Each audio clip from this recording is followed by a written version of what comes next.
The manhwa starts with someone banging pots and pans to wake people up at a camp. We see a man in bed that doesn't want to get up, and another man saying there's something in his boot, and that it's a bug. This wakes the other guy up, and we learn his name is Incred. These people are his squad members. He says after causing trouble he was demoted to this position. On the battlefield, we hear the commander say to attack. Incred says he doesn't have any special powers, he got here with endless training. We see him block a hit, then returns with a kick. But another soldier tackles him, and starts to repeatedly punch him, but the enemy gets his head cut off by a friendly. Incred says he actually has no talent, he grabs his sword and begins to run saying his dreams are too far to reach. An arrow flies in, doming a soldier beside him. Incred sees this and is glad it wasn't him, but when he looks forward he sees a man charging at him. Incred grips his sword, saying he will become a knight. But he gets stabbed in the chest, but he says his dream was just worn out, as he starts to bleed out. He falls to his knees, and starts to lose consciousness. He says that he didn't even know that his death would be so pathetic. He hears the sound of a fire being lit, and he opens his heavy eyes, but it's blurry, and we see ripples below him. The banging is heard again, and he opens his eyes and the man from before says there's something in his boot, and freaks out again because it's a bug. Incred wonders if he's just feeling deja vu. He's back in the battle, and turns to see a blade flying at him. He gets stabbed in the throat. Saying it's his second time, then he dies for the third time, and the same guy stabs him making it his fourth time. He gets woken up again to the pots and pans, and grabs his throat to make sure it's okay. He's sent to battle again, and turns to see the soldier who has been killing him repeatedly. The soldier lunges forward. Incred says that he cannot escape this hell. It jumps to the soldier once more lunging, and Incred says he's seen it 17 times now. He closes his eyes and accepts his fate, saying this is his 17th death. And he wishes he put more effort into his sword. The soldier begins to walk away, leaving Incred in a pool of his own blood. As he lays full of regret, we see a blue lantern swinging, and a voice asks him if he truly believes that.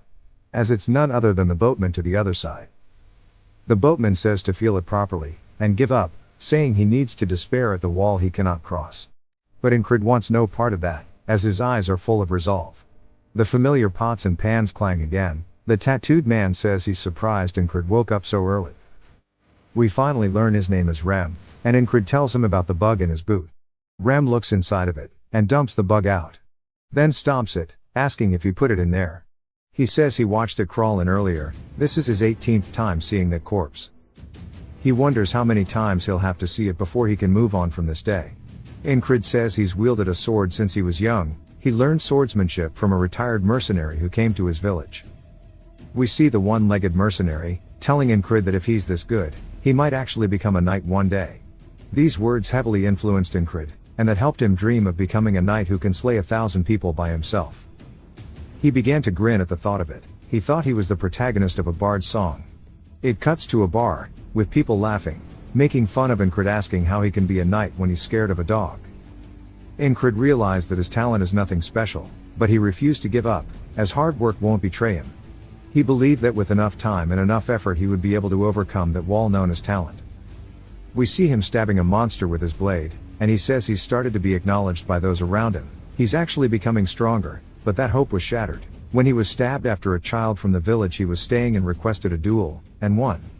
The kid was 12 and had only been learning swordsmanship for 6 months. The man who spent over a decade wielding a sword, lost to a mere child. Incred really wondered if that was the end for him, but he took his anger and used it as fuel to continue training to achieve his goal of becoming a knight. He would skip out on eating and sleeping to train, continuously swinging at a tree to practice during his free time.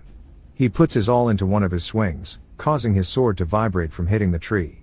He is gassed out and looks up at his effort, to see the marks he left behind on the tree. He says even if he can't become a knight, he lifts his sword up, and swings again saying he will at least become an experienced soldier. He screams out of frustration, and continued to practice his swings.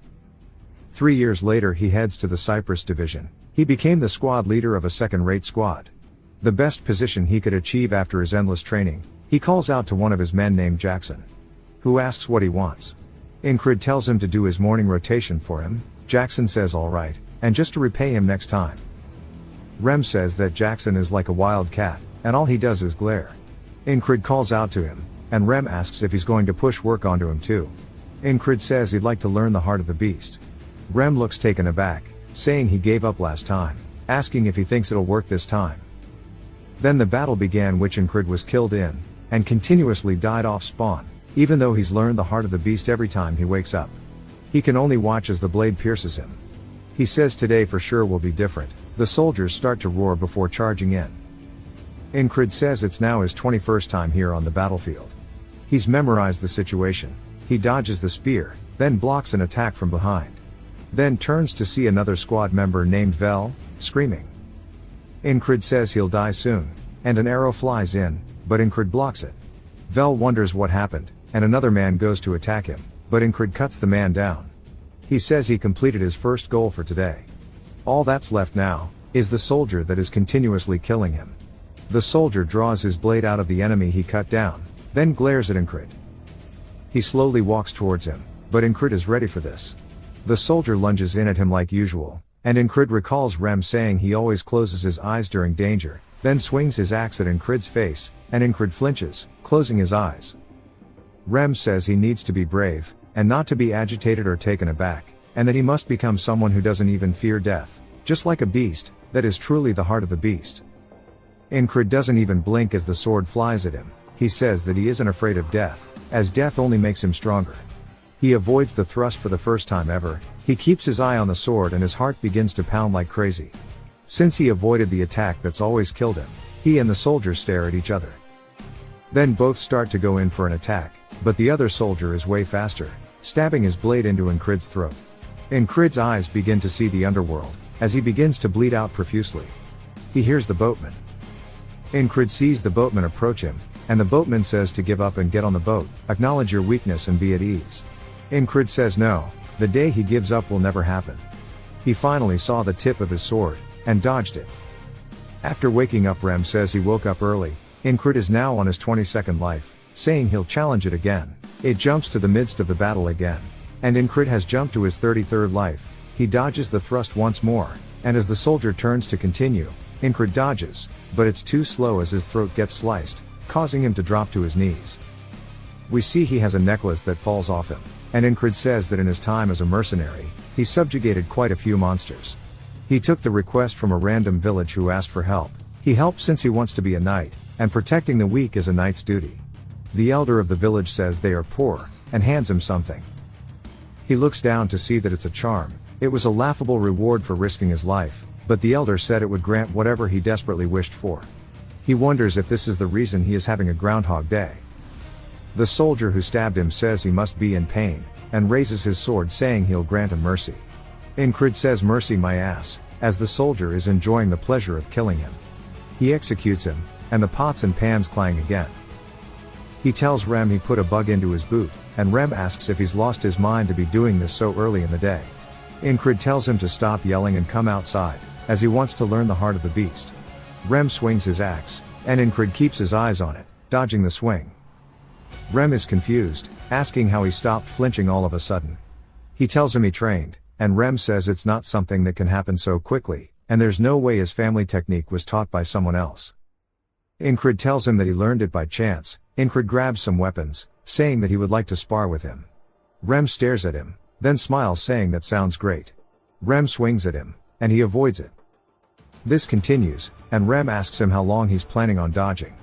While charging in, he dodges another attack, and Incrid says the only sword techniques he possesses is the Valen mercenary sword technique. It's often called a petty trick. Incrid starts to lose his balance, and Rem leaps at him. Incrid gets his balance back, and readies himself for the leaping Rem. Rem notices this, and just like how the soldier he is always fighting, he thrusts his sword at Rem, but Rem knocks the blade out of his hands.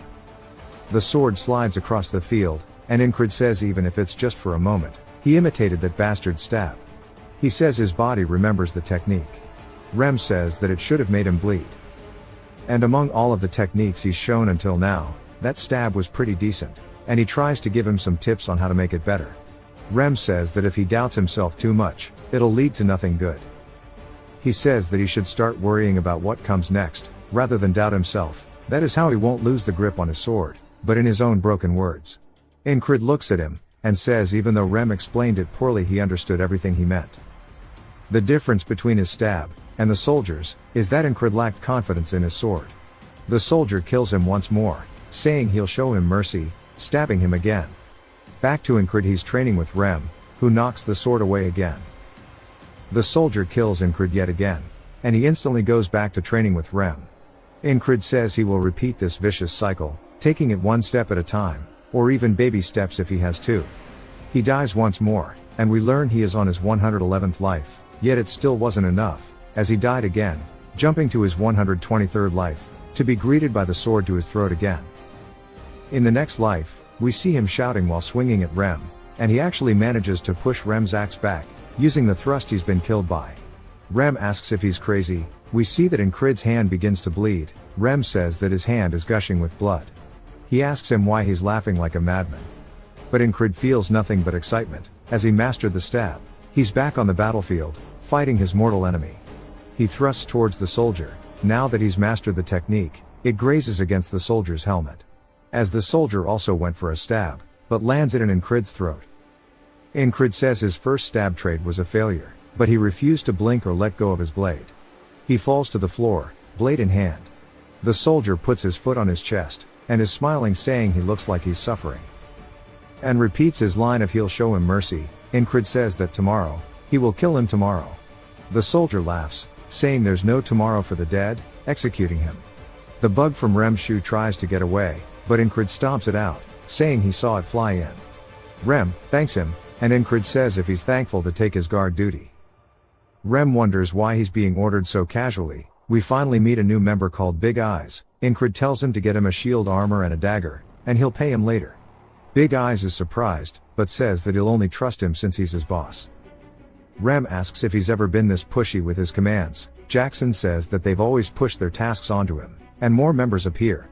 Rem says that he's really acting weird today, as Incrid is usually not this tense. He's back to practicing on the tree. Incrid says he's felt an incredible amount of pain with every death. He wonders what'll happen if he doesn't win even after tens of thousands of times. He wonders what if he can find a way to escape and survive. He wonders if he were to escape if he'd wake up to tomorrow, or still repeat this day. He wonders if he could be content with the strength he's gained. But says he needs to stop being a bitch. He won't ever give up. He will overcome this wall to see what is on the other side. He thrusts the tree again, and again, saying he won't abandon this blessing of being able to repeat his life. He splits the tree in half. He starts to put on all of his equipment, readying himself for the fight as he truly believes he will win today. The horn of war is blown, and Incrid's squad starts to walk into the fight behind him. The war begins. Incrid says that the only reason he gets as far as he does in this war is due to luck, preparation, and keeping himself a cool head. We see a man coming at him from behind. He blocks the hit, cutting the dude's head off. Another soldier goes for his leg, but the shin guard blocks it, and he bashes his skull in. Another one throws the axe from behind him, and he dodges, throwing his own weapon at the man. He says this is only all possible due to the repeated lives he's spent here. He sees Vel screaming, and he blocks the arrow for him like before. Then kills the other attacker. Now it is time for him to face his wall. The soldier glares at him. He has a WWE stare down with the soldier, and the soldier charges at him. Incrid blocks it, but it shatters his shield. He throws the shield away, heading straight in, blocking the next attack with his sword. Incrid says that the soldier is a regular guy, close to being a prodigy, but lacks real experience. So is easily surprised. Incrid headbutts him. So the Valen sword technique with its many tricks is effective. Incrid gets some dirt on his boot, then throws it into the soldier's eyes. While he's panicked, Incrid leaps at him. The soldier sees this, and thrusts towards him. Incrid dodges the blade. The soldier lands after missing, and turns instantly to prepare for the follow-up. But Incrid does too, saying he knows now everything there is to know about this stab. Incrid attacks the blade, shattering it to pieces. We see an archer draw his bow back, and unleash it, soaring across the battlefield. The soldier lets go of his shattered blade, as Incrid goes in for the kill. He says he's won, but the arrow from before begins to fly in. As it gets close, it's broken by an axe throw, as the soldier is stabbed in the throat. Rem is the one who blocked the arrow, saying he's going to destroy the archer, but Jackson tells him not to waste his energy. The soldier starts to fall down, but has a look of disbelief on his face. He looks at the battlefield, and drops to his knees. Incrid pants, and looks down to see the soldier shaking in fear. Incrid readies his sword, saying that this is mercy. and cuts the head off of the soldier. Smiles just as it's happened to him. He has finally shattered the wall he couldn't surpass. But gets kicked in the back, by a man we'll call Ponytail. Incred grunts in pain, and Rem starts to run and saying that it's a frog. We see Ponytail is actually a frogman. While Incred is in pain, Ponytail says he's invested a lot into the soldier. He can't believe he was defeated. Soldier's nickname will now be Pervert. Ponytail says to die, while swinging his weapon. But we see the axe block it, as Rem is pulled up to help. He swings his axe down, but gets blocked. They both lean in and start to trade blow for blow. Another soldier goes to kill Incred. But Jackson leaps in, cutting his head off. Rem creates distance, as does Ponytail. They have a standstill, and Rem says if he wants to kill his squad leader he needs his permission first. Ponytail asks how the weakling is commander. Rather than Rem explains to us that frogs are a race born to fight, and he'll either have to burn it with magic or kill it with one strike. Ponytail looks at Rem, wondering why he's on such a small battlefield, saying he'd have to risk his life to kill him. Then says it isn't worth it, and stands up straight. Then walks away. Rem calls him a coward. Jackson runs while carrying Incred, and Rem helps block the soldier in front of him. Another soldier goes to follow up, but another party member stops him. A whole row of soldiers drop, as another one of the boys pull up too. Incred's vision is blurred, and their allied force say to retreat. He closes his eyes while they all retreat. He plops back into the underworld, as the boatman says that he's managed to survive another day, but that's it. He won't be able to withstand the walls that keep appearing in his way. Giving up and falling into despair is his fate. Incred starts to get up. We see the wall behind him, and he tells the boatman that the walls exist for him to overcome them. The boatman smiles, saying he awaits the day those eyes, which are filled with greed and ambition, lose their light completely. Incred wakes up bandaged, and Rem says he is in the infirmary tent, and that he slept for 2 days straight. He tells him he saved him from the frog. Incred is confused, and says if it was a frog he's amazed he survived. Rem asks if he remembers him, saying he's his bestest friend. Incred says he never said they were friends, and calls him a noble hunter. Rem covers his mouth quickly, and looks around to see if anyone heard him. Rem says he can't just blurt out the secrets of others he has nothing to do with. Incred says he thought they were best friends. But he realizes he's made it beyond that day. We learn Big Eye's name is actually Craze, saying he owes him triple what he spent. Incred was wondering why he was here, and says that he wasn't anywhere to be found in the battle. Craze smiles, saying he'll take double as a discount. Jackson also comes to the infirmary. Incred asks what business he has with him. Jackson throws something at him, saying to apply it in the morning and the evening. Incred says that Jackson hates sharing personal items, yet he did it anyway. We learn the tall monk's name is Odon, and he's crying while praying. Incred tells him he's still alive, and to go. That night he wonders why they are all taking shifts. He wonders if they are worried about him. Then another member comes in. He's surprised to see Incred, asking why he's in here. His name is Ragna. He quickly leaves, and Incred says there's no way he's worried, as Ragna is very carefree. Besides him, there are 2 soldiers in the infirmary. One is a platoon commander who always picks fights with him, and the other is a soldier he doesn't know, that just blankly stares into space. Incred wonders why he's here. Then they hear footsteps outside, and all turn to see a long-haired elf woman entering the tent. She asks who the 444th Squad commander is. Incred is confused. The other platoon commander calls her a fairy. She asks him what group he is with. He says his name is Vengeance. He is the 3rd platoon commander of the 2nd company. She asks if his company taught him to state others' races when he meets them. He apologizes, and Incred says she must be the new commander of the 4th company. Incred says he's the commander she's looking for. She says she's heard he's leading his difficult squad members well. She looks forward to his contributions. He's surprised she came here just to say all of that. As she goes to leave, she asks for the young soldier's name. He says Krang, but says it suspiciously. Incred wonders if he just made it up, saying his attitude is also bad. He wonders if he's a noble. The commander gives him one last look, then walks away. Incred wonders what's going on. Later on he says most of the pain is gone, and wonders if he should start training now. Vengeance asks where he's going, and he says the training area. Vengeance calls him an idiot, saying he's trying to act tough when he's the lowest ranking soldier. The noble man says nothing. Incred says he needs to recall the past battle. He spent a lot of money to learn how to do it when he was young. Incred wonders what if the last attack he did failed, saying it isn't good to put all of his eggs into one basket. He makes some analogy about Rem's attacks all being lethal. Then the noble from the infirmary says he's working hard.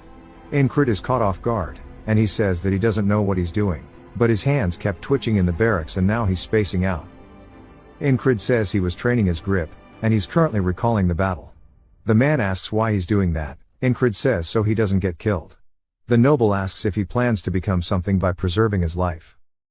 Incrid doesn't want to say it, since people laugh at his dream. He looks up, raises his sword up saying he wishes to become a knight. The nobleman is surprised by this and Incrid says it's the first time that someone didn't laugh at his dream. He says he forgot too, and he suddenly remembered something. He understood what he needs to do. Incrid watches him leave, and the man says if he becomes a knight to remember his name. Back at the camp, we see a bard playing to soldiers, and they are talking about Cyprus, the hero of the battlefield. Vengeance wonders where his morning rations are, asking if they are planning to serve them nothing. Incrid decided to walk instead of heading to the training area, and Jackson asks him how his injuries are. He tells him the medicine worked well, thanking him. Jackson says if he's thankful, to hurry and come back. That night the nobleman tells him good night, and Incrid says it back to him. Vengeance wants nothing to do with it. Incrid says it was a day of doing nothing. He hears the bard again, and wonders if the bard came this morning too. But Vengeance says the same thing about the morning rations. Then he realizes what this means. He jolts out of bed saying it can't be. But Jackson asks about his injuries again. Incrid tells him the same thing as before, only to get the same reply from Jackson. Cementing the fact he's in a loop again, he recalls the boatman telling him about the next wall. He wonders if he died in his sleep without noticing. He says it feels worse than dying in the battlefield, but it makes him more determined, as he was given another challenge. That night again, he wonders who killed him and why, saying the only person capable of getting in would be a knight. He says it must be an assassin, and they have to be among us. He recalls the commander saying that a fairy is light and nimble, perfect for assassinations. He wonders if she came here to figure out the location beforehand. He says he needs to confirm it, and there's only one entrance at the barracks. He can just scream to wake others up when he sees her. So he just needs to wait for the assassin, but a needle goes into his throat. He turns and says he didn't even see them coming in. He starts to grunt due to the pain, and falls out of bed. He says it's a numbing poison. He sees Vengeance also has one in his throat, and someone stands before Krang. He sees the assassin, and they raise their blade in front of Krang, stabbing him in the chest, killing him instantly. Another person stabs their way into the tent. He says it's another assassin. He looks up to see the commander girl, saying it really was her. And that it's the fourth company leader. He wakes up to the sound of the bard again, saying it's his third time now, and he wasn't even able to detect their presence, so it won't be easy. Plus the company leader, even if he stops the assassin, fighting her after is not possible. He says he feels helpless. He felt the same way a few days ago when he fought Pervert. But in the end he was able to overcome it, killing him. So as long as he doesn't give up, he will find a way to win again. He rips the covers off of Vengeance, and he says he's acting crazy. Incrid says that he was wrong assuming they were in the base, and he should be wary of outside. Vengeance mocks him, asking if today's training is catching cockroaches. But he says he guesses that's fitting for a lowlife. Incrid says he's glad he cares about him so much, annoying Vengeance, who says he was being sarcastic. Incrid sighs, saying he was too. Krang asks if they are arguing again, and says maybe he'll come back later. Incrid tells him it's fine, and Vengeance lays back down. He says that Krang is definitely the real target, and wonders who he really is, saying he's suspicious. But he doesn't plan to dig into Krang's past, if he doesn't want to talk about it / just like his squad members. But he was involved so he goes for it. He asks him what he is. Krang is taken aback, and Incrid wonders if he phrased it wrong. Krang says well that isn't something he can tell him.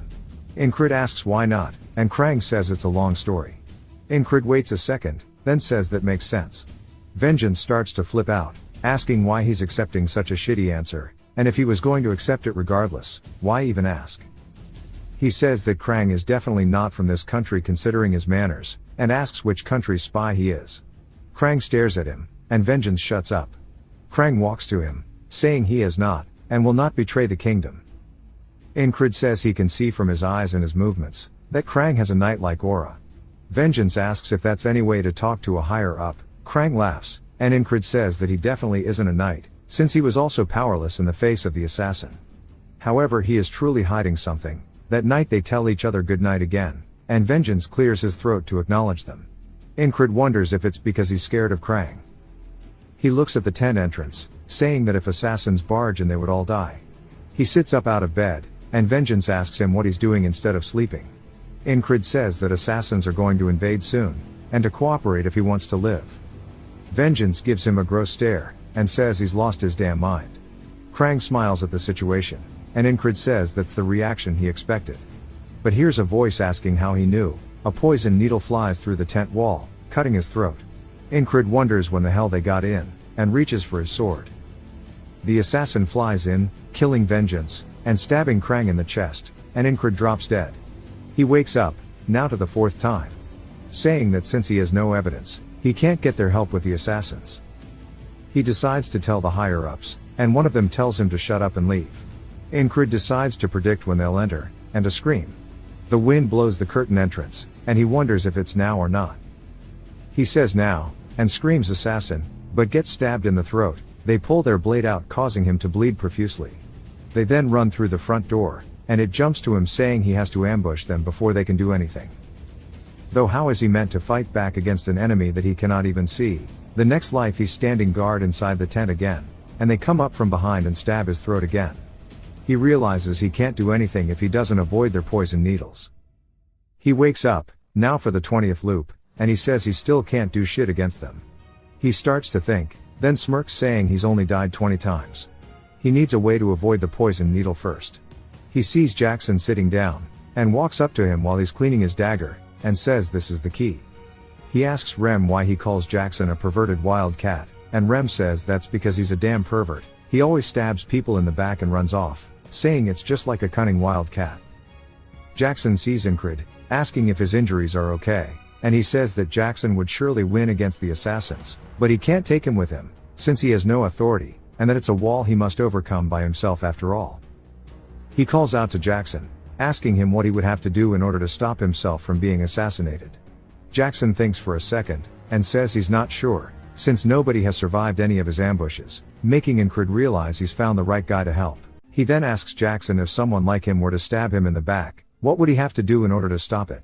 Jackson thinks about it, saying he's not sure as nobody has ever survived. Incred's face still looks determined. Jackson thinks about it, and then lets out a long sigh, saying that he needs eyes on the back of his head. Incred wonders what that means, and asks him. Jackson says perfect timing, asking if he sees the wagon behind him. Incred asks where, and Jackson says behind the tents. Incred wonders how Jackson noticed something so far away, asking if he really does have eyes on the back of his head. Jackson tells him that it's going to fall apart, and then on cue, we see the wheel pop off, and it falls over. Incred is surprised, asking him if he's a prophet, but Jackson says he just has spent too much time with that barbarian. Incred tells him to stop kidding around, asking him how he knew. Jackson points to his ear, saying sound. He heard creaking from the wagon's axle. If you can hear what's around you, you can predict what's going to happen next. Incred is surprised that he heard something so quiet as he didn't even hear the wagon itself. Jackson says basically you don't need to see to sense what's around you, and you can keep trying to listen to what's around you to practice, hone his senses, and isolate the sounds. Incred says that was a nice explanation, and before he would be too lazy to even reply to him. Jackson says that's just how he is, but it's better to do this than have him on his heels, and nowadays it seems like he's too determined to give up. That night, we see Incred in bed, saying that he's come across his second wall now in the form of faceless death. He can live if he can sense them. We see him focusing on his ears, and he hears the footsteps of the patrol along with the sound of torches outside. We see the assassin flying in, but Incred has not heard him yet, and wonders where it is. We see the assassin landing, but Incred still has not sensed him. The assassin vanishes, and then a needle quickly goes into Incred's throat. He opens his eyes, saying of course he failed. He wakes up the next morning to the same chant about Cyprus. He says he has not taken a single step forward, but his body remembers everything, such as the experience of loaning, the heart of the beast, and the stab. Jackson tells him that he can gain a lot of information from sound.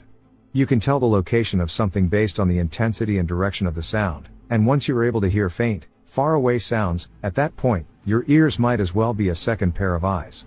Jackson snaps his finger, explaining how sound is a wave, and the wave rings out in all directions, no matter how silent it is. In the chaos of thousands of sound waves mixed together, he needs to isolate one single wave. Incred starts to overhear everybody's conversations, thinking about how all the sound is entangled, and that he needs to isolate and categorize them. He says all the flags sound like one large one to him, and tries to remember how many there are, and then starts to focus on the footsteps close to him, and to really feel the sound around him, focusing on the familiar ones first, followed by the unfamiliar ones. We hear Krang say Enchi, and Incred opens his eyes as Krang asks him what kind of training this is. Incred asks about the nickname, and Krang says that it should be fine since it's just short for his name. Incred says he's not a fan, but if that's what he wants to do, that's okay, and then asks what part of this looks like training since he's just sitting here like an idiot. Krang says that he already knows that he is not somebody who wastes time. Back tonight, we see a needle flying in, and again, it hits Incred in the throat. He glances over to see Krang getting stabbed in the stomach. Then the assassin goes in for round 2, causing Krang to spit out blood. We learn that he is now in the 33rd loop of this, and again on the 34th, he did not hear anything as well, which led to another failure as Krang died. This repeated over and over again. We see him sitting there, focusing again on trying to listen to the sounds, and he explains that he does not need more experience to overcome this wall. There's no sudden realization or divine intervention. He just needs to repeatedly do this over and over and over until he can hear the sound of the bird. We see a bird landing atop a flag, he hears it, so it means the assassin's footsteps should be able to be heard as well. He opens his eyes to Krang, who says that he's surprised he snuck up on him, yet he knew he was here, and says that since his eyes are closed, he must be training his perception, and repeats the words that he knows he's not somebody who wastes his time after all. We see that Incred's eyes have a different feel than usual to them. It jumps to the assassin raising his shoulder and throwing the needle towards Incred's throat. He then avoids it and reaches for his blade under his pillow and swings at the assassin, which makes him fall over out of sheer panic. The man begins to sweat nervously, and Incred smiles, saying that he's no longer a faceless death. The assassin starts to grit his teeth, and attacks back at Incred, calling him a rat.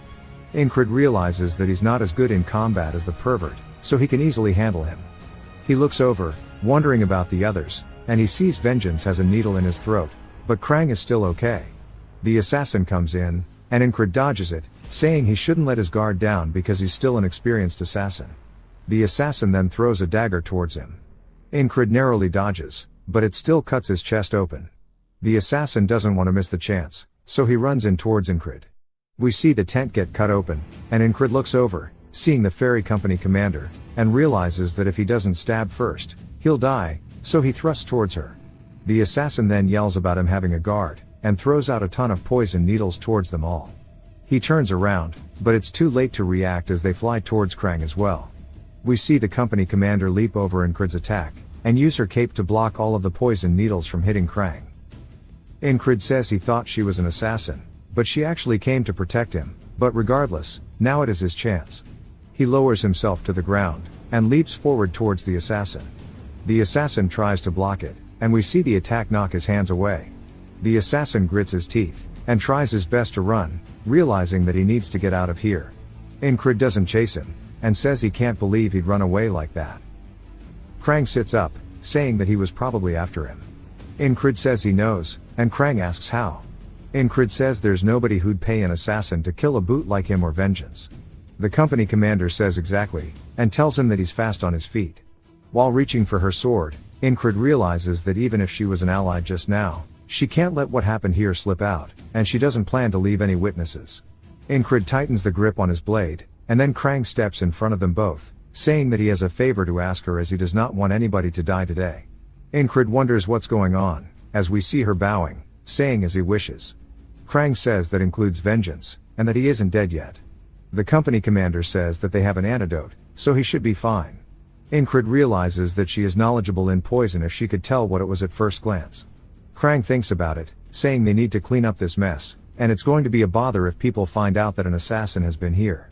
Incred asks if it's fine as long as there are no traces left, and looks over at a fire, saying that there's actually an easy way as we see their tent set up in blaze. Soldiers from all around start running over with buckets of water, saying there's a fire in the tent, and that there are 2 survivors as we see Incred and Vengeance.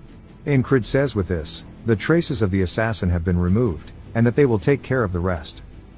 It jumps to a bird soaring in the night sky, as we see Krang and the company commander. She says that if Incred didn't slow the assassin down, Krang would be dead, and she asks if he changed his mind due to that. Krang says yes, asking if she agrees that he is interesting, But she does not answer, and just looks away. Krang says he's been trying to avoid it, and he recalls how hard Incred would work in the mornings, and smiles, saying that he has rubbed off on him, and that they'll meet again in their respective roles. We see a scythe as it is coming out of the water, and then it quickly dissolves as he sees the boatman. The boatman tells him that he'll see him again, and Incred says anytime. He says that he survived against the second wall, and woke up the next day. He can sense the presence of most things, yet he could not sense the company commander, and he has a lot to do when he gets back. Incred says thankfully he wasn't hurt, so he can return immediately. Vengeance asks him if he saved him from the fire, and asks him why. Incred wonders why he's giving him shit for saving him, and why he dislikes him so much. He simply tells him it's because they're comrades, and he doesn't need another reason. Vengeance looks off to the side, a bit guilty, and says even after all the shit he's put him through, he's very selfless, and he asks if he's returning to his squad. Incred says yes, and Vengeance says he's shit out of luck as the vibe is going to be horrible out there. Incred asks what's going on, and Vengeance explains that there's a rumor going around that the entire base is cursed. We see somebody from Incred's squad calling out to Rem, calling him an underdeveloped monkey, and shoving him. Rem looks excited, and we see people running away, saying that the squad is fighting again. As we see him lift him into the air, and throw him into the table, breaking their shit. The man attacks back at Rem, but he avoids it, and then returns with a solid right to the face, and pulls out his axes, saying he'll decorate his skull with it. The man pulls his own sword out, saying that he's going to split him in half. Incred finally makes it there, and says he doesn't know about the base being cursed, but these bastards might as well be his curse, and he sighs, telling them all to stop it.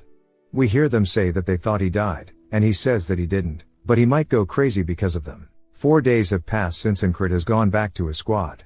We see him in bed, and he opens his eyes to Jackson standing above him. He said that he was trying to leave quietly, asking if he woke him up.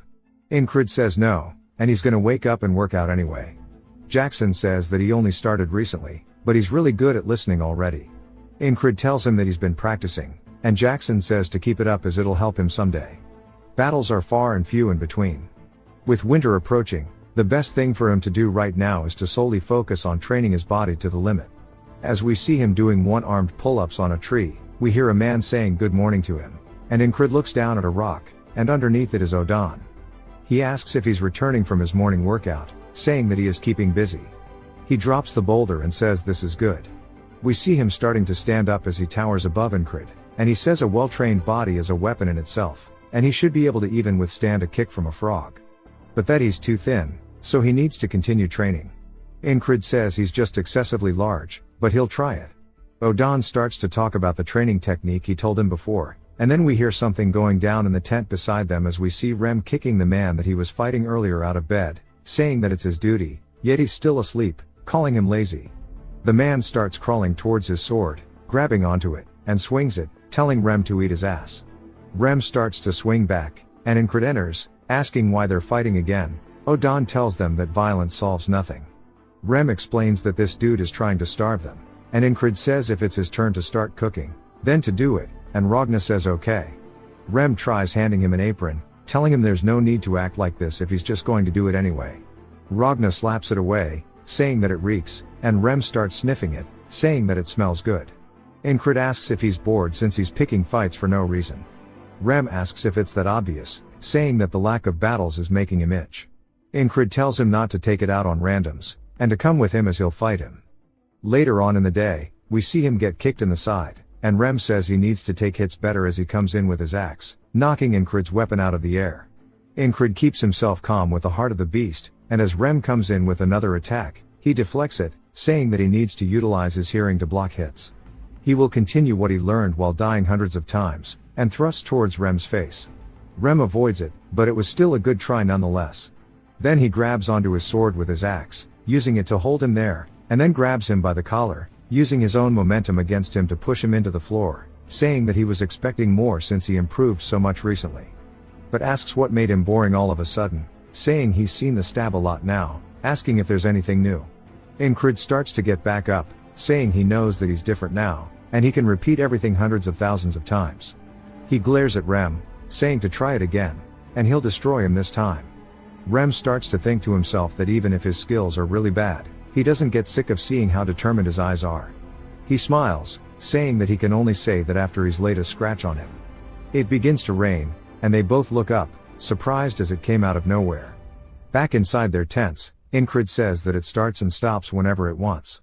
Rem says that he's gonna start growing mushrooms on his feet at this rate. We see Ragna asleep, and Odan praying. Another man enters, asking how many times he's going to have to cancel his duels because of the rain, and he believes the curse rumors now. Incred asks what he's talking about, and the man asks if he didn't hear. Incred says that now that he thinks about it, Vengeance mentions something about it.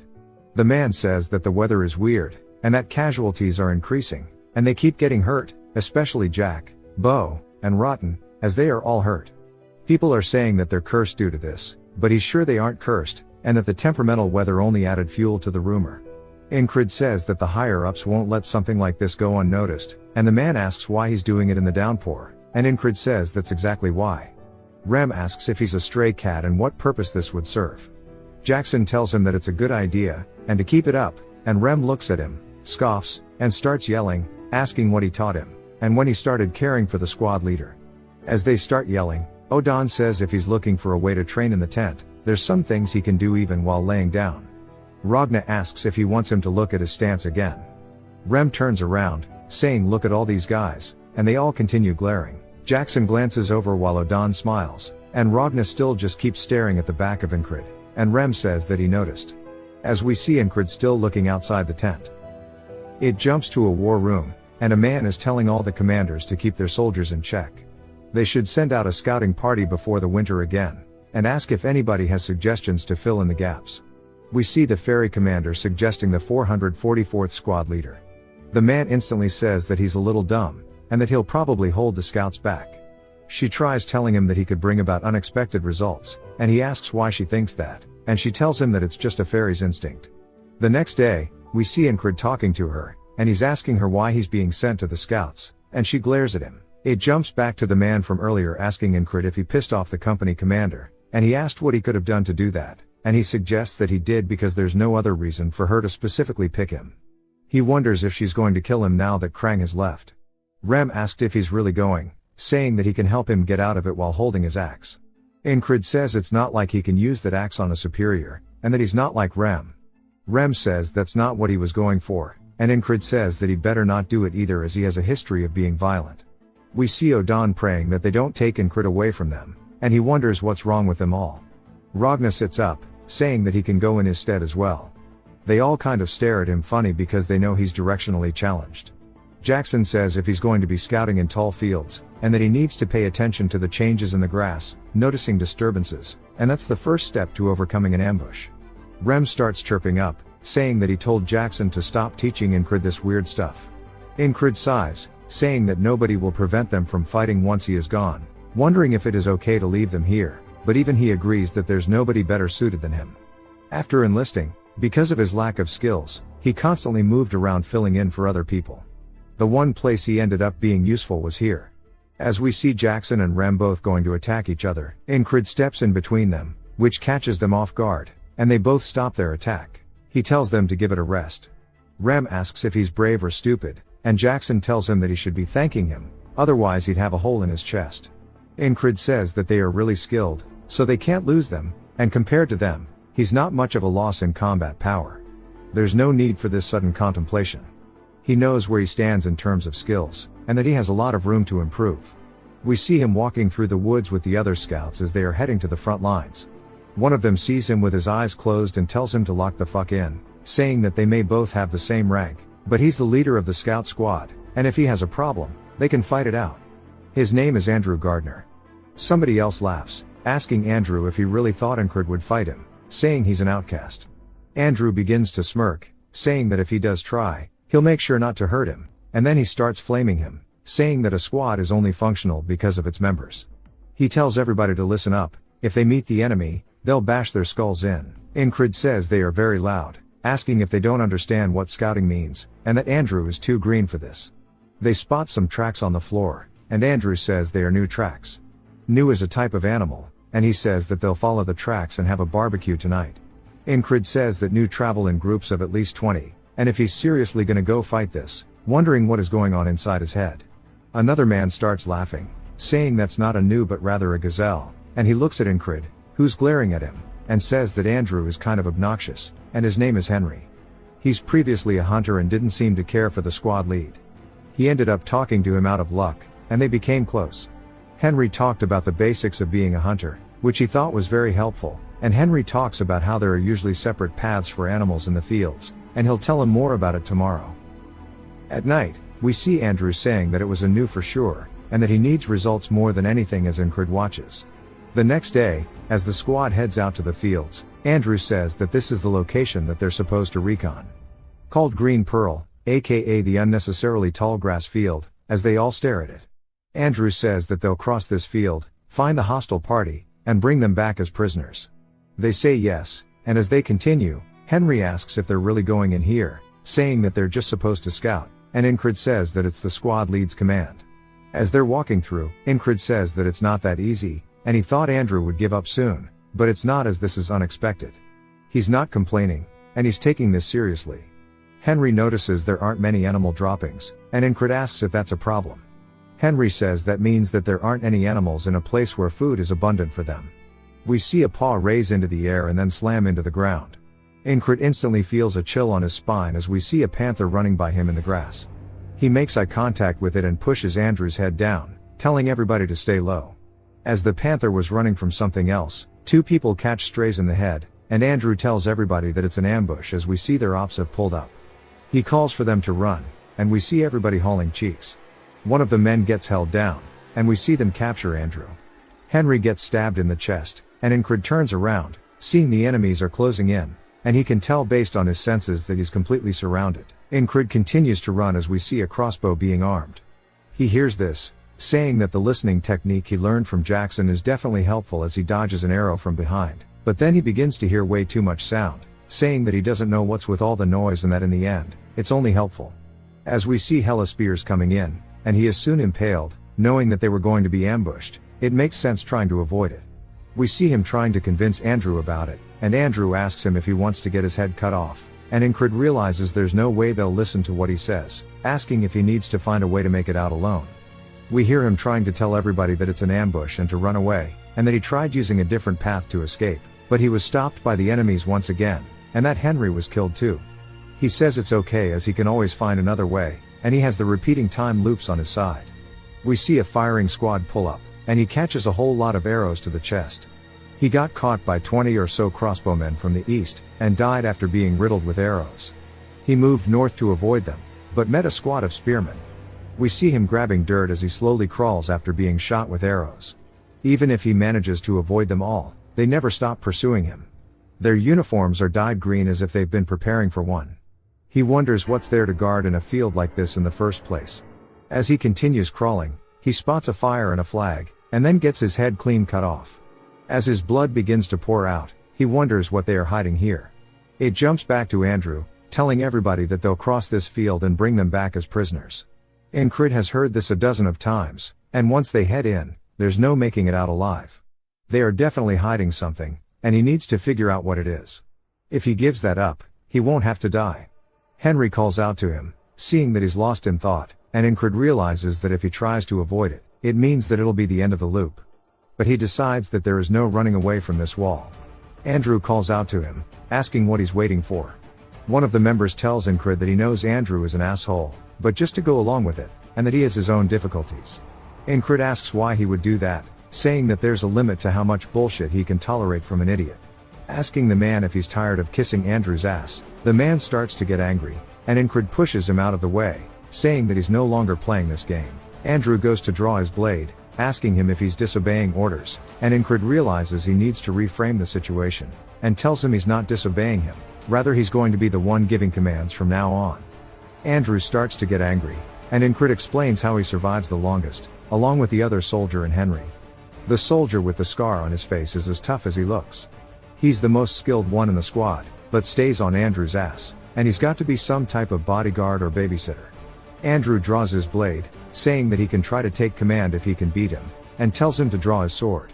Incred says a normal soldier wouldn't have a bodyguard, and that he's obviously properly trained by his posture, and that Andrew must be the son of a rich lord, but says if that was the case he wouldn't be so eager for results, and suggests that he is a fallen noble. Andrew says that judging by his pathetic skills, yet high rank, he must be someone who never trains while leeching off money. Incred says whatever he is, he can't keep following his orders, and Andrew starts to tell him that he's different from him, as he has a mission to fulfill. Incred starts telling him to come at him, saying that he doesn't know why he's running his mouth so much, and that he's light work. This pisses Andrew off, and he starts to run at him. Incred says that normally he would struggle against someone like him, but he's obviously being looked down upon, and that his brash actions will lead to carelessness. Andrew thrusts towards Incred's head, and Incred uses his hand to deflect it, saying that carelessness is the best chance he has. As Andrew's arm is sent flying backward, he realizes that he made a mistake. Incred capitalizes on it by getting in close and punching him in the stomach, causing Andrew to spit up and fall to the floor, coughing. His babysitter and Henry are both surprised that it took one punch, as they thought that Incred was a weakling. Incred says from now on, the squad is under his command, asking if anybody has issues with this. Henry is speechless, and the babysitter starts thinking about it, and looks down at Andrew, who looks disappointed in himself. The man sighs, and Incred says that this is the first step. We see them walking through the forest, and they wonder what Incred is thinking. Incred then asks Henry what his dream is. Henry is a bit taken aback, and wonders why he's curious, but tells him that he wants to marry a beauty who runs a flower shop. Incred says for him to do that, he has to survive. Henry asks another man, and he says that he recently became a father. Incred tells him if he wants to continue being one, he has to survive. This continues, and we learn that one of the soldiers wants to open his own business, and another wants to return home. Incred asks Andrew, and he says that he wants to fulfill his mother's wish, and that his mission is to revive House Gardner. Incred says that since they all have dreams to fulfill them, they have to make sure they get out of here alive. He stops walking, and tells them, rather than trying, they will guaranteed make it out of here alive.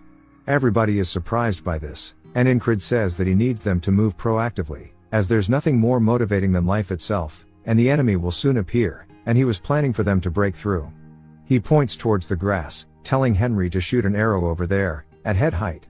Henry tries to tell him there's nothing there, but Incred says he's not repeating himself and to shoot. Henry fires his arrow off, and we see it hit one of the men in the face. The enemies then yell that they are being ambushed, which surprises Henry and the others. Incred draws his blade, telling Andrew to stay on his ass. Andrew grits his teeth and runs in, and Incred says that he was wrong, and to fight with the upper hand, they need to find them first and ambush their enemies. As we see him stab one through the back, and then he readies himself for the next one, the enemies start to wonder what's going on and yell to kill them. We see Andrew stab one in the throat. Incred says they need to take advantage of their confusion to reduce their numbers as much as possible. The reason he brought Andrew was because his bodyguard will follow. We see one of the men going to attack from behind. He instantly gets his head cut off and then cut into pieces by the babysitter. Incred says this will be the best chance they have.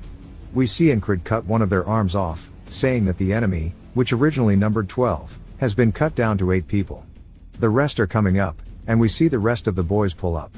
Incred orders them to kill them all. The boys charge forward, dealing with their enemies. Incred says in a tall grass field like this, the enemy soldiers have a hard time finding their location too. There is one reason they discovered them first. We see the panther running by them. One of the enemies gets jump scared by it and then tries to attack it, but Incred comes out from the side and stabs the man in the stomach. Incred says they were chasing the beast the first time around and coincidentally discovered them. This time they failed to notice their ambush because they were focusing on chasing it. Things are going smoothly, so he won't let it die easily. Henry tells them that they have finished, and we see Andrew is gassed out while his babysitter cleans his sword. Incred tells them they will be moving immediately, while the panther watches him from behind. After one casualty, their unit has 6 people remaining. Even after multiple cycles, it was impossible to save everyone. However, this was the most survivors he had, and he wants to keep pursuing. We see a man watching guard, and he quickly gets his head cut off by Incred. Incred says due to the loops, he knows the quantity and locations of the enemy soldiers. If they keep going straight, they will get annihilated by 30 crossbowmen, so they need to turn right here to avoid them. The spearmen who persistently chase them every loop need to be disposed of quickly, or else they will hamper their movements. To avoid the difficult fights, using hit-and-run ambushes, they escape the enemy's encirclement. We see Andrew killing one of the men. His babysitter says he can tell he is overexerting himself. When it is dark, it will be hard to find the exit. They need to escape while the sun is still up. Incred tells them they need to keep going forward, and he asks him why he is going further inside. Incrid tells him he knows it is the right direction and that he won't accept any disagreements, and to follow him. The babysitter looks pissed. Henry is then surprised as we see him pointing his blade at Incrid, saying that he should act right, and that he has no plans to follow him to his death. Even if he has to kill him now, he is going to find a way to live. Incrid says that he himself should know it is too late to turn back. After the commotion they made, their retreat path will have already been swarmed by the enemy. The man asks if he should really follow him, and Incrid says he wants to make one thing clear, that he wants to survive as well. Andrew thought Incrid would be some useless trash, just like his father who had given up on everything and just wasted the wealth of his house. But that was not the case. In fact, he reminds him of his mother, as we see her telling Andrew that their house may be finished, but even so, she hopes that he becomes somebody who can lead their people. He needs to earn their trust and rebuild their family. Andrew says he has always wanted to be like her. We can tell by Incrid's eyes that he is someone who paves the way, as he says to trust him and that they will survive. Andrew steps up, saying that he does trust him, and calls Incrid captain. His babysitter tries to call out to him, but Andrew says that the captain right now is Incrid, and that a squad follows the orders of its captain. The babysitter is surprised, and Incrid tells them to crouch down until he gives the signal and to stay close. The first step to escape is to take the initiative and ambush the enemy to break out of their encirclement. The second step, as we see them all sneaking through the grass, they hear the sound of rustling. They see enemy soldiers walking by them, and there are quite a few passing by their location. Incrid says the critical point he found out after dozens of loops is that only during this exact time and place can they let the enemy pass by them without trying to start a fight, and that this is the only method they have to actually escape. Everybody sits there nervously waiting. Incrid focuses his best on listening, and once he hears nobody else, the rest nervously anticipate his call. He says that everything has gone according to his plan, and that the final step is after the sun sets and it becomes dark. The reason they always fail to escape this field is clear. Incrid tells them they have arrived, and Henry says no way. One of the men starts to facepalm, saying after trying so hard, they ended up being at the enemy camp. Incrid says that the soldiers of Aspen are killing everybody in the field to silence them because they are hiding something in this field that nobody can know about. We see some kind of shrine in the middle of their camp with flags strung high and bones all over. Incrid wonders what happens when something more important than catching them occurs. He tells the rest it's time to go and that a way for them to escape will definitely appear as they start walking into the camp. The babysitter asks why he's going to set the enemy camp on fire, saying he's out of his mind, and it's not unlikely that they'll get surrounded and killed. Incrid finally asks his name, thank God. And we learn that his name is Mac. Incrid warns him that he will not tolerate disobedience. Mac starts barking, and Andrew tells him to be quiet, and instantly starts following Incrid's movements. Mac says he doesn't need Andrew to tell him, that they won't be able to find their way out with it being so cloudy in the night. They have no choice but to trust the squad leader. We see Incrid cut into a tent, and Mac thinks that they're done for, but as soon as they head inside, it's empty. Mac finds it suspicious, that he seems to know so much about this camp, and thinks that he's too reckless going through the enemy camp, but oddly enough, they haven't seen a single enemy soldier despite this. Looking back, they are definitely in their camp, so how is this possible? Incrid tells them to stop as they finally make it to the shrine, and he tells them all to wait here. Incrid says that he's infiltrated this camp a dozen times. When he first noticed that flag and touched it, the entire base focused their attention on him. He says what the soldiers wanted to hide is that flag, and protecting that flag is their main objective. He wonders what will happen when the base catches fire. Mac wonders how the hell he knew that the flag was already here, and then starts cooking up a misunderstanding, wondering if the ferry commander told him this, saying that she was the one who appointed this nobody here.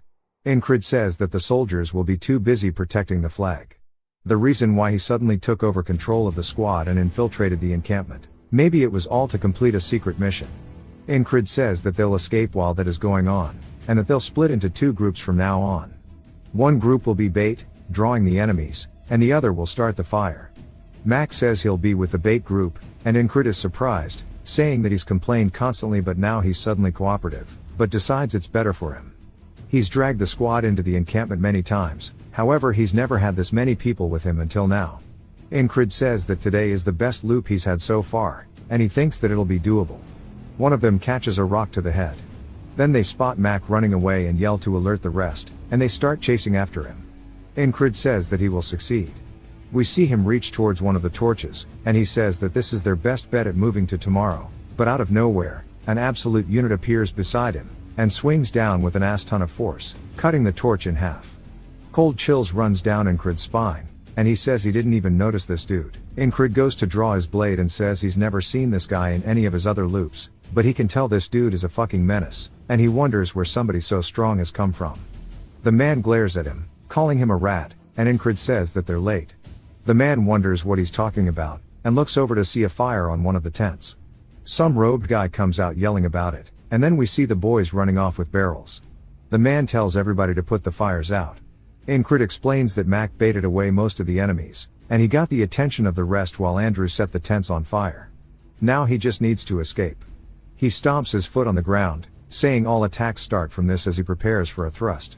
He says to kick against the ground to propel his body forward, and go for the gap in this man's defense as he starts thrusting his sword towards the man while he is distracted.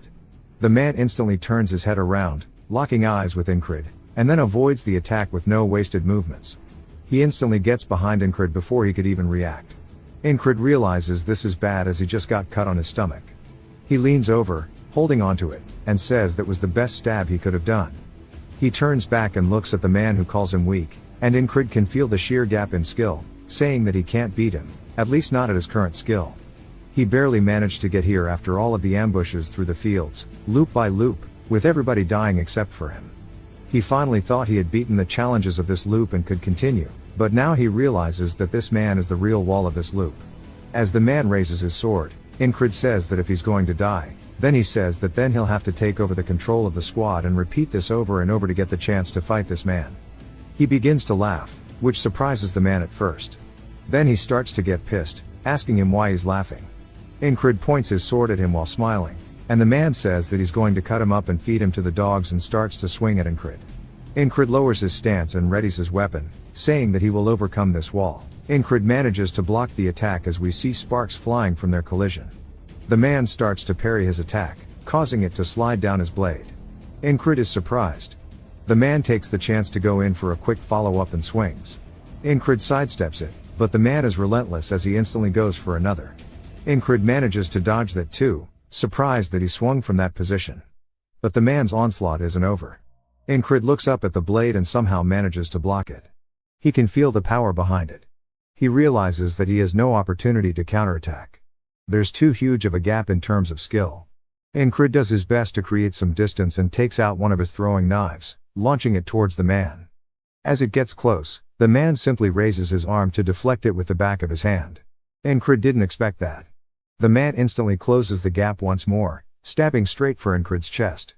He hears his men yelling about the fire spreading, and we see the blade go by Incrid's face as the man was distracted. All over the shrine is now on fire, and it is heading towards the flag. The robed man from earlier calls out to his commander, asking if he doesn't understand what's at stake here. The commander realizes that Incrid won't go down without a fight, and that he has no fear in his eyes. He calls out to him, telling him that he will see him again, and begins to walk away. Incrid is surprised that he's backing off so easily, wondering if maybe he was not the true wall, saying that even if he wasn't, he'll need to overcome this loop, and that he can still improve from here. He hears Andrew calling out to him, saying that they need to go now. Incrid turns back to glance at the commander, as Andrew continues yelling.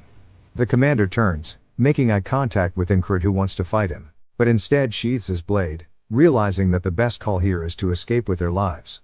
And he yells to retreat as we see the men doing their best to put out the fire on the shrine. They start to alert everybody for help. As the boys run out, Incrid says, one of the guys who went that way disappeared, and there are only 5 of them left in the squad now. Mac asks if this is all, and if they are going to send a pursuit force after them. Incrid says no. They hear Henry coughing, and as he's beginning to slow down, a small group of soldiers begins to chase after them. The boys instantly turn to defend Henry, and Incrid finishes his enemy by cutting his head off. Mac stabs one in the throat, and Andrew copies Incrid.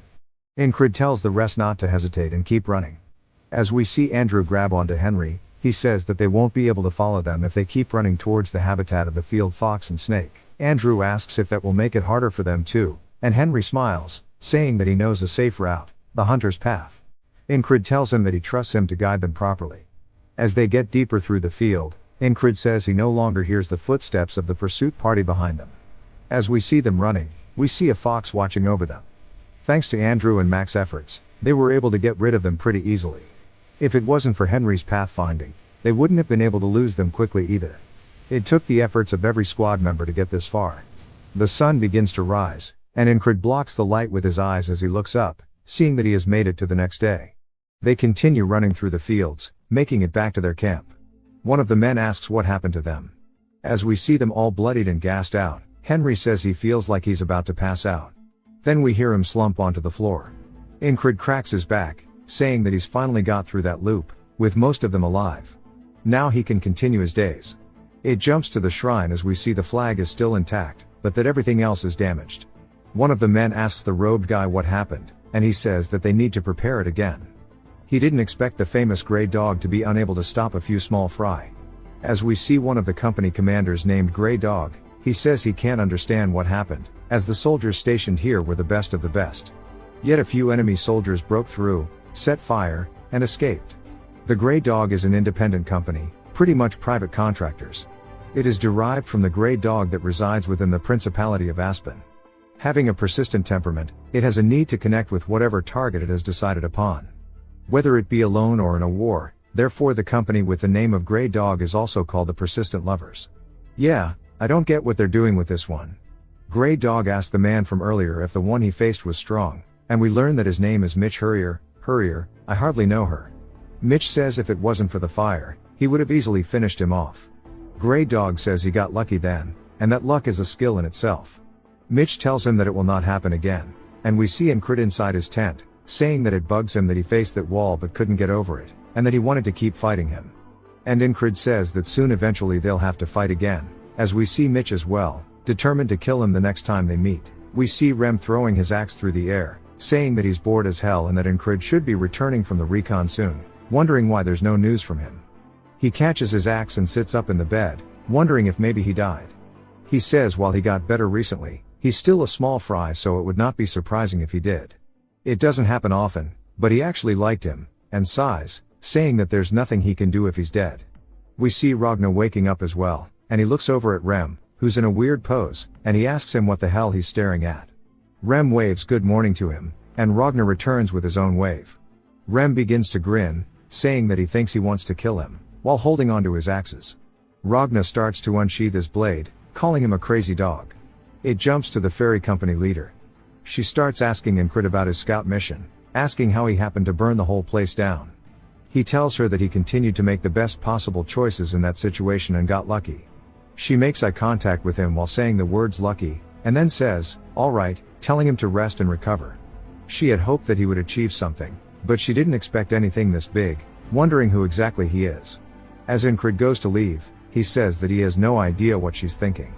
We see Andrew calling out to him and then bowing, saying that he's sorry for acting out in the beginning, and he's alive, thanks to him. Wondering if they'll meet again. Incred waves, saying that maybe if their paths cross, and he begins to walk away. Andrew grabs his sword and bows to Incred, and the rest follow his lead, paying their respects. He says that he managed to bring back 4 of them but wonders if that was really his best, saying that he ended up losing 2 of the members and if he were a little stronger, he would have saved them too. With all the loops, he is capable of exceeding his limits. Eventually, he'll be done with his desperate struggling and strive towards his true goal of becoming a knight. He'll use his loops as a stepping stone for just that purpose, and to prevent repeating the same day over and over, he needs to become much stronger. He hears his squad yelling that they're back at it again, and we see sparks flying as both Ragnar and Rem are trading blow for blow. Both of them are making very serious expressions compared to when they usually duel, and Incred says he's never seen this before. He sparred with them countless times yet never seen them make this expression. One of the men says that they aren't even human, calling them animals, and Incred says he guesses that they never needed to go all out against him. So he needs to get his priorities straight, and that he needs to have them make those same faces when he spars them. We see Ragnar blocking Rem's attack, and then he glances over, spotting Incred. Rem tells him that he's got to report back to them if he's home, asking why he's hiding again. He starts yelling at the rest, saying if they're not going to fight him, then to run off. Ragnar comments on Incred being injured, and he tells him that it's just a little scratch. Incred goes to ask about their techniques, but Rem instantly tells him to just go wash up and rest. Incred decides to ask Ragnar about it instead, asking the same thing, and Ragnar asks if he's seriously asking this right now, and Incred asks if it's a bad time. Ragnar turns his head, saying it's nothing, and Incrid says it sounds like he has something to say but decides he'll tell him later if he wants to. We see everybody packing up the tents as the battalion commander began to move the entire group closer to the tall grass field. Incrid's wounds healed significantly through the trip, and he constantly reflected on his entrained. We see the red-haired guy asking him if he's training, and saying that they're moving out tomorrow, asking why he doesn't rest. He tells him that he'll just be going out for a little bit. Rem clicks his tongue, saying that if he keeps doing this, he's going to die soon and he needs to rest. The next morning, Ragna wakes up to the sound of somebody swinging their sword and sees Incrid's bed is already made and that he must be training. He starts stretching and grabs his sword, saying that he is good with his sword and getting stronger wasn't difficult, and he had a chance to become a knight. But we see him saying that it was boring and that there's nothing he wanted to do as a knight, asking why he would spend his time and energy on it. That he couldn't find meaning, so he lost his purpose, and that's why he's here in this squad. He begins to watch Incrid swing his sword. We hear Incrid grunting in pain as he swings and falls to his knees as we see that he still hasn't fully recovered from his fight. Ragna comments on how his fundamentals are all wrong, and that you need to learn them properly when you start. With all the shortcuts to make up for his shitty fundamentals, it'll be impossible for him to get stronger. But Incrid grabs his sword, and we see his eyes are full of determination, and Ragna wonders why he's putting his body through so much pain, trying so hard. He decides to ask him the same question, and Incrid tells him it's because he wants to get stronger. Ragna asks what he'll do when he does, and Incrid tells him that he'll become a knight. Ragna tells him that a knight is just somebody who fights well, asking if it has that much meaning to him. Incrid says that the knight he aspires to be is someone who decides for himself what is right, and raises his sword for honor, for the sick and the poor, and to protect those he loves. Ragna is surprised that he's doing it for honor and merit, and says that strength is just a tool, since a knight is just a sword, and starts to think about what he wants to do. He walks forward, saying that he won't know until he figures it out, and he calls out to Incrid, asking him if he would like to learn the sword. Incrid says of course. And then Ragna stares at him blankly, and sighs, saying that he should not have said that, and he's already getting lazy. But still, based on how determined Incrid looks, it might be interesting. He says that Rem already taught him the intestines of the beast or something, right? Incrid corrects him, saying it's called the heart of the beast. Ragna says that he needs to get rid of anything that is not that or his stab. Incrid asked about the Valen mercenary sword technique. And he says, especially that if he doesn't ditch that, even if he learns a new technique, he will revert to his old habits, and in that case, he might as well give up. And he tells him to choose, either ditch everything, and start fresh, or just be complacent.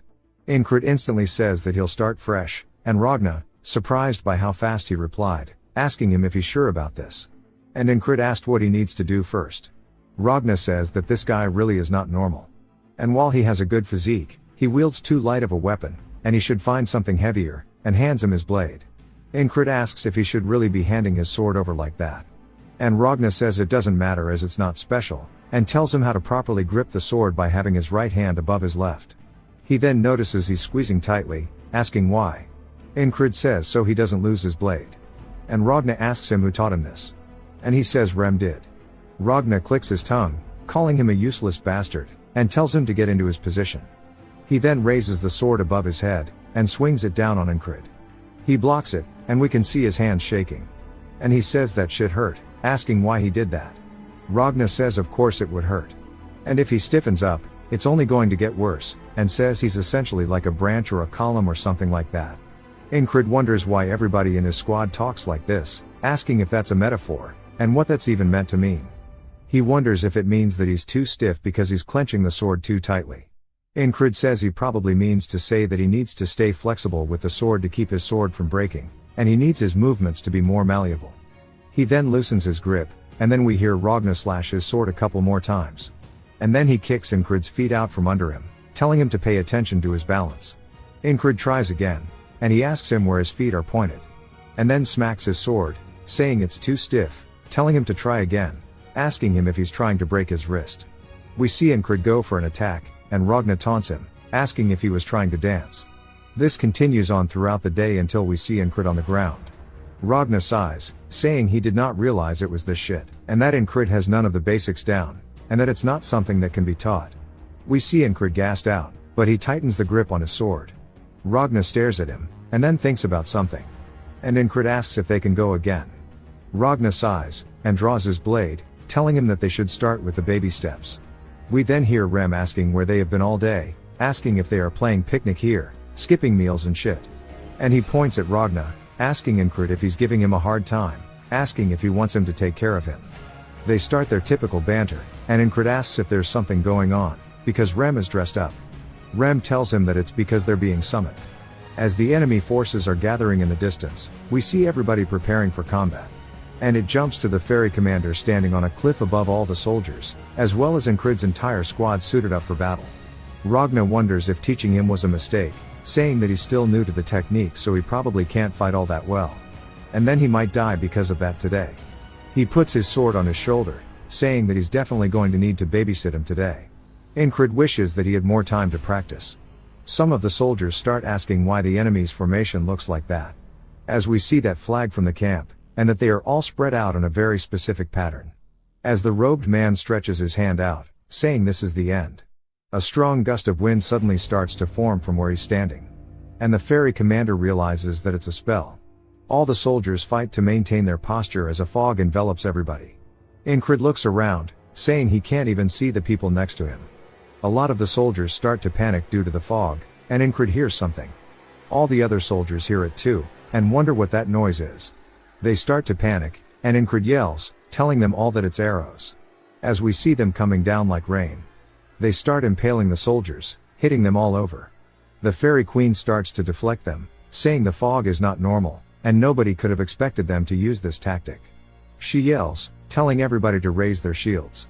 And she realizes they've been had. The robed man begins to laugh, saying it was so difficult to get this spell together. He had to offer up the blood of many animals, while collecting a ton of water by casting rain spells. And once the spell is active, the fog will obscure all vision. Unless you're under the casting point of the spell, which is the flags, it's going to be a one-sided battle. And he calls it the fog of annihilation.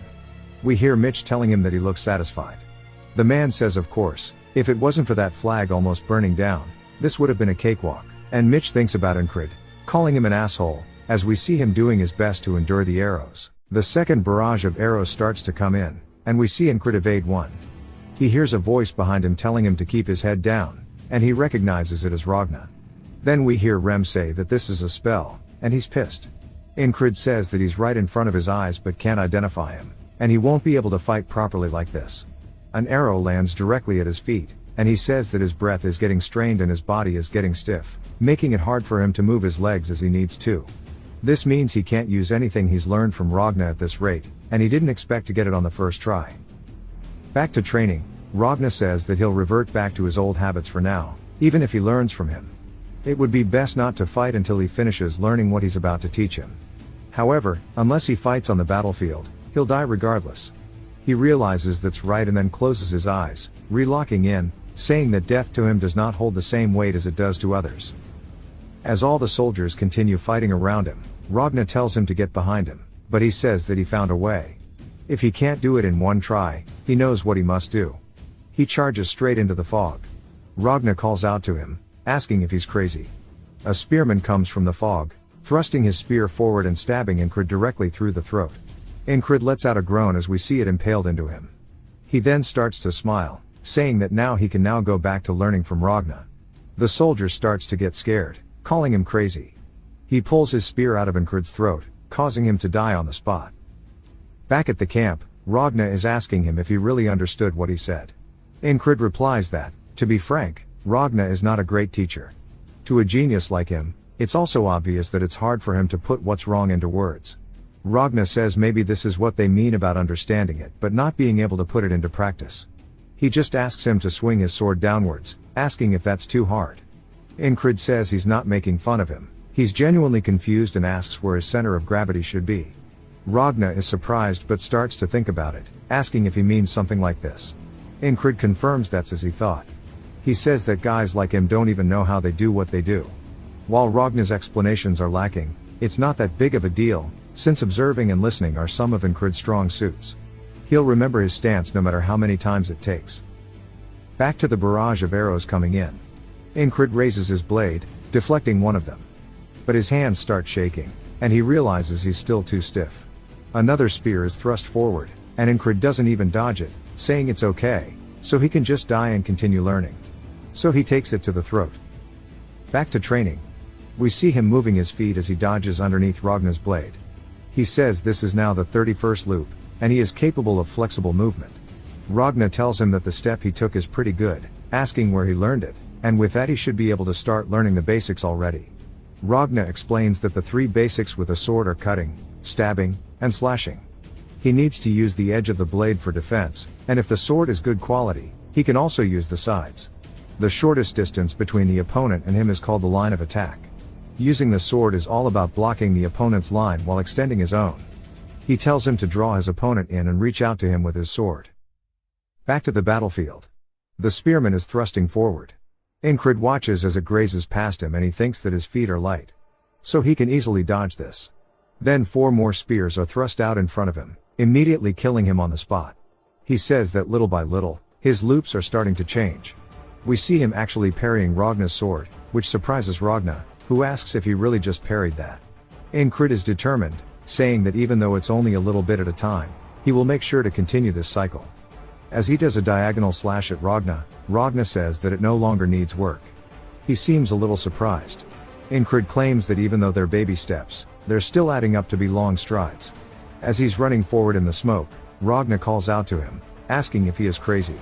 Only for him to die once more, smiling and saying that as long as he can achieve steady progress, he'll die as many times as he needs. We see Ragna raising his blade as he swings down towards Incred. Incred ducks forward while bringing his blade up, successfully countering Ragna's attack and knocking it away. Incred states that it is now the 100th loop. Ragna is looking at his blade in complete disbelief and then looks back down at Incred, asking him what the hell his deal is and who he is, since he can no longer recognize his captain's movements. Incred says that Ragna no longer looks at him the same, and he thought he couldn't improve much more with his talent. As he's running in, Ragna calls out to him again, but Incred continues marching forward, saying that he has surpassed his previous level. We see him dodge the first spear as he follows it closely. He completely runs past the enemy soldier without killing him, as he has a goal in mind, the road to becoming a knight. As he charges directly into the back line of the spearmen, they thrust forward, impaling him yet again. He starts to smile through death, saying that this is so fun he might actually go insane. Back at the training camp, Ragna calls out to him, asking if he wants to learn the sword once more. Incred replies that he'll do whatever he can to become stronger, smiling and ready to die as many times as it takes to achieve his goal. Ragna says there's no way he'd be this good, as he's confused, asking if he's been fighting like shit on purpose until now. Incred says that's not it, but Ragna continues, saying that he's got all the basics down and it seems like he only needs experience if anything else right now. Back to the battlefield, as the arrows come in, Incred says that he has now been on this loop for 200 attempts. An arrow flies directly towards his head, and we see him firmly plant his heel into the ground as he leans forward, ducking underneath the arrow. Saying that he plans to see how far the techniques he has learned will take him today. The typical spearman thrusts forward, but he ducks under it, retaliating by swinging his blade forward, cutting the man's arms and head off. Incred says he knows where the enemies will pop out from beyond the fog.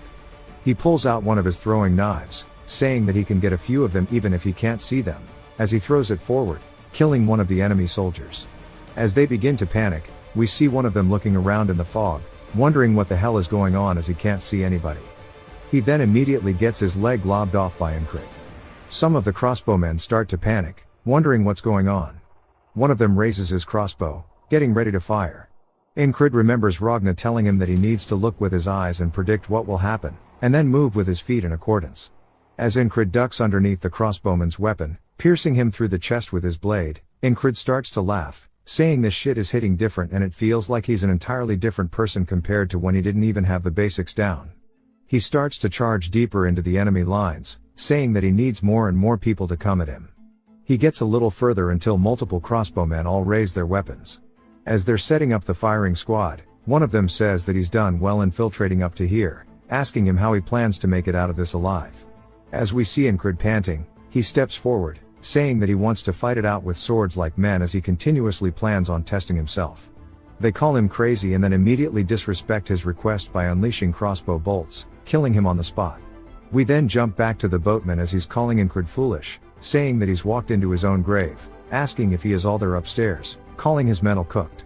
He then wakes up surprised, saying he hasn't seen that in a while, and he wonders if the boatman really came out of nowhere just to shit talk him. Rem then asks what he's doing as he sees that he's blanking out.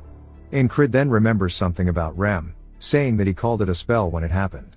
In the enemy's formation, it looked as if they were guarding the flag back in the grass fields on his last outing. He then asks Rem if he knows anything about spells. Rem asks why he's so curious all of a sudden, and Incrid says that he just thought it might be interesting to tell him what he knows. Rem says sure, asking if he knows the difference between magic and spells. Incrid says that magic is more common, and Rem says that is not wrong, that a spell requires a medium. It's not just that it requires it, but the medium is a whole lot more important, as spells cannot exist without them. Incrid thinks about it, saying that the fog was due to the enemy's spell and that flag must have been the medium. Therefore, if the flag breaks, the fog will leave. Incrid asks him if his tribe also used spells since he knows they originated from the west and that is where Rem is from. Rem smiles, saying that he's seen them, asking if he knew that there aren't many actual spellcasters, as most of them are hex casters. Incrid ignores him, and Rem asks him where he's going. Incrid tells him that he's going to train. Ragna says that it looks like they both have the same training background, asking if he knows what the Unyuk sword technique is. We get some lore and we learn about 500 years ago there was 1 in a million prodigy. A child born on a sword farm slayed 12 bandits that attacked the farm with nothing but a fireplace poker. Having lost his parents early, he learned the sword at a young age, and a noble having heard the rumors took him in. That prodigy went by the name of Leonis Unyuk. However, as gifted as he was also cursed. He began losing strength as a 10-year-old and became fully paralyzed at 12. And just like that, the Mist Runes prodigy was lost to history. Rem says that at the age of 20, Leonis fully paralyzed and immortalized himself in the history of swordsmanship, completing all the sword techniques in the land and categorizing them into 5 categories: the righteous elaborate sword, the heavy strong sword, the flowing confounding sword, the fast swift sword, and the gentle parrying sword. Leonis rewrote the history of the sword, and with this, the Unyuk family became the greatest house in the empire.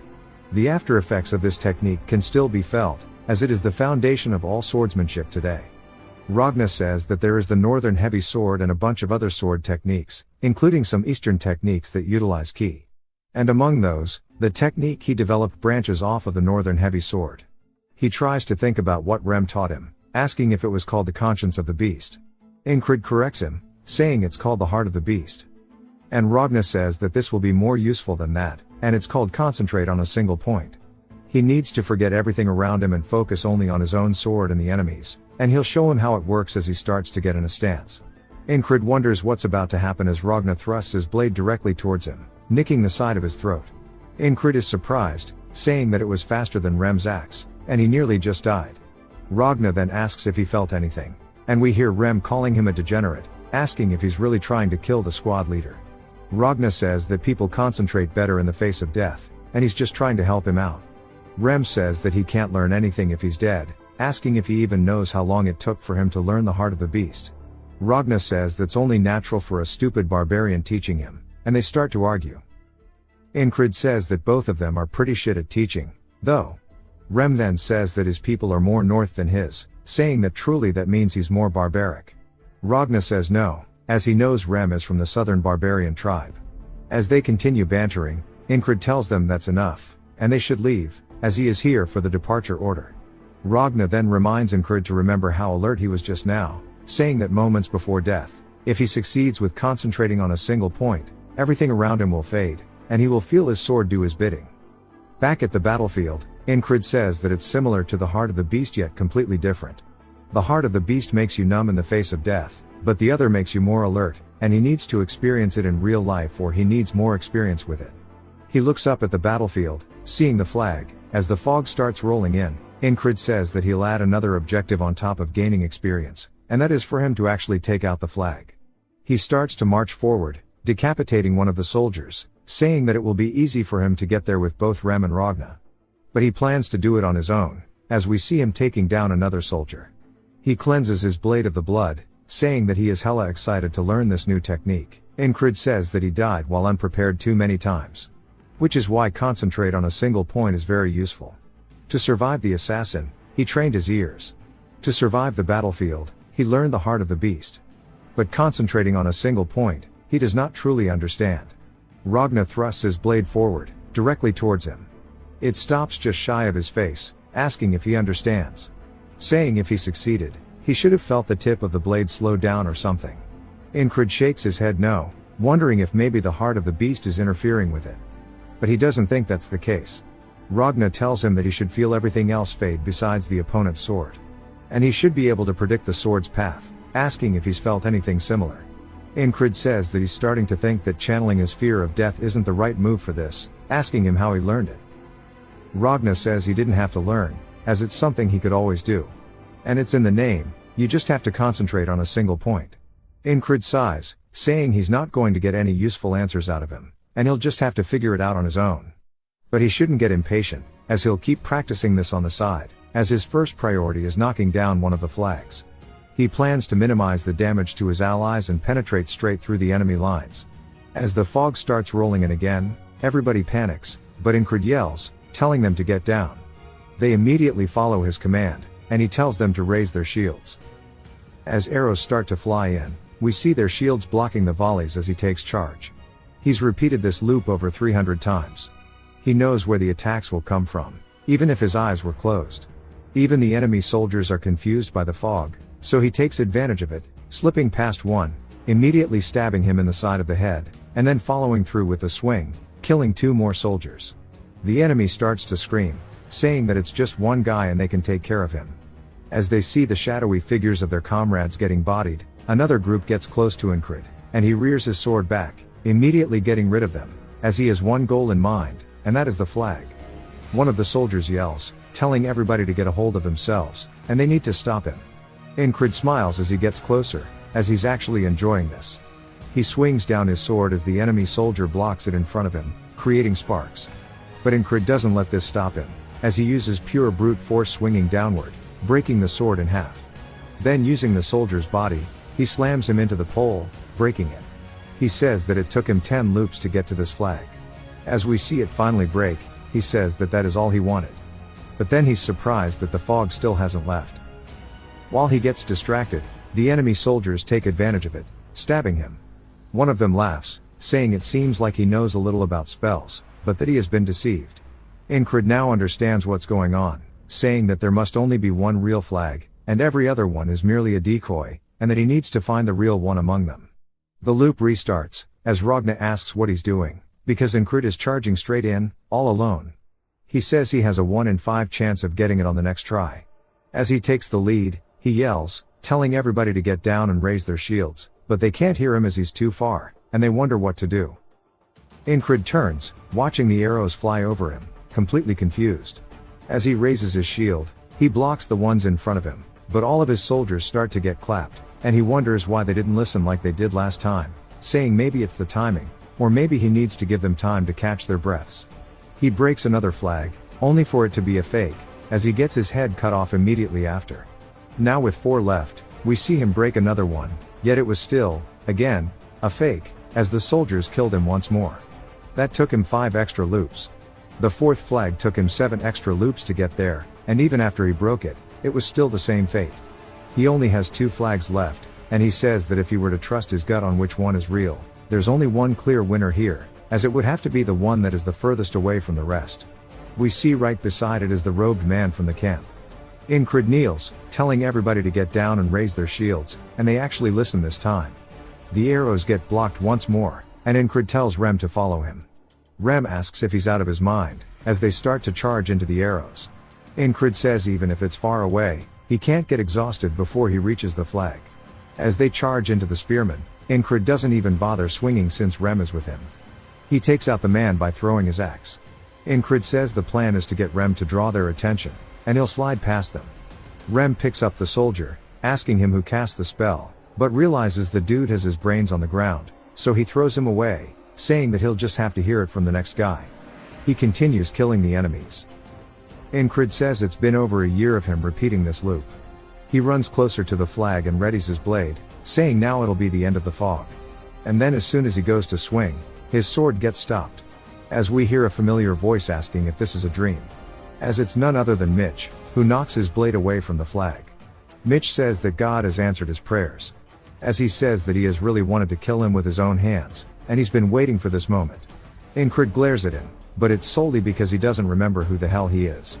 Mitch is a bit taken aback and then starts to get angry, asking how the hell he forgot about him in only a few days. But Incrid is confused, since for him it's been so long. Incrid asks Mitch who he is. Mitch says that he'll remember as he readies his blade, charging forward, saying that maybe being stabbed will jog his memory. Incrid watches as the blade comes close, so he turns his chest to the side to dodge it.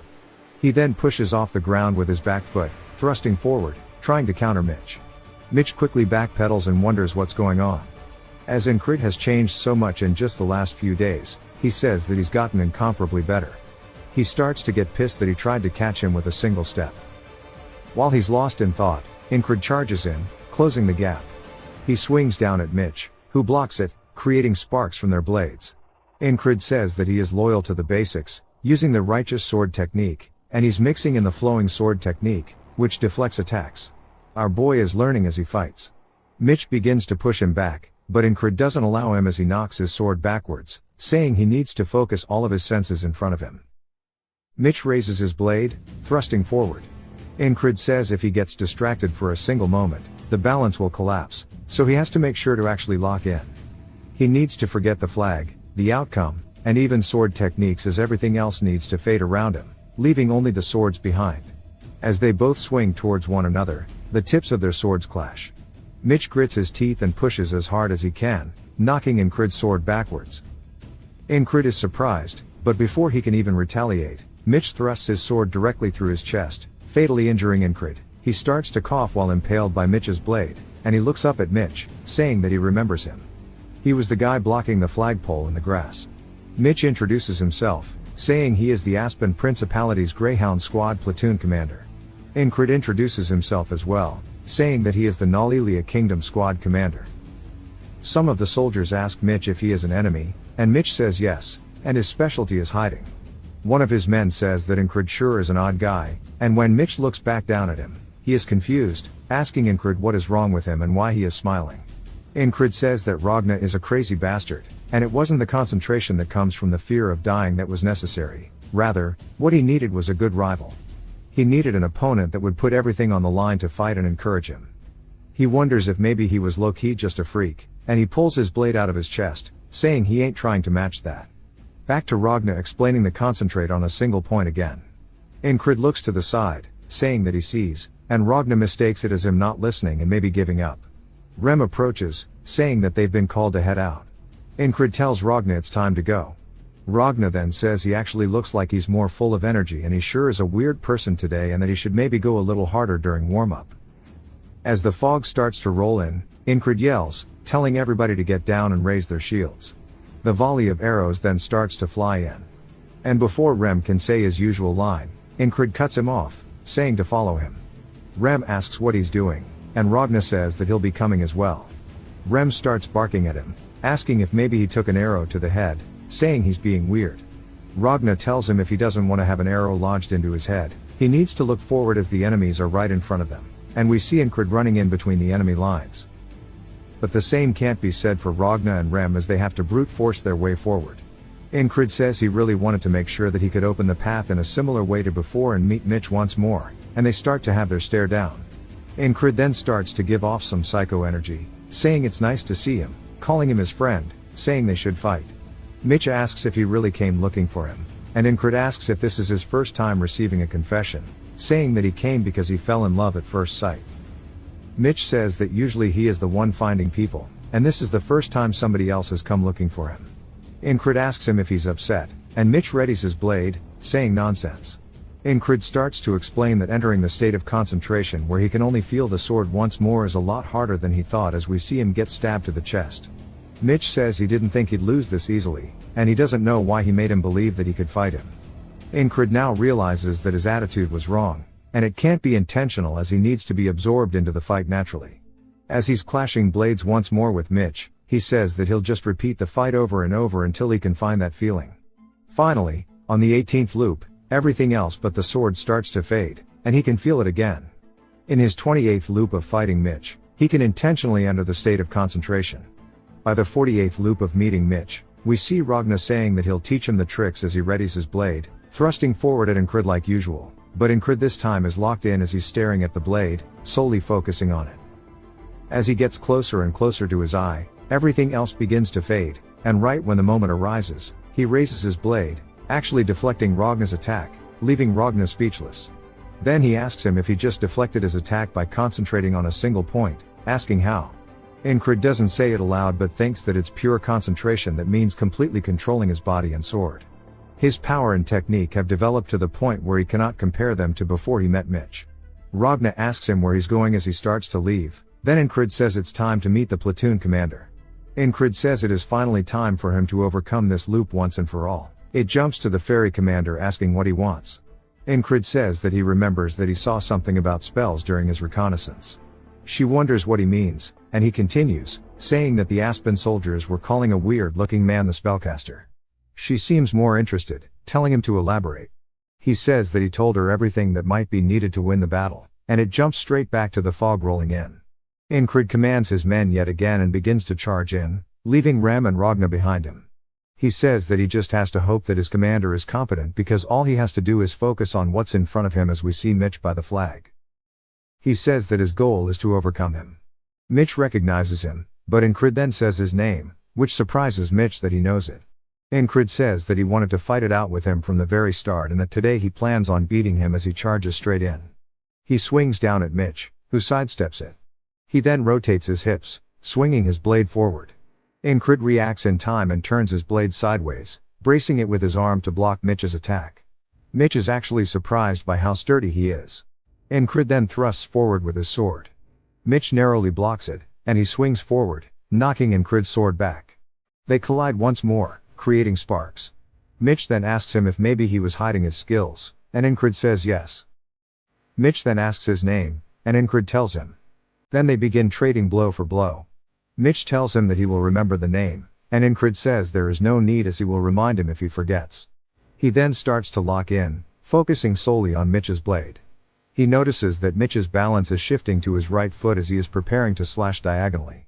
Incred sidesteps it, saying that he has learned this from all of the loops, and the experiences gained through repetition all culminate to allow him to see his movements. They both thrust directly towards each other's necks, barely grazing one another, as we see they both drew blood. Mitch then looks down to see Incred actually following through with this swing, and he narrowly dodges by ducking underneath. He says that he really thought he would get him in a couple of moves, and he wonders why he is struggling against someone like this. He grits his teeth out of pure anger, saying that his righteous and flowing sword techniques are suited for parrying, so he needs to get a proper attack in. Now Mitch says that he will use his ultimate technique that he has learned to remedy that. He stomps forward and starts to swing his blade diagonally, saying that it is an attack that starts from the bottom and slashes in a huge arc. It is called the will cut.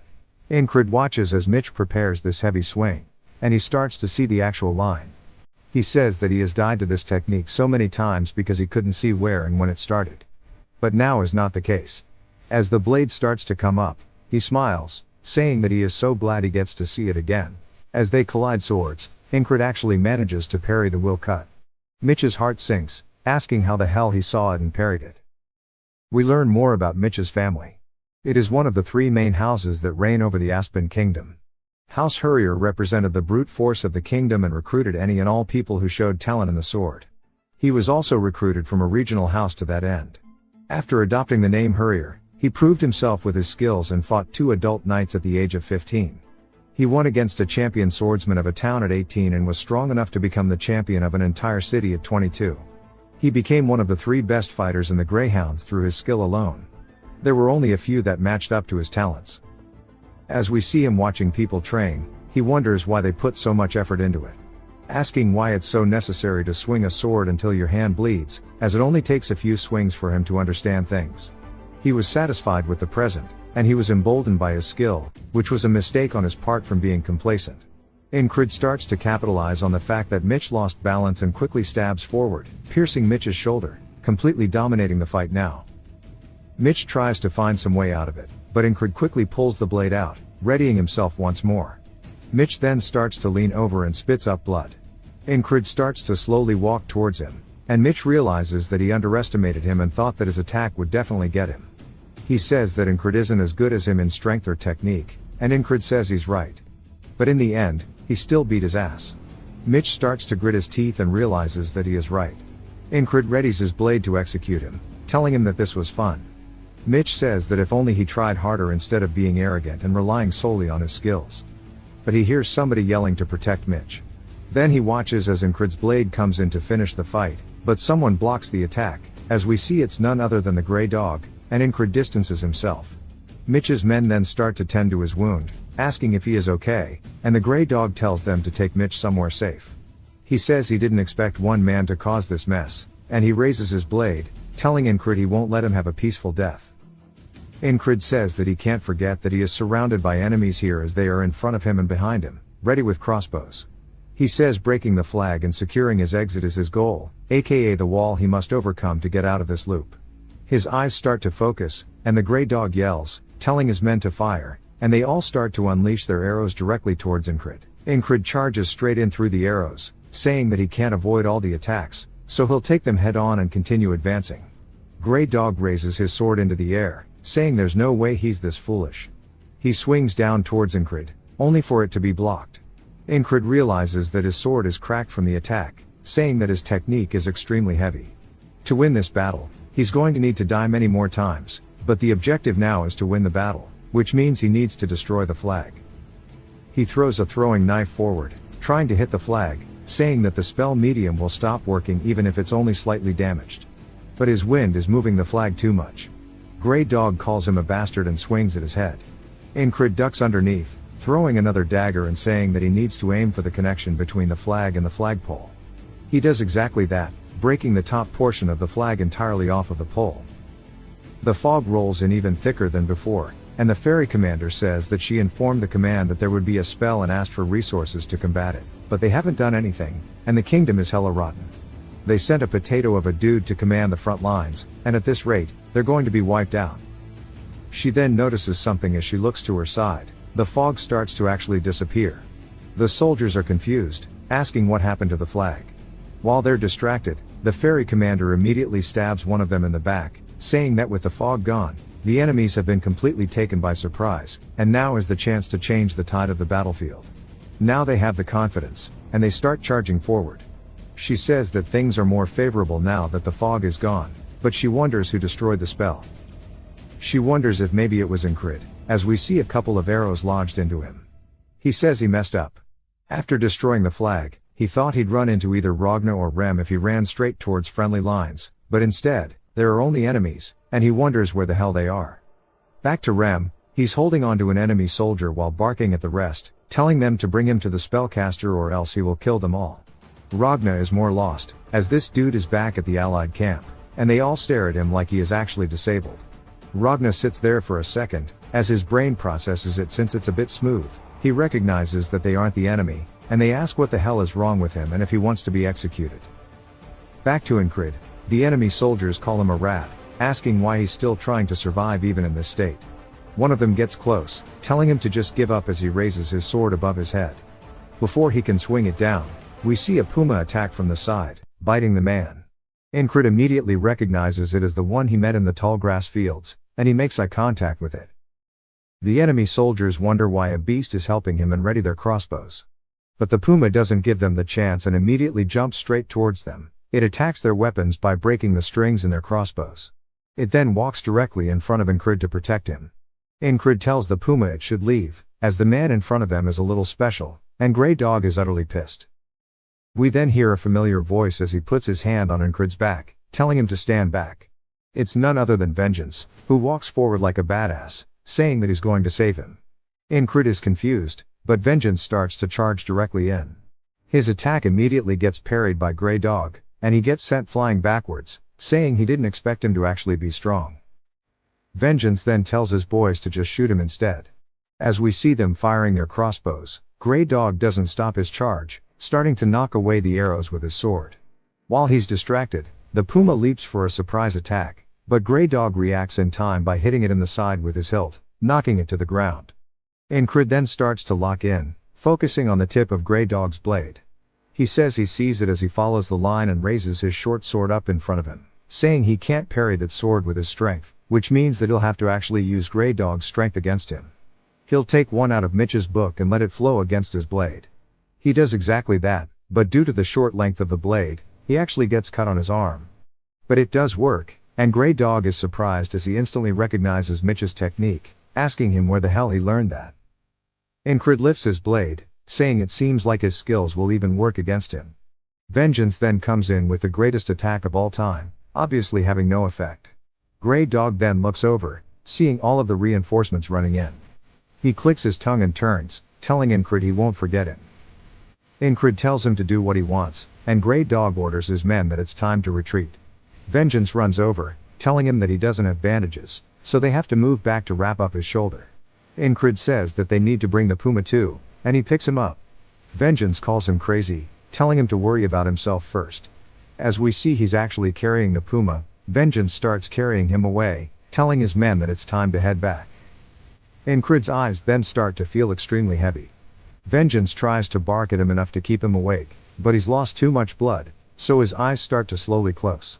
The boatman then asks him if he accomplished what he wanted to, calling him a persistent bastard, and asks him what truly drives him while Vengeance and his boys fight to take him back to base. It jumps to a tent.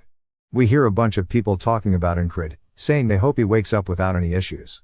Incred wonders what's going on as he feels a strange sensation in his hand. When he wakes up, he sees the puma cuddled up to him.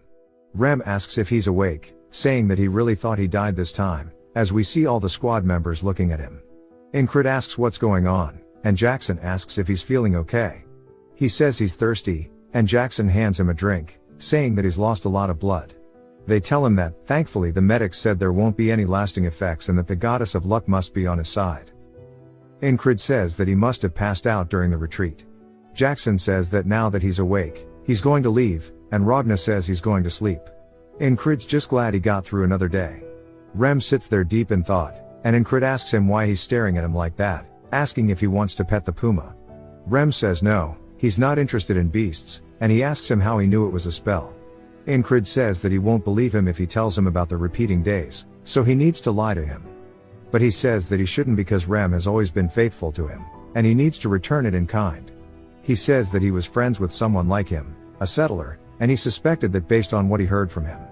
In Incred's mind, he says that's a perfect lie, as he did hear it from a settler, which was Rem. Rem sighs, saying it's fine if he doesn't want to tell him. He should just not get himself interested in spells. Incred says he really is really smart despite how he looks, and he asks him what he was doing during the battle. Rem says that he was going to see the asshole who set up the flag, but he didn't like his face, so he sent his head flying. Incred says he was wondering what happened with the spellcaster since he never saw him. Krace tries to hand the puma some food in return for touching its paws, but the puma hisses. Incred says it might rip him to shreds, and Krace says it's worth 10,000 krona. And explains that because of its blue eyes, it's actually called a lake panther, and they're supposed to hold the energy of the lake inside them. Each of its claws is worth over 10,000 krona, and they keep growing new ones. Incred says that a single bronze coin is worth 1 krona, so 10,000 must be worth a gold coin, which is way more than his pay.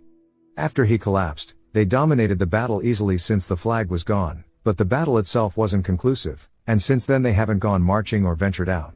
He wonders if he would succeed in the parry that he did last time if he tried doing it again, but he's not sure. Jackson tells him that he's not going to heal if he keeps moving, and Incred says he's not overdoing it, this much is enough. Ragna tells him that the most he can do right now is stretch and continue resting.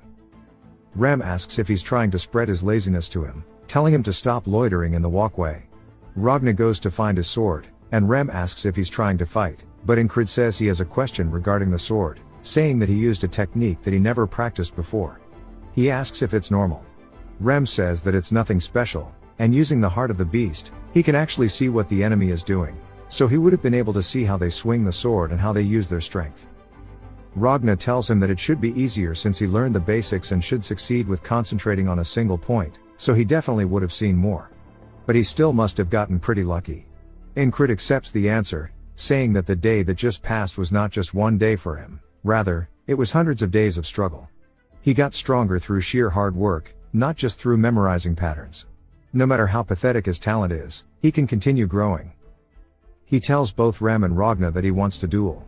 Rem says that they call him a madman, but he's clearly more psycho, and Ragna says that it's rare for him to agree with this idiot, but asks what he hopes to achieve in that condition. Ragna says that with his body in that state, duels are off the table. The ferry commander then enters the tent, asking him if he was the one who broke the spell. He says that he thought Command would start asking questions soon, but he wonders why she is here herself. He tells her that it was him who did it, and he saw it while on patrol. He knew a little about it beforehand. She says there were 5 decoys, asking how he found the real one, and he tells her that he just guessed. She seems suspicious but heads out, and he asks if that's really all she came for. She says that she also came to see his face, and she truly believes that fate has brought the two of them together. As she leaves, he wonders what she is talking about with fate. Rem starts to laugh, asking if there's something going on between them, and Ragna says he realizes now that he was skilled with women. Ingrid tells him to shut up. Craze says that he knew he was suited to start a host bar with him, and he'll make the terms favorable for him. Ingrid just wonders why she's like that himself. Craze then tells him that he has some good news, as a squire from the Night Order is here. Ingrid is told that it is the Scarlet Cloak Night Order. The battalion he is with is called the Cyprus Division, which was named after a knight, and Cyprus is part of the Scarlet Cloak Night Order. Knights are especially skilled, which is true even across the entire continent. That's why a Night Order has many more people besides knights, squires, servants, and students of knights. Once a squire is approved by their knight, they become a proto-knight, and far above them exist knights who have surpassed humanity. Squires rarely fight in battles without their knight, so this squire is probably about to become a proto-knight. They then get yelled at, telling them it's time to go to battle. They say maybe they were all waiting for the squire, but it's time to head out, and they tell Ingrid to rest well. But Ingrid's eyes look determined, and Rem can sense that, saying that he can tell that he wants to come with them, but he guesses it can't be helped. Ingrid really wants to see the ideal that he has kept as a dream this entire time, on the battlefield. We see everybody forming up, and Ingrid says that he's about to witness a small piece of that dream. As he and the boys make it, his eyes are fixated on something as he sees a man slowly walking towards the enemy army all by himself. His cape flowing in the wind, he marches forward as the enemies draw their bows, beginning to grow uneasy as the air gets more tense with each step. As he gets closer and closer, the enemies yell fire, and the arrows begin to be unleashed one by one. The man looks up at them, and slowly the sky begins to get blotted out with a sea of arrows. They start to fall directly towards the man. He finally stops walking and kneels down to the ground while holding onto his blade. His legs begin to give off a strange aura, and Ragna says that he used determination on his legs, as we see the wind channeling upwards from him. He quickly bursts off the ground, completely redirecting all the arrows above him as he charges directly into the enemy line. Ingrid is completely speechless as the man stops just shy of the enemy front line. In one quick breath, he unsheathes his blade, slaughtering them and sending half of their corpses flying through the air with just that one strike, and Ingrid now realizes how big the gap truly is. The enemy soldiers start to wonder if they are dreaming. The man kneels down once more and quickly dashes forward, swinging to his left, sending a whole group of them flying, and then immediately dashing forward again and swinging to his right, carving out the enemy front lines. From the enemy's point of view, they are just getting sent flying through the air as one man renders their army useless, akin to a natural disaster. The commander yells, telling them to stop him, calling them all idiots, only for him to get ahead of himself as the man quickly leaps up, decapitating him on the spot. He then lands directly on top of the horse, and Ingrid's eyes are filled with nothing but admiration. Rem says that guy's not bad, and he isn't called the war specialist for no reason. Ragna starts to think about how it would be a good fight, but Jackson says the enemy had at least 5 opportunities to stop him, and the enemy commander is an idiot. Odan prays for those who died, and Craze says it's going to be over without them needing to do anything. Ingrid starts to think about what kind of sword technique he used, asking if maybe it's the righteous sword, but immediately correcting himself, saying it has elements of the heavy and the swift sword. He explains how the righteous sword is a just and intricate technique that lures the opponent into your moves. The heavy sword utilizes strength to cut through everything and dominate the opponent. The confounding sword tricks the opponent, ambushing them, and the swift sword overwhelms the enemy with speed. The flowing sword is a gentle technique that parries the enemy's attacks and retaliates. Ingrid says that even though the heavy and swift swords are at opposite ends of the spectrum, he can see both of them in this man. Then he realizes something, saying that they might actually be different in character. But all of these techniques started from one single source, and if one understands the commonality between all 5 and wields the sword like a living object, then maybe that is the secret to having any form of moderate success. He starts to have some form of enlightenment as his eyes start to close slowly. The main army starts to charge in towards the enemies, and both Rem and Ragna look at Ingrid and realize. Rem smiles and says that the squad leader is about to overcome something, so they shouldn't let anybody disturb him, and they all start to form a wall around him. While Incred is lost in his mind, he says nothing changes despite his understanding, as understanding is nothing. He starts to look up, while in this limbo-like state, he only sees the wall he must overcome, and he says that it exists to show him how much further he has to claw his way up.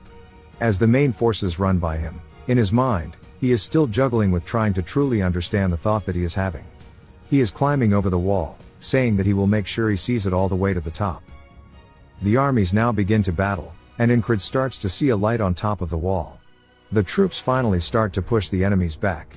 As Incred continues crawling up more and more, the allied troops raise their hands into the air, cheering for victory. Incred opens his eyes, saying that the war is finally coming to an end, and the following winter and spring are going to be very busy. Back at another kingdom, it is none other than the Principality of Aspen, and we learn that it is controlled by three main families: Aspen the Sovereign, Hurrier the Mighty, and Atkins the Administrator. The Administrator says they use the Frog General as an excuse, and the frogs do require a nightly response, so they have nothing to retort. The king starts to get angry, saying that the Greyhounds will pay for this, and Greyhound tells him that this will not end well for the enemies. So back to the army slowly marching back. Incred says that after the lengthy war, the Aspen forces headed back as well, so they had no choice but to do the same. They made their way to Border Guard, the kingdom's remote fortress city, and with its proximity to Aspen, the city is heavily militarized, with 1 in 5 people being a soldier. The city commander starts yelling, telling everybody that he highly praises the heroes of their empire, specifically the Nalilia heroes who have led them to victory in the war. He calls forth Incred, saying that for destroying the spells of Aspen, he plans to reward him. Everybody watches him step up onto the stage, asking how some useless squad leader like that really broke the spell, saying that he's actually weak and must just be taking credit for what his squad did. As they keep talking to him, Mac then steps forward, telling them to shut up, as Andrew says that he isn't someone they should be talking down to. Everybody who has been a part of his journey so far smiles watching him receive his reward, saying that he is much more than they'll ever know. As Incred accepts the reward, he looks down at it, wondering what to do with his money. Craze asks if he wants some recommendations, and Incred says yes. He wants to go to a good store, specifically, he wants to go to the best blacksmith in the city. As they head there, the dude starts yapping at him, saying there's no way he's going to use all that money to buy a sword, saying that the regular sword isn't bad, and there are also so many swords lying around on the battlefield. Incred says to become a knight, he needs to prove his strength as well as his skill. As he starts to unsheath his blade, he looks down at it, telling Craze that he is going to take the soldier promotion exam, as his time as a lowly foot soldier is now over. Craze says that he thought he wasn't interested in promotions, and Incred says that he can't stay at the bottom forever. He guesses it's time to get things set up then. There is a soldier ranking system to increase morale. Those stronger than the existing scale are designated as special, and you're treated according to your rank. To be promoted to a rank, you have to duel 3 soldiers in the rank you're aiming for and win. For the soldiers there to witness it, it is a fun sport involving bets. As we see, Craze is hustling everybody. He asks who wants to bet on Incred. His opponent walks up, asking why somebody at the lowest rank is going for medium straight away, saying an award shouldn't warrant stupidity, but it must have been his squad who earned it, so that is getting to his head. Incred says that he must be the first one, and he's skilled even among the medium ranks, hailing from a famous mercenary group. Back to the hustler. Only one person has voted in favor of Incred, asking which idiot did that. The hustler says that you can't know the results until you see it. Incred says he only got stronger by dying over and over up until now, but there's no risk of death in this fight, so this is his one and only chance. He needs to look ahead, not let his guard down. While his skills may be pathetic, he will show that hard work is not a foreign concept to him, and most of the guys here he never would have stood a chance against before. But now won't be the case, as he forces himself to focus and fight like his life is on the line. His opponent screams, running in, saying here he comes, and Incred says that he needs to try to pull off the parry he learned from the last battle, and he can use that to create an opening. He swings his blade, knocking the sword out of his opponent's hand immediately. As it starts to fly away, Incred notices the guy's fingers are bent in weird directions. The guy starts screaming about how his shit is cooked, and while he's distracted, Incred charges forward, hitting him in the face with the hilt of his sword. The guy falls to the floor, bleeding out of the mouth, and Incred wonders why the hell this guy is so weak. Everybody starts to go crazy, saying there's no way that loser just won, and they ask Craze if he was the one who bet on him. saying that surely he knew how strong he was. Of course, he didn't, as even he can't believe how strong he was, saying he just didn't want his bet to be empty. When someone else says he needs to have more faith in his squad leader, Incrid says that maybe the guy let his guard down, but even if that's the case, he wonders if all duels end quickly, and he shouldn't be that weak if he has a medium rank. An older man steps up, telling him not to get cocky, saying it was sheer luck. He readies his spear, saying he'll fight him this time. Incrid recognizes him, saying he's part of the heavy infantry, the strongest in his battalion. The man distracts him by moving the tip of his spear, trying to surprise him. Then immediately thrusts forward, but Incrid's body moves before he can react, cutting the tip of the man's spear off, wondering why he thrust from so far away, saying maybe there's a trick up his sleeve, but immediately realizes that's just a bad thought as the dude looks like he just dropped a brick in his pants. Wondering if it's his turn to strike now, Incrid takes the chance, kicking the dude in the stomach, making him fall to the floor. We see Henry and the crowd watching while everybody's surprised that he won again, realizing it's not a coincidence if he won twice in a row, and that the lowest rank took down 2 medium ranks. Craze start to ask who else wants to fight him, and everybody starts to wonder when so many people arrive, saying it's embarrassing to go out there and lose to him. Vengeance calls them idiots, saying everybody's scared now after looking down on him. His friend tries to say he was the most condescending, but he immediately tells him to shut up.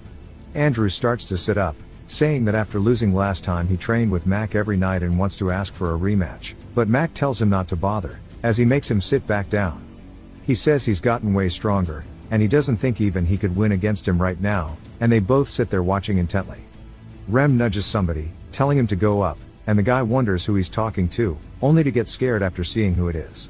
Rem says that he was just talking about how much he must have kissed the commander's ass to get his promotion, and that he should go up and show off his skills, but the guy says he's not scared.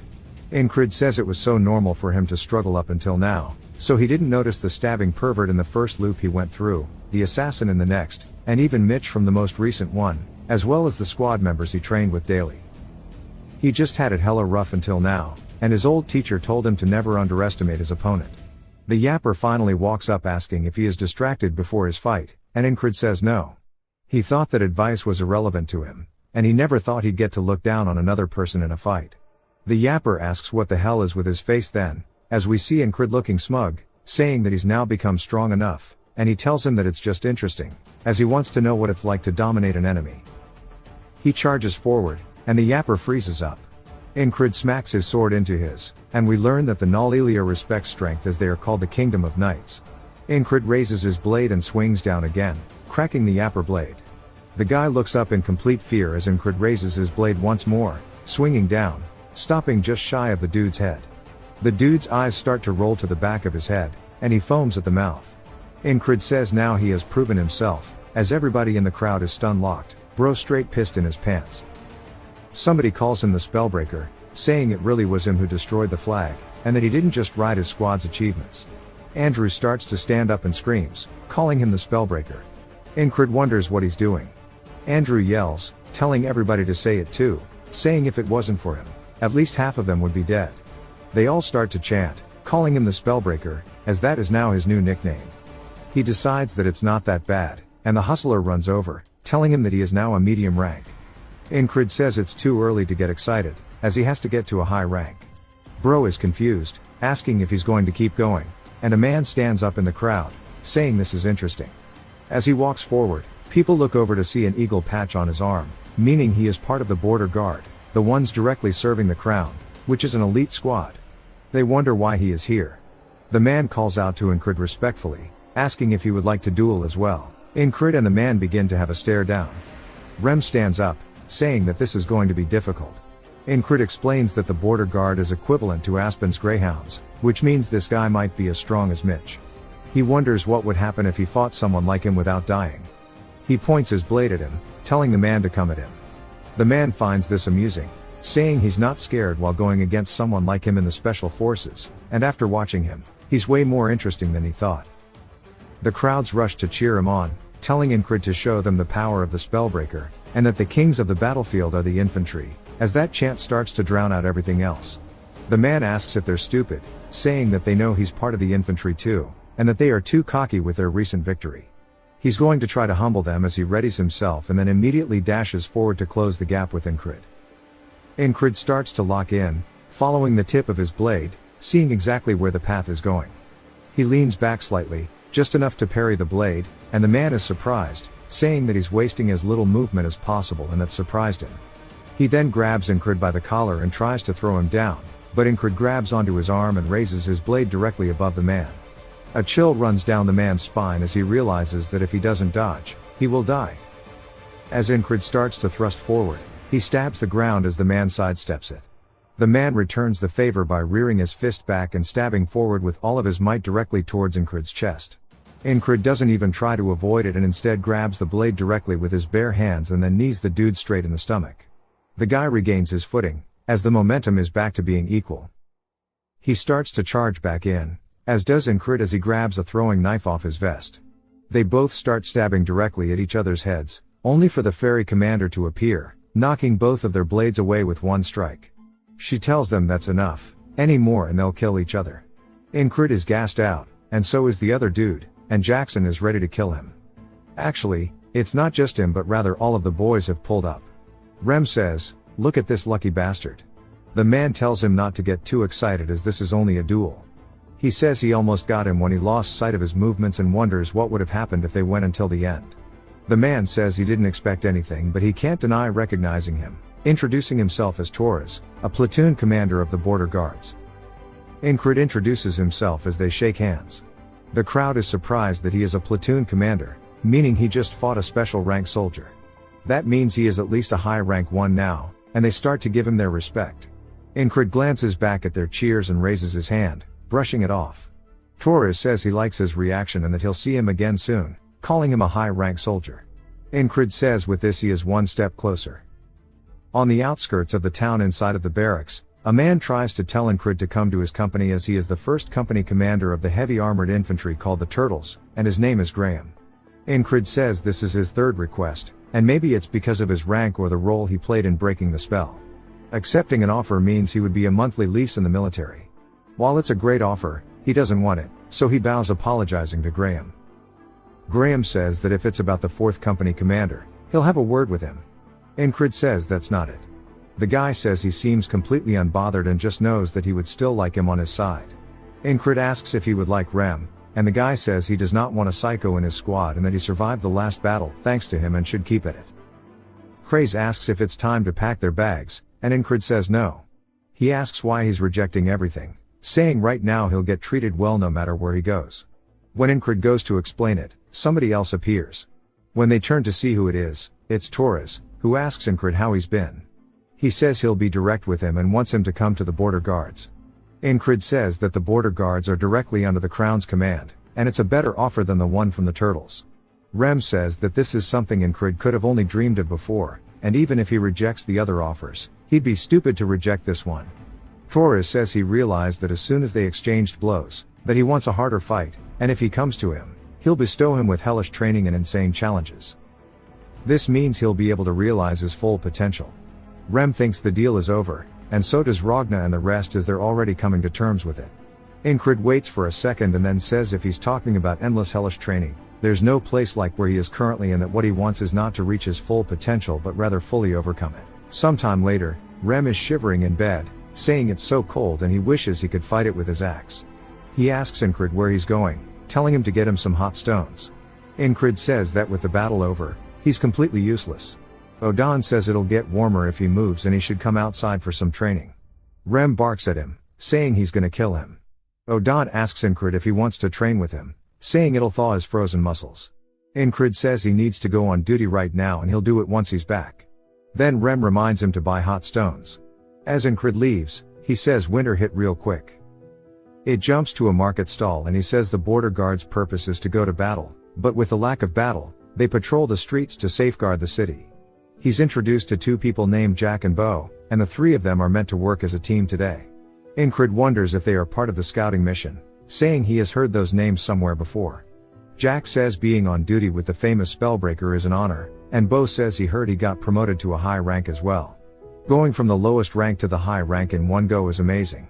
Incrid says he got lucky, and Jack says he wants to see how strong he is, asking if they can duel when they go back. Incrid says he's always welcome to duels, and Jack says that's a promise. Later on, While they are patrolling, Jack and Bo start to get closer to him, wondering why they have to do this in such cold weather. Incred wonders why they are so close, saying he's not big enough to block the wind. As they pass by a market stall, a robed figure begins to approach them. Incred notices something as the person begins to trip. He goes to help the kid, but they immediately pull out a dagger, and before he can even react, it's plunged directly into his chest. He begins to spit up blood, wondering what's going on, and Jack and Bo quickly cover it up by saying that he was drinking so early in the morning and they are hiding him from the crowd, meaning they are all working together. The robed man asks if he's surprised, saying that a greyhound never forgets its target. Incred says that this half-fairy assassin must have been sent because he broke the spell. The assassin pulls the knife out of Incred's chest, causing him to drop to his knees as Jack and Bo leave him. Jack says the mission is successful and they should head back. One of them is named Rotten, as we see him up in a guard tower nodding for confirmation. Incred says he remembers them now. They were the wounded soldiers from the recon mission according to Craze, and they found an excuse to make contact with Aspen. As he falls to the ground, he says it's a 4v1 and this is going to be rough. A woman spots him on the street and her face turns pale as she screams as his blood begins to pool out. Incred says this will be interesting. His eyes open wide awake, and he tells them good morning. Rem asks what's wrong with him, and Incred says nothing, he just wants to start today with some energy. Rem again tells him to get some hot stones. As Incred approaches Odon, who is pouring water on his head in the ice, it immediately steams off. Odon asks what he can do for his squad leader. Incred says he mentioned a method about heating up his body. Odon says it's called bare body training, and it's essential to keep your strength in this cold weather as it will prepare you for any situation. Incred tells him to teach him. He saw the dagger being pulled out, but he could not react because his body wasn't prepared, he was frozen solid. Odon instructs him to get into a stretching position and says he should have noticed that as soon as he saw Jack and Bo stick close to him and he'll take those two down first. After he can't take them down too early, the assassin will flee. Odon says his muscles will be sad if he can't even hold this. Incred tells him they're already screaming. He gets introduced to Jack and Bo once more and tells them it's nice to meet them. They ask him if he's cold seeing him without his cloak, and he says he was just training. They start to get close to him again, and Incred shows that his body isn't in its prime, thanks to Odon. Right about now should be when the assassin makes his appearance as he spots him in the crowd, and on cue he makes his appearance from a bit ahead. Incred immediately raises his hands, swinging backwards, hitting Jack in the face, but Bo manages to dodge under it. Bo asks if he somehow noticed and draws for his blade. Incred sees the assassin, saying he's either going to charge in and attack or run away. He draws his blades and needs to take care of these two quickly. The assassin throws something at him, which makes a screeching sound. Incred wonders what the sound is, but it's too late as the throwing knife has already pierced his chest. He looks down in confusion as it was so fast he didn't even see it. Not only that, but because of how far they were in through the crowd, it means this dude is deadly accurate. The guy tells him once more that a greyhound never forgets its target. Incred says it pierced his heart by the time he noticed it flying through the air, and that is a dagger faster than sound. The same woman from before screams that a person just died here. Incred says he needs to face melee and ranged assailants at once. He begins to smile, then faces death, asking how he should prepare. Incred says that the half-fairy stabs when he's close and throws a dagger when he's far. This isn't hard to understand as this wall is relatively simple. He continues his stretching. Incred says death. Odon asks if he's threatening him as he sits atop his back, but Incred says no, he genuinely thinks he's going to die. Ragna asks if he's doing torture training or something, and Rem laughs, asking if it's that hard. Incred tells him to get over here, saying he'll show him how to do it. Jackson enters, saying it's his turn on duty. He sees them all stretching and struggling except Odon, who laughs, saying this is his territory so they should step out of it. Jackson looks confused, and Incred asks what's wrong with his face, saying they're only training. Incred starts drawing in the dirt, saying he needs to somehow block the dagger he'll throw.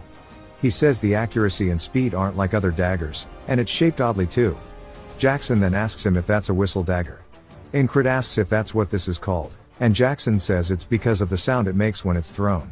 If handled well, the target will never know what hit them, and it's good to stay far away from things using it. Incred says he'll remember that, no matter how good he is at throwing daggers, he can't do anything if it's blocked ahead of time. Incred raises his hands once more, swinging at Jack and Bo. Jack again gets hit, but Bo does not. Bo asks if he noticed, and Incred grabs him by the robe and uses him as a meat shield, saying that he should take down these idiots and use them to protect himself from the dagger. The whistle sound comes through, but it's too late as Incred is stabbed in the stomach and Bo is stabbed in the back. Even Jack is stabbed in the throat, and Incred realizes that he threw 3 in such a short time, and this dude is incredibly skilled. The assassin starts to grin and laughs as everybody begins to run away, screaming murder. Incred says he'll kill his own people if they get in the way, or maybe he never thought of them as his people. The assassin kneels close to him, saying that was admirable. Incred glares at him as the man repeats the line, "A greyhound never forgets its target." Incred says thankfully, and the guy wonders why he's joking at his deathbed. He pulls out his whistled dagger, calling him a funny guy. Incred admits that he underestimated this whole thing. As the dagger gets pulled out of him and his wound begins to gush out, he says that a wall is still a wall. The boatman asks why he is enjoying this, saying he should laugh while he still can because the despair at the end of that enjoyment is why this is a curse. Incred wakes back up in bed and heads out, saying no to him, this is solely a blessing. He asks Jackson to tell him about a whistled dagger, and Jackson asks where it came from. Incred asks if that's important for the explanation, and Jackson says that it's multiple thin blades pressed into one, which causes the whistling sound as it flies. At one point, it was called the dagger that is only heard, and it's really hard to follow with a human eye. Incred asks what he's meant to do if he wants to see and dodge it, and Jackson says that he can't. Incred asks what if he has 2, and Jackson asks if he needs 2, and he says yes, that he does. Jackson says that this guy is being weird again, wondering where he even heard about this. He says there's no point in spotting an already thrown dagger, he has to watch the hand of the thrower. The path it takes is decided at the moment it's thrown. There are ways to hide himself as it's thrown, but it's not hard to spot once you know what it is. Incred asks if he thinks he can learn the technique, and Jackson says not with the way he throws. Incred says he's continuously catching strays, and Jackson asks if he wants him to teach him how to throw daggers. Incred is surprised that he offered to teach him first, and Jackson says that if he's not confident, he doesn't need to do it, but Incred tells him he'll learn.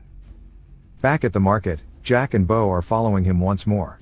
Incred explains that the moment he throws his dagger, he needs to relax his whole body and focus as the blade leaves his hands. Seeing and dodging it is the same. As he stares at where the assassin usually appears, he sees only his feet before drawing his blade, immediately cutting Jack's head off. As Bo goes to reach for his, he turns towards him, slicing him through the stomach.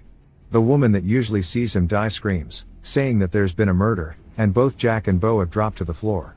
The assassin starts to approach, and Incred says he needs to watch his opponent and switch from relaxed to focused.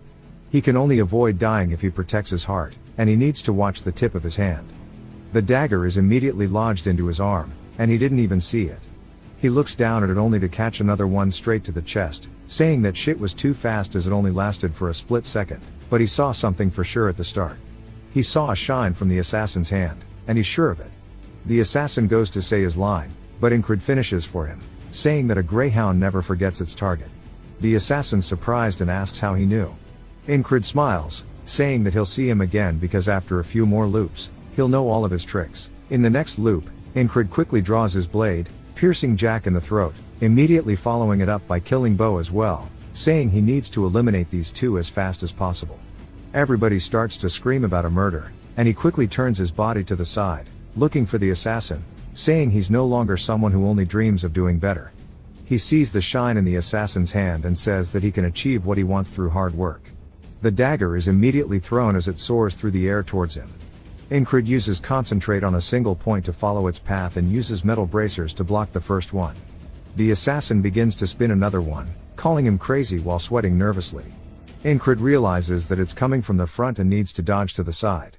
But it was none other than a feint, as the assassin is still spinning the whistle dagger on his finger. Incred realizes this and accepts his fate, as there's nothing he can do when the assassin throws the blade for real this time, piercing him through the chest. He drops to his knees, saying that he can adjust his timing according to his movements, and that this dagger is pretty damn cool as he pulls it out of his chest. He looks down at it, saying that he wants to have this as well. We see him spinning a throwing knife on his finger, and he throws it towards a fruit. He misses, and Jackson asks what he's doing. Incred says he's practicing with the whistle dagger, and Jackson tells him that's not a whistle dagger. Incred tells him that he'll have a real one soon. As he is spinning his throwing knife, the string breaks, and it flies right by Jackson's head, leading to an awkward silence.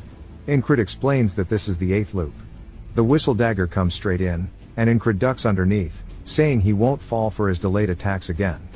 He then feels a sharp pain in his back as we see an arrow lodged into it, and he forgot that Rotten was up in the tower. On the 9th loop, he's throwing his own dagger, which hits Rotten straight in the throat. The assassin calls him an idiot for looking away and throws his dagger, only for him to die once more. Then we see the fruit he was throwing at earlier get pierced as Jackson was holding it, and it falls to the floor. He looks over at Incred, surprised, and Incred says that his arm and hands are for guiding it, and your entire body is used to throw, asking what he is missing here. Jackson says that this should be enough, asking if he learned to throw daggers before. Of course, Jackson taught him, but Incred can't tell him that, so he says that he saw someone throwing one on the battlefield, and he just copied him. Jackson wonders if he is a hidden genius or something and asks if he has heard of the throwing blade technique, saying it was created by a man called Georg, an assassin. The name comes from his weapon, the whistle dagger. Georg strived for a soundless blade made of a very thin single-bladed knife. However, that was too difficult to handle, which led to the whistle dagger as they know it today. Incred says that must have some real history behind it, and Jackson asks if he hasn't heard about it, saying that he thought he would have.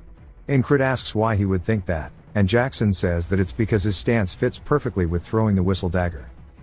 Now on his 10th loop, we see Jack asking him where he wants to go, and Incred says that he told him they are patrolling another route today. Jack tries to tell him they were assigned to the market, though, and that they'll be punished for this. Incred barks at him, pulling rank, saying that he ranks the highest, so he'll take responsibility to follow him. Jack and Bo then discuss what to do, and as they get further from the town, we see them up at a hilltop. Incred says the market is a stage that has been perfectly set up by the assassins, but he doesn't plan to play their games. Jack tells him that they should return, and Incred asks them what they earned for betraying them. Jack and Bo realize the jig is up and immediately draw their weapons, running at him. He slices horizontally, cutting Jack open, and immediately impales Bo with his sword, killing them both. Then he glares over as the assassin makes his way up the hill, but Rotten is there as well. Rotten is surprised, and Incred tells them that they're late and to start already. The assassin then throws out 3 whistle daggers at the exact same time. Incred pushes his hand on the ground and lifts his body up over them, saying it doesn't matter how many he throws as long as he sees his hands. Rotten then goes for a crossbow shot on his back, but Incred throws a knife directly at him, piercing his skull. The assassin calls him an idiot, saying he looked away. Incred then blocks it with his bracer, and the assassin starts to have some cold sweats as Incred slowly turns towards him and lowers his arm, giving this dude one hell of a glare. The assassin starts to shake, asking him who the hell he is, and Incred tells him there's no need for him to know as he pulls the dagger out of his forearm. He asks him how many of the whistle daggers he has on him. The assassin realizes that Incred understands how to throw the whistle daggers as well, wondering if he is an assassin. Then he tells him that he has 2 left. Incred says he's jealous as he only has 1. The assassin tells him that he sure does have some balls to be joking around like this and that he must be crazy. He should know that he's a dead man as soon as he throws that one out. Incred says that there's only one way to know and they'll have to figure that out once he actually does it. He may hide his hands but he can't hide his entire arm. Incred starts to focus in, saying that if he pays attention to his posture, then that'll be the key to dodging these daggers. On cue, the assassin's arm starts to be visible. As his hand is twirling one, Incred realizes there's 2 at once. The assassin throws them as Incred easily avoids them. He retaliates with his own, which the assassin dodges, getting his cape caught. Incred stays locked in on the assassin, saying that he bets that he actually has more. As he sees them in the dude's hands, he realizes he's right. Incred then raises his as well. The assassin is shocked, since he thought he only had 1.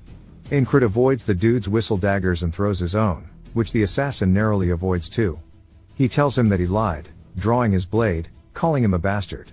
Incred says that he did the same, and this is something he hasn't seen so far. He guesses there's no rule saying that assassins can only use long-range attacks. The assassin starts charging in with a lowered position.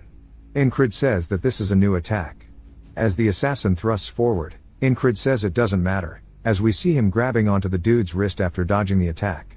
The assassin now understands that he's in some hot shit, as Incred starts to pull him towards him.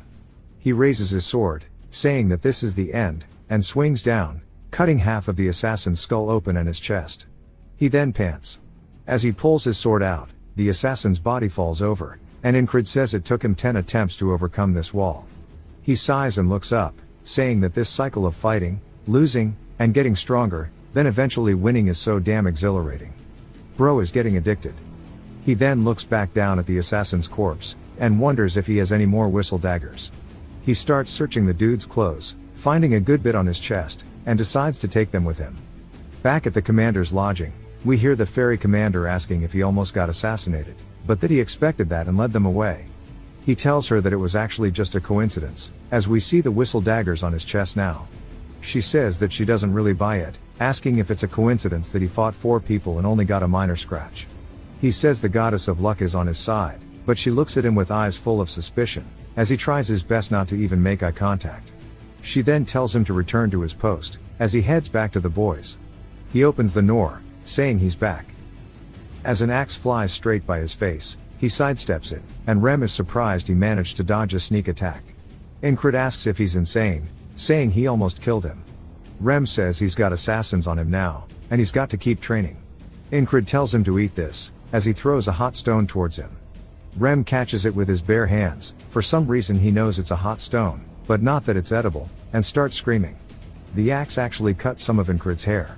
So he asks Craze how much for a haircut, and then they start haggling, as Rem is freaking out about the damn stone. They settle on 8 copper, as we see them now outside, with Craze cutting his hair. Incred then asks if he can get a discount for being a squad mate. Craze tells him to go to one in the city if he doesn't like it, but Incred says he won't do that, as the ones in the city suck. It then begins to snow. Craze looks up at the sky, saying it's pretty cold today. Rem calls it the devil's powdered shit, whereas Odan says it's a test from God. Ragna says he agrees, and Jackson just sits there silently. Incred just wonders why they are all out here, but it's obviously to protect him. He wonders how the assassin got into the border guard. Also thinking about Jack, Bo, and Rotten, wondering if they were corrupt before or after they joined, saying that someone else might be working with them.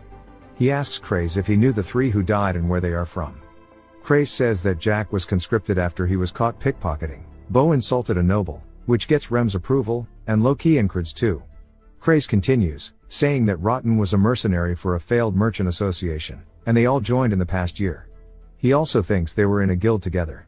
Incred says that based on all of these things, there's only one thing he can think of, and that has to be the Thieves' Guild. What in the Skyrim? He says it is a guild in name only, a den of criminals. A Thieves' Guild member would know the ins and outs of the city, so it makes sense. He asks Jackson if he knows anything about the Thieves' Guild. Jackson asks why he's asking him. Incred says that he thought he might know, asking if he doesn't. Jackson says he's become too open, but tells him anyway, saying after they reconstructed, his contact in the guild went silent, and he doesn't know any more than that. Craze tells him that he's all done, as Rem says that his barber lined that shit up really well. We see his hair's a little shorter. Incred looks up at the snow, saying there's quite a bit of it. Jackson then tells them all that he's going to be out in the city tonight, and Rem says that he knows he's just trying to get out of snow shoveling duty. Incred thinks about it, asking why they don't all go on a mission instead, and if they agree, none of them are going to have to shovel. As soon as they hear that, they immediately agree, saying bet. Even Craze is ready to go. Bro can't believe that everybody here hates snow shoveling this much. He says he's going to have to go get permission from the commander, and Ragna calls him lazy for not having done that already. They all head inside, as even Odan tells him to go do it now. Incred says at least they are unified in their hate for snow shoveling. He heads back to the ferry commander after telling her everything, and she asks if he wants to go investigate the Thieves' Guild. He says with her permission, of course. While she's still suspicious of him, he continues not making eye contact, and she realizes it's deeper, asking if he only wants to skip snow duty. Before she can even finish her sentence, he says no, and he really just wants to seek justice. He can't believe she sniffed his bullshit out so fast. He heads back out and regroups with the boys, who ask where the Thieves' Guild thing came from anyway. Craze says that he's talking about the Gilfin Guild, asking if he has any info. Incred says he doesn't, and that's what they're here to get. Poor Rem is cold. He then tells Jackson that they are going to wait in the inn and find out where they are. Jackson asks how he's meant to do that, and Incred says that's something he needs to figure out. Craze wonders what the hell kind of order that is, but Jackson immediately says he's got it. Craze starts to wonder if maybe he's the weird one here. At the inn, which is called Vanessa's Pumpkin Soup, Craze asks what will happen if the Gilfin Guild is innocent. Jackson says that even if they aren't involved with the assassins, they are still criminals. It's about time someone cleaned them out. Grace thinks about it and then tells the waitress named Lisa to wait. She asks what he needs, and he starts whispering into her ear. Ingrid wonders what it's about, but notices that Jackson is late. Even though it's him, he's still starting with no clues. He wonders if maybe his orders were too vague, because he's starting to feel bad for him. As we see Jackson standing on top of a roof covered with snow, overwatching something. He doesn't even move, just continuously letting the snow build up on him. As something catches his eyes, he sees two men walking down the street. Back at the inn, they start asking Craze if he knows who Lisa is. He tells them that her father is a shoemaker and her dream is to open an inn in the capital. They say he sure knows a lot about her, and he says that all pretty women are future customers. Jackson finally makes it back, opening the door covered in snow, saying he's found where they are located. They all stare at him, wondering where the hell the snow came from, and he stares, waiting for a reply. Ingrid then pulls the drumstick out of his mouth and tells Jackson to eat too. Jackson says he's good, asking why they are waiting, saying they should head out. Rem says hell no, it's way too cold out there. Jackson says he'll shower him with his own blood, and that'll make him warm.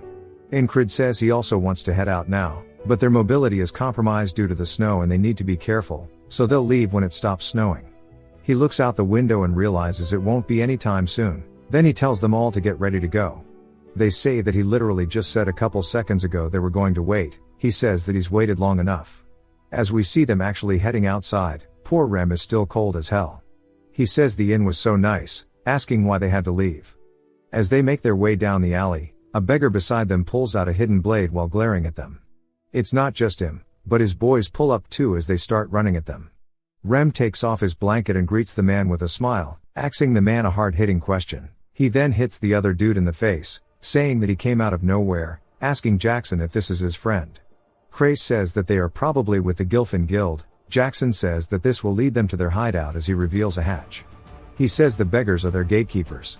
The door is locked though, so they need to find a way in. Odon tells him that he just needs to get away from the door. He rears his fist back, saying knock, knock, as he punches straight down, shattering it open. He says it looks like they forgot to lock the door and that they can go ahead and enter. Rem calls him a brute, which is pretty funny from the barbarian. Ingrid says he doesn't really care as long as they get the door open. As they head inside, Rem wonders what he's going to ask them first, and Ingrid says that he'll talk later. For now, they just need to subdue them with force. As they make their way down a narrow hallway, the people on the other side have actually already been informed by someone about them, as we see them lying in wait for Ingrid and his squad. The leader of the small group says that reporting their failure would be a pain in the ass, and he guesses they can take care of it themselves. Another dude says he doesn't know if this is going to be okay as his squad mates are coming to him. The leader asks why they should care about a bunch of nobodies. As soon as he says that, the door gets blown off its hinges by Odon, who kicks it down again, saying it looks like they forgot to lock this one too. The leader now realizes that he might have bitten off a little bit more than he can chew. Rem says that now they can kill them, but Ingrid says to start with those who have never killed the weak. Those who are willing to go into a cell, those who do not want to die can throw down their weapons and cross this line, as he draws it in the dirt. He says that those who don't comply will die. Rem asks why they're not just killing them, and Ingrid says he's changed his mind, but just thinks to himself that he was pretty cool just now. Rem is just confused. The leader says that he's just another grunt, asking if he really thinks he can order them around. Odon says their judgment is clouded by demons, and they will not listen until he forces them to. Ingrid readies his blade, saying that they can do that as well, asking who the strongest is among them. The leader smirks, saying this will be fun, and tells their strongest swordsman, Wyvern, to step up. Mullet starts to walk up, following his leader's orders. He starts to wonder if Ingrid's even going to be able to block his blade, as he's never been beaten in his life. But before he finishes his own sentence, he charges forward with a surprise attack. Ingrid easily deflects Mullet's attack and stabs him straight through his chest. He says that is the Valen mercenary sword technique, stab while talking. And he's pretty used to it. The leader starts to sweat nervously, and Ingrid says if that was their strongest, he wanted to see the rest. As Mullet starts screaming on the ground, Ingrid says this is their last chance, telling them to surrender or die. Everybody else in the squad just kind of stares at him, wondering if he is really trying to act cool in this situation. They hesitate for a second, but then some of them begin dropping their weapons, saying they surrender. The leader gets pissed, and calls him a coward while swinging his blade directly towards him.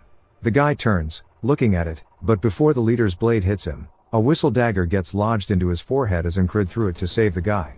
The leader falls down to his knees, dead on the floor, while the rest look down at his body.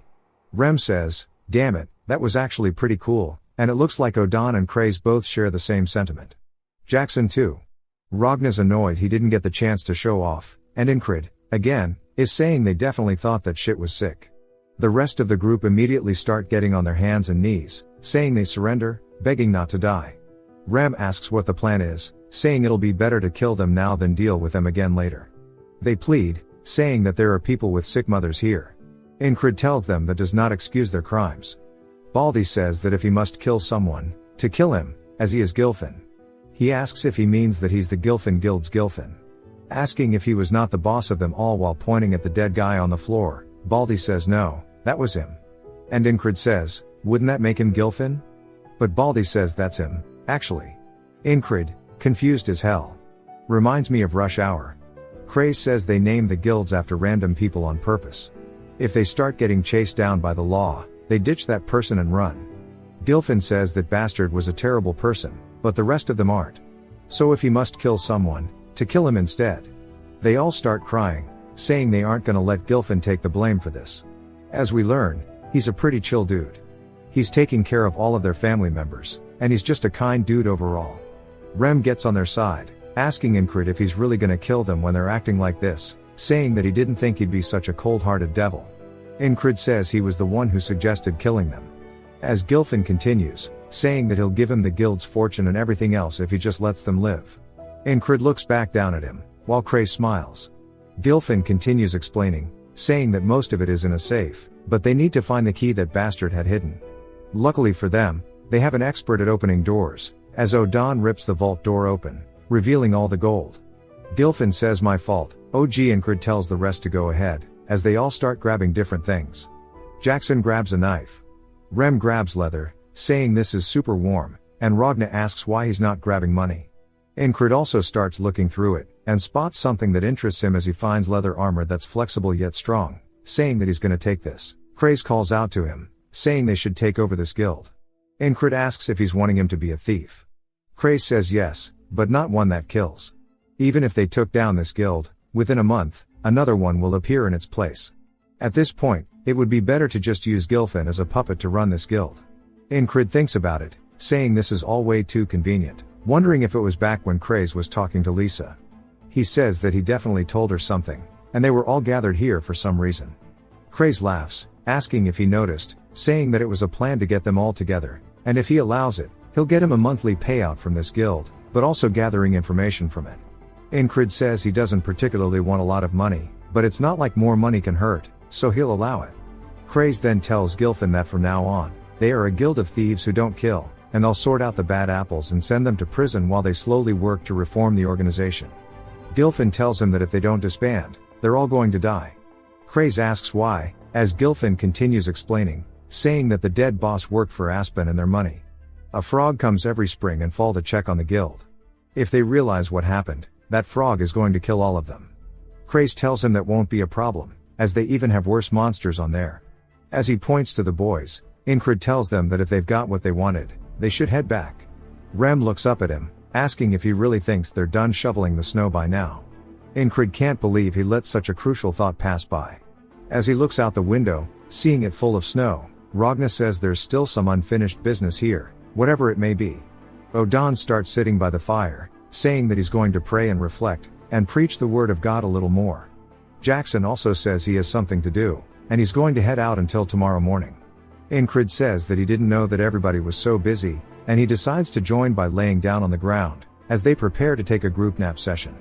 The next day rolls around, and Incrid starts reporting it all to the ferry commander, saying that they have located and destroyed the Thieves Guild. She asks if he had fun skipping snow duty. He says he has no clue what she's talking about, but can't believe she's so damn smart. She then says that she heard he doesn't turn down a duel. He says that is usually the case. She asks him to spar while pointing her blade at him. He says of course, and he wonders why he's getting a duel instead of punishment, saying he thought she was angry. She then comes in with a sweep to his leg, which he can't even react to as he falls over on the floor. She tells him to get back up, as he reaches for his blade. She comes in with yet another sweep, flipping him over this time. He wonders what's going on, and her first sword has always been this thin, saying it's like a whip. She tells him to get up over and over, as she continuously just makes him fall over. We see him laying there after a bit, gassed out. As she's looking down at him, she says that she's seen him respond instantly like he knew the future, but the way she sees it now, he seems blind. She really doesn't know who he is as a person, but it's still true that he broke the spell and killed 4 assassins. She looks up, saying that it's snowing again, and she'll be watching him. He says he can't believe she was actually angry about the snow, and he calls himself pathetic. He's trained endlessly with the sword, but he's never done anything with his bare hands. He's now realized what he's lacking. It's something that requires the use of your body, and every aspect of it. It's none other than martial arts, which he can learn from Odan, who it then jumps to, as he is squatting a whole tree. He tells Incred that one of the basics of martial arts, as he throws it down on the ground, is none other than a trained body. And it's not like he is wrong. Incred thinks about it, as some dude screams in the back, asking who the hell pulled this tree out. Odan tells him that he has a method for training.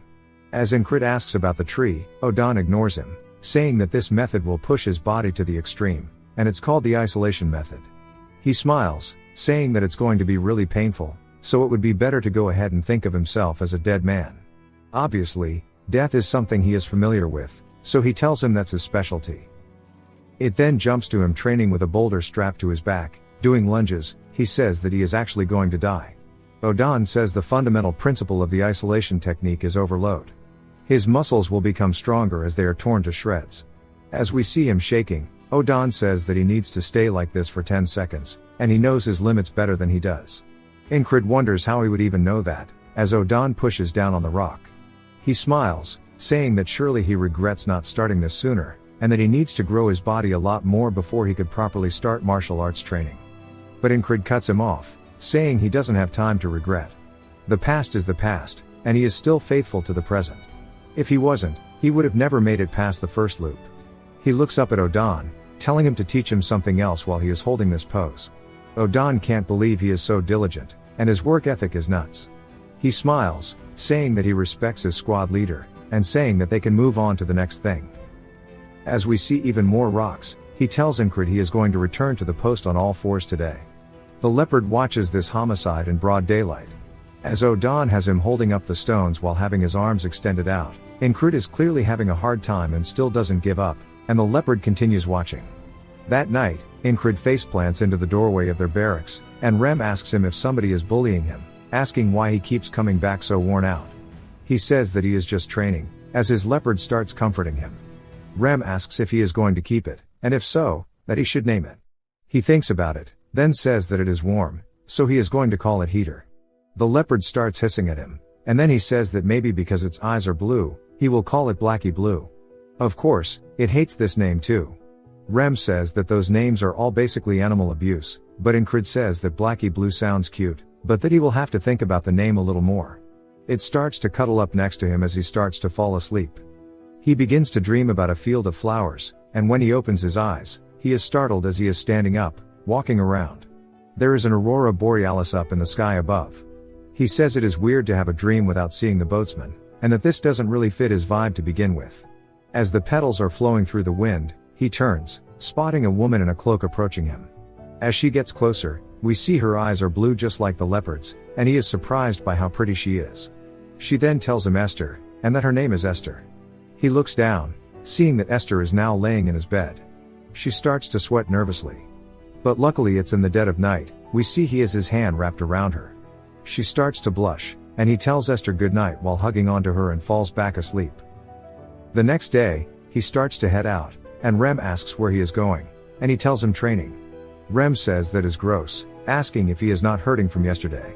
He says that his body actually feels light, and Esther says of course it would if she used magic on him, and she needs him to free her from her curse so she can't have him die while throwing his body around like that. Rem asks if he met the priest last night or something, and he says nah, he dreamt about some woman though. Rem says that he didn't take him to be a guy who had dreams like that, asking what kind of woman it was. He recalls Esther's face, saying that she was hella pretty. She sighs, saying at least his eyes work well, and it is natural for magicians to endlessly explore magic and mystique, and in her quest for knowledge, she got cursed. Transforming into a beast, least one of you freaks gonna look at your cat sideways, But due to this her powers are also bound. She was wandering the fields one day, led by the scent of a curse, only to find none other than Incred. She continues watching the training, and Odan says that he can't believe it, as it is normally a week for Doms to go away, and that he's already stronger than he was yesterday. Incred finishes his set and stacks the rocks on top of each other, calling out to Blackie Blue. Esther hisses at him. He says my fault, asking her since when she started watching. Esther explains that the world of magic is affected by the power of names. If she gets carelessly called by another name, her powers will be further weakened. She used what little power she had left to tell him her name, and she made a mistake while doing so. As we see, that's why she transformed back into herself at night, which made her really embarrassed, but she's glad he's a dull man. She says he definitely is under some type of curse, but it hasn't fully set in yet. From what she can tell though, it is far more powerful than what she is dealing with. A powerful curse slowly eats away at weaker curses near it. If she stays by his side, it's just a matter of time until she recovers her powers. Later in the day, we see Odan and Incred practicing by sparring now. Odan comes in with a knee, which Incred sidesteps to avoid. Odan expected this, as he stretches his hand out, grabbing onto Incred's face, slamming him straight into the ground. He explains to him that for martial arts, his body needs to be ready just like swordsmanship, and he grabs onto his wrist, saying that this is all meaningless if he is not quick. He tells Incred that he's still as slow as a turtle, yet his body is definitely changing, and he really doesn't know when to quit. That's because our boy is dedicated.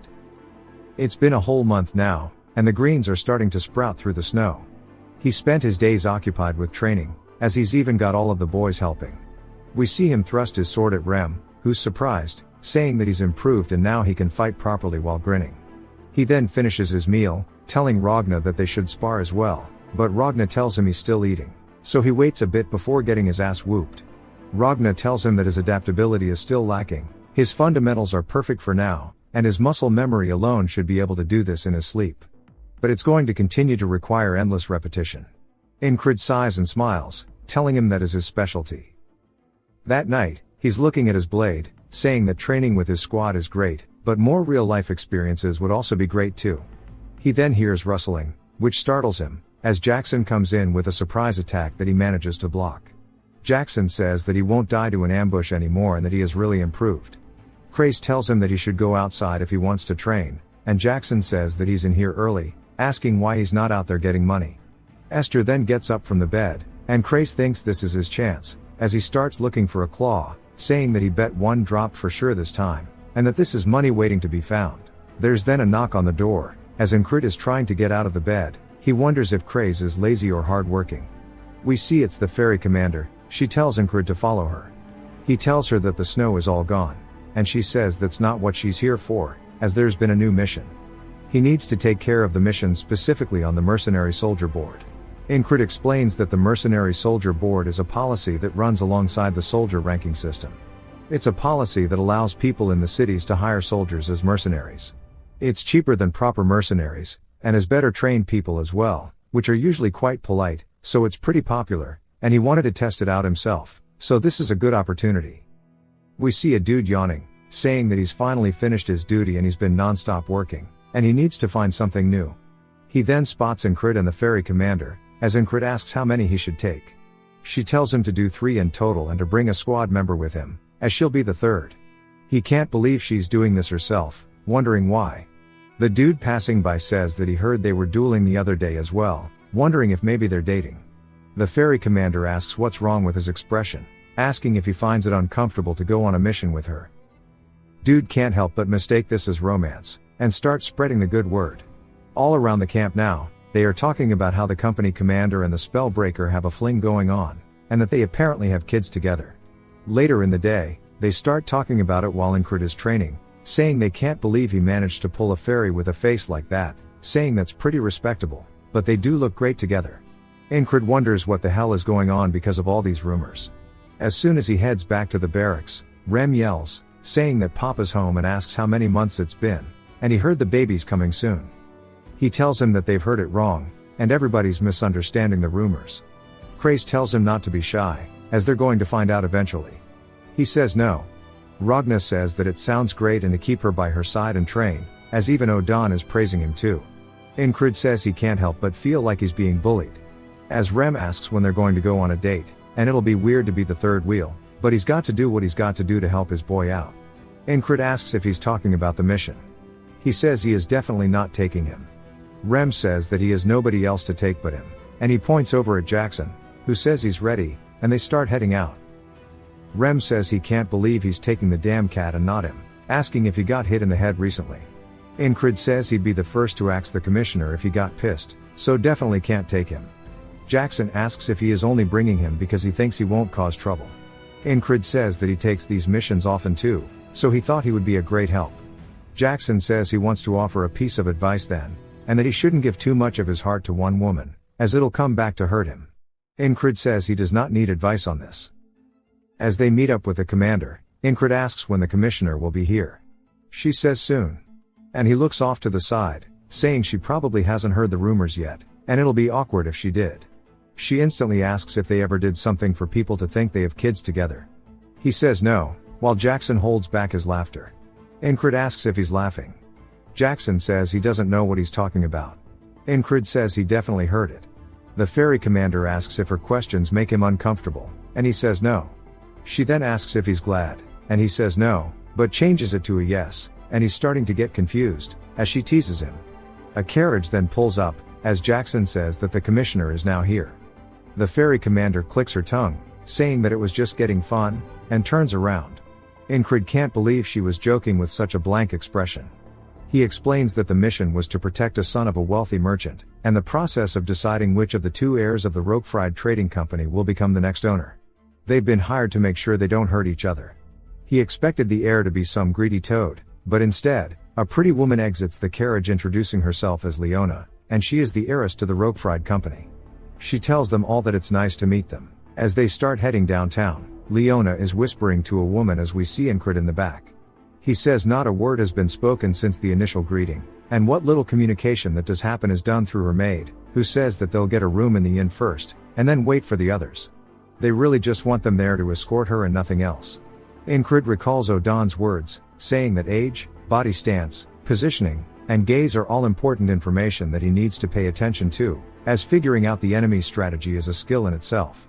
He's observing and analyzing as her guard is left-handed, her footsteps are heavy, wondering if she's heavily armed, and the sword tells him that she's pretty strong. None of them seem to be as strong as a special rank, and while his analysis is lacking, it'll do for now. Jackson says if he's bored they can play a game, and they can identify sounds. Jackson starts naming the sound, and Incred names where it's from. Jackson says a rustling paper bag, and Incred says that it's from a woman in the food market. They continue this game, and Jackson then asks them to identify the tongue clicking, and when Incred starts to listen for it, Jackson says it was too late, and it was coming from the man near the shoe store. Incred explains that the point of the game is to locate and identify the sources of sounds, and it's way harder than it seems. As they head to the inn, the guard tells them they're going to get a room upstairs, and they can all wait here. The commander sits down with them, saying that what they're doing seems interesting, and she wants to join. Incred says he's heard that fairies are much more sensitive compared to humans. They continue as Jackson says a knife falling to the ground. Before Incred can answer, the ferry commander says that the second floor next to the stairs. This happens again as Jackson asks about a dagger being unsheathed. She says it was at the entrance of an inn. Incred says he's not even able to participate. Then he notices something as the directions of the game start to become more and more as if it's no longer a game. Jackson asks where they're silently being observed from, and the ferry commander says right behind him, as we see a man grabbing onto his blade. They then both deal with the assailants behind them in one quick motion, killing them both. Jackson says they're being ambushed, and she says she agrees. The other mercenaries are panicked at the assassins as we see one coming from behind towards Incred. He turns, cutting the dude's throat.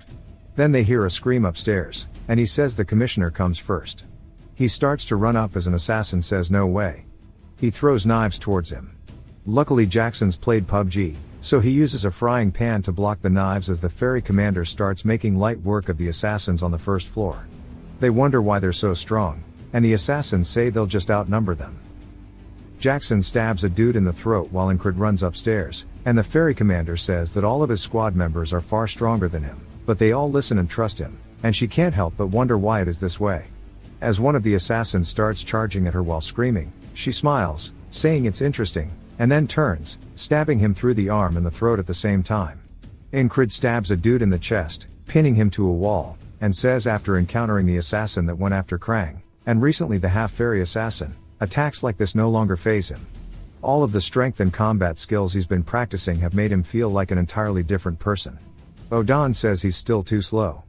But he can feel it already, that his movements are much more refined as he kicks the assassin straight in the chest through the railing, sending him off the second floor. He then turns, seeing the female guard thrown out of Leona's room as she hits the railing. He runs up to the door, seeing what's going on as an assassin is yelling glory to Aspen, going to stab at Leona. The maid stands in front of her screaming no. She is really about to Mr. President get down this. Incrid says he's too close for the whistle daggers, and stopping him can't be guaranteed. He doesn't even know if he'll be able to reach them if he tried. As he starts to recall a way to quickly close the distance, he says he's seen it once. As he recalls the night on the battlefield, he says imitating it perfectly is impossible at his level. As he starts to try his best to do it, he says even if he replicates it a little bit, it'll be good enough. He does exactly that. As he quickly dashes in, making his way closer towards them, the assassin's blade starts coming down. As we see Incrid make his way in front of it, he uses his back to block the attack. The assassin scrapes against it. He's surprised, and we see that it's actually been blocked by his armor. Incrid says he's so glad he got this from the Gilfin Guild, telling the assassin that they should have a chat downstairs. He then picks the dude up over his shoulder and yeets both him and himself out of the window, and they land on the ground outside. The assassin starts coughing, and Incrid stands up, saying that he managed to cushion his fall with the other dude.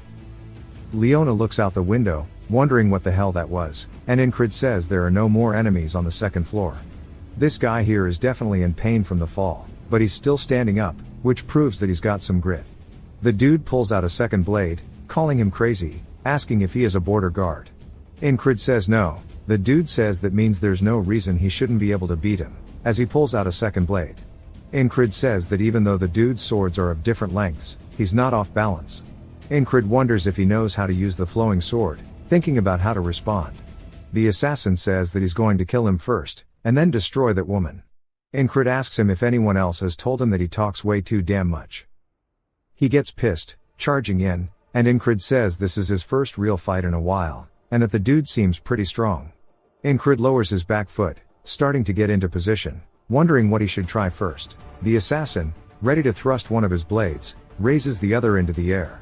Incrid says that both of these attacks are going to come in unison, and that it is a Valen duet. As one of the blades comes towards his head, he sidesteps to his left. The assassin immediately follows up with a swing, which he ducks underneath. The dude then tries it again by thrusting forward, which Incrid backpedals. Now that there's distance, the assassin comes in for a big lunging thrust, which Incrid avoids by ducking to the dude's other side. He stands behind the guy as he starts to realize he might have screwed up. He can't believe some random has dodged all of his attacks, and Incrid tells him he's impressed. He couldn't learn that because he lacks the talent. Based on the guy's speed and accuracy, he's about as good as the stabbing pervert he met in his first loop. The guy comes back in, asking what he's saying, calling him crazy. As Incrid locks in his eyes focus, he starts to hone in on the guy's blades, and says now he understands as he can tell which path of attack the assassin is going to use. Incrid then raises up his arm and smoothly starts to move his blade forward, stabbing the dude in the chest while having zero wasted movements in doing so. Incrid is a little surprised, says he wanted to stab him in the heart, but he missed a bit. The dude starts to scream as Incrid pulls his blade out. He says he still needs to improve a lot, and he needs to train with both Ragna and Jackson. Incrid then looks at the dude as he falls to the floor, as the other assassins run out the back door, saying they need to retreat. Incrid says he has to go get them all, but Jackson tells him that his fight drew too much attention. Incrid points, saying they're getting away, and Jackson says they are, making Incrid wonder if he's not going to chase them. He says they weren't commissioned to root out criminals. They ran away on their own, so the commissioner should be safe. Incrid says he must be solely focused on the mission. The ferry commander then tells him that wasn't bad, and he asks if she's okay. She then tilts her head, saying she can't believe he's worried about his lover, and that she's not going to be able to sleep with all these butterflies in her stomach. He stares at her with the stone face emoji, and Leona asks if they're in a relationship. He says no, and she continues asking if everything they've done so far was a joke to him. He once again hits the stone face, asking what the hell is wrong with everybody. Leona asks his name, and Incrid tells her. She thanks him for protecting her, saying she will pay him properly in the future. He says it's fine, and it was what was asked of him. She looks at him like there's more she wants to say, but she doesn't yet. It then jumps to sometime later, and he explains that the few they captured were sent to the army, and they were sent reinforcements in case of a second attack. Ingrid sits at a table wondering who the assassins were, saying that some of them were pretty skilled, so they definitely weren't just here to rob them, and he guesses they have to assume it's the other heirs of the company. Leona starts to make her way downstairs, saying he's up pretty early, and he tells her that this is his shift. She then sits down beside him, scooting her chair close, saying he should join her, and she'll give him a chance to join her personal forces, as their rogue-fried company leaves little to desire. Their key partners include the Shepherds of the Wilderness from the Beastlands, the Black Leather Guild that is famed for hunting dragons, and the Glacial Rangers who were the defenders of the permafrost. Additionally, the company map, which outlines key routes and regional specialties, is valuable enough to let those who sell it live without wanting anything more for the rest of their lives. All of this is too much for him to leave behind. She says that the previous owner's sons are all stupid. She needs to protect and grow this organization, and she needs talented people to do that. People who are talented enough to save her from the brink of death and a personality that doesn't seek additional rewards. A position at her association is wanted by most, and that he's probably no different. She tells him once more that she'll get him anything he wants and to come join her. He says nah. She can't believe he did that with zero hesitation, asking why. Jackson comes down the stairs, saying that continuing to ask after being refused is unsightly. The commander also says that it's not very becoming of a merchant to do so. Leona bows, saying that they're right and that other heirs of the association will arrive at noon, and she needs to prepare for that. As she heads back upstairs, the other two start to walk towards Ingrid, and Jackson says he managed to seduce a rich heiress too, asking if difficult women is his type. He says no, and Jackson continues, saying he needs to stop going around seducing all these women. He says he never did that in the first place, as the ferry commander calls him a two-timer, saying that hurts her. He grits his teeth, saying that he's sorry, and that his taste must have just changed. Jackson is surprised, and so is she, that he actually had a comeback. People from outside overhear this, saying they can't believe he's an asshole that seduced another woman when he asked the commander. The ferry commander then smiles, since she took this W. As he sits there in complete shame that he went along with it. Later on, we hear Craze saying he heard everything, that he spent the night with the commissioner after one night. Everybody starts saying that he's managed to score a rich heiress now, and that he's not the spellbreaker but the heartbreaker. Jackson asks Craze if he's here to make fun of him too, and he says that it's about the Gilfin Guild, and he needs to stay on top of things. Ingrid says that's good, and he needs to do something for him. He needs to catch the ones who got away and see what they're up to. We learn that Reynos Roquefried, the previous owner of the Roquefried Merchant Association, was an honorable man with a sharp business mindset. He considered his stepdaughter, Leona, to be his successor due to her sharp wit and intellect, but he could not bring himself to push his son out of the picture. His barber did him dirty. So, without a clear successor to lead the Merchant Association, he passed away. We see a carriage in town as the kid who needs to fire his barber is being told the assassins failed. They say that he should have left it to them, and it was a missed opportunity. The kid's name is Polide. The man opposite of him says that they'll figure something out, and their agreement surely still stands. Polide says, of course, and he'll reward him handsomely if he inherits everything. The other dude in the carriage sits there not saying anything. They then arrive at the inn, and they open the door. Ingrid and the rest stare at him as Polide says there's too much dust here, and he says that calling him to a place like this is typical of that bitch, Leona. Ingrid stares at the dude with the black hair, saying that he can tell just by the way he holds himself that he's strong. The man glances down at him, making eye contact, then looks away as if he's not much of a threat to him. Polide then points at them, saying they need to go call Leona. Ingrid says it was a great idea to bring Jackson because if it was Rem, he would have mistaken the dude as a monster and cracked his skull open. He then sees Jackson pulling out his blade and stops him as Polide barks at him, asking him what he's doing and to get moving. Leona comes downstairs, telling him to stop shouting as it's not fitting of him, and tells him that he's late. He says, late my ass, and she should educate her bodyguards. She then slaps the piss out of him, and Ingrid says that nobody around him is normal at all, and he sighs. Jackson looks like he doesn't realize he's the odd one out. Polide asks if she's crazy and what she's doing. Leona says that he was the crazy one, and he's messing with a soldier mercenary of the border guards, asking if he wants to rot in prison for the rest of his life. He says that he didn't know about that, and the man behind him clears his throat, which scares him a little bit, and says that wasn't him, asking who she's trying to frame and how dare she, an outsider, yell at him. Leona says that sure she was adopted, but he can't even analyze trade routes or even calculate finances. He tells her that's a job for servants, and she says that she wouldn't be wasting time like this if it weren't for the will, and stating that the successor is to be decided after talks is way too much. Incrid says the previous head must have been soft, and no matter how you look at it, Leona seems more suited to be a successor, and he wonders if he wanted to give his son one last chance. Leona says the only argument he has to support his succession is that he's a blood relative. Polite asks why that's important, and she grabs him by his fat chin, saying that no matter how she looks at it, he's nothing like him, and his ignorance and ugly-ass face make her wonder who he got it from. He grabs onto his blade, hella pissed, as Incrid does his as well. He then is startled by something as he sees the dude he was glaring at earlier reach for his too.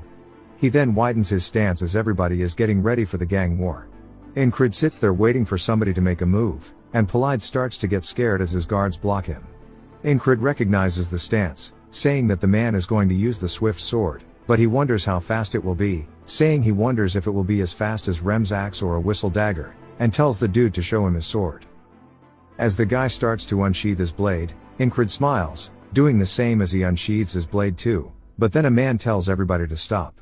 As he enters the room, we see it's none other than Torres, who says that he is part of the border guards who are directly commanded by the crown, and they'll consider them to have committed treason if they don't put their blades away. Polide looks like this wasn't part of his plans, and Incrid also looks a little annoyed and then clicks his tongue. Jackson stares at him, recalling how he was talking about nobody around him being normal, and says that he's the weirdest dude here. As Torres says the assassins hired were foreigners, so they're taking over this case. They confess that they were paid by a merchant association, and surely Polide didn't hire them because of this inheritance dispute. The man puppeteering him asks if any of them confess to have been paid by their specific merchant association, and if not, then there's no evidence to blame them. Torres says he sure does yap a lot, asking if he thinks that they're that stupid. Leona says she would like to make an offer, and they should find more evidence to identify the true perpetrators, and that they can lock both her and Polide up until they find the ones responsible. Polide says that he didn't agree to this, and Incrid finds it strange that the victim is asking to be locked up. Torres says the ones they detained were all grunts who had no information. They just kept repeating that they were told to do so by their boss. Leona says there are still people to interrogate, as people managed to escape from that scene, and one of them might be the boss with the details, and that they should try to find them. Torres says that he wants to know what they should do if they can't find the ones behind it, and she says that's for him to deal with. Although it's not prudent to continue discussing the air matter of the border guards, they will return to their city under the condition that they all return if they were to be summoned. Incrid says that they won't be guarding her if they leave the city, and her bodyguards won't be able to take on Polides, especially the guy with the rapier, so she'll die as soon as she leaves the protection of the border guards. Surely she knows this, wondering what the hell she is thinking. Her maid hands her something, and she says she's a merchant, so she doesn't ask for anything without proper compensation, and she'll give this to whoever catches the ones who got away. As she starts to unsheath it, Jackson is obviously startled by it, which Incrid wonders what's going on, and she says this is the fourth work of the Carmen collection. It's Carmen's stiletto. She says hopefully this is enough to get them to go find them. Jackson steps up, calling out to Incrid, saying that he'll take this one. Incrid wonders what's got him so motivated and why that dagger is so special to him. Polide recognizes it as well, asking if she is insane and if she doesn't know how much that thing is worth. She says the stiletto is hers, so she can do what she pleases with it. Incrid asks if it's that amazing. Jackson says he's surprised he doesn't know about it, and it was made by a legendary weaponsmith named Carmen. Originally a slave, Carmen worked as an assassin out for revenge and used 7 weapons of his own creation. The fourth among them was the stiletto. There are people who would offer up people's lives for the weapons as well. Torres then says that since everybody is present, he's going to hold them all, and nobody is allowed to leave the inn. Incrid tells Jackson not to worry about the stiletto, as he told Craze to get the dudes from earlier, so they should hear from him soon. Polide starts to get pissed while the guy with the rapier looks over, glancing at Incrid, who turns, and they make eye contact once more. Looks like the dude might acknowledge him now as he turns away. Incrid watches him leave. That night Polide says if things lead back to them like this, it's going to be a problem. The puppeteer says they can't do anything against the border guards, and they just need to wait. If the two of them can't sort out who becomes the successor, then the decision will be left up to the investors, which is what they need to use. Polide says that'll be fine, as he already sent word. He already told them he'd reward them if they place him as the successor, and he'll win if just half of them agree. The man with the rapier looks out the window to see Incred doing planks with stones on his back. He's clearly having a hard time, but of course, bro is dedicated. He finishes his workout, and Torres asks why he's doing all that tedious training. Incred wonders what Torres wants, and Torres says that surely this is a prime opportunity for some time off. Incred says he would think that way if their time were equal, but time is valued differently from geniuses and those who are not. And things they can learn in a week, he needs a month or sometimes even a year to learn, and that means he doesn't have any time to waste. He then picks up the rocks again, starting to do curls, saying that he'll make sure to use each and every day to make sure his foundation is better to allow his future to be brighter. One of Torres's men says that he sure is an odd one, or maybe they are the ones that are lazy. Torres thinks about it for a second and then decides to get up, telling Incred to calm down with trying to get stronger, as he's already plenty strong. They only had a draw because he didn't expect that from him, wondering what he thinks the outcome would be now. Incred stares at him and then smiles while nodding, which means that they are about to start fighting. We hear people cheering them on as we see Torres preparing an attack, and both he and Incred stop shy of each other's throats. But obviously Torres would have won. They start cheering, saying that this makes 7 wins for Torres, and he says this is how it should be. They remind him he also lost 4 times too. Incred tells him to run it back. Torres asks if he's not tired yet, calling him a fiend, saying they've already gone at it 11 times. One of Torres' men says he wants to try as well, and the dude from earlier says he wants to do it too. If they've introduced these guys before, my bad, I haven't done this series in a while, it just now got enough chapters for another part. They start cheering, saying they need to take him down, and Polite watches, asking what they are doing so late, calling them barbarians. The guy who subbed out Torres is now throwing Incred to the ground, and as soon as he hits it, we see the man with the rapier is actually watching intently. Incred asks what that was and if he can do it again. The dude calls him insane, and the rapier guy says that his pride isn't hurt when he loses, rather, it's like a little kid who found something new to play with. On top of that, his open hostility while knowing he's far stronger than him is certainly unique.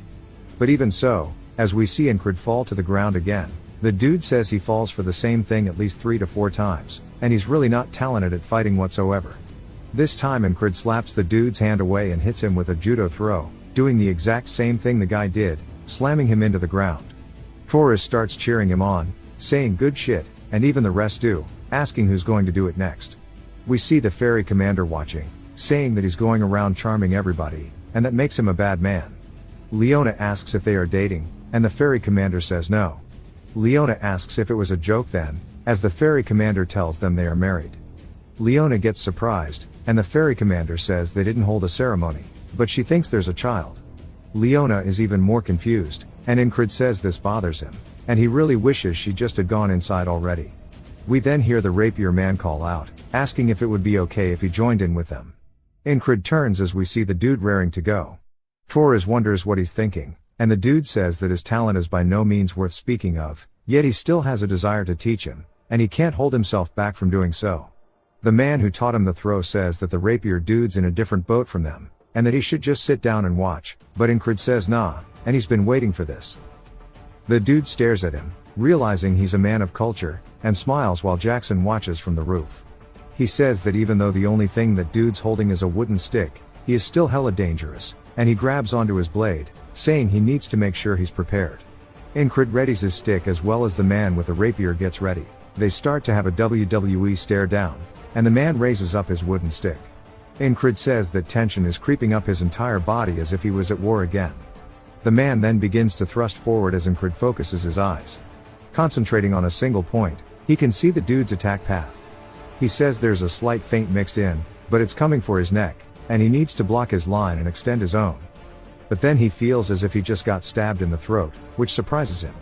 As we see that Incred couldn't react in time, but it's not just him, everybody is surprised. The dude says he read his attack well, but he's slow.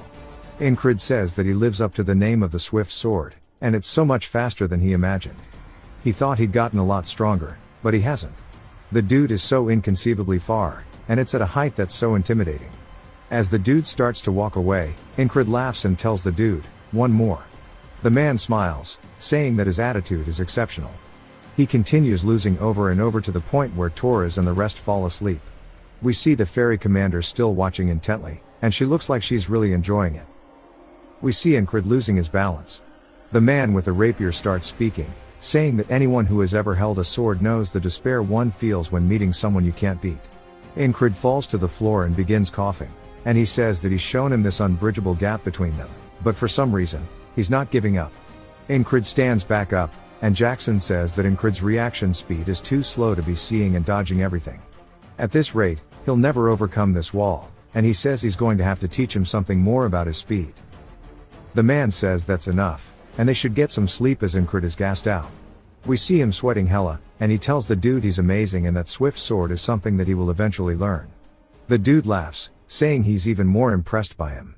It's unfortunate, if only he had the slightest bit more talent. Later on, we hear Craze calling out to both Incred and Torres, saying they've captured the runaway mercenaries as they are beaten up on the floor in front of them. Incred nods, telling him good job, and Craze says that it was just finding a couple of hidden people, no big deal. Leona says they must be Incred's squad members, thanking him for it again. He still has his armor torn from when he protected her last time. Torres then asks who hired them and asks which people it was. Belide's fat little diabetes heart starts beating really fast, and the mercenary then speaks up, saying that it was Aspen. It was a merchants association from there that wanted to expand across the contested zones, and he doesn't know which specific one. He only received a letter, and the money was promised upon completion. Leona says that might be what he's saying, but what happens next is up to the border guards. Torres says that she seems satisfied by the outcome, asking if she wasn't hoping that the ugly idiot was behind all of this. She says of course she did, enough to offer up the precious stiletto as a reward. Torres says that breaking these bastards is their job, and that all the rogue-fried people are free to go. As everybody starts leaving, Jackson unsheaths the stiletto, and Incred tells him not to do that in public. He can't believe he's so happy, saying it's almost as if he's a kid sometimes. Craze then tells Incred not to love Leona, as she's scary. He says he doesn't, asking if he's even listening to him. Craze then says it's weird. No matter how he thinks about it, those guys were hired by Polide. Yet they are saying it was Aspen. He had a little run-in yesterday after they found those guys. We see them in a room with the mercs, and a man enters, asking if he is Craze of the 444th Squad. He says that he's someone who serves Leona, which confused Craze. He continues explaining to Incred they already had tabs on where they were and knew everything about the Gilfin Guild too. They wanted to pay the military to let those mercs go and told them to say what they did. Incred wonders why, saying that Leona is going to be disadvantaged now. If Polide is the one who was behind this, it would have been better for her. But on cue, she says it's a relief he wasn't behind it, as it would have left a bad record on the previous leader's accomplishments. He now understands it was out of loyalty to the previous leader. She says surely he's not interested in these kinds of things. He asks her if this will even be okay, saying she won't be able to receive their protection outside of the border, and if he decides to come attack again she'll be in danger. She says that it's already been taken care of and not to worry. As we see a whole group of troops waiting at the front of the gate, a knight-like man stands on guard with his platoon behind him. He introduces himself as the Roquefried Merchant Association Guard Corps Commander, Mattis, and he says that he is here to escort the new leader, Leona. They all then start bowing towards her. Incred says that she had them held up here on purpose and managed to get a vote going with the shareholders in the meantime. She has loyalty, decisive action, and information, which means she truly is a scary woman. She says asking again would be undignified, so she won't tell Incred to accompany her, but he has a knack for having people root for him, and she hopes that they can meet each other again in the future as friends. He looks down at her hand and shakes it, saying of course. Polide hops out of his whip, asking Mattis what he's doing, calling him a bastard, asking if he doesn't know how nice his father was to him, yet he betrayed him. Mattis tells him to stop dishonoring his name and calls him a dumbass, which scares the little lardass to the point he might have dropped a brick in his pants. The puppeteer says it turned out to be a failure, and the man with the rapier says they got something out of it at least. Now they know that the new leader of the Roquefried Empire is quite cunning. He then glances to his side, saying that he also learned about the existence of a peculiar soldier. We get a flashback to the man with the rapier telling Incred to lower his sword. He admires his effort and strength, but he doesn't have the talent to back it up, and it's just painful and depressing. Incred says he hasn't heard this in a while, but he's never listened to it in the past either, and he's managed to get to where he is now by pushing through.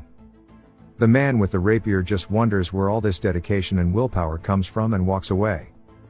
The next day, in the city, Incred tells Rem to get up, but Rem says that he doesn't want him waking up when he's just going to go hang out with that cat-like bastard anyways, but Incred wants to train with him, saying that he needs him. Rem gets super excited. Bro is just a giant golden retriever as a human. Incred wants to practice the swift sword, as we see them training, and there you are. Incred says that first is the decision making for finding the most efficient line.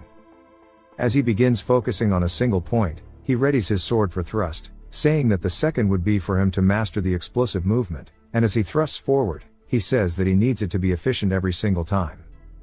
We see blood being drawn from Rem's neck, and Incred is surprised as the blood begins pouring down. Rem looks down at it and is also a little caught off guard. Incred says that with this, he is now faster than Rem, with his repeated fundamentals, fluid flexibility, and strength in muscles all working in harmony to create his newfound strength. Rem says that sure surprised him, and that he finally figured out how to swing his sword fast, and that now it's time for him to speed up as well for the first time in a while. Incred wonders what this means, but can barely react in time to Rem's attack, so he knows he was telling the truth, and it's also heavy enough to make his hands ring. He then looks forward, seeing an axe coming straight towards his head, and he barely ducks underneath it, and he says that his axe was always fast, but now it's even quicker. Rem is coming in for another attack, but Incred runs head in, meeting it 1-to-1, saying that there's still a long way to go. At night, he continues his training, and senses something blocking an attack from Jackson and his dagger. Jackson says that his eyes and ears are both doing great, and he won't need to train those anymore. Incred asks if he came all the way here to say that.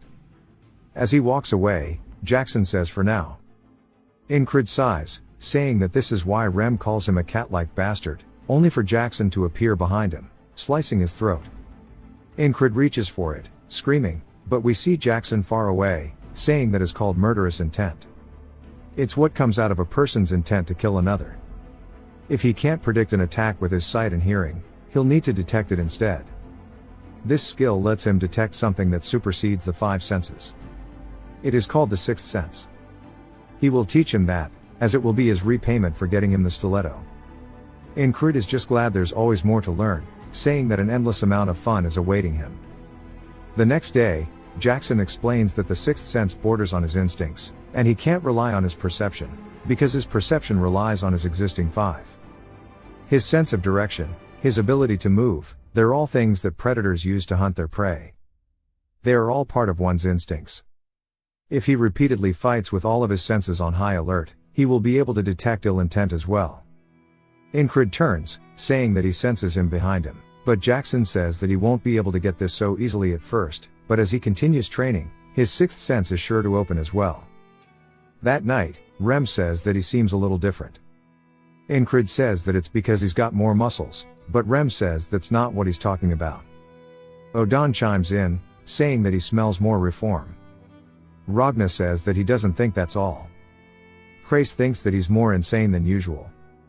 Rem says that's right, while all the boys begin agreeing. Incred says that he's the only normal one amongst these lunatics, and that's just how they must see him.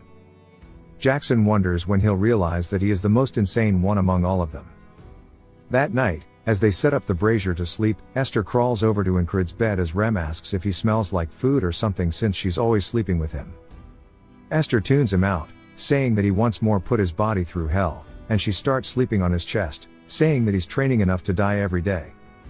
He would have collapsed long ago if it were not for her magic, and if he does end up dying, she won't ever be able to break her curse. She puts her paw on his armor, enchanting it with her magic. The next morning, Incred is stretching, saying that just like how he's repeating these loops, he'll train again. He'll never get tired of it, and knowing that this is something that will improve him is enough of a reward. He senses something, turning around, saying that that's where Jackson is, but of course he's wrong. He does it again, to be wrong, and once more, and all the boys are watching, and they seem to be thinking something in unison. Rem says that he wants to take back what he said about him seeming different. He has not changed at all.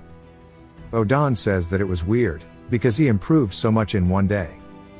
Ragna says that he too felt that he was once a genius, but he guesses he isn't. Jackson mentions that if he doesn't improve with as much practice, he can agree. But Rem says there's nothing like real life experience. Since the Aspens will be quiet for a while, He should go get commissioned to hunt beasts or something similar. The next day, Incrid goes in front of the commission board, saying that all 4 of them are pushing him for real experience, as if they are trying to test him. But he also understands, since he's not improving at all. A man then says that if he doesn't find anything he likes, then he could do this for him as he hands him a paper. Incrid looks down at it, as it says that he wants him to investigate a shoemaker's base. Incrid asks why he would do this mission, saying that this is something that a recon party should be doing. The man says that a recon party won't be enough, as according to the shoemaker, he thinks there were undead in his basement. Incrid is a little curious, saying that there's no way something like that is in the city, and he must have heard a rat or something, and he needs more experience right now. The man then says that he should please do it, and he calls him the spell breaker, saying that he can probably tell but nobody else wants to do it. The shoemaker is short-tempered, but he's a good man. His wife went missing recently too, so he must be angry, and that he should go check it out. Incrid says that he's sorry, but this request is too much, only for him to fold under zero pressure as he accepts it. A woman says that if he's here for the request, he needs to quickly get to the basement, and that he just keeps digging into the ground. Incrid says that he did hear he was short-tempered, and the shoemaker calls out to him, saying that this is what he was talking about. He shows Incrid the ground, and he found this tunnel. Incrid is surprised there's a tunnel in the middle of the city, saying that it can't have just been a rat.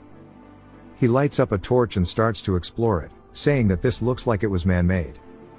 It's quite large, and there might really be monsters down here. He then is surprised as he sees multiple pathways in front of him, and there are 6 total. He says that this is made to be a maze. The shoemaker tells him to listen to the weird sound as they hear some form of rattling, and he says there must really be undead down here. Incrid tells him not just to walk in, and that he'll head in first, so he should stay back. As he takes a step forward, immediately the entire cave gets hit by the world's brightest flashlight. Soon they are drowned out by a blue light and they feel an intense heat. Incrid wonders what this feeling is. As it starts to get closer and closer, completely blinding them in the tunnel until it actually begins to disintegrate them, turning them both into ashes straight up on the spot. Incrid's eyes jolt open as Esther is laying on his chest. He said as soon as he detected the heat, he burned up instantly. He wasn't even able to take another step, and that was definitely a magic trap. It's common sense when you face magicians that you need to run. Rem then says that he and the boys were talking, and that he needs more experience. Incrid's lost in thought, saying that you're lucky if you die when facing a magician in combat. If you survive, you'll meet a worse fate. This advice applies to traps that are created by magicians. He wonders what he can do against the traps, saying that he doesn't know what skill he can train to overcome this. The man then tells him that if he doesn't see anything he likes to take care of this one, and it's the shoemaker's request once more. Incrid says this needs a magic specialist or support from the higher-ups. It's not like other walls that he's faced, which he could just do head-on, and that the ferry company commander would listen to his request. But before that hot-headed man goes in there alone, he then realizes that he barely made it last time and begins running, and grits his teeth, saying that he can't be late. He runs over to the shoemaker's house, kicking the door open. The daughter is scared. He asks where her father is, and she tells him the basement. He immediately leaps into the hole with zero hesitation, because the father is nowhere in sight, as he took a little longer this time to accept their request. As he begins sliding down the hole, he realizes he's too late, as he sees the shoemaker ahead of him walking down the middle path, and Incrid runs over towards him, telling him to stop. The shoemaker turns surprised and confused, but we see his foot was too far into the hole, as that bright blue light begins to appear behind the man, and Incrid screams out for him, only for the both of them to once more get deleted, turning into straight ash.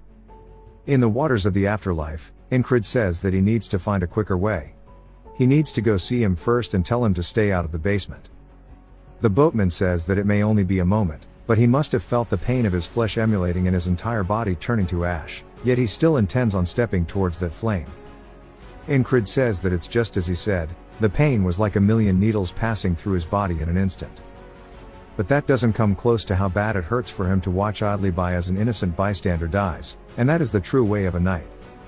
I love this guy. He immediately gets up out of bed and starts to head out, as Rem asks where he's going since they need to talk.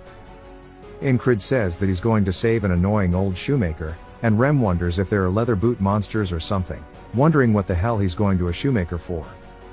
Incred makes it in time, and he's actually the one digging the hole. He says that he can stop him from digging and make him ignore it, but he can't let something as dangerous as this remain. He tells the shoemaker that he'll go in alone, so he shouldn't follow him. The shoemaker says this is still his house, so he can't let him do that. Incred tells him that this isn't a negotiation, and the dude agrees. He says it would take too long to find a magic specialist, and there's no way they'd even listen to his request.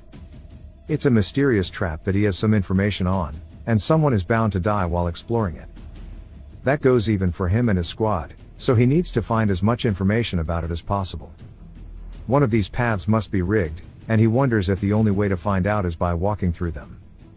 He says using the repeating loops is the easy way out, and there must be a better way for him to do this. If he can find a hint or something that tells him there's a trap, he might be able to figure this out. He then wonders how many times he's died and what he felt each time. He wonders what exactly he felt when he felt helpless, or when he felt a blade piercing his throat, when his opponent would kick away his sword, or even when he first met the pervert he could instinctively feel the murderer's intent. Jackson's words echo throughout his head as it's something that wants nothing more than his death. Something begins to shine in the darkness as it goes towards Incred, and we see a Dark Souls trap. Incred actually senses it. As he comes to a complete standstill, he says that he actually did it. He then steps forward, saying that he felt something for sure just now as it cuts him straight down the middle very cleanly. It's so clean that his blood is still flying out the back of his body as he hasn't fallen into two yet. He says that he really felt the trap's murderous intent, and he has one hell of a grin on his face. The next day, he immediately heads back down to the shoemaker's store and says that detecting the murderous intent of the trap is today's wall. As he stands before the entrances, he says that he can't just walk in. Instead, he needs to walk back and forth until he gets a good feel for it. As he slowly walks forward, with each step, he stays locked in, saying that he hasn't set his foot on this path yet, and he doesn't feel anything, wondering if this is the right way. He slowly raises his foot down in front of him, then turning around, saying that this is where the blade came out from. He then steps towards it and sees an image of the blade flying straight towards him. There's nothing coming yet, and he says that he didn't actually detect it. He just remembered what happened. The shoemaker asks why he keeps walking back and forth and if he needs to take a piss. Incred says that he told him to stay up there, and he hasn't been down this path before, so he'll keep going until he detects it. As he continuously steps forward and back until the night comes, the shoemaker asks what the hell he's even doing down there without eating. Incred says that he'll come back tomorrow morning, so he shouldn't go in there since there are traps everywhere. He tells him to please help and take care of this, as he can't even sleep because he's afraid that he'll lose his daughter. Incred asks if he doesn't have any leads that might point towards his missing wife. The shoemaker says that there have been a lot of missing people lately, so they haven't addressed it. He says if he sees a brunette woman with freckles wearing this wedding band, to please let him know.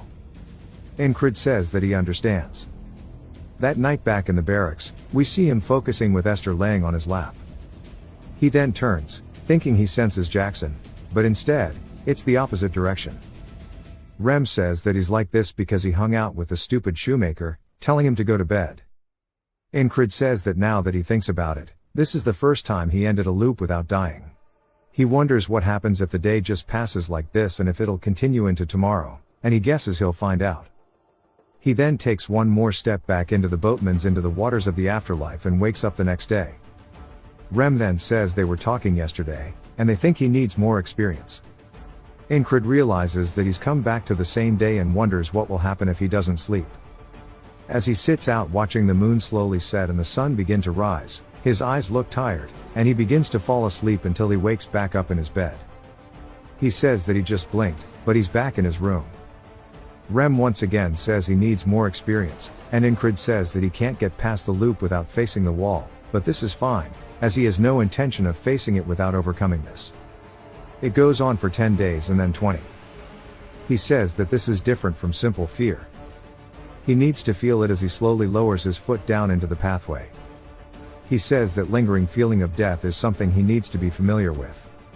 As he continues slowly lowering his foot, it has now been 40 days. He throws the torch aside, and we're 50 days in now. On the 60th, He is getting closer and closer.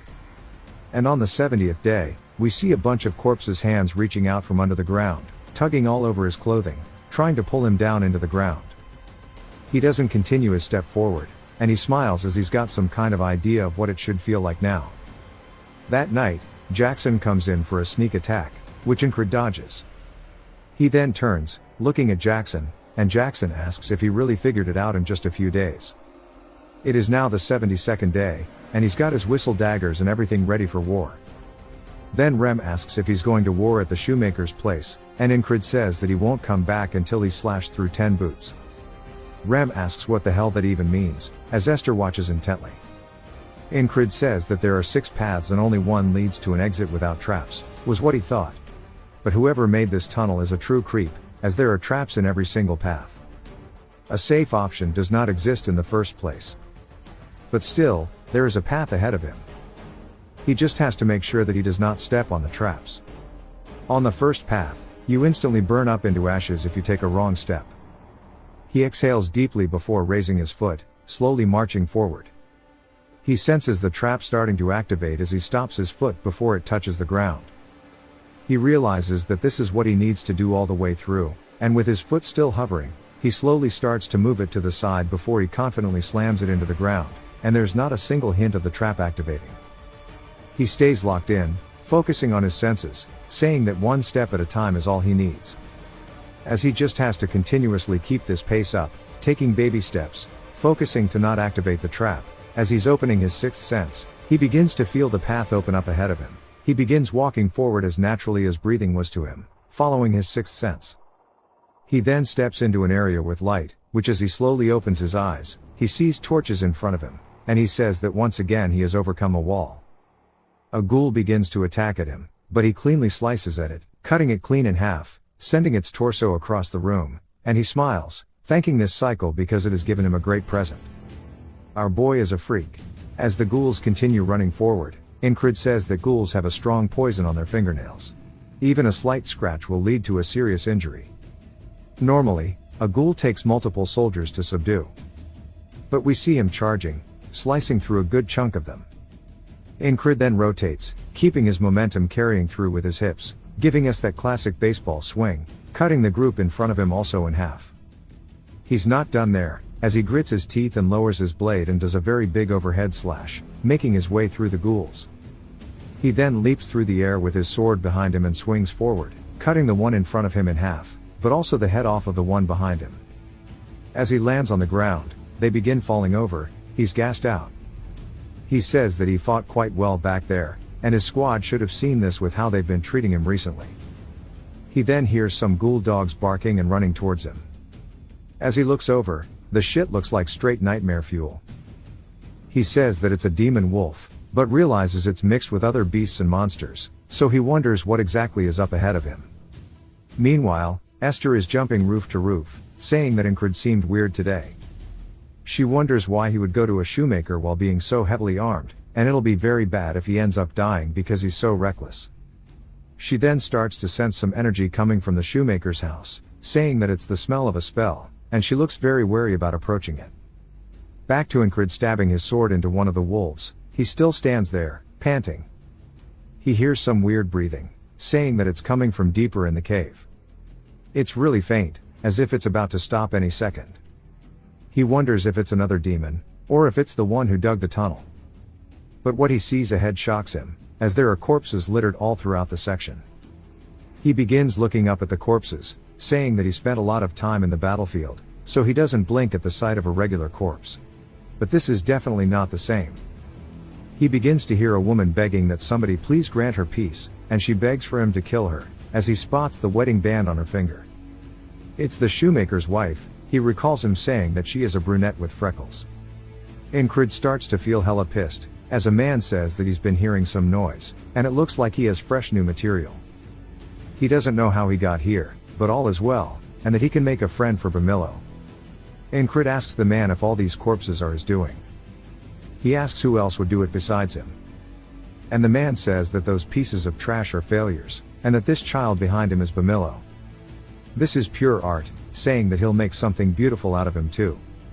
Incred says that he's a magician. and his instincts are telling him to run, because like he said before, he's lucky if he dies when facing a magician in combat, but if he survives he'll meet a worse fate. Incred is too far gone, saying that he'll kill him even if it takes him tens of thousands of lives. As he pulls out the whistle daggers, he throws the first one forward, directly towards the man's head, but it bounces off a barrier. Incred instantly closes the gap with his sword reared behind him, then feels a heavy hit, directly under his armpit, on his torso, sending him flying backwards as if he just got hit with a bullet of air. Incred lands safely from the attack, but never keeps his eyes off of the mage.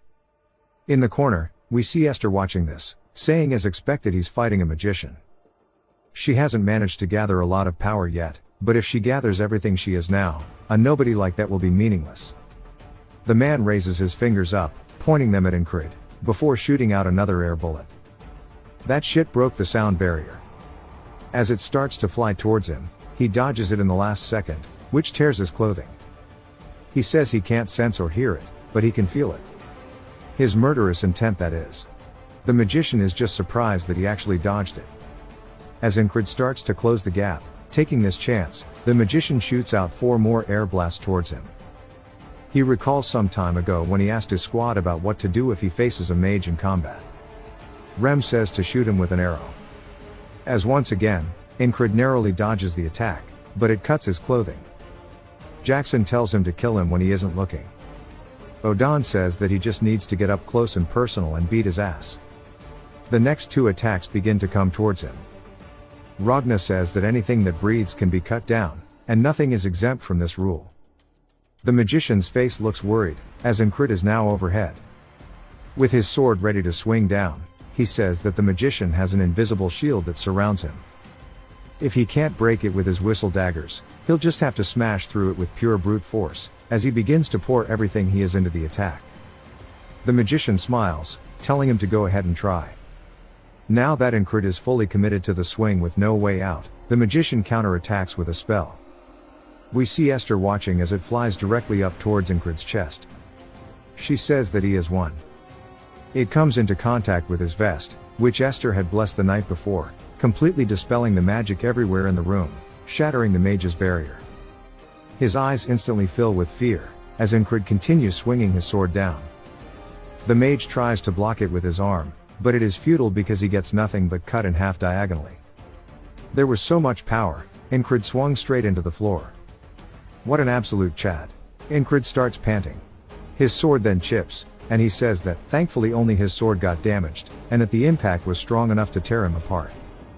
He wonders why he wasn't hurt. And if maybe his armor is actually that great. He then looks back up towards the shoemaker's wife. Now she is no longer moving, he says that her faint breathing has stopped. He's trained his 6th sense and taken down a magician, but he has a very bitter feeling inside of him. As he leaves the magician's corpse there on the ground, Esther walks in, calling the magician foolish, saying that he lost because he didn't use his creation. A flesh golem created to supplement a magician's physical abilities.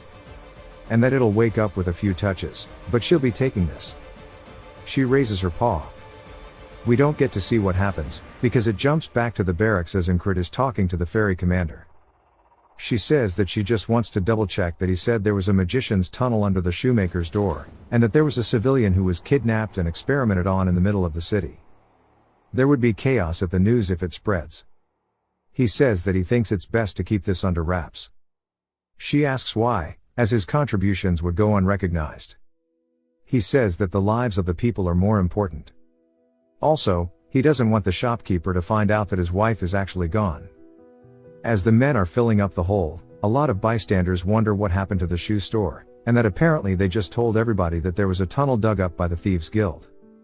The shoemaker says he's surprised that it was thieves, and tells Incred to take this as a gift for him, and since his shoes seem quite worn out, he wanted to fix that. And now that's one thing off of his chest. He just hopes that his wife finds her way back safely. Incred looks over at him with a somber expression, and the shoemaker says that he knows he's done a lot, but he really hopes that he'll find her.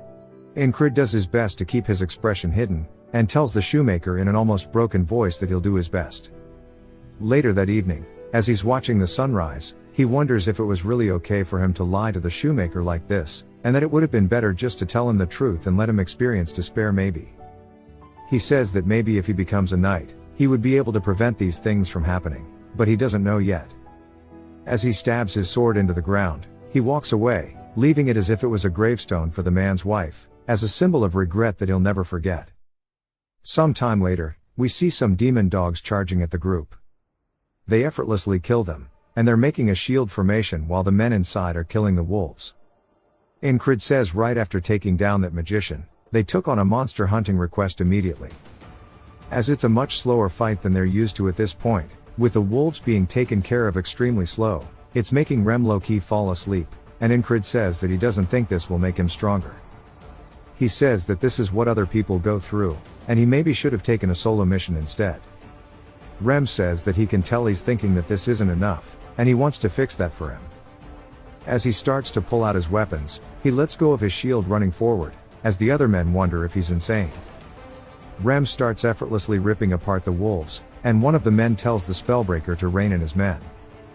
But of course, Incred's already run off, and they say that his squad of lunatics had rubbed off on him.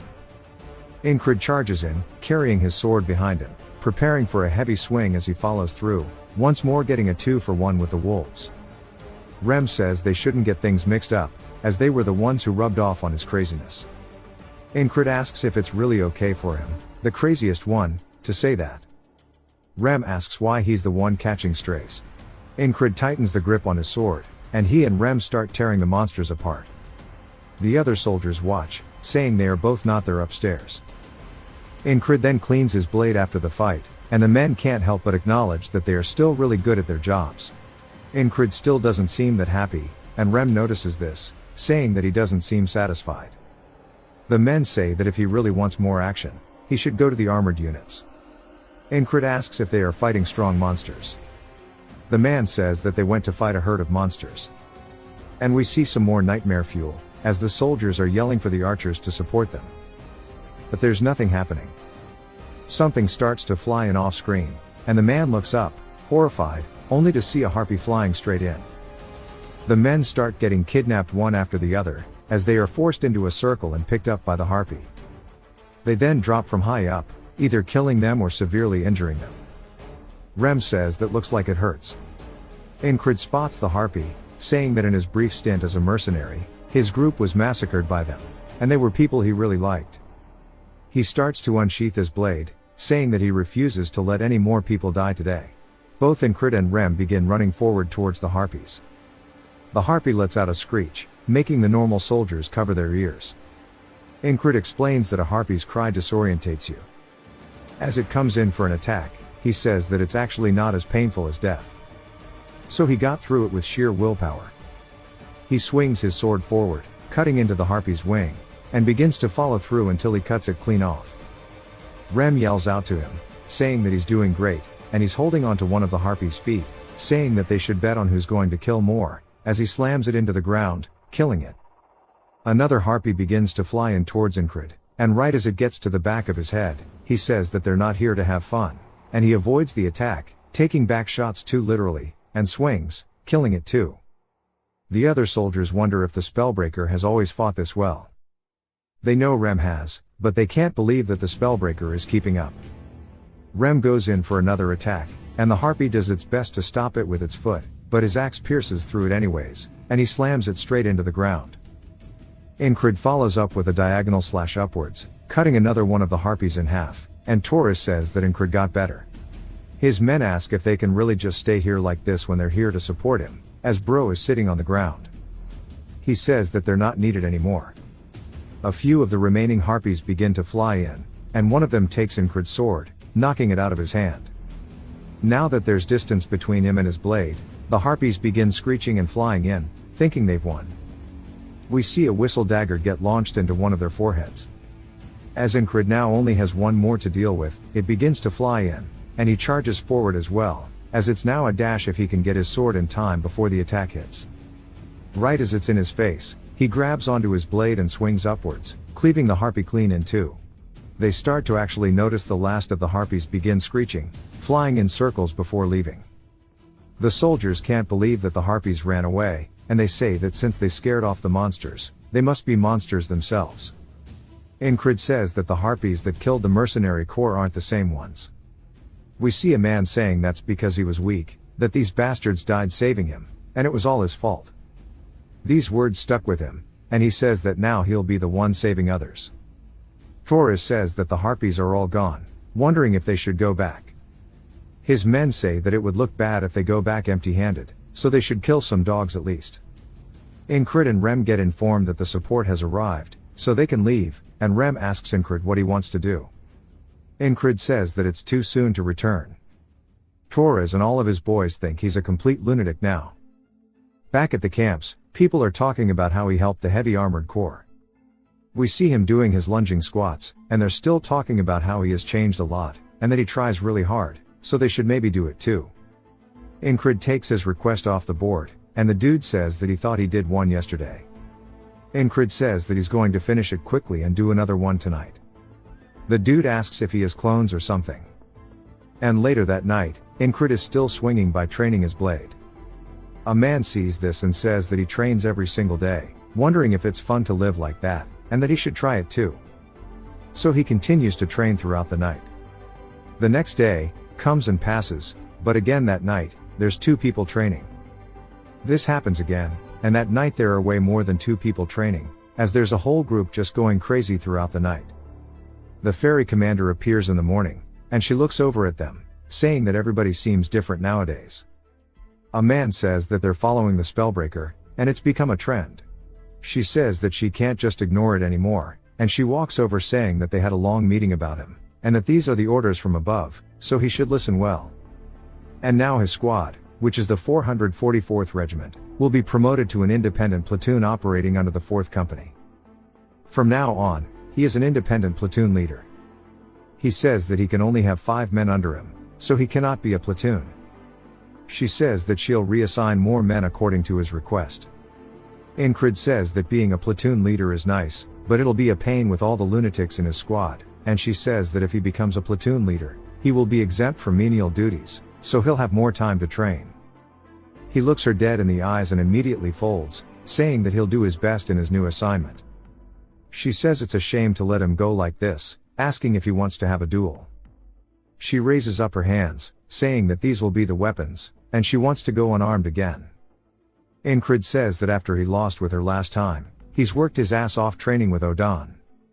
He drops his sword, saying this was great, and it's time to see how much he's progressed as he is ready to show her the equal rights, equal lefts. As they start to square up, he recalls how Odan once said before, that hand-to-hand combat requires him to get up close and personal. Something quick is better than something complicated. The ferry commander dashes forward, swinging in, but he manages to block it.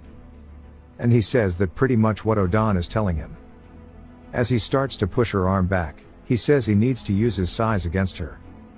As he begins to get the momentum, pushing her directly towards the ground, she lands, and he puts his arm on her chest, saying that he thinks he's won. She asks if that's so, saying that a human's proposal is quite aggressive. He can't believe she's at this once again. As she raises her leg, wrapping it around his side, she instantly 180s the situation, getting atop him. She says that analyzing his opponent's weakness and breaking them down with his own advantages sure was a good thing. She tells him that he did a good job, calling him her fiancé, telling him that he should keep it up. He says that he's not her fiancé and that she should get off of him. She does so, and they start dusting off, then she apologizes. He wonders what she's talking about, and she says that she couldn't stop it. Now he's even more confused because he has no idea what she's talking about. As the winter began to leave, the battlefield once again was getting heated up. It was time for an all-out war. The Aspens have begun mobilizing, desperate to wash off the dishonor of defeat. A man slowly walks up to the podium, getting ready to give a speech. Since the Aspens were preparing for war, so did the army of Nalilia. The man introduces himself as the new battalion commander, Marcus. Crace says that since that guy is here, it seems like they'll actually see through to the end of this now. He is Marcus the Warmonger. He is one of the key officers under the Cyprus division. Unlike his predecessor, he's a great tactician, and he's very well experienced. Inside of Marcus's head, he says that the Aspens aren't weak, and their army is filled with nothing but weaklings. And that is the only thing they offer. With the exception of the heavy armored corps and the border guards, Among them, the only one who caught his eye was the platoon commander. People call him the Spellbreaker. He's been doing heroic deeds since the last battle, and he wonders if it was luck or skill, saying that it's time for him to prove himself, and that he should prove his usefulness. Later that day, Rem asks if they're really getting sent out to scout along the Penanel River, and if it was directly by the battalion commander. Incrid says that this is what the ferry commander was talking about. Craze then mentions the area, but a familiar voice cuts him off, as it's none other than Henry who says that it's near the Cross Guard, which is Aspen's fortress city. It was created for military purposes similar to the border guards. I'm glad that Henry managed to join the group. He then continues, saying that if they were to go at this time, and this time Craze finishes his sentence, saying that they're only going to gather intel. Rem says that he shouldn't go, but Incrid says that he can't refuse an order from the commander. Rem says that he guesses he'll get ready too. Yet another familiar voice, as we hear Andrew saying that the battalion commander has also ordered him all to obey the commands of the new squad leader, and that they should all follow his commands, and we see Mac with him too. Rem approaches him and begins licking the hell out of his blade, but really slowly like a freak, asking why the hell there's an insect in their midst. Andrew starts to get freaked out, saying that he's the new squad leader, and they should all listen to him. Odan says that he can feel him trembling all the way from over here. Ragna asks if that little kid is really their squad leader. Andrew says if they have a problem, they can fight it out. He volunteered for this so that he could fight by Incrid's side, and he's not going to leave. Rem readies his axes, saying that he sure is a feisty insect.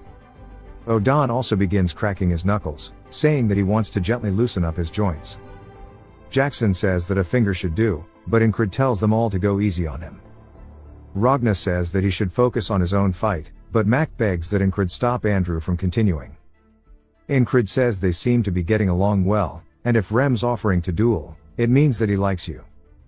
Mac asks if he's really not planning to murder him, saying that he needs to tell him more, and he starts dragging Andrew away from Rem as Andrew is provoking him. Henry asks Incrid if he knows anything about the geography of the Panhandle River. As he warns him, the area is very dangerous, and he can tell him what he knows about before he sets out. Incrid tells him to go for it, and that night outside of the barracks, Incrid begins walking somewhere, and we see him dripped out, killing that shit. Torres asks if he's not going out on duty, as he's been seeing him around often. He also heard about his promotion, congratulating him, saying now they're the same rank.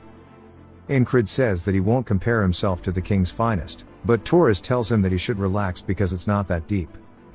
Then he asks how old he is, and Incrid says he's 30. Torres says that he can't believe he's older than him, wondering why his face is so young. Incrid just wonders why bro is so old. Torres says that he's the only one aging. Incrid says that he told him to relax, so he will, wondering what the mission is about. Torres says that the two of them will cross the Panhandle River first, and he was going to explain the rest once they meet the others. But the boat Swain isn't here, and it can't be helped. They should chill out. Incrid says sure, as he starts to unsheath his blade, instantly starting to train. Torres tells him to rest, but Incrid says this is rest for him. Torres says that he sure is persistent. He trains hard, people acknowledge him, plus he looks young, and he's handsome, and then he is low-key too much. Bro might drown him in the river. Incrid can feel the murderous intent and turns, only to see Torres crying, and he wonders why he's making that face. Torres sighs, asking if the record at the end was 14-6, saying that at least he's better at fighting. Incrid reminds him that was in the past, and Torres says that he's not the only one getting stronger, and Incrid says that he's glad to hear that. We see Torres' sword starting to get swung down as Incrid blocks it and instantly returns, deflecting his. They start trading blow for blow with one another. On the spot, Torres says that he noticed when he was fighting the Harpies, but that Incrid has gotten way stronger than when they fought previously. We see his eyes are full of determination. Torres grits his teeth and pushes down as hard as he can, knocking Incrid's sword towards the ground. He then instantly rears back his fist, coming in for an attack to Incrid's face. Incrid doesn't take his eyes away from it and spots the hidden blade underneath, stepping to his side just barely in time. As we see blood coming off the blade, Incrid asks where he got that from, as we see it cut his cheek. Torres says that it's his little secret hidden knife, and Incrid says that he's speechless. Torres asks if he's going to say that it's unfair or something, but Incrid says that's really cool and now he wants to know how to use it. Torres says that he's more insane than he thought, and he should practice first with flat stones and use the snap of his wrist. As he starts showing him, but of course, he's an awful teacher, saying that it needs to be like a bam motion. The bosun finally appears, asking if they're going to cross or not. As they begin doing so, Torres teaches him the entire ride. They finally get across, so Incrid asks where exactly the rendezvous is because they're meant to meet the recon platoon here. Torres says they should wash beforehand, as there's no reason to start this while drenched in sweat. Incrid smells himself, saying that he's probably right, and they start getting undressed, hopping into the river. Torres tells him it's cold as hell, but that he needs to hurry up and get in, only for him to be absolutely shocked by what he sees. He calls Incrid greedy, saying that he lost his will to compete. Incrid says that he still wants to fight though. Torres says that he's not talking about with their fist, calling him an idiot. A woman then says that they came looking since they were late, but they're wasting their time taking a bath. Incrid's just surprised, wondering how long she's been there because he didn't sense her. She says they need to get near Crossguard by today, so they should hop out. Torres asks how they're meant to do that with her watching, and she says there's nothing to look at in the first place. Incrid hops out of the water, and she also makes a face full of surprise, and says that she takes back what she said. Torres says that her gaze is too lecherous, so she says that she's only looking at his abs. He says that he also has cool abs, and she introduces herself as Pin, the leader of the recon platoon. She shakes Incrid's hand as Torres is looking down at himself, getting body dysmorphia.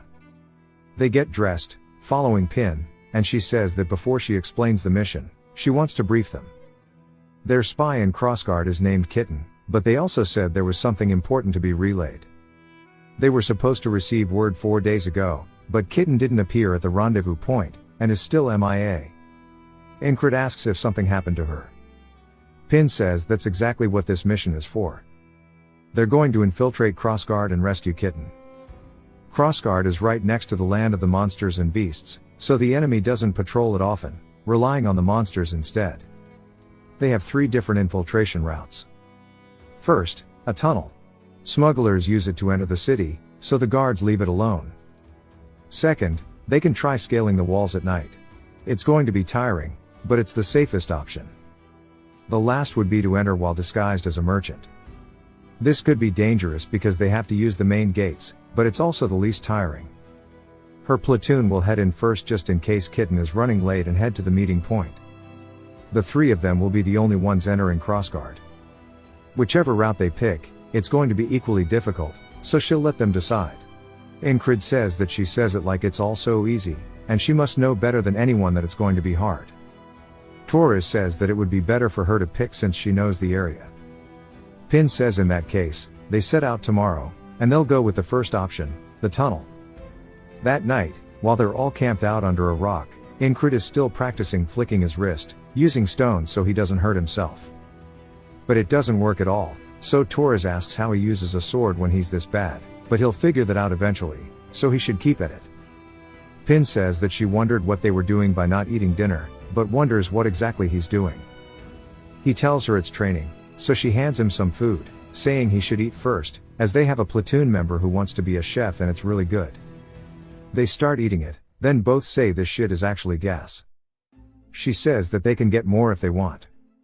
His parents apparently have a shop in Border Guard, so they should check it out. She also tells him not to go over there to train, pointing at a tree, and she goes to tell him what's under there, and Incrid says there's a viper. She's surprised, asking how he knows, so he tells her that he has a hunter in his platoon, and he learned it from him. She says that he sure is well prepared, and she likes him after all, asking if he wants to train with her too, but it'll be adult training. Incrid stares at her for a second, but still has no idea what this could possibly mean, so she just says that she's flirting with him, asking if he's stupid. She says that she's actually quite nice. Torres asks why she's doing this in front of him, but Incrid straight up refuses. She asks if he's taken, and then says that she did recall hearing about him with the company commander, and it sure is a waste. He can't believe this has become so widespread. As Pin goes to leave, she points at Torres, saying that if Incrid talks casually to him, he should talk the same way to her. He says only if she wants, She says they'll go to crossguard tomorrow so they should get some rest. Torres has been ignored until the very end. Ingrid is sleeping, and as he falls deep into sleep, we see the boatman's face holding the lantern. Ingrid immediately opens his eyes again, saying that he hasn't seen that guy in a while, and it probably wants to tell him something. He recalls the ferry commander apologizing, and he smiles while getting the chills. This mission might be rough. As they start heading out the next day, he says he can tell that it's going to be a massive wall as they finally approach the tunnel. Torres asks why they are moving during the day, as it would be better to move at night. Pen asks if he's stupid, as the guards are turning a blind eye, but they aren't clueless about what happens here. Ingrid agrees with her, saying that they're catching them off guard because they won't expect it during the day. Pen says, she was expecting someone so handsome to understand. Torres just wonders why the hell he's getting so many strays. Pen says it's time for her to lead the way, as that it's a ranger's job. Ingrid says that a ranger works as a scout, and it's imperative that they move quietly with the bare minimum equipment. As she walks forward, he barely hears a sound, and he says that sure does suit somebody that is a ranger, and he wonders if he can do the same. As he slowly walks forward, we hear a man saying that he's got them, calling them little rats as they were waiting in ambush. Pen is surprised, and she yells, telling them that they need to retreat. But the guard says there's nowhere to run, as we see men with the crossbows behind them as well. And the guard tells his men to kill all of them. Pen yells, saying they need to fight their way out of this as the crossbowmen unleash their bolts. Ingrid runs in, cutting as many as he can in front of him, and Pen blocks one with her arm. She runs up, swinging, cutting one of the men's arms, and immediately gets on top of him, going to finish the job. Torres also instantly kills one, and Ingrid says that the two of them aren't used to fighting against a larger force. So they won't be able to fight to their full capabilities in this situation. As one of the men gets behind Pen, going to finish her, another does the same with Torres, and Ingrid watches helplessly as both of them get executed directly in front of him. As they start surrounding him, he says this is definitely a tall wall, but he won't die so easily. He throws out some of his whistle daggers forward, instantly killing two of the crossbowmen. He runs in, cutting another one's throat, then instantly to the next, cutting the dude in half. The guard yells, telling his men to surround him. One of them kicks him straight in the chest, causing him to fall to the floor, and they dogpile him, stabbing him all over. As he's going down, he stabs one of the men in the legs, and his eyes are still filled with absolute determination. But against their overwhelming numbers, there's not much he can do. Back in the next loop, he says that a force of that size wouldn't have just appeared there, and they were prepared beforehand. Which means the enemy expects them to come. I wonder how he didn't notice them. They must be skilled. Pen asks Ingrid why he's not getting ready, as it's time for them to head through the tunnel. He says that he doesn't have a good feeling about that place, and they should enter by scaling the walls instead. Torres tells her that Ingrid wants to sort an enemy's spell just by following his guts, so it won't hurt to listen to him. Ingrid says that it wasn't really his gut, but rather what he experienced. Pen says sure, but they'll need to wait till night, so they'll end up wasting time. Ingrid asks her if she wants to go for a round, and she starts to blush, saying that she can't believe he likes doing it out in the day. He says he didn't mean that, but he wants to duel. She says that she guesses they can, but she doesn't want to use any weapons. He says they could do it without weapons, and she smiles, saying she's more than up for it. As the men gather around to watch, Ingrid says that if the enemy knows that they're coming, they'll probably end up fighting no matter where they go. And it'll be good to know how capable his team is, and on top of that, he can get some training out of it. He asks her if she wants to go first, but she says nah, he can have the first go. He runs in with his fist reared back, punching straight towards her head. She ducks underneath it, leading in with a knee to his chest that he blocks. As he's starting to get sent from the attack, she begins to pivot, preserving her momentum, following through with a roundhouse straight to his head, but he narrowly dodges. He says he's going to use the same tactic as the ferry commander and use his superior physical size, as he grabs onto her, slamming her down into the ground, putting his hand right by her head. She says that was the wrong call, as she grabs onto his wrist and wraps her legs around his chest. She hits him with a triangle choke and begins squeezing his throat. Torres says that's enough and gives her the W. Ingrid says that she's small but packed with muscles, and there's a reason why she prefers barehanded fights over those with swords. She asks if he knows that he lost, and he says that she's going to be perfect to train with, asking if she wants another round. She smiles and begins blushing, so Incred clarifies that he meant sparring. She asks how he knew what she was thinking about, and Torres tells him to stop doing that shit in front of him. As the night starts to set, Pen asks Incred if this is really how he's going up, and he asks if there's something wrong. She says that he has too many weapons on him, and that he's going to pass out from exhaustion before they make it halfway up. Torres asks what about him. She gives him one glance, telling him to do whatever he wants. Bro starts crying, saying that his feelings are getting hurt here. Incred says that he thinks he can climb the walls fine with this much gear, and she sighs, saying that he sure is innocent. They aren't just climbing the walls, they need to climb this giant mountain just to get to the walls in the first place. Torres says that's really high up. Incred says that climbing it alone will be a challenge, but none of his walls have been easy to climb thus far. Before we can see them climbing, Incred explains that when he got back from the magician's tunnel under the shopkeeper's house, he picked up some trophies to buy a new sword since his broke. Craze was surprised by all of the magic tools, saying that just one of these is worth enough to buy a full set of new equipment. Incred says that he should go get him the best sword he can with this money. Craze asks if he really has nothing in his brain but swords. Incred says to a person who lives and dies by this sword, their sword is their lifeline, and heading out with that one is not an option for him as he starts scaling the wall. At the top, Pen says that she told him to leave his sword behind, even if he puts away all of his other weapons, just that one he has is just going to drain all of his stamina. Incred says that it really is weighing him down, but he continues climbing up, saying that muscles that have been pushed to their limits become stronger. This is just another example of training to him as he keeps scaling up the wall. He says that he has already reached and overcome countless limits. As he finally makes his way to the top, he says this much won't be enough to stop him. He finally climbs to the top and lets out a big deep-winded sigh. Pen tells him that he's only making it difficult for himself, and Torres wonders why he insisted to bring his sword, wondering if it was to train, but says there's no way he can be that insane. Some wolves begin to howl as they look down, seeing a pack of them, but they're just not normal wolves. They are werewolves. Incred calls them lycanthropes. Torres comments on how it's rare to see them moving in such a big pack. Pen says that means they are going to have to be on their guard now, and she spots the wall off in the distance. As they hide in some nearby foliage, she says there is nowhere for them to take cover, and the guards begin doing their rounds. She says that it's actually so bright when 2 full moons are up that the guards don't really pay attention anymore. As soon as the guard turns, she tells them now is their chance as they begin running straight in towards the wall itself. Finally, as they start to get close, the guard turns, looking straight down, but since they are already out of his line of sight, he doesn't see them, as they have made it directly underneath him. She says that she told them it's easier on nights like these. Incred says that he thinks he met eyes with the guard, wondering if he saw it wrong. She starts to rub her hands in ash, saying that past these walls are the slums. If they hide within them, there's no way they can find them. Before they get up, he should really ditch his sword, as this wall is going to be much harder to climb than the mountain. He says it won't be a proper workout without some weight behind him. Torres says he knew it, calling him crazy. As they begin scaling the wall, he says that he gets why she says this is the safest route. If they safely get past the walls, infiltrating crossguard will be a piece of cake. But that's only if this was not a wall.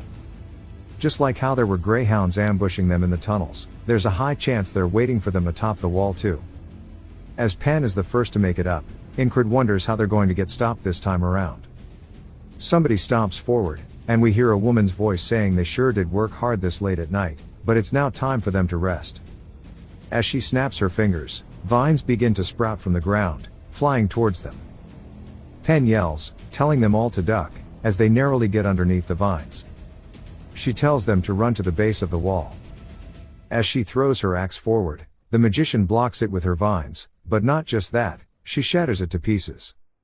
Incred is surprised to see a magician, saying he didn't expect that, and it sure is an impressive trap.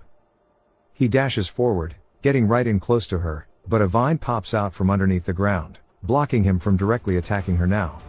He says he's dealt with the magician once, using his sixth sense as he prepares to thrust. He does exactly that.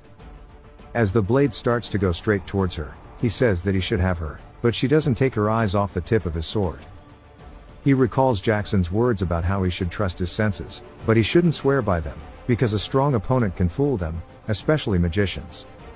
She begins to push him back with her vines, knocking him into the air, entangling him completely. Pen and Torres spot this from halfway down the wall, and she calls him an idiot, asking what the hell he stayed up there for.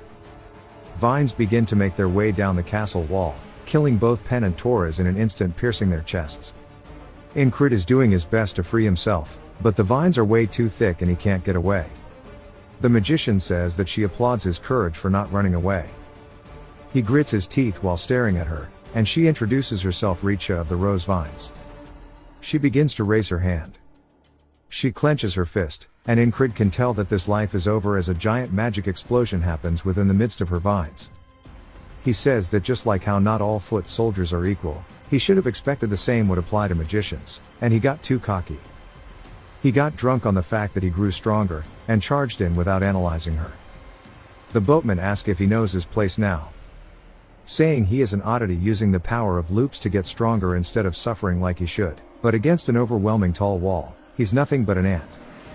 Incrid thanks him, saying that he thinks he reignited that spark within him, and this is exactly the wall he needed. The boatman says that he can't wait to see the third wall. I love how the boatman's face is becoming more distinguished with each and every passing loop. We then see Pen asking if he really wants to try disguising themselves as merchants. He tells her that he has a bad feeling about the other ways. She says that's fine, and they just have to enter along with the merchants who go in regularly to trade. He asks her when that will be. She says tomorrow morning. He says that if it's tomorrow, he wonders how that will work because he can't make the day go by without surpassing the wall. He wonders what will happen. Torres says they have to wait another day. As Pen says they should have some time and enjoy themselves. She then tells one of her men to get everything they've got. Incrid wonders what it's going to be. As she brings out a lot of alcohol and meat, Incrid wonders if she really just brought out alcohol in front of the enemy, asking if she's insane. He says that it would be too dangerous to get this relaxed. She says it's more inefficient to be stressed out in the first place, and that he'll end up losing sight of the forest if he's all uptight, and that he too should take a drink and relax as his shoulders look tense. He says that he's always done his best to overcome his limits, and he thought that was for the best, but she's right. He was tunnel visioned, and he began to think that the only way to surpass this wall was to face it head on. As he steps forward, he says he wants to think about this calmly for a second. As he unsheathes his blade, he says struggling head on isn't the only way. Today, this moment, it will all become a part of him as he begins focusing, as he's about to start training. Pen says that she told him to rest, asking what his problem is. Torres says that it is resting for him. She seems curious as Incrid begins racking up a sweat from swinging his sword, and she says that he sure is a delight for the eyes. Torres tells her that's harassment, and she says that's only harassment if she wasn't pretty. As the two moons begin to overlap and night has fallen, we see them camping out, and Incrid says that he had a big revelation today, and that alone made his day productive. They would have arrived at the walls about this time. The greyhounds are in the tunnels, and there's a magician atop the wall, and he wonders what's going to stand in their way this time around. As we see a wolf's foot enter the frame, the lycanthropes begin to howl, and these are the ones we saw from under the cliffs previously. Pen looks surprised, and so does Torres. Incrid looks a bit tense, and he recognizes it as well, saying that these howls are the lycanthropes they saw underneath the cliff that one time, when they climbed it. As the army of werewolves begin to run in, Pen tells him to run for it, but they get cut off by the werewolves as they have been completely surrounded. Torres mentions how they need at least 10 men to handle one of them, and there must be 20, but there's only 6 of them, and that pretty much just means they're dead. Pen says there definitely weren't any monsters nearby, asking where the hell they all came from. Incrid didn't sense anything at all either, and he says that fooling the senses is very similar to what happened last time with Richa. The wolves let out an even nastier howl, and Incrid says that he said he wouldn't just throw himself into his problems, but he refuses to get taken down so easily. As he charges straight in, he begins to use all of his senses, feeling where the attack is coming from. He looks over, spotting a second one, dodging backward to avoid it. He says that they're going to attack in irregular patterns from all over, and he can't respond properly while concentrating on a single point anymore, as there's just too many attacks. One of the werewolves leaps in with its mouth, and he blocks it with his sword, and he says that focusing on a single point is the problem, and then he zooms out to a larger field of view. But as soon as he does that, all he sees and hears are the screams and cries of everybody being ripped apart. This poor dude is getting skunked on. Some of the men are being torn into like a pit bull at a daycare, but poor Tor has got crazy back shots, and it's not the typical ones that he'd like, dying almost instantly, as Pen had her throat bitten by the werewolf. Incrid says that he knows that none of this matters once this day loops, but seeing these brutal deaths is still very painful to him. As he manages to push the werewolf back, biting his sword, he swings, cutting its throat, sending blood everywhere. He then raises his sword overhead, changing his grip, piercing down, stabbing another one in its shoulder blade. One of the wolves charges in, and this one has a scar on its head, and we see it hit him straight in the stomach. Incrid begins to spit up blood, saying that if it's smart enough to throw a punch, this one isn't the same as the others, and this must be the leader of the pack. It instantly goes for his arm, and then uses its large size to easily whip him around, launching him into the air overhead. Incrid looks down, seeing nothing but a pack of werewolves below him, and takes one more glance at everybody's corpses. He hears the boatman, saying that no matter which wall he picks, they are all hopelessly tall. As long as the loops exist, he will be forced to repeat these situations forever, asking if he still finds this fun. Incrid says this certainly isn't ideal. As Torres and Pen are staring at him, they ask if he's delirious or something. Incrid says there is no reason for him to give up, and that he's fine, and they can continue. No matter how hard these walls may be, it's not like he won't be able to find a way to overcome them, as walls are only a temporary obstacle. But he's come up with nothing so far. Torres and Pen won't lose to the Greyhounds one-on-one, but there's no way out when they're surrounded by that many people in this small area. The best way out of this is to not be surrounded in the first place. If he can figure out where they're hiding using his sixth senses, then that might be a good start. We then hear the guard once more saying that he found him some rats, as they have been surrounded in an instant with the crossbowmen cutting off their exits. Incrid says that he got nothing with his senses, only for him to once more get dog-piled on by the spearmen, dying. He wonders if there is magic here as well, blocking his senses, and he tries to go fight Richa once more. As he dodges underneath one of the vines, he asks if the magic that's been cast in the tunnels is her doing. She's surprised that he knew about that, saying that somebody named Roger must not be doing their job properly. This is probably the Greyhound guy. But again, he gets killed by the vines, and he's still practicing the wrist snapping technique. He wonders why the rock isn't coming out. Torres says that he's really bad with his hands. But Incrid's still thinking about it. There's no way to escape the ambush with his senses when a magician is involved. Even if they did get out the ambush, it is the persistent lovers that they're talking about. And there's no way they could evade all of them. The same goes for the lycanthropes. It's a many versus few situation, and if he doesn't find a way to bridge this gap, then he's going to have a hard time. As he's running in headfirst, he then stops himself, saying that he is running at the problem, tunnel visioning once more. Back to the cave, he swings his sword, deflecting one of the spears, cutting a man's arm off. Then back to the fight with Richa, he says that he can't be hasty. This is a rare opportunity for him to train endlessly once more after all. Back to the lycanthropes, into the spear death. Richa is the only one where it looks like he's making a good bit of progress. I take that back, as we see his sword soaked in blood as he's killing a lycanthrope by grabbing onto its head, slicing it off. He says that he won't waste this precious time, which he can use to become stronger, only for him to immediately get killed. The boatman's lantern begins swaying, and he wonders how much longer he's going to play around. If he doesn't want to stay in this loop forever, he better choose a wall to climb over once and for all.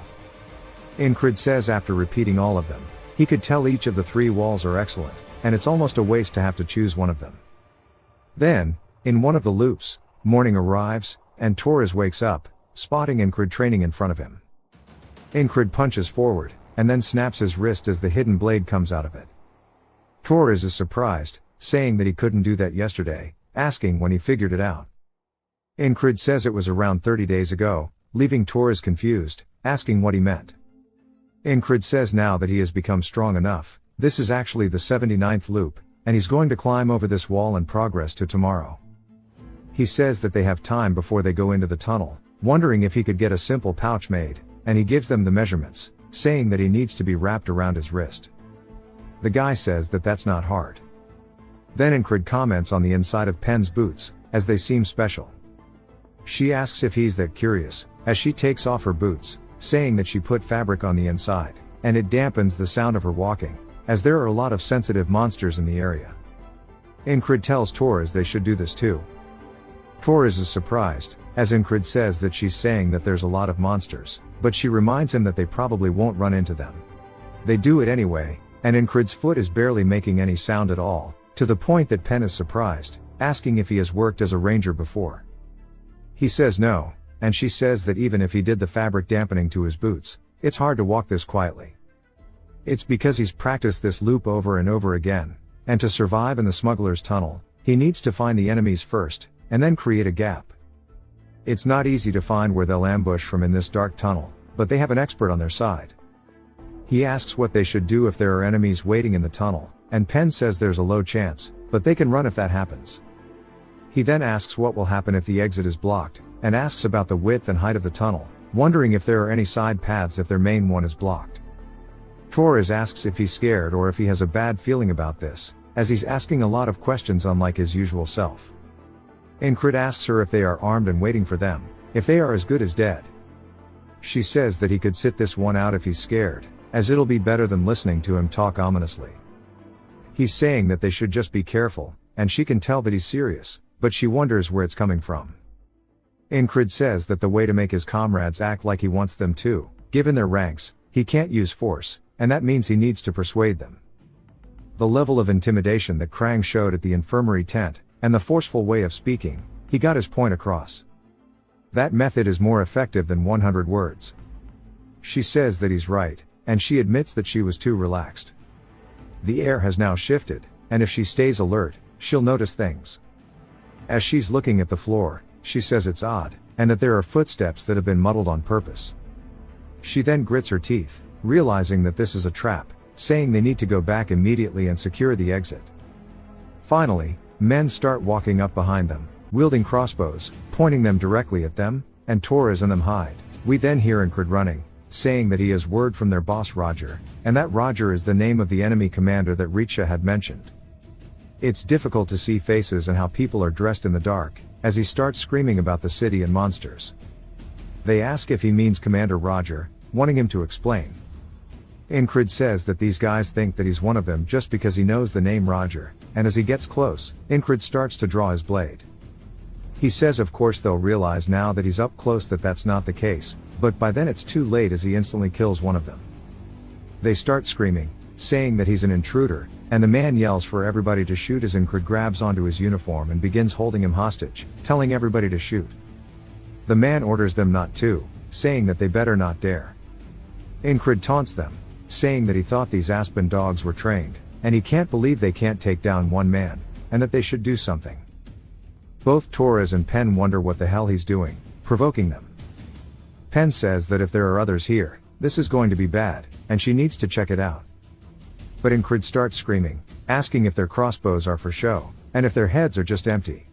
Continuing to taunt them, Pen then realizes exactly what is going on. He keeps yelling the name Roger, saying it over and over.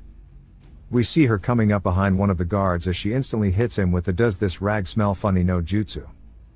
Torres also picks up what he's putting down, killing another one of them, and she realizes that this is the perfect opportunity for them to kill them, and that he is a real genius, as she stabs a man in the throat. The soldiers now realize that they're pinched and yell about the men behind them. One of them asks where, but Torres instantly cuts him down. Incrid yells, saying that the moon shirks away from the oncoming darkness. The sun rises to reveal a new dawn, and he continues screaming meaningless things. One of the soldiers looks absolutely terrified as he's readying his crossbow. He points it forward towards Incrid, and the guy releases the bolt, only to friendly fire his boy. They scream, telling him to die, as they start charging at him. Incrid says that's the end of wasting time, but that wasn't enough. He throws out 2 whistle daggers, hitting 2 men each in their eyes, as Pen yells that they need to get to the exit. They then hear more soldiers marching in, so he turns, spotting the main forces of Roger's greyhounds. I guess Roger is not this guy, my bad. He yells, saying that he has word from Richa. The captain freezes up, asking how he knows their name, as he yells, saying that they need to run. The guy realizes now that he was being toyed with and yells, telling his men to chase them. As they're about to reach the exit, they finally make it out with the soldiers directly on their asses. Pen asks if they're going to continue chasing them, wondering how to avoid them, saying they need to go to the creek or the cliff. But Ingrid says they have to go to camp. She asks why, but he tells her there's no time to explain. She decides to go with it, telling them to follow her. He says the sun will set soon, and it's about time for him to call them. He's definitely about to use the werewolves to kill the soldiers.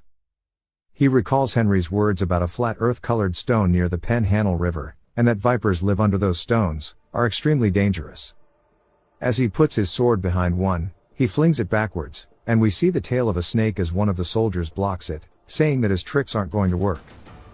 We then see a viper that pops out from the broken debris, but it's not just one, as he continues throwing rocks to cause the soldiers to panic and scream in absolute fear. Pen asks what the hell they are doing, saying that if they're this loud, the monsters will hear. But Ingrid says that was the point, and their big ears won't fail to hear all of this. As they continue running up the hill, he says that the moon will now rise, and when the moon is at its peak, it's time for the monsters to roam, as the night belongs to them. The werewolves begin howling as we see them below them. Ingrid says that monsters care not about what's in front of them, they just want flesh and blood. He then tells Torres and Pen to go on ahead. They ask if he's really trying to get them to abandon him, as they wouldn't go without him. He yells, saying they have to, and he has a plan. They just need to go, as they'll get in his way. He then stops, killing his momentum, and begins to turn towards the guards. The captain yells, telling his men to split up after them. And he says that with all of the greyhounds and lycanthropes in one place, he can get them to fight each other to the end, and that this is the diverging point, and he needs to get them all to focus on him so they don't go after Torres and Pen. He needs to let out an immense killing intent strong enough that nobody can focus on a single other thing. As a red aura emanates off him. Bro is straight aura farming at this point. The captain immediately turns towards him as a chill runs down his spine, but so does the alpha of the werewolves. The captain grits his teeth, realizing what must be done, and yells, telling his men to kill him first. The werewolves also begin scaling the cliffs directly below him and leap up directly behind, as the soldiers are in front. Ingrid turns, using his senses, and he dodges the attack, saying that friend or foe, it no longer matters. It will be in complete chaos here, and it's just as he wanted. Everything has turned into a Black Friday sale at Walmart. While Torres and Pen are running away, Torres says that he doesn't know if this is going to be okay, and they should head back. They then hear the werewolves howling and turn, worried, only to see the absolute bloodbath, saying that he's now alone in a sea of enemies. Torres says they need to head back immediately, and then he's in complete disbelief by something, as he has to rub his eyes to double check. He asks why the hell he's so good at dodging, as we see a spear go straight past Ingrid's throat. He says in the midst of this chaotic battle, there are those who sense his murderous intent and attack, as he's focusing on not just a single point but everything around him in unison, predicting the trajectories of their attacks with the most minimal movement required. He easily dodges. He says he had to adapt his senses, and spread his concentrating on a single point to be wide, to places he can't see. Split-second decisions are important, and the tiniest mistake can lead to his death. He says that the tiniest mistake will never happen though, as he turns smiling. The captain yells, telling the greyhounds to get into formation. He says that the greyhounds are an elite troop, and the lycanthropes are no match for them once they get into their formation, and the chaos needs to continue for his purposes. The thing that he discovered in one of the past loops after he was clashing with them, one of them called him stupid, saying that he has challenged Roger, who doesn't take his helmet off, this is his title, and that he will be no match for him. Turns out the captain is Roger. Ingrid wonders why he doesn't take his helmet off and decides to figure out, as he knocks it off with an attack. As his helmet falls to the floor, the men all look worried, saying now they understand the reason he doesn't take his helmet off. Ingrid says that it's not shameful to be bald, as Roger is just absolutely pissed. Bro kinda looks like a monk. Also a bit like my friend Ian. But he figured out that he was hella ashamed of it. Ingrid yells, telling Roger to take his helmet off, and says that, Oh, one who sent his hair follicles off to heaven first, he needs to reveal the desolate hellscape that is his scalp. Roger starts to get pissed, and says that he has to stay calm, and he doesn't need to play along with his childish taunts, only for Incrid to start putting his hands into his hair, showing his nice, beautiful hairline and his super healthy hair. And he looks down at Roger, asking if he understands now that this is the genetics he wished he had. Torres is speechless, but Pen says that he's gone mad. Roger completely falls for the bait, losing it, charging forward, saying that he won't let him have a peaceful death. Incrid smiles, telling him to do his worst. As he swings his sword, knocking Roger's sword back, Roger then immediately starts to come in for a follow-up, which Incrid blocks with his blade. He then thrusts towards Roger's eye, but Roger narrowly avoids it, and Incrid says that it's time for him to meet his hair again in the afterlife. Roger looks up, realizing he messed up.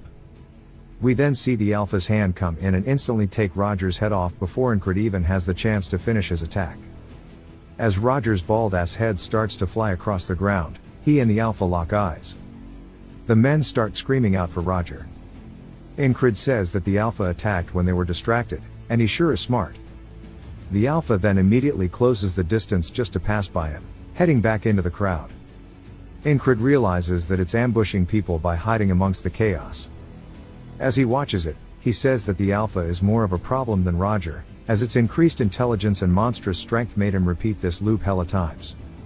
As it comes from behind, rearing back its fist, Incrid turns, saying that he's going to end it this time, though, as he manages to deflect the attack with his blade. As sparks begin to fly, he immediately charges in, generating momentum. But the Alpha does the exact same thing. Incrid raises his sword overhead and swings down, cutting the Alpha's arm off with one clean strike. He then follows up with a shallow cut to the Alpha's chest, causing it to scream. As it comes in for a left, Incrid dodges underneath, lunging forward, ready to thrust. He says that this is the end of it. As he thrusts forward, piercing its chest, he has now killed the Alpha, hella cleanly at that too. While the battle ensues, Torres and Pen are both in disbelief. They feel bad for the werewolf as it falls dead to the ground, and they said that was way too one-sided. Incrid lets out a sigh now that he has finally accomplished his goal. Pen says that they should go join him, and they start yelling out to him. As he looks over, she says that he needs to get out of there. He starts running, as the soldiers yell, telling the rest to catch him. But the werewolves don't allow them to even attempt, as they're getting overrun and toyed with. Pen asks if he planned for all this to happen, and if he knew that the werewolves would be here. He says he got lucky. Torres says regardless of all that, when the hell did he get so strong, and how he knew the enemy leader is named Roger.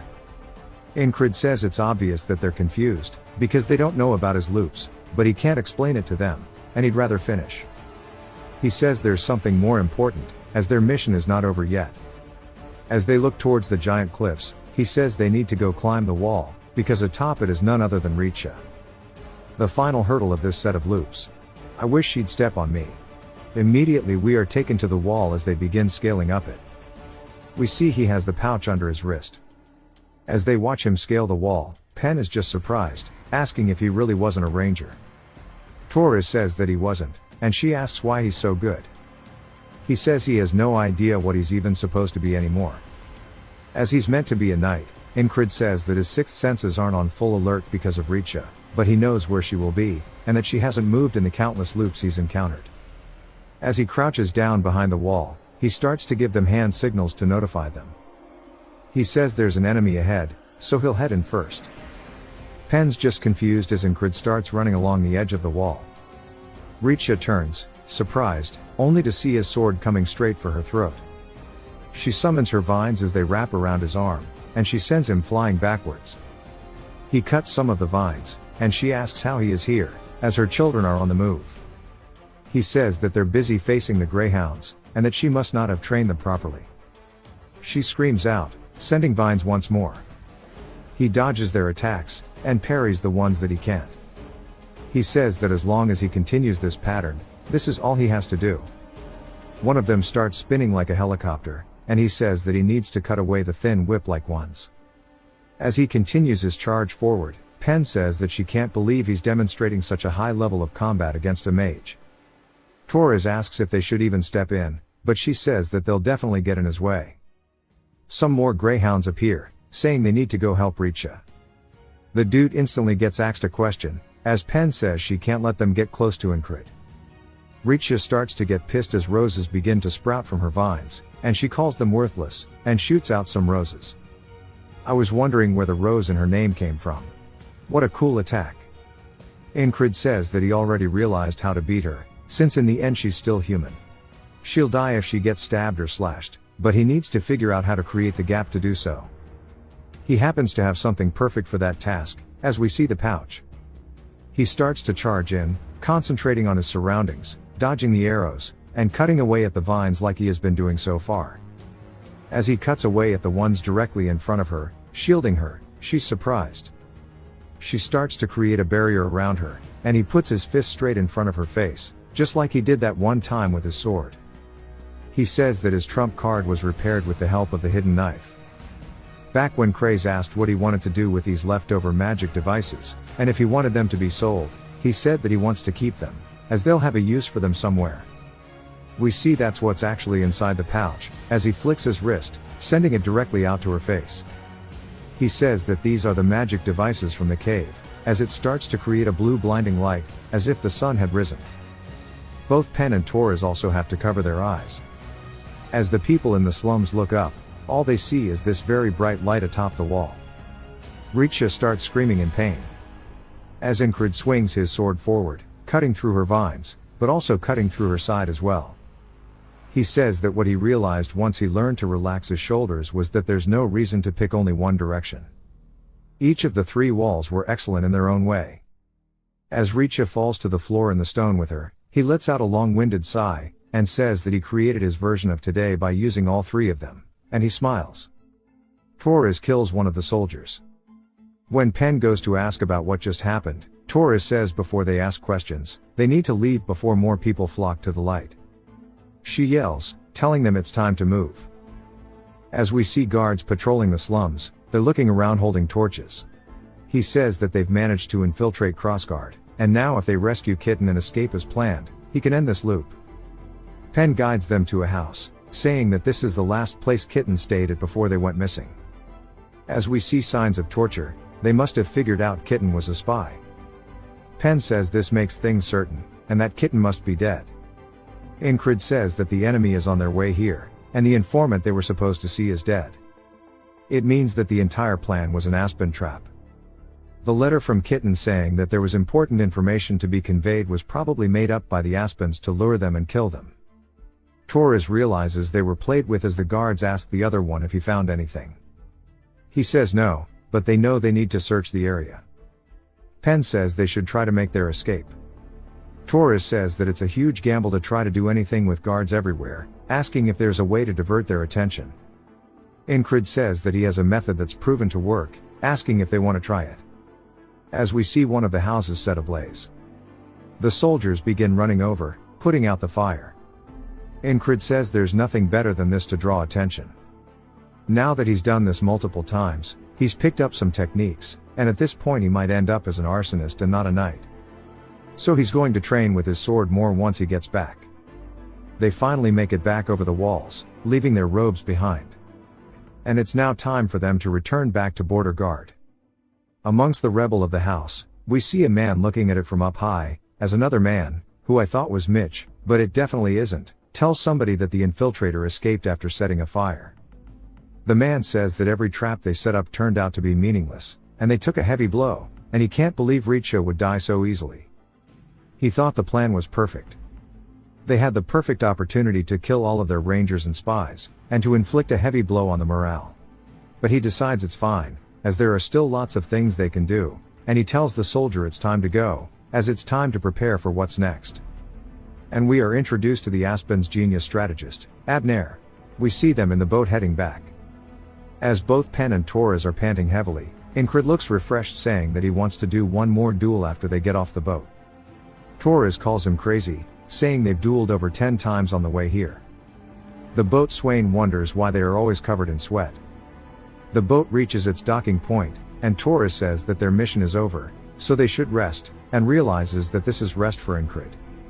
Incrid tells Pen that he wants to go for a round, and she says that his seduction skills aren't enough for her to fall under his spell. As they reach the gate, we see a man begging as he needs to meet the platoon of lunatics. Torres asks what's the Baldy's problem. Incrid says that they should go report now that they've returned because he knows this Baldy. We see a familiar face as it's none other than Gilfin. He runs over saying that the guildmaster Craze is in danger. Incrid asks what he means, and Gilfin says that the frogs are here. He recalls that when they took over his guild, the boss was paid by the Aspens, and during spring, the Aspens sent over someone to check on the guild, and they were frogs, and now they are finally here. We get a flashback to 4 days ago as Craze says this should be enough. There's a lot to prepare since they're leaving soon, and it's been about a week since he was at the camp. The higher-ups received goods thanks to him, so this much should be overlooked. We see Gilfin approaching him as he hears a report. The innkeeper is a nervous wreck, saying that she thinks she saw an Aspen spy. Craze says they could send the boys to check it out, and if there is a spy, they can take care of them. As the Gilfin Guild has now volunteered with the night guards, they guarantee the safety of the backstreets, which were not covered by the border guard reservists. Thanks to that, the guild's reputation has arisen, improving their income, and every citizen here is his eyes and ears, which is why he has so much more information. If he raises the tax on the people now, he'll be able to further increase the guild's reach. In 1 year, rather in half a year, he should be able to take over all of the backstreets. We see a man standing guard outside of the door as, on the other side of the hallway, is a man in a robe. He goes to ask him what he is doing, but they already close the distance and send him flying through the door in front of Craze. We can tell from their silhouette that they're not human. We see Craze surprised, and Gilfin asks if he's already here. Craze says that it's a frog, and we see its little inbred flippers as they take off their hood, revealing their face. Craze recognizes that the frog didn't kill his men, so he can still talk to the frog. He gets a bit nervous and tells the frog to please come this way. The frog starts to find him amusing, laughing, saying that's an interesting response, asking who he thinks they are. He says that he doesn't think that's important, asking if they've eaten. The frog says that he doesn't think that's what is important right now, as he hits Gilfin with a backhand, instantly closing the distance, catching Craze with an upper. As Craze starts to soar through the air, and Gilfin hits the ground, the frog grabs onto his clothing and says that humans need to be eaten up before they can listen, and that's been his experience. Craze says that he would have answered no matter what, even if he didn't hit him, wondering what makes him so curious. The frog says that he's really funny for smiling in this situation, wondering where the last guildmaster went and where he came from. Craze says the previous guildmaster has died. The frog asks to who, as Craze says it was to the border guard reservist. The frog asks for their name, as Craze thinks about it, he gives them Ragna's name, saying that that is the one who did it. The frog begins licking his lips, telling Gilfin to bring him this Ragna. Instead, Craze says that he should bring the true guildmaster, and Gilfin realizes he's talking about any of the boys and begins making a mad dash for it. But since then he couldn't find any of them, as they have been reassigned, so none of them are here. Incrid says that Craze sure did think well. Waking up Ragna is a challenge in itself. That means the order was meant for anyone within his squad who could kill the frog. He doesn't think he'd expect every single one of them to be out on a mission, wondering how they even managed to get them out as they only listened to him. Incrid asks Gilfin if he thinks Craze has died in the last 4 days. Gilfin says that he's still alive. Then Incrid asks if he has all of his limbs intact. Gilfin is confused, so Incrid asks if he is being tortured. He says no and that he's fine. Incrid says that he has drawn blood from the werewolves and the commander of the greyhounds, also he has killed a mage. He's grown so much stronger than his past self, but he still recalls how easily he was taken down by a frog in the past. But now he thinks he can do it. More than that, he really wants to fight one so he can test how much he has grown since that incident. Recovering from the crossguard trip should take about a day. And he tells Gilfin that the frog should know that Ragna will come to visit him tomorrow. Craze won't die just because he waited a day. He can tell this much from the frog's actions. There's a stereotype that they are simple-minded, but like how all humans are different, so are frogs. Craze is being held hostage by the frog there who is biding his time, and that's not something an idiot does. Incrid heads over, reporting about his duty. If it has introduced this guy, my bad, it's been a while. And he says that he's heard all of his platoon members have been set out on a mission, wondering if he's going to join them immediately. Incrid says that he's quite tired, so he'll join them after 2 days of rest. At that night in the barracks, he says that just in case he dies from fighting the frog, he's going to be in the best condition possible, as we see Esther cuddled up beside him. He eats well and immediately gets to training. He looks down at his whistle dagger, saying that he didn't get to recover all of them, so he only has these 2 left, and there must be a way for him to get more. Esther starts approaching him, meowing, and he says that she sure is friendly today, as she starts purring from him, rubbing her head. He asks if she's been bored by herself and wonders if she wants to come with him, but she should watch from afar as he's looking forward to this. It's the opportunity for him to fight a frog. Back to the hideout, the frog says that he's waited long enough and he better keep his word about him being here today. Craze says of course, and he will be for sure. Before that, he should try this bowl of food as they are much more fresh, so they should suit his taste. The frog says that he isn't half bad and they might end up regretting killing him. Craze laughs, saying that they are too kind, and he can't wait for legitimately anyone to come already, as he's going to die at this rate. Later, at the Thieves' Guild, the frog is eating something else, waiting with his legs on top of the table. Craze says that they're late, wondering what the hell these crazy bastards are doing to be so late, and that he would go and get them himself, but he can't. The frog tells him to bring more of this as he holds up the apple core. Craze says yes, and says that this crazy frog bastard is keeping an eye on him, barely sleeping, and that he'll just have to hold on a little longer, as they will easily be able to beat this frog, but that's only if just one of the lunatics came to fight him, that is.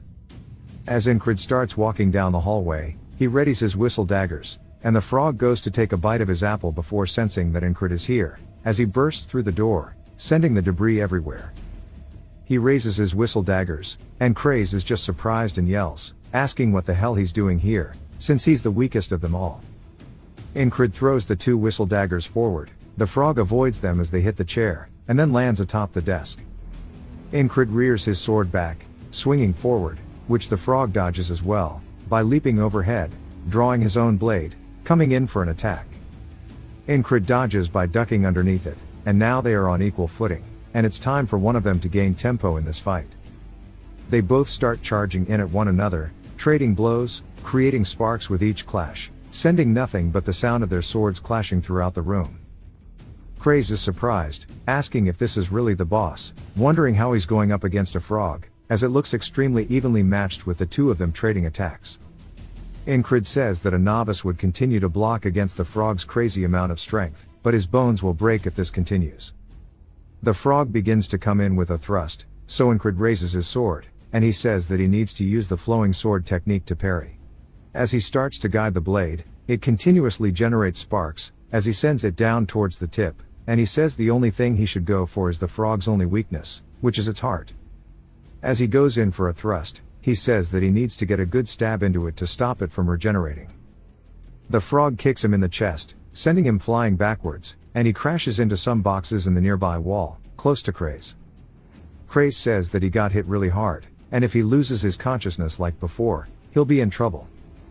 The frog asks if he dare goes for his heart so easily, and the frog explains that they are usually called skill readers who are being able to recognize talent readily, but this one he cannot understand at all, and that he has reached his limits a long time ago. As Incrid starts to stand up, the frog wonders how he has gone above and beyond his body's designated talent, and Incrid smiles, saying that even a frog's kick is bearable now. The frog says that he displeases him, so he'll kill him right now. As he goes for an overhead swing, Incrid goes in for a thrust. The frog can tell that he's going for his heart again, and as they both continue their attacks, the frog's attack looks a bit closer. Incrid says that he needs to stop its heart to stop its regeneration, but it turns out that he also understands that he needs to get the advantage. He swings, cutting its arm off, sending it flying through the air. He immediately begins to follow up, saying that it won't have enough to regenerate its arm in the middle of a fight, and if he goes for his gaps now, it should work. The frog says that he can easily kill the likes of him with just one of his arms, and he continues his follow through that he was doing earlier. Swinging forward, Incrid does his best to try to parry it, as we see his sword flying through the air, because the frog is too damn strong. The frog immediately gets overhead, raising his sword to finish the job, and Incrid asks if this is where it ends this time, and that he'll challenge it again in these loops. As the frog goes to follow through to finish Incrid, it stops just shy of his head, sending his hair rustling from the wind pressure. As the room falls eerily quiet, the frog begins to ribbit and growl. Incrid wonders why it stopped before the killing blow. As the frog turns around, he says that he can feel it, and he can sense an immensely strong spell as Esther is giving him the death glare. He says that it's emanating from the beast, and it must be a warning that his life will be in serious danger if he kills the human in front of him, as Esther begins to slowly walk into the room. The frog's throat begins to bulge as he's holding back his rivets, and he says that he really wants to kill a human who has surpassed his limits. Since he is unpredictable, he's the type of human that they need to cull early. But he raises his weapon, and Esther understands what's going on. As he isn't trying to kill him anymore, he's sheathing it, and he says that it's not as important as staying alive. He tells Incrid to remember this, and we learn that his name is Merloon, and that he will be sure to kill him next time. Incrid honestly wished they could continue going, but Merloon takes his leave. As soon as he's gone, Crace starts to get up and ask if this is finally over, saying that this means they survived. He thought he was really going to die, wondering when Incrid got strong enough to fight a frog. Incrid says that he wasn't quite there. The frog's last attack hit his wrist, making him lose grip on his sword. We see it all swollen. He clenches his fist, saying that 3 times would have been all he needed, because 3 loops and he would have killed Merloon. As they head out into town, Crace says that none of them showed any signs of showing up, and he didn't know that all of the lunatics would be out on a mission willingly. He says that surprised him too. Crace says it was just a relief that the frog just left, but Incrid wonders why. He definitely could have killed the both of them if he wanted to. He looks down at Esther, asking her if it was her doing. She meows, and Crace asks if he's really talking to animals now. The first company commander runs in, asking where he's been, and notices the bandages on his arm, asking if he's hurt. Incrid says that he got into a fight.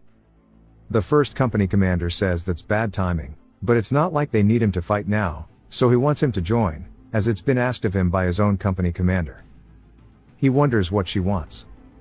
As we see her overlooking a battlefield, she says that she understands why they consider these men lunatics. Rem is tearing apart the enemies, and looks absolutely bored doing so. As he only kills 3 men, he leaves, saying that's all for today. A man yells, saying that there are more, but Rem says that's all he agreed to. A bit later, Ragna enters the camp, bloodied, carrying a man's head, and they said that they thought he died, but he's still alive, since he went missing in the last battle. Ragna says that they should have told him if they moved camp, and puts the guy's head in the other guy's hand, saying that he's going to go to sleep. The guy says they never moved the camps. Then he starts freaking out, because he's holding the head of the enemy commander, and they can't believe that he made it into the enemy base and came back out alive. Odan is straight up bullying these dudes, saying that they sure are noisy, and they need to be taught some manners. He grabs one of the man's arms, and just squeezes it, crushing it in an instant. The other soldiers are scared that he broke that shit like a twig. For Jackson, they're unable to get a single hit on him, because he's dodging each and every attack. He also doesn't feel like putting in any effort without Incrid. He starts to leave, as the soldier falls to his knees, saying that he needs to hit him instead. The ferry commander is watching all of this. Then later back in the camp, we hear Marcus asking if she really managed to bring those uncontrollable bastards here. She says that bringing them was the easy part. She told them all that she wants them to fill the shoes of their missing leader. Andrew says they'll prepare to set out. Rem says that she took away their squad leader, and now she wants them to fill his place. She says that the blame of the individual falls upon their leaders, asking if they want Incrid to pay for their insubordination. Rem glares at her, but doesn't want that, so he says that 3 a day, and he won't kill any more than that, as he and the boys all get ready. She says she's thankful that these lunatics are doing at least this much, but those above them don't see it as a good thing. Marcus says that their forces are the tip of the spear in this war. Their win or loss will decide the course of the rest of this war. She asks if the Aspens are still trying to provoke them into a one-on-one duel. They lost against them in a proper battle, so now they're trying cheap tricks. She says the method is questionable, but they've only sent out skilled people, and they've never won even once. Though if they were to experience repeated losses, their soldiers are beginning to worry that if they keep losing like this, then they will eventually lose the war too. Marcus says their morale is going to suffer if this continues, and they only need to send in those who are strong, and it would be perfect if those lunatics would do that for them. She says that just getting them to show up to the battlefield is difficult enough. If they ask them for more, they might refuse to fight altogether. He says they are too disobedient given their skill, and it's a waste to get rid of them. As she leaves his tent, Marcus says those Aspen bastards sure are sly. They were never this cunning before, but recently there have been reports of a young genius tactician in the Aspens, and it must be his doing.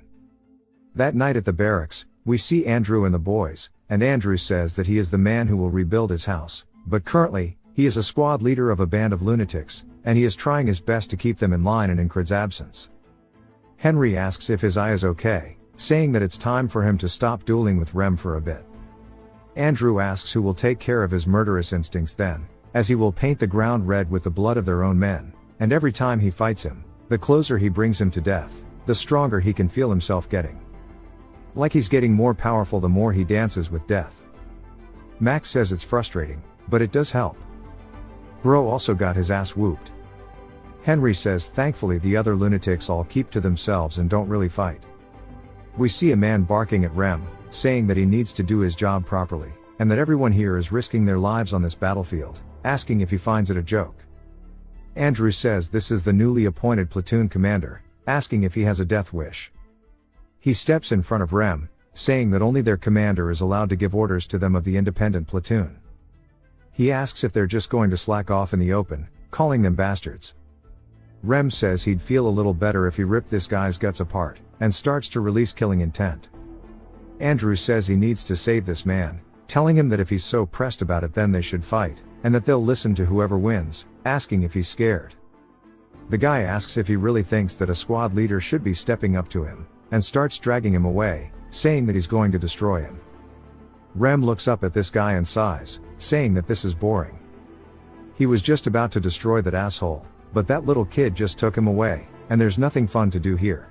As he opens his tent, looking at his bed, he thinks about maybe quitting being a soldier. But it's not just him, as Odan and Ragna also look depressed. Ragna says there's no news of Incred, wondering if he's dead. Odan also wonders if he's returned to the Earth, and the feeling is there's no reason to stay here. Jackson says that he's being inefficient, he's already accomplished what he wanted to in the army. And now there is no more reason to stay, and they all agree that if Incred does not return by the end of the day, then they don't want to be here anymore, and they will leave, accepting the fact that he's dead. Of course he isn't, as we see him walking through the camp. The ferry commander says it's time for her fiancé to return to his platoon. As he is crazed behind him, we see Andrew fighting the platoon leader, and he enters the camp with the boys, telling them that he's all back. Rem goes to call him boss, but Andrew bursts into the tent full of tears, screaming out for him, asking why he's so late, and starts hugging onto his waist, saying that he's waited so much for him, and that he's had to deal with so much bullshit. Rem smiles, and starts to chuckle a little bit, asking Andrew why the hell he's getting ahead of him, and he and the boys start telling Incred that he's late. And they all call him boss. He says that he was, then they have a wholesome little reunion. Later that night, he says after looking around, it seems the reason why they wanted him here was to take control of these lunatics, and that they should listen to their superior sometimes. Rem says that only if he feels like it, but Incred says that it's not like he can order them around either. Rem says that's not what's important right now, asking if he got any stronger. Ragna also taps the floor with a sword, saying that he wants to duel. Krace tells them to wait, saying that surely they can see his wrist is hurt. Both Rem and Ragna start butting heads, trying to see who will duel him first. Odan tells them not to fight while laughing, saying that it's been a while, so they should start by warming up their bodies. Incred tells them to stop causing a ruckus, and Krace says it's about time for him to make them quiet, but instead, him being the battle junkie he is, he says that he'll fight all of them on their own. Krace says he can't since he's hurt, but Incred says it's not broken, and he can move a little. Jackson tells him that he can't ignore injuries no matter how small they are, and that he should show him the injury so he can put some ointment on it. Incred can't put strength in it, but he thinks he can still hold the sword, and after fighting the frog and cross guard from earlier, he's gotten stronger yet again, as now he was able to fight Merloon and stand his own. He says of course he is still far from being a knight, and the heights he must reach are still far away, however, he has already climbed so much. I am proud of bro's progress. He wants to show everyone how strong he's gotten so far. Jackson tells him that it'll be bad if he goes overboard, but dealing with any side effects is his burden to bear. Incred smiles as the boys all step outside, ready for him to scrap. Rem is up first, saying that he seems pretty confident, and he can't wait to see how much he's really improved as he dashes in. He swings directly towards Incred, and Incred watches the axe and actually swings and knocks it away. Rem notices that something is different about him. He's moving without hesitation, and his confidence only comes from a man who got stronger. Rem starts to laugh, saying that he can't wait to see more. Incred readies his sword as Rem comes in for another attack. Jackson says that they've only been away from him for a week, yet he's already this different from when he stopped changing. Odan says that his patience is waning, and we see him open his eyes so clearly. For the first time. Ragna says that Rem better hurry up and finish his turn, but it's not just him, as everybody shares this sentiment. Rem can feel them burning a hole in the back of his neck, saying that there's no way he could wait patiently either. A bit later, after they finish their duels, Jackson says that he should tell them what happened. Incred says it's nothing, and he fought a frog before coming here. Andrew says that's not nothing at all. Then Rem mentions that he heard he went to Crossguard, asking if he saw a frog there. Craze butts in, saying that they met one at the Thieves' Guild, and he only got hurt after he returned. Odan asks how the mission was, so Incred tells him that they set up a trap. There were greyhounds, lycanthropes, and a mage waiting for them. Andrew looks confused, saying that he tried really hard too, and he did his best to fight these crazy bastards, but he still can't close the gap between him and Incred. They say that even with all odds against him, he still survived. Incred says that he just got lucky, as we see Esther sleeping on his chest. He says that there was much to learn from the duels today, but he could feel them holding back because of his wrist, and he wants to recover and fight them at full strength. So he wonders how much he can bring out of his platoon when he's fully recovered. Rem says that he doesn't want them to lose to a frog anymore, and Ragna as well says there's still much to learn. Odan says that training is the only way. Jackson says that he can still see openings in his fights. Incred says he'll win if they fight again, and Rem laughs, saying that he sure is confident, and he and all the boys start to slowly fall asleep. And just as he starts to actually slump out, Rem says they'll fight again when he's healed. The rest keep chiming in, saying that they'll get rid of his bad habits, and there's no end to the training, also he should use more of his senses. He says yeah, they'll do it once he's recovered, and Esther starts covering her ear since they won't shut the hell up. Once more, they start to fall asleep, and they continue yapping, and both he and Esther can't believe they won't shut the hell up. Rem says that he'd just need to block it and then cave its head in, and starts guiding him. Ragna as well says that he just needs to learn more of the heavy sword, while Odan says that he just needs better muscles. Jackson says that he shouldn't get cocky, because that'll lead to mistakes. Incred tells them all to go to sleep, and they immediately lay back down, saying good night. That was probably the hardest wall of all, getting them to shut up. As the morning comes, he sits up saying that he slept in, and he hasn't woken up this late in a while, saying that it seems that Esther slept in late too. As he wakes up, Craze asks if he's ready to go. Incred asks if the men are at the front, and he says that those who can fight are all at the front right now, and only those standing guard and the men of the logistics platoon are at base. He starts doing some planks and feels his wrist hurting, saying that it feels worse than yesterday, and he shouldn't have fought, but they seem so eager, and he couldn't let them down. After thinking about it, it makes him want to swing his sword again. He looks up, spotting a sword on the rack, and walks over, grabbing it, saying that he's supposed to hold it with two hands. But if he has enough strength, he's actually wielded the sword with just his right before, and if he trains enough with his left, then there might be something to it. But when he swings, we see it's very awkward. He says that it's a pathetic sword path, like when he first held it, and there is nothing better than this to review everything he's learned thus far. The next morning, Incred is training with his left hand, saying that starting from scratch is not easy. But, thanks to the isolation technique, he doesn't lack strength.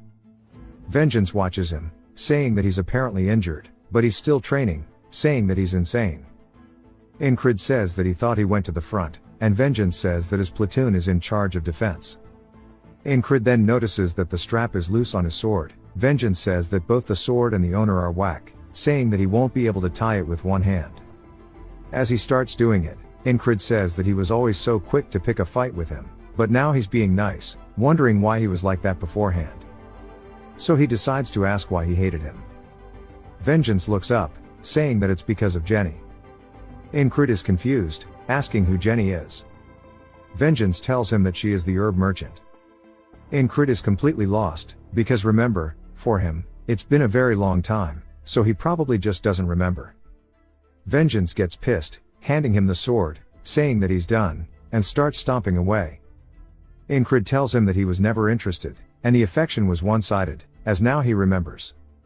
She ran a herb shop at the border guard, and he dropped by there a lot because her products were good, and he guesses that she grew feelings for him. But Vengeance also happened to like her, and he says that he was interested in her, not her products. Vengeance says that he knows, since he's into the blade and not women, and he was just jealous. Jenny never once lifted a brow at him, but fell for his face, and he calls him a bastard and clicks his tongue. Incrid wonders what his problem is, and Vengeance tells him to take care of his sword, as he's going to work. Incrid wonders how often his mood changes, saying that he sure is odd. Back inside of the tent, Esther is hitting a nasty stretch, and Incrid says that she seems tired, asking if she's sick. She looks up at him, annoyed, saying it's all because of him. He keeps fighting people even while injured, and she overdid it while trying to reduce his fatigue, and she won't be able to use magic for a while. He tells her to get some rest, and back outside of the barracks, we see some guards exiting the camp towards the lake. One of them notices the water acting strange, and keeps staring at it. His friend asks him what he's staring at. He says that he thinks he heard something before, and he catches an arrow straight to the dome. Bells start ringing, and Incrid and Esther are awake. Vengeance yells, saying that there's an enemy attack, and they can't lose their supply, so they have to defend this. Incrid just wonders where they are, and Craze asks why he cares, and that he should stay inside because he's crippled right now. The men start exiting the pond, and Incrid stares, saying that he didn't think he would meet him again here. As we see, it's none other than some Aspen troops, but specifically, it's the Greyhounds being led by none other than Mitch Hurrier. Incrid says he didn't expect to see him, and when Mitch glances over, also spotting him. Realizing that they are now face to face once more, Mitch says that God has heard his prayers, and he's longed to meet him again. Incrid is surprised that he remembered his name, and Mitch says that he realized how prideful he was thanks to him, and now he has reached new heights, and he wants to see his end with his own hands. Incrid yells, telling Craze to take Esther and go. As he starts to draw his blade, he raises it overhead and starts swinging to match Mitch's strike, and when their blades come into contact with one another, due to his injury, Incrid's blade is sent flying backwards because he can't match his strength. Mitch asks if he's injured, saying that's unfortunate, as he raises his sword overhead to finish the job. He starts to swing down, but a blade comes in blocking it, as it's none other than Vengeance who screams. He tells Incrid to run, and charges in, but Incrid tells him to stay back because he's too strong for him, only for him to see Mitch's blade cut straight through Vengeance's skull. Incrid looks horrified as Vengeance's head starts flying through the air and lands beside him on the ground. Incrid looks to his side, spotting it, and Mitch says that the small fry should stay out of this. Esther charges in, and Craze yells, telling her to stop and come back. Incrid says that she can't do this because if she goes that way, she'll die too, as she's leaping directly at Mitch. He swings his blade, cutting through her, also killing her on the spot. Incrid starts running in to save Craze, as Mitch closes the gap, but it's too late. Incrid stretches his hand out, but watches as Mitch pierces through his throat, killing him in an instant as well. Incrid has no choice but to watch helplessly as everybody is murdered. Mitch says that sure is disappointing. If only his wrist was fine, he would have shown him how much stronger he's truly gotten. Before he swings his blade, clean through Incrid's head, sending it soaring in the sky. Damn, this scene was brutal. He wakes back up in the camp and starts petting Esther's head, saying that he couldn't do anything, all because his wrist is injured. He looks down at it, wondering what to do. He heads outside, and Craze says he's glad to see him up. Incrid says that he doesn't have anyone he can receive help from. The Greyhounds will attack before the afternoon, as he's out there training his blade, practicing his swordsmanship, thinking about how to overcome this. He recalls someone saying that it's because he's a weak and pathetic loser that people died saving him. As his sweat hits the ground, He wonders if that's really the case right now. Vengeance approaches him, asking if he's training with his left hand because his other is injured. He says that this much training has to be a disease, asking if anything even comes out of it. Incrid says that he'll make sure he gets something out of it, and this time, he's going to save all of them. Vengeance is confused while he's staring at him, and Incrid says that he's sorry about Jenny. Vengeance is just surprised that he knew, and he says it's not like he did it on purpose, and Incrid says to cheer up, as there are women in this world who don't care about looks. Vengeance asks if he wants to die, and says that he's just trying to brag about how handsome he is, and Incrid laughs. The bells get ringing, and with enemies attacking the base, Incrid steps up, this time prepared a little more. He meets Mitch, who glares at him, and Incrid says that Mitch is strong, he was always over the level of a special rank soldier, and now he's more focused than ever. He blocks the first attack, and starts pushing Incrid back due to his injury. Incrid creates some distance, saying that he's lacking in strength because he can't use both hands. As Mitch starts charging in with a thrust, Incrid does his best to deflect it with his blade, but since he can't get enough strength, he gets trapped, and Mitch gets a slice in on his throat. Incrid falls to the floor coughing, and Mitch asks about his hand. Incrid tells him that it's injured, and Mitch says it's a shame, as he raises his sword up. He says he really wanted to fight him at his peak, before stabbing him in the chest. Incrid says there's not much, no matter how much stronger he is now, there's only one thing he can do, as it's time for him to grind his left side. He needs to focus on how he grips the sword, and how he swings it, his stance, and pretty much everything. From what he learned as a child from a local instructor, to the heavy sword of Ragna, and the basics of the other sword forms, he won't waste any time in figuring them out with his other side. Mitch arrives once more, and again, he gets defeated. Incrid continues training, saying that he's already walked this path once with his right side. Again, he gets defeated, and he's training on a dummy, swinging through it, but still, Mitch is easily dealing with him as he gets stabbed in the chest. Incrid continues practicing, saying that, thankfully he learns quickly. We all know that's Cap, but maybe since he's already done it, it'll be true this time. He says that it's already been 40 loops, and his blade trajectory is still shaky, and he wonders why that is, and if it's because he's not used to it. Vengeance is watching his training, and thinks about something, and calls out to him, asking if he wants to have a duel. Incrid says this has never happened in any of the other loops, wondering what could have caused this. But he can tell in Vengeance's eyes that he is being dead serious about this, and says that he has no reason to refuse. As they start to square off, Vengeance charges in, saying that he's not going to hold back. He swings down, and Incrid blocks it, saying that he's still a platoon leader, and he's strong, so it's hard to withstand him with just his left side. He starts deflecting his sword, and kicks his feet out from underneath him, causing Vengeance to eat shit and faceplant. Incrid says he won, and Vengeance says that he didn't expect him to use his left.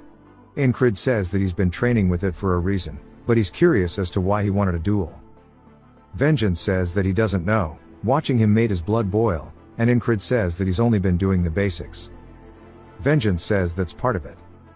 Looking at him reminds him of the first time he picked up a sword and began training, the desire to become stronger, and the giddiness he felt from swinging the sword. But when he looks at Incrid, he can't help but feel that his sword's a bit weird. Incrid asks what he means, and he explains it, that it seems like the sword of the dead. Incrid asks what he means by that, and Vengeance says that it's a pain to explain, and he doesn't know how to word it. Incrid starts thinking about what it could mean, and if that means he's not powerful enough or something, but Vengeance asks if he's not listening to him speaking. But Incrid realizes it on his own, seeing that he tried to follow the trajectory he learned with his right hand, and he was just following it without any thought, and that the left and right sides are fundamentally different. He decides to give it a try with his new understanding, and he says that he needs to look for a trajectory that works with his left. As he starts swinging down, he cleanly cuts through the dummy's arm, saying that the cut was good, and that the sound and the feel of the cut were clearly different from before.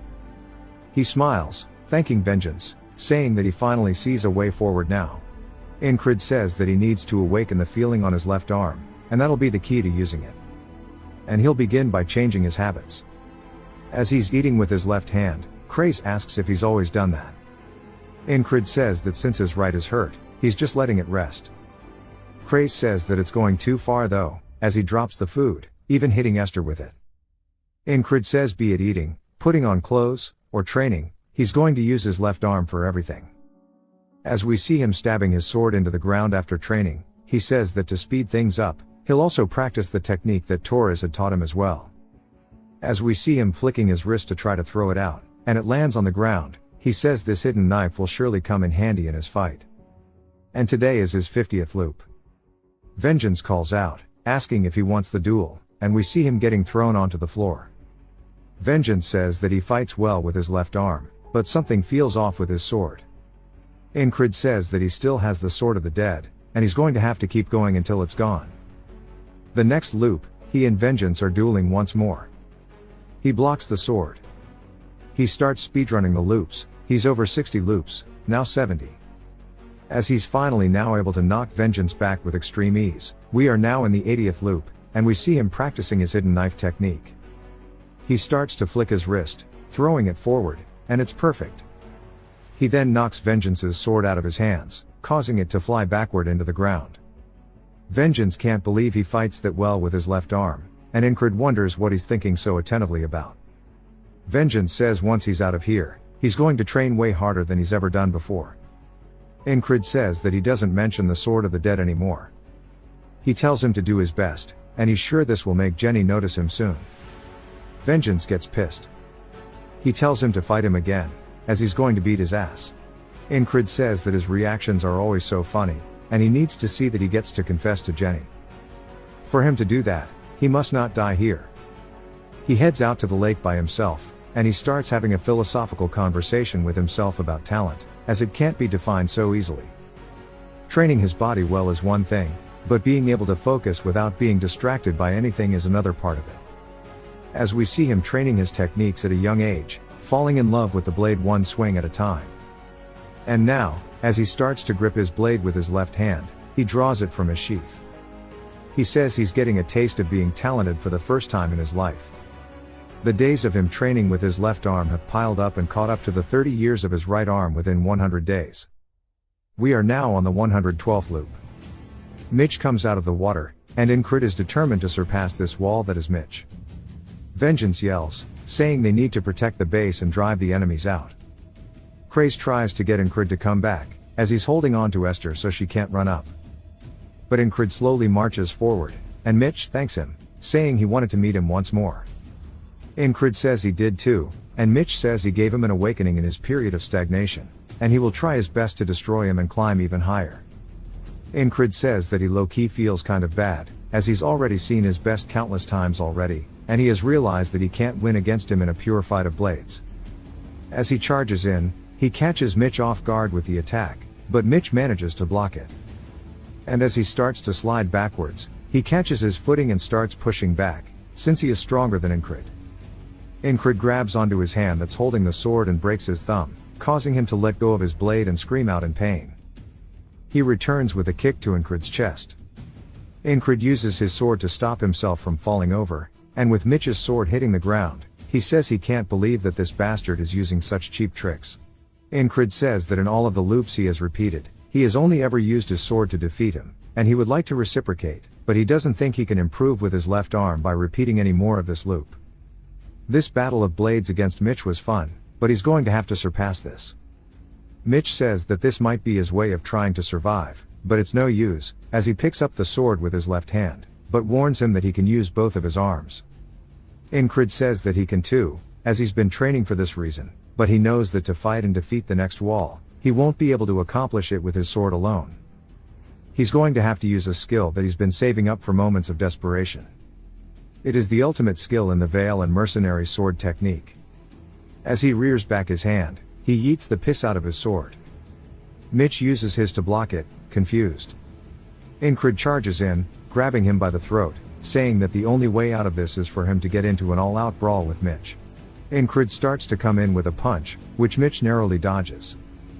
He calls him a bastard as he starts coming with his sword, but Incred doesn't give him the chance as he grabs onto his waist and tackles him, saying that he just needs to get close no matter what. They both fall to the floor. Incred puts his knees on his wrist so he can't use the blade, and he says that he needs to win at all costs, and will tear his flesh with his teeth if need be. He raises his hand, now in a mounted position, and starts wailing on Mitch's face. He says he has to use all methods at his disposal to achieve victory. As Mitch is reeling from the punch, Incred comes in with another, saying that this is the essence of an all-out brawl. Mitch sees the attack coming in and realizes what he must do, as he kicks upwards, causing Incred to roll overhead. Incred lands on the ground, and Mitch starts charging in, telling him to fight seriously and to use his sword like a man, as he wants a proper duel.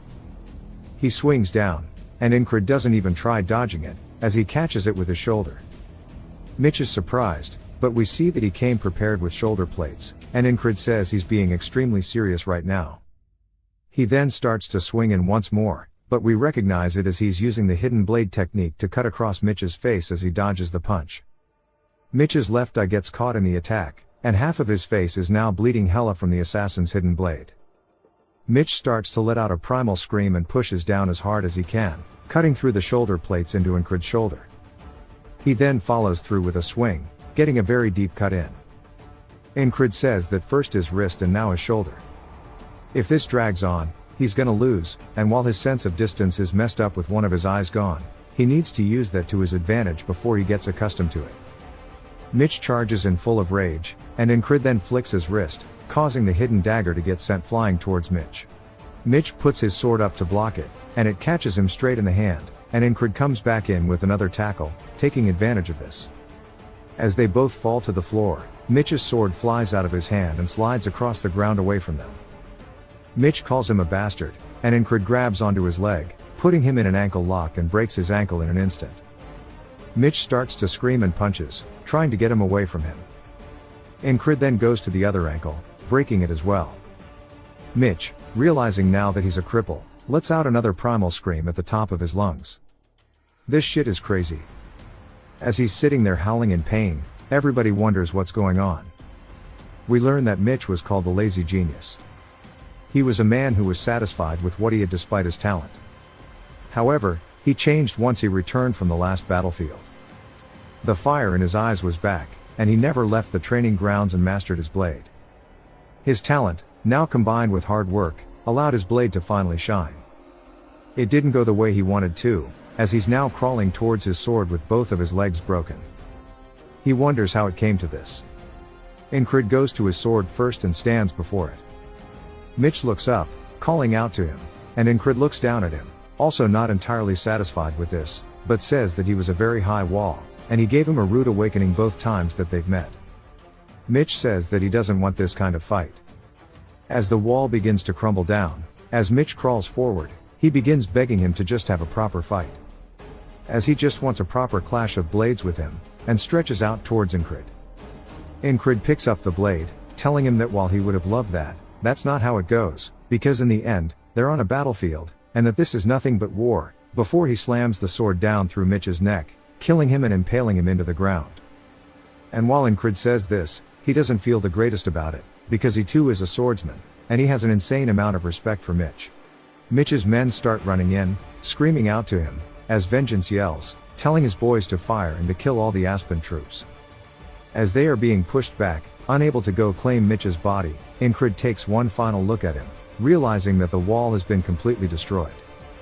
He lets out a couple of deep breaths, and we see his eyes ready for the next wall, and he tells Mitch that it was fun. While it didn't go out exactly as he wished it could have, he's going to use him as a stepping stone to climb even further past his own limits. Back inside the barracks, Craze says things could have gone real bad if they had lost this place, and that headquarters sent archers just in case, and they live, thanks to them. Vengeance enters, saying that he only lived because Incred slowed them down, and drops him his sword, telling him that he found it and that he should take care of it, and he can't just leave it out there. Craze says that he thought he already had his sword with him, and when Incred looks back at it, he unsheathes the blade, saying that it's Mitch's, the enemy he just fought against. Vengeance says it looks like a good blade, and Craze wants a closer look. And since it glows light blue when light hits it, it must have been made with steel from Demp. Incred asks what that is, and he says that it's a famous iron mine in Aspen. It's much more expensive than the Valerian or Noir steel that he's been using, so if he wants to sell it. But Incred ignores him, asking Vengeance if he's going to the front. Vengeance asks if he's trying to come with him, and Incred says that he can't leave his men for too long. Craze asks if he's going to use that now instead of this blade. Vengeance says that he should use the sword he's used too, But Incred grabs onto it, saying there's no need to use just one, and that he wants to start using both of them. Back to the front lines, we see the boys as Rem is whistling. He says that the boss is ready for the next step now, and he can't believe he started favoring someone from the mainland. He could probably advance further from Heart of the Beast, and learn his secret technique now. Odan is also thinking the same thing, saying that he's muscular now, so it's time for his joints. Then his posture and body will change, and he's going to build him a body that doesn't break from joint locks and other blows. But doing it all at once will be a terrible burden, and it'll be good to just do it one step at a time. As he's lost in thought, he starts walking slowly, causing Rem to bump straight into his back. As Rem is holding onto his head, Odan turns around, and Rem asks what the hell happened to his feet, and he needs to keep moving. Odan says that it seems that he hasn't grown much, and they both start to go to fight each other until Ragna steps in, yawning. Odan says that he can't just walk between them because he's lazy, and they both call him crazy. But Ragna says training to get the body accustomed to the sword is something that he needs to start thinking about for Incred. He wants to be able to make it so he can use his sword more freely, and control the tip of his sword like in this extension of his body. But first he needs to go sleep. Surprisingly, Jackson says that it'll be good to teach him how to walk. He won't be as quiet as an assassin, but he'll minimize his movement for maximum efficiency, and it'll help him. But he wonders if he needs to do this, and why he's doing something so bothersome. As he's looking at the squad, Rem grabs Ragna so he doesn't wander off, calling him an idiot, saying that he's always getting lost. Ragna just tells him that he's still more normal than he is, and while they start yelling at each other, saying how crazy they are, Jackson says that he can't let Incred become like these idiots, and he'll set him straight. The ferry commander is also there and notices something, telling all of her men to stop, as Aspen soldiers appear from the bushes. She wonders if they're about to fight, and the man introduces himself as Raoul, asking if anybody will have a one-on-one fight with him. She says here it begins, it's their cheap tactic to draw out a one-on-one fight. She says it doesn't seem like much, but they keep losing, causing very low morale, and they can't just ignore him, because people think they avoided them because they can't beat them. And it's not like she can step up either, because they would call her cowardly, and morale will improve if they just get one good victory. She recalls Craze saying to use the lunatics, as they'll be in a good mood since Incred returns, so they'll listen for a while. She glances back, asking Rem if he wishes to go. He wonders what she's talking about and glances over at the soldiers, and they start shit-talking him, and he says that he'll definitely step up to fix some of his boredom.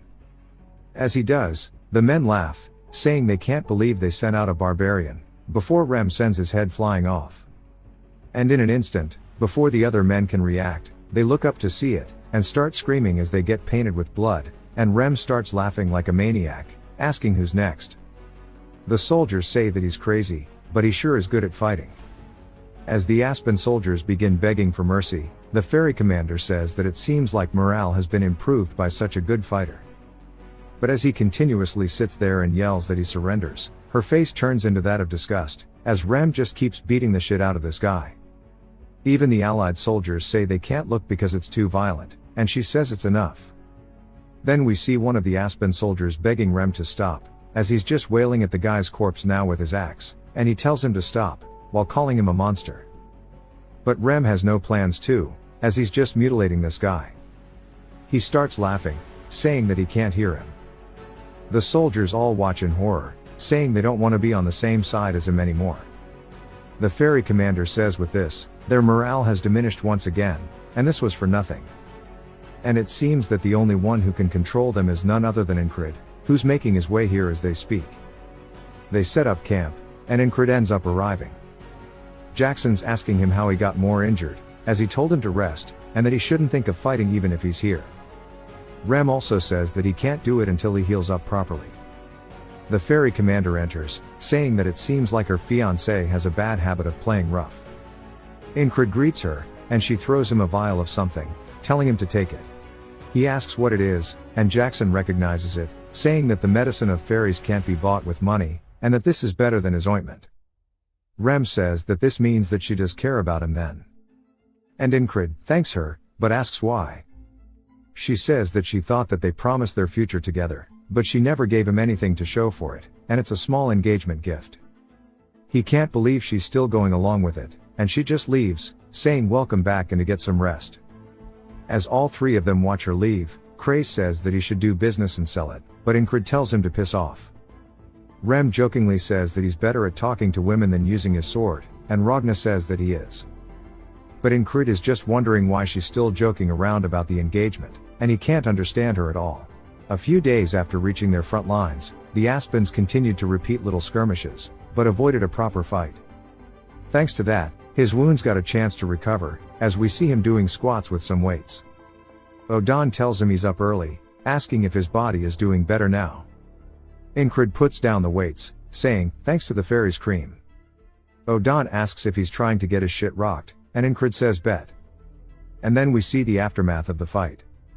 Odan's analyzing his wounds, saying that his right wrist, shoulder, and lots of contusions all over his body. And it's not yet time for him to abuse his body like this. But if there's still a fight, he'll definitely participate, asking if he's right. Incred says as long as he can still move, the answer is yes. Odan looks around, making sure nobody's watching, and then calls out to him. Incred asks what he wants, before a warm feeling starts to envelop his body. As Odan is now starting to glow a bright golden yellow, it begins pulsing all throughout Jackson. Incred says this feeling is divinity. As Odan is doing something to him, a giant ray of golden light begins raining down to the both of them. Odan starts to retract his wrist as the light leaves, and Incred turns surprised. And Odan says that he shouldn't say anything, and he won't speak of this to anyone, and he will swear this upon the name of their lord. Incred realizes he must have his reasons, and says that he won't. Odan walks away, saying that this morning fog is a blessing from God. We learn though that divinity is the hallmark of clerics who serve God, and miracles can heal the injured.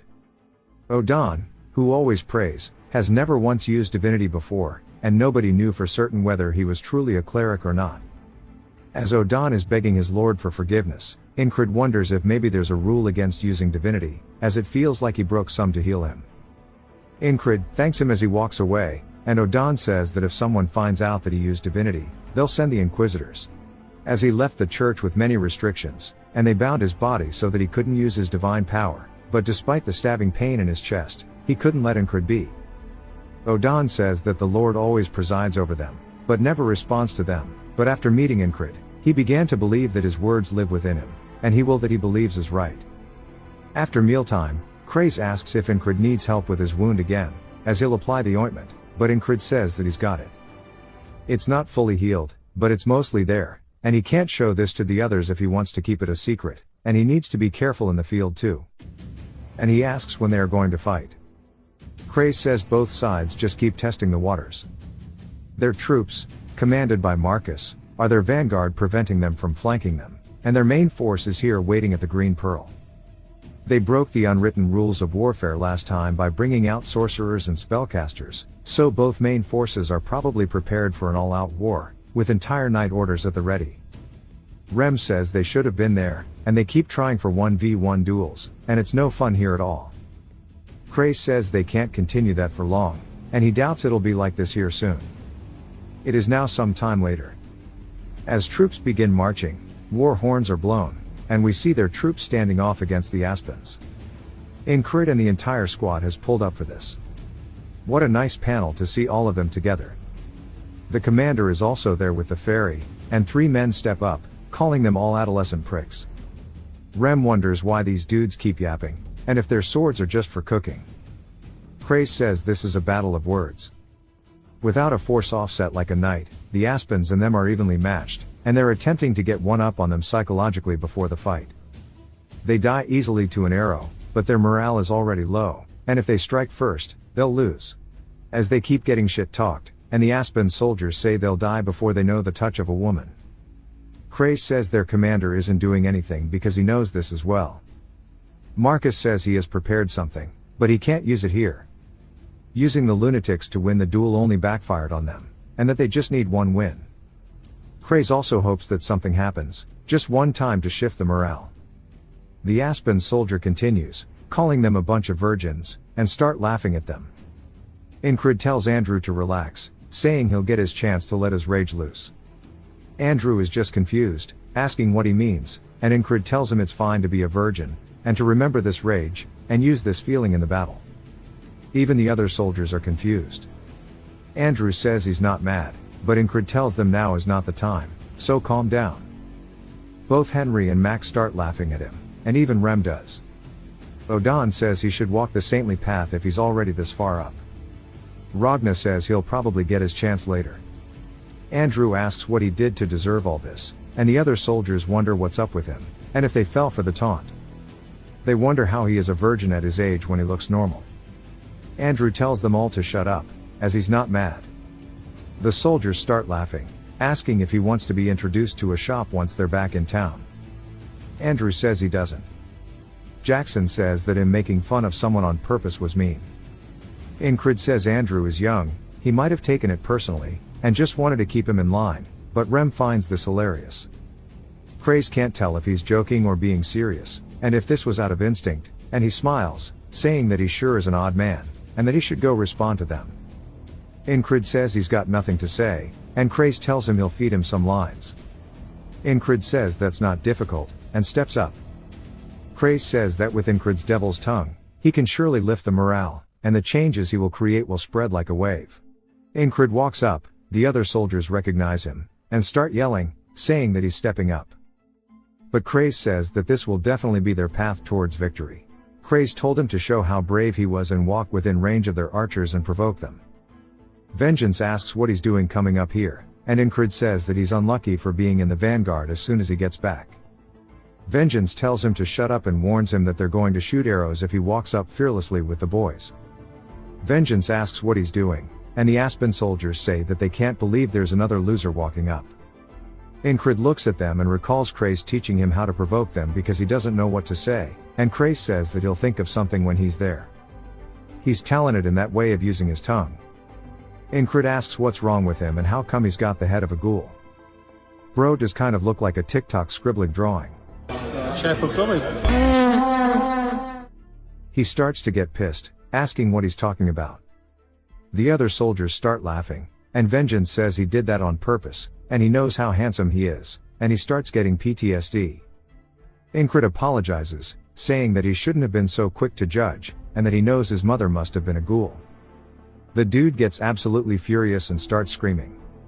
Odan says God's going to punish him for this, but Rem can't stop laughing and it's making him cry. Ragna wonders if the dude is even human, since he's ugly as hell. Andrew also laughs, saying that he won't ever be able to use his package with that kind of face, saying there's no way he can taunt others when he looks like this. Max says he must have been bothered by this the whole entire time. Ghoul tells them to get up here and is going to cut his tongue out. Incred says the enemy calling for a fight, having fallen for a taunt, means that he just has to thoroughly beat him. As he goes to draw his blade, Rem stops him with his axe. Even Ragna steps up first, and they say he's not stepping up. Jackson reminds him that his wound hasn't healed. Incred says he can't reveal that Odan healed him, and they share a silent agreement. Rem says that Andrew has to go do it and to go kill him. Andrew says for him, having dedicated his life for his family, nothing mattered, and he had no shame. But being humiliated and called a virgin sure does make his blood boil, as he unsheathes his blade.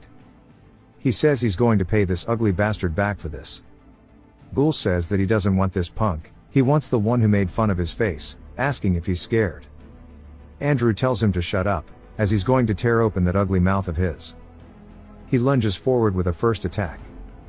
Ghoul sidesteps, and Marcus says the ones who came in initiating the fight from the Aspens are experienced soldiers capable of shoring most of their men, and they're not easy foes. As Ghoul swings, knocking his sword backwards, Andrew's a little caught off guard, as the guy seems like he has the advantage. But Rem says that Andrew's definitely not going to lose here. Andrew starts screaming, charging back in, and swings, causing the guy to go back on the defensive. He readies himself for another one and starts hyping himself up. He says his full government, that he, Andrew Gardner, no matter the hardships, no matter the difficulties, always stood back up for the sake of his family regardless of what it took, as he thrusts forward, stabbing Ghoul in the throat, killing him, winning the duel. Andrew says against his resolve, this ugly dude is nothing. Max says Andrew was always talented. He was hidden all this time because of those around him. And they start calling him the Ghoul Killer, saying that he's not half bad for a virgin. And Incred says he can tell that he's one of the lunatics. That's what the soldiers start calling him as well, Andrew the Lunatic, and he lets out a victory scream.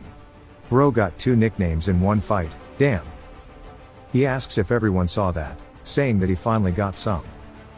Max starts getting second-hand embarrassment, and Rem laughs, saying that he's so damn lame. But Odon and Ragna clap, and Incred laughs a little bit too. Crace says that Incred didn't fight, but as expected, this worked in their favor. Marcus says that now will do, and he yells, telling his men to break the formation of the Aspen. As from the top rope come Torres and his squad, instantly dispatching the soldiers in front of them. They turn, realizing that they're getting flanked by the border guards, but it's too late for them, as they're getting torn apart. Marcus says while they are occupied with the flanking border guards, he tells his archers to ready and fire, as they start to blot out the sky with their arrows. Arrow scenes like this are one of my favorites in medieval series. Incred and the rest run in. And with this, the tides are now turning. Marcus calls the Aspen soldiers dogs, saying no matter what cheap psychological tricks they pull, the ones who win in the end are the ones who fight better. As the boys are about to get some action, they still stop Incred from fighting. The enemy commander gets called out too. We see it's none other than the Greyhound Company leader, the Grey Dog. He says their preparations are complete, and they can move. And the commander smiles, saying finally. And since the Aspens are running, this means they have won the fight.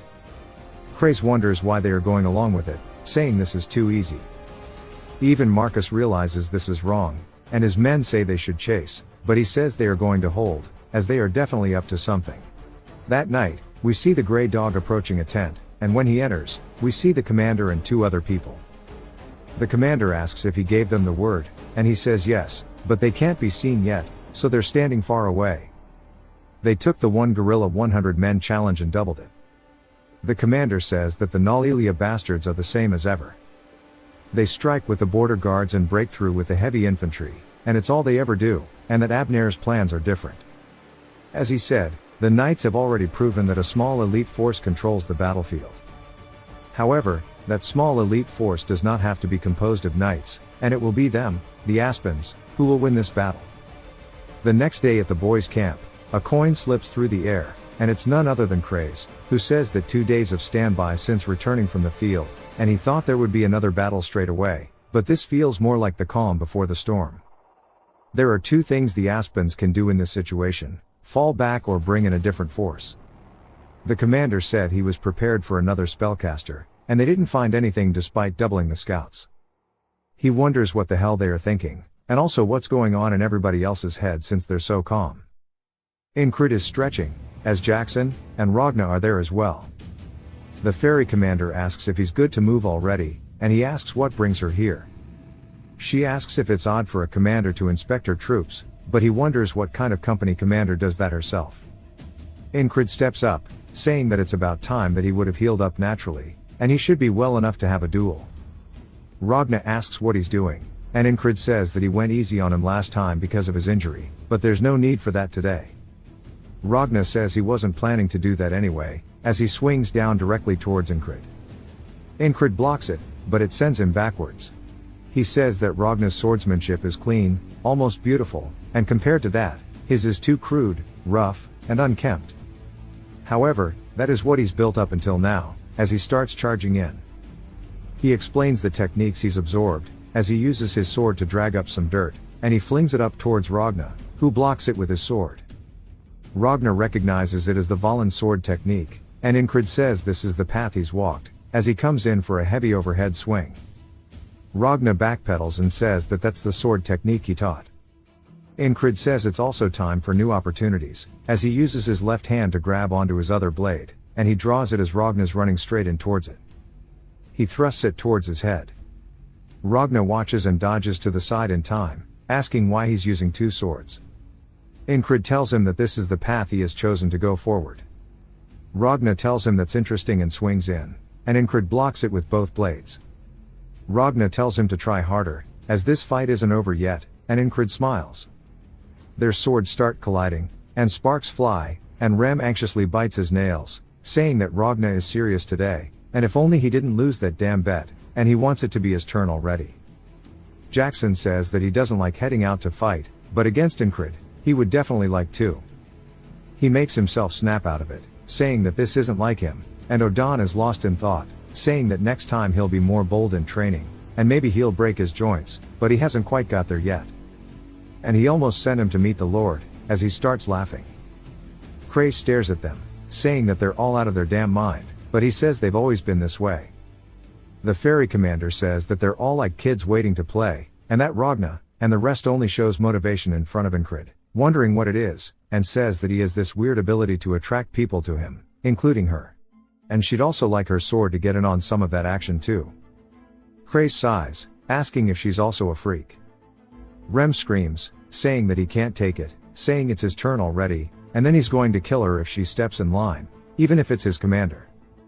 She asks if this is mutiny, and Incred says that everybody here is so strong, but they still aren't using their full strength against him, but he can see a bit of it now that they're all hungry for victory.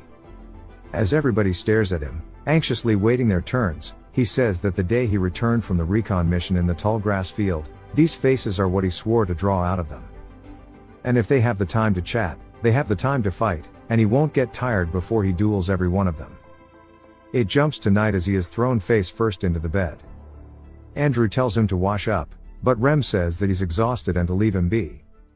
Cray says that they fought so many times, and he barely got better from his wounds, and he thought he was going to open them again. Rem asks if he wants a beating, as Incred starts to fall into a deep sleep. When he opens his eyes, what he sees is a forest. He's confused, wondering what his dream is, as there is not a boat or the field of flowers like before, and this is something new. The animals of the forest begin running from something. As he hears a man screaming to fight, he says that this was from his time as a mercenary when they fought the harpies, and we see him running as well, as somebody is hiding in the forest and smiling. This is definitely the guy who said that they all died because of him, and Incred is surprised. We get another flashback, to one of his comrades telling him to get behind him before the harpy attacked him. Incred says that all of the mercenaries were good people who accepted him even though he was dog water, except for that man who stabbed his comrades in the back. Incred couldn't believe it, and the stabbed guy asks why. The harpies start tearing him apart, and one of the other mercs call to him, only to get steeled. They realize they were in danger, telling him they need to fall back and called him Enki.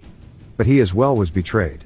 He was the strongest amongst them all, but he used that strength to kill those who trusted him. He told Incred there is no running and he must die here. Incred asked why. The guy tells him that he got a better offer than this piece of shit merc corps. It's best for him not to have any loose ends. It was also annoying seeing how talentless they all were yet talked about camaraderie. Then he spits on one of their corpses. Incred charges at him, but his sword gets sent flying out of the air. The guy pins him to the ground and says that he'll let him go. Because he'll never amount to anything anyway. And he taps his cheek calling him pathetic. Incred says he was strong, but rather he was just too weak. He was helpless to watch as his comrades were murdered, but what troubled him the most was the one who survived thanks to his sympathy was none other than him. That was one of the reasons he dedicated so much of his time to training, because he was toyed with like that, and he continued to strive towards his dream with the loss of his comrades in his heart, but even so, if only he had that power then. The guy yells, asking him if he wants him to kill him this time as well. As he charges directly at him, we hear Esther telling him it's only a nightmare, to slip out of it. As soon as he does, his heartbeat goes calm, and we see her in real life putting her hand on his chest. He starts to snap out of it, and she says that he's such a troublesome man. Back at the rear base, she gave it her all to suck away his fatigue, but she was powerless to help him when he needed it, and she won't repeat that same mistake again. The soldiers start blowing the horn to wake them all up. Incred asks what's going on, and Rem tells him that the Aspen bastards came crawling back, so they're going to be heading out. All the boys start getting ready to go. Cray says that they're here too early and it's bad for his skin. Incred looks down at Esther sleeping, saying that the voice at the end of his dream definitely reminded him of her for some reason. He tells her to guard the tin well as he scratches her neck before leaving. They head out to the battlefield, and Rem says they must have prepared something since they made them wait this long, and he feels like today will be fun. Incred says that he agrees, and wonders what they have prepared for them, and what they have up their sleeves. The ground begins shaking, and the soldiers are immediately terrified, saying they need to fire their arrows now. A giant steps ahead of them. They pull back their bows and release, blotting out the sky like it's from the movie 300, but the arrows don't even pierce the giant and just bounce off. Even Incred is surprised as it raises its club into the air. It swings forward, deleting anything in its path, sending meat chunks flying. Holy shit, this guy got deleted. All the soldiers who didn't get one shot are now stricken with fear, unable to move after what they just witnessed, as there are multiple giants now making their way out of the front line, laughing at them. We finally learn more about the creatures of this continent. Frogs live for dreams and desires. Fairies venerate nature. Dwarves are crazy about metal. Half humans prioritize breeding. Half dragons walk alone. Giants get drunk on slaughter. They love the violence inflicted with their bodies, and they are called the beasts of red blood. Jackson tells them they are coming from both sides, as there are enemies on this side as well. We see mercenaries on one side and fairies on the other. Craze says if they don't stop them here, they will be surrounded and killed. Incred says that they just need to stop them then, and Craze just wonders why he is so calm. The commander appears, saying it's as he says, and it seems that her kin have appeared to the left, so she will head that way. He tells her if that's what she wants to do, and she asks if he will give her a kiss for good luck. He says no, and she calls him cold. He says even now, she's joking in this situation. But he says that since she's going that direction, what remains is the giant ahead and the right flank. Rem says that it's his turn, and he'll show him what's up, and if he watches closely today, this is what he will learn next. Incred wonders why he seems so happy, and what he's going to do. Rem walks forward saying this is fun, and this feeling is like the first time he ever stood on a battlefield. He readies his axe, saying that even without Hearted the Beast, he never even blinked at axes coming for his head, but the reason why he chose to train in it is because it has its uses. His heart starts beating. He says that he can forcefully make it faster than usual, suddenly blood rushing through his body. The soldiers begin panicking, asking where the retreat order is. As the giant leaps at them, Rem charges forward with his heart still thumping, and it sounds like a war drum. The giant gets closer and swings down. Rem leaps up in front of the soldiers and blocks it with his axe. We see him starting to push back against it, but he's managed to successfully block it as he slides a little bit backwards on the ground. He says that his blood vessels expand, and his muscles get pumped up and become more dense, all due to the heart beating. He says this technique, starting from his heart, energizes his whole body. He starts to scream, telling Incred to burn this into his mind. As he starts pushing back against the giant with each and every step, he yells, saying that this is the heart of the superhuman. He pushes up as hard as he can, but it sends his axe heads flying. It's enough though, as the giant's arm is sent flying back as well. While his axe is flying backwards, we see it was actually a giant shockwave sent throughout the entire area, so much so that it blows off the helmets of some of the soldiers, and one of them is just stun-locked. Rem charges forward with his one good axe. The giant is pissed, and he swings forward, calling him an insect. Rem jumps on his knee up to its head as he grabs onto its mustache and plunges his axe directly into the side of its skull. The giant begins screaming and swings upward. Rem dodges the attack, but it destroys the rest of his axe. He looks down at it, saying that these weapons are so damn weak, the only one he has left is inside of the giant's skull. A spear gets thrown at him, he catches it without even having to turn. He looks back, seeing one of the soldiers telling him that he has to win this. Rem starts to laugh and says that's not bad at all as he charges forward. The men say that they will be victorious, and they should help the lunatic and keep him supplied with weapons as they start throwing their spears directly at the giant. Incred watches, saying that he's fighting the giant on equal, rather with a strength advantage. He's strength unreachable by normal humans. He wonders if that's what he is learning next, and he can't help but smile at it. Ragna tells him that he's seen enough and that he's toying with it now. Craze tells him that the company commander went to the left, and since Rem is dealing with a giant, they just have to deal with the right flank, and then they can defeat the Aspens. Incred says he agrees, and it seems like all the other squad members are off doing their own thing, asking Ragna what he will do. He says that he'll go with him, as watching is boring. Incred says now is not the time for him to be excited about learning a new skill, as he needs to focus on winning this battle first and foremost. We see blood flying and Vengeance is bleeding. His men start apologizing, and Vengeance tells them to shut up and stay back. A man laughs, saying that Shura is touching, and charges forward, asking how long he thinks that he'll last. But Incred instantly closes the gap and swings his blade, sending the guy's attack backwards. He tells Vengeance he looks terrible, and Vengeance says that these are wounds of honor. Incred glares back at him. The guy though recognizes the name and takes off his hood. When Incred stares at him, he instantly realizes who it is. The guy smiles, saying it's been a while, saying surely he hasn't forgotten his friend's name, and calls him Enki.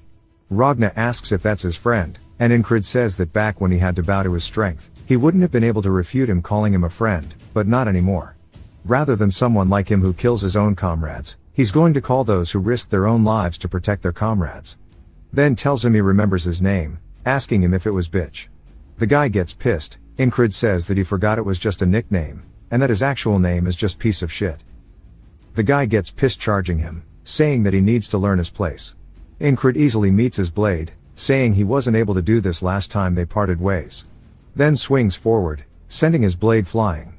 The guy is in disbelief, as Incred tells him this is revenge for his friends. He laughs, saying he wondered how his weak ass survived, and this must have been the reason. Craze runs in asking if he's fighting again. One of the mercs pull up saying he's going to die too, as all of them together wasn't enough to take down their leader. So a mere soldier stands no chance. Ragna says based on their stances and weapons, they've learnt the murderous blades. They have skill built through real-world experience. The leader says he's continued to live his life, while Enki was stuck on revenge. He swings his blade forward, saying that he's been promised a lordship after they win this battle. So he'll climb so high he can't even see his feet. Incred just stares at him, asking if that's all he had to say. This pisses him off, and he leaps forward saying he's always hated that damn gaze he has. He thrusts forward, but it's sidestepped. Incred says that his blade is as sharp as a needle and flexible, calling it the Eastern Key Sword. Incred readies his blade, recalling the man saying he'd be unable to do anything even if he let him live. As he charges in at him, he continues recalling his bad memories of him. He thrusts forward saying he'll kill him this time, calling him by his nickname Enki. His blade starts wiggling. Craze yells saying he won't be able to predict the path and yells out for Incred. But he charges straight forward, staring at the blades. We learn that Ragna already taught him how to handle this style. Incred charges under the attack, as Ragna's words echo through his head that he should do his own thing with weight behind his actions. As no matter how strong those who train in the murderous blade are, if they don't prune their actions they are vulnerable. Ragna says he already knows how, as Incred swings forward cutting this dude in half.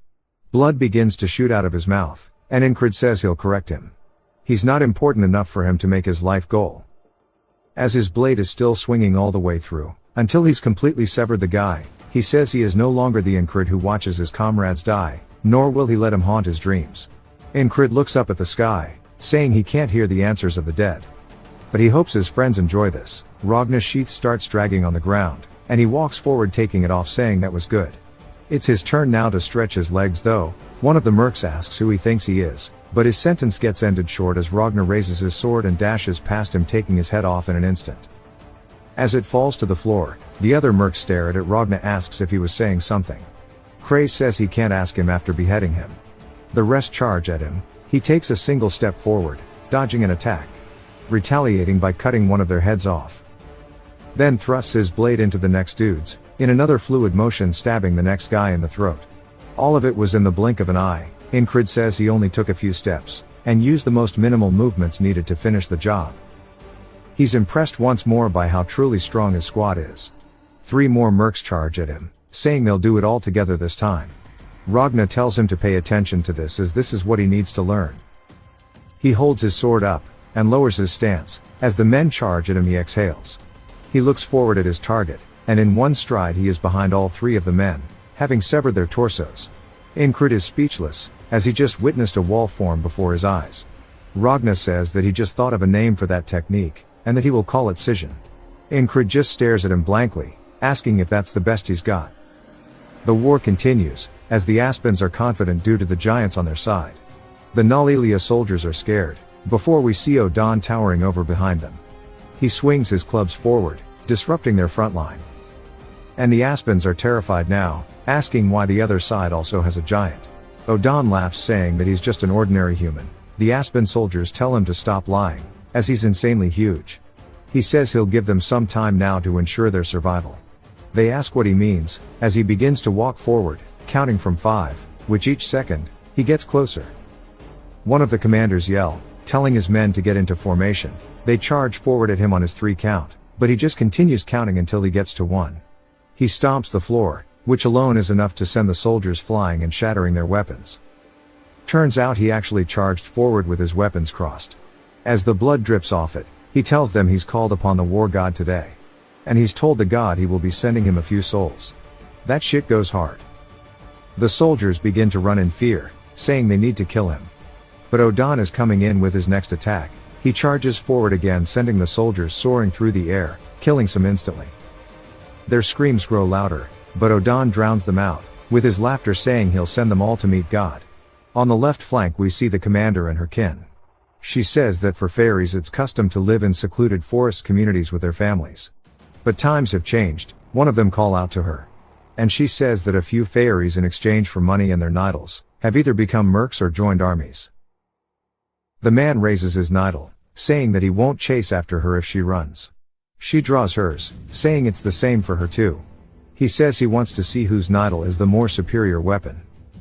As a leaf begins floating on the battlefield, they both vanish in an instant, leaving only the sound of their blades clashing to be heard. She pulls her blade back, creating sparks. The man raises his arm, and reverse grips it, before plunging it into the ground where she was standing. He realizes he's cooked now, as she appears behind him saying that no fey weapon is superior to the others. Because in the end it's all up to the user's ability. He tries to pull his blade out, and he manages to actually meet her, saving his life. He then grabs her by the throat, then tells his men to jump her now. But as he does, we see them all dying in unison. As they fall to the floor, a blade is pulled out of one of their throats, and Jackson begins to clean it. Bro is the Flash of this universe. The man asks how that happened, and the commander says that him trying to distract her and use his men was smart, but it wasn't smart enough. As she plunges her blade through his head, lifting up his now corpse with her nidal. She throws him to the floor, and she asks Jackson if it's okay to let Incred be. He says he'd have died long ago if this was enough to kill him. She says that means he trusts him. Jackson of course does, but tells her now they have the upper hand. She says that Commander Marcus knows how to fight, unlike the useless commander beforehand. So they won't waste this opportunity. Marcus yells, telling the heavy turtle infantry to march forward. As we see them with their tower shields. The Aspen soldiers recognize them, and get scared as they back up. Andrew runs in saying they ain't going nowhere. They recognize him as Andrew the Virgin, saying they have to run unless they want to meet the same fate as the ghoul. This pisses him off and he leaps at them like Rem would, which even Mac notices, saying that he can see it. The lunatics are rubbing off on him. They say there is mana and springtime air, and it seems as if that air is seeping all throughout the battlefield, drowning everything out. As everyone is regrouping with Incred. Spring breeze is also signaling the beginning of new things to come.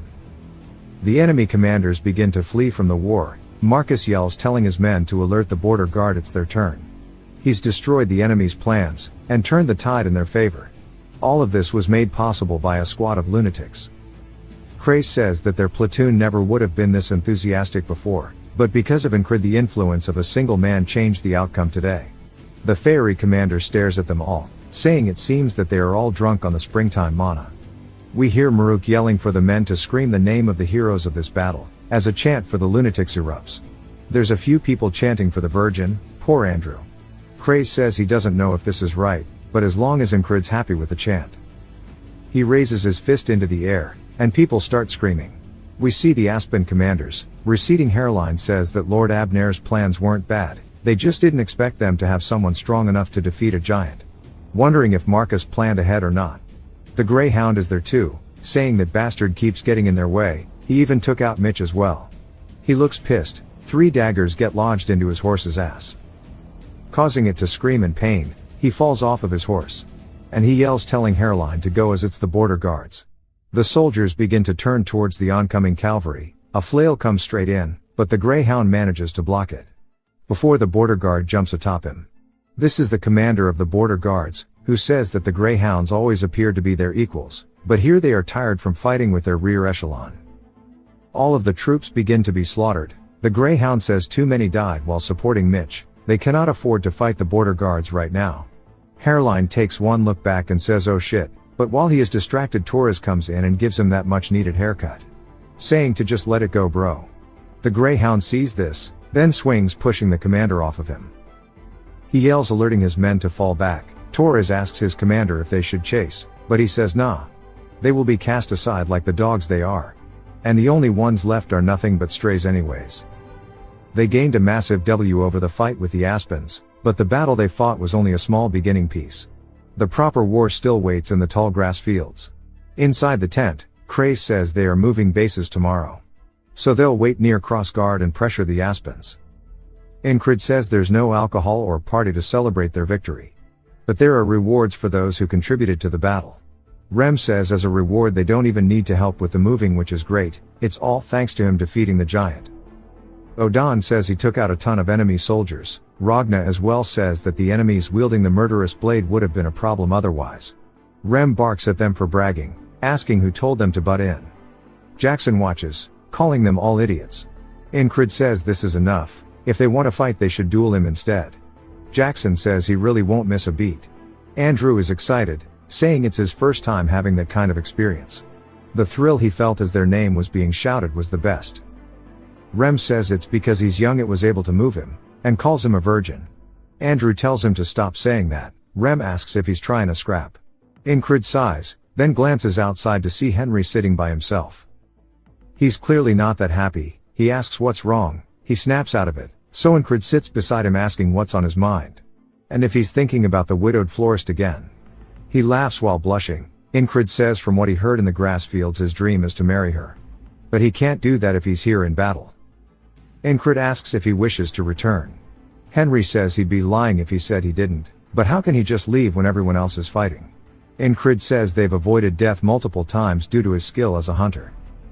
Thanks to him they escaped the grass fields, also due to him telling them about the snakes under the stones. He's also great with a bow. Incrid stands up, and starts walking away as Henry calls out to him. Incrid says he carries his sword with a dream. Henry himself must live as too.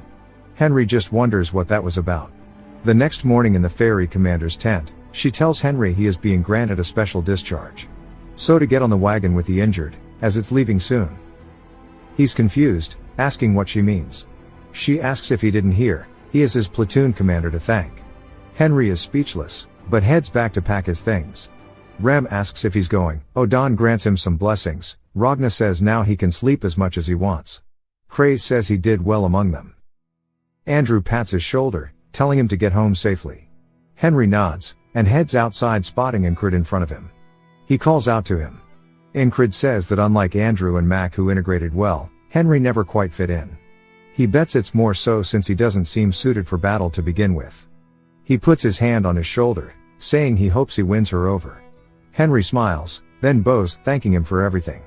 He hops on the wagon with the injured, and starts to head out. The commander asks Incrid if he saw him off.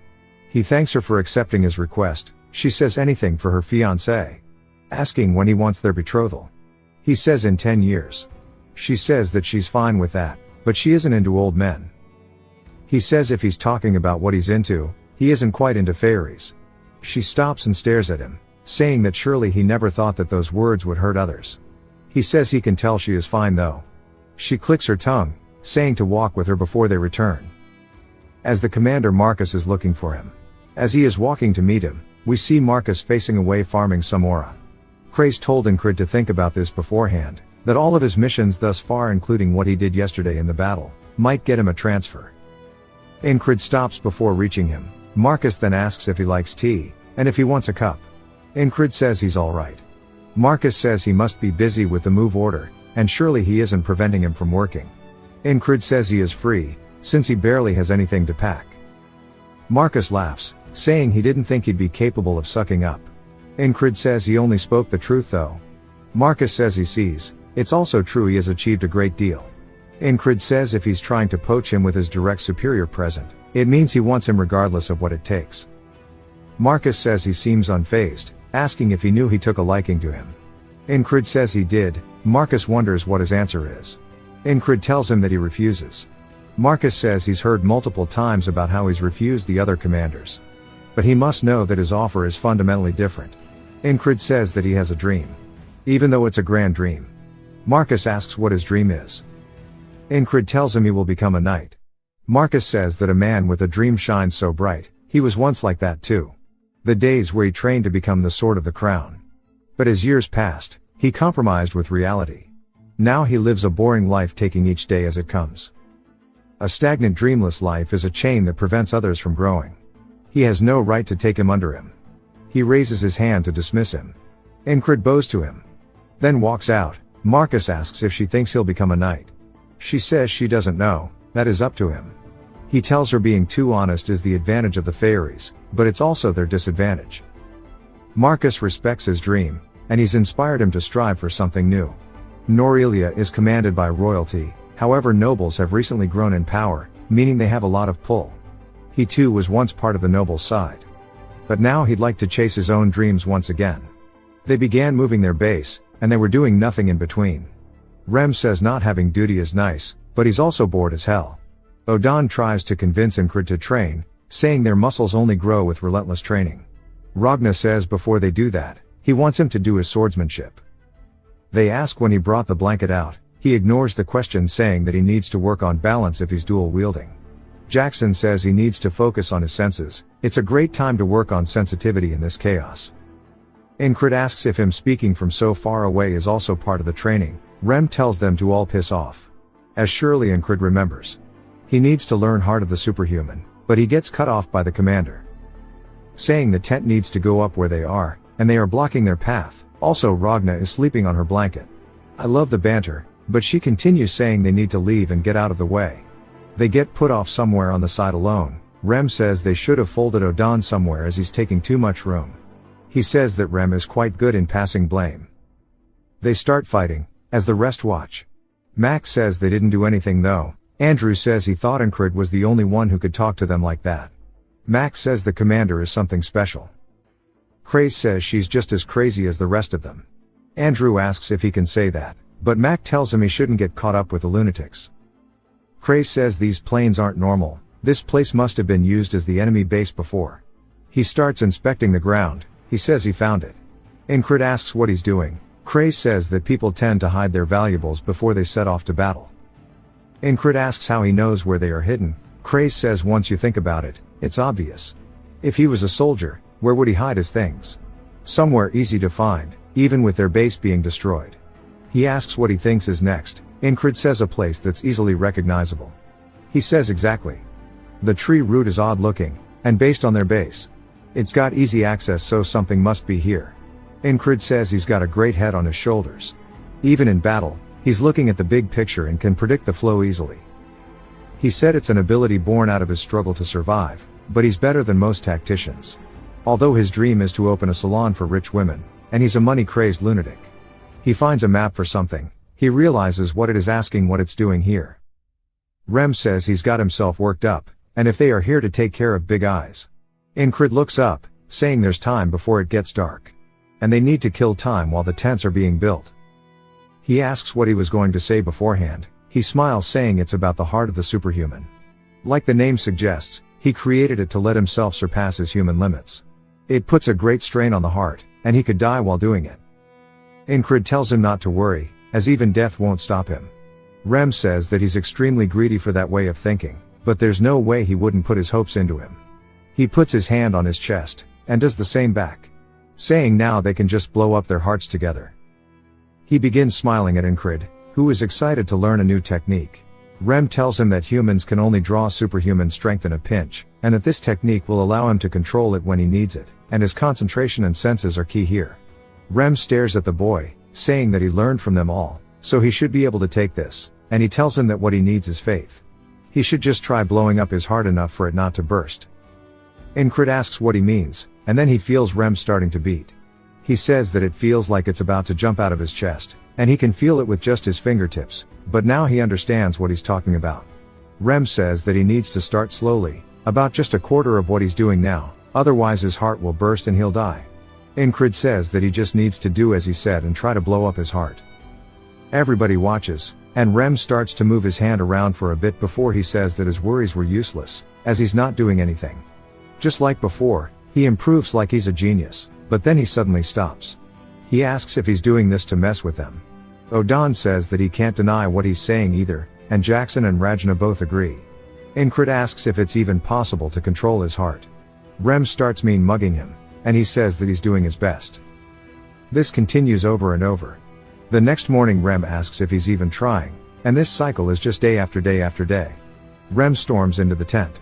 As Craze asks where the boss is, he says that he's going to go swing his sword apparently, and Jackson says that maybe he's not learning his skill because it's useless, and it's better if he trained him instead. Rem tells him to wait his turn, and Ragna says that if it isn't about motivation, it must be that the teacher's the problem. Rem says there's no way he's worse than him. While they start yapping, he thinks about it. He says it's a technique he's created by modifying the skills of their tribe. You're supposed to get a sense of it with a spell at first and learn to control it by yourself after. No matter how much he tries, he just won't get it, and he guesses even the spellcasters in his village couldn't get it in one try, and even if they did, they almost all died accidentally. And he says that he can't be in a rush, and he knows it himself that even with Heart of the Beast, he took way too long to learn it, and he seems eager, so he just needs to keep at it, and if there's no hope to give up. But it pisses him off, so he tries to sleep it off. That night, Incrid's still training, trying to understand how to mimic this feeling of his heartbeat for tomorrow. The next day, they're back at it once again, and Rem sighs, saying that he wants to stop here for the day, as he thinks it's not going to happen yet. Incrid grabs his hand, telling him to keep going. Rem says that he gets that he's trying, but there's no point in trying when it's not going to do anything, and Incrid tells him to stimulate his heart more. Rem's a bit shocked, and says that he thinks he forgot something, that if his heart is forced, it'll pop, and that he's certainly not asking him to kill him. Incrid tells him just to do it, and Rem's just hesitant. He says that going along with this won't make him learn it, and that he'll just die, and even if he doesn't, he'll become a cripple, and it won't be him suffering, but still, he doesn't want to deny his request. He starts to do it, and asks how stupid he could be. He guesses he's asking because he knows that it'll be fine. Rem starts trying, and Incrid's heart starts beating extremely fast. His face starts to tense up, and we see his eyes go bloodshot, and he says that this was the right choice. Rem asks what he means, before he feels his heart explode. Blood starts pouring out of his mouth, and Rem realizes he made a mistake. Jackson takes his hand off of him, as Odon pulls Incrid back, and Ragna almost cut his arm off. They start yelling at him, asking him what the hell he did to their brother. As his vision fades out, he's back now in the underworld, and the boatman says that he doesn't understand, that this today was not a wall. Incrid says that he chooses his own walls, and the boatman asks what he's thinking. Incrid says that he uses the method he knows best to learn the heart of the superhuman. We get a little flashback to right before he started doing the loops as he's trying to feel his heartbeat. He says that he can feel Rem's effects on his heart, but he just can't. He recalls Rem telling him that he can't force it, and he needs to acknowledge his limits, and give up sometimes. That's not something he wants to do, because giving in means he's satisfied with where he is now, and that might as well mean that he's dead. Right before, there was a method that suits him perfectly, unlike his genius platoon members. Like the skill that allowed him to fight an enemy way stronger than himself, and rather than being petrified in fear, what he needs to do now is to learn part of the superhuman. He says that he knows a very simple place to start, he just needs to control his heart. On the next loop, his heart explodes once more, and everybody starts panicking trying to get him to wake up. Then the boatman asks if this is all he can do, and he continues dying of an exploding heart. Incrid says that Heart of the Superhuman lets him use superhuman strength, and that he gets during life or death situations at will, so if there is a life or death situation, it should be easier to activate. The boatman says that he's completely lost his mind, asking if he doesn't think of the pain he will suffer while he does so. Incrid says that he can take it as long as it continues letting him walk forward.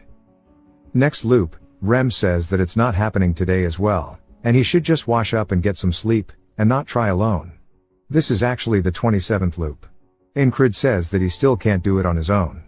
He tells Rem that it will work if he tries harder, and Rem asks if he's really trying to get him to kill him. Incrid says yes, and Rem gets annoyed, saying that he shouldn't drag him into his insanity, as he doesn't want to kill his superior. That sets Incrid off guard, and he says that he knows he doesn't care about that, reminding him that he committed aristocide. Rem tells him to keep bringing it up and see what happens, but Incrid is just trying to figure out why he's reacting differently in this loop. Even if the wall was created by him, if he doesn't surpass it the day resets, and it's fine because he can continue training. He wonders why Rem didn't listen to him, and that he's going to continue until he figures it out. The 40th loop he's telling him to press his heart harder, and he does that, as well as the 50th and 60th loop. He finally tells him that it's an order. He then does it, and Incrid says that he fully understands now that he only listens to him when he commands him. He starts focusing, and Incrid says that Rem and the others all ended up here because they don't listen to orders, and he didn't ever order them around because he didn't think they would listen to him. From a certain point, all started listening to his commands, and he wonders why. But first he's going to focus on himself. He feels his heart pumping faster and faster. He tells Rem to keep going. Rem looks worried as he continues pressing more and more until Encred's heart burst, spitting out blood. This is just what happened with every single loop. He continued to die from his heart exploding until he finally got a feel for it and was able to do it himself. Rem asks if he really learned how to do it in a single day as we see Encred sitting there with his heart beating extremely fast. After all of his loops, he manages to do it on his own. He grabs his blade, and he said there's been 100 plus loops, but he wasn't truly counting. He walks up against a cliff face, with all of the boys watching Rem, then realizes what he's going to do. With his sword still in its scabbard, he thrusts it forward, and he starts to force his heart to beat faster and faster until it stabs into the wall. We see it immediately start to shatter the cliff in front of him, seeing the debris flying everywhere. Damn, our boy's come a long way. He says he finally surpassed the wall he created for himself. Ragna and the rest are just surprised by how strong it was, and Rem says he wants to ask him two things. First is whether he's from the West, and secondly if he really is a genius. He says no to both. Encred believed he had safely mastered the essence of brute strength, but he hadn't expected such a severe backlash. Now, he lay immobile on his bed, unable to move even a finger. He weakly told Rem that he couldn't move a muscle and asked if that was normal. Rem, dismissing his concern, replied that Encred's body simply wasn't ready yet. He had learned too quickly. Auden added that it was Encred's first time forcing his muscles to handle such power, so it was only natural for them to feel clumped and sore. Still, Encred thought the level of pain was brutal and almost unbearable. The heart of brute strength was a seductive technique, one that allowed a human body to wield extraordinary power. Yet, when used recklessly, it overloaded the body. Encred was learning that truth the hard way. Knights, he reflected, didn't even need such shortcuts. They had already transcended human limits. Though their form remained human, they wielded the strength of giants, displayed the physical prowess of the Forg, and possessed the sharp senses of the fairies. That was what a true knight was. Encred was still far from that realm. As he kept groaning, Auden advised him to rest completely for at least a day, promising to help him recover. Then, with his enormous frame, Auden climbed onto Encred's bed, laughing mischievously as he announced that he called this technique blood, sweat, and tears. Seeing his behavior, Encred grew uneasy. Auden began pressing into his muscles, massaging his pressure points. Pain surged through Encred's body, but he refused to cry out, though it felt like dying, like facing one of the boatman's walls from legend. While massaging Encred's feet, Auden instructed him to remember the points he was pressing, explaining that it was a method to loosen cramped muscles, formerly known as the Balov-style pressure technique. Hearing that it was a technique, Encred suddenly became excited, thinking that learning it could prove useful. Determined, he resolved to endure the pain, even if he felt as though he might meet the boatman himself. Watching Encred's suffering, Rem grew furious and accused Auden of trying to kill their captain, calling him a damn brute. After a long night of agony, morning finally came. Encred rose from bed, thinking that thanks to Auden, he had almost met the boatman. But at least the soreness had eased. Auden had told him not to move at all during recovery, but Encred thought it was such a waste of time. He decided at least he could maintain his weapon. As he held his sword, Auden suddenly appeared behind him in dramatic silence, took the weapon from his hands, and reminded him that he had been told not to move his body. Startled, Encred stammered that he had only wanted to clean his sword. At that moment, Cry took the blade from Auden, saying that if it needed maintenance, he would handle it. Encred, suspicious, asked if Cry would really work for free. Cry smirked and admitted that it was sharp of Encred to notice, demanding 20 coppers for the service. Encred immediately tugged the sword back and countered with 10. Cry pulled it again and offered 18. Offended, Encred asked if that was supposed to be an insult. Cry sighed and declared his final offer, 17 coppers, not a single coin less. Encred protested, asking why Cry was charging so much. Cry explained that Encred's swords were high-end and such weapons required extra care. Then, noticing the second blade, he asked if Encred wasn't using two swords, and requested the other one as well, which took Encred completely by surprise. Enred handed over his second sword, and Cry went outside to clean both blades.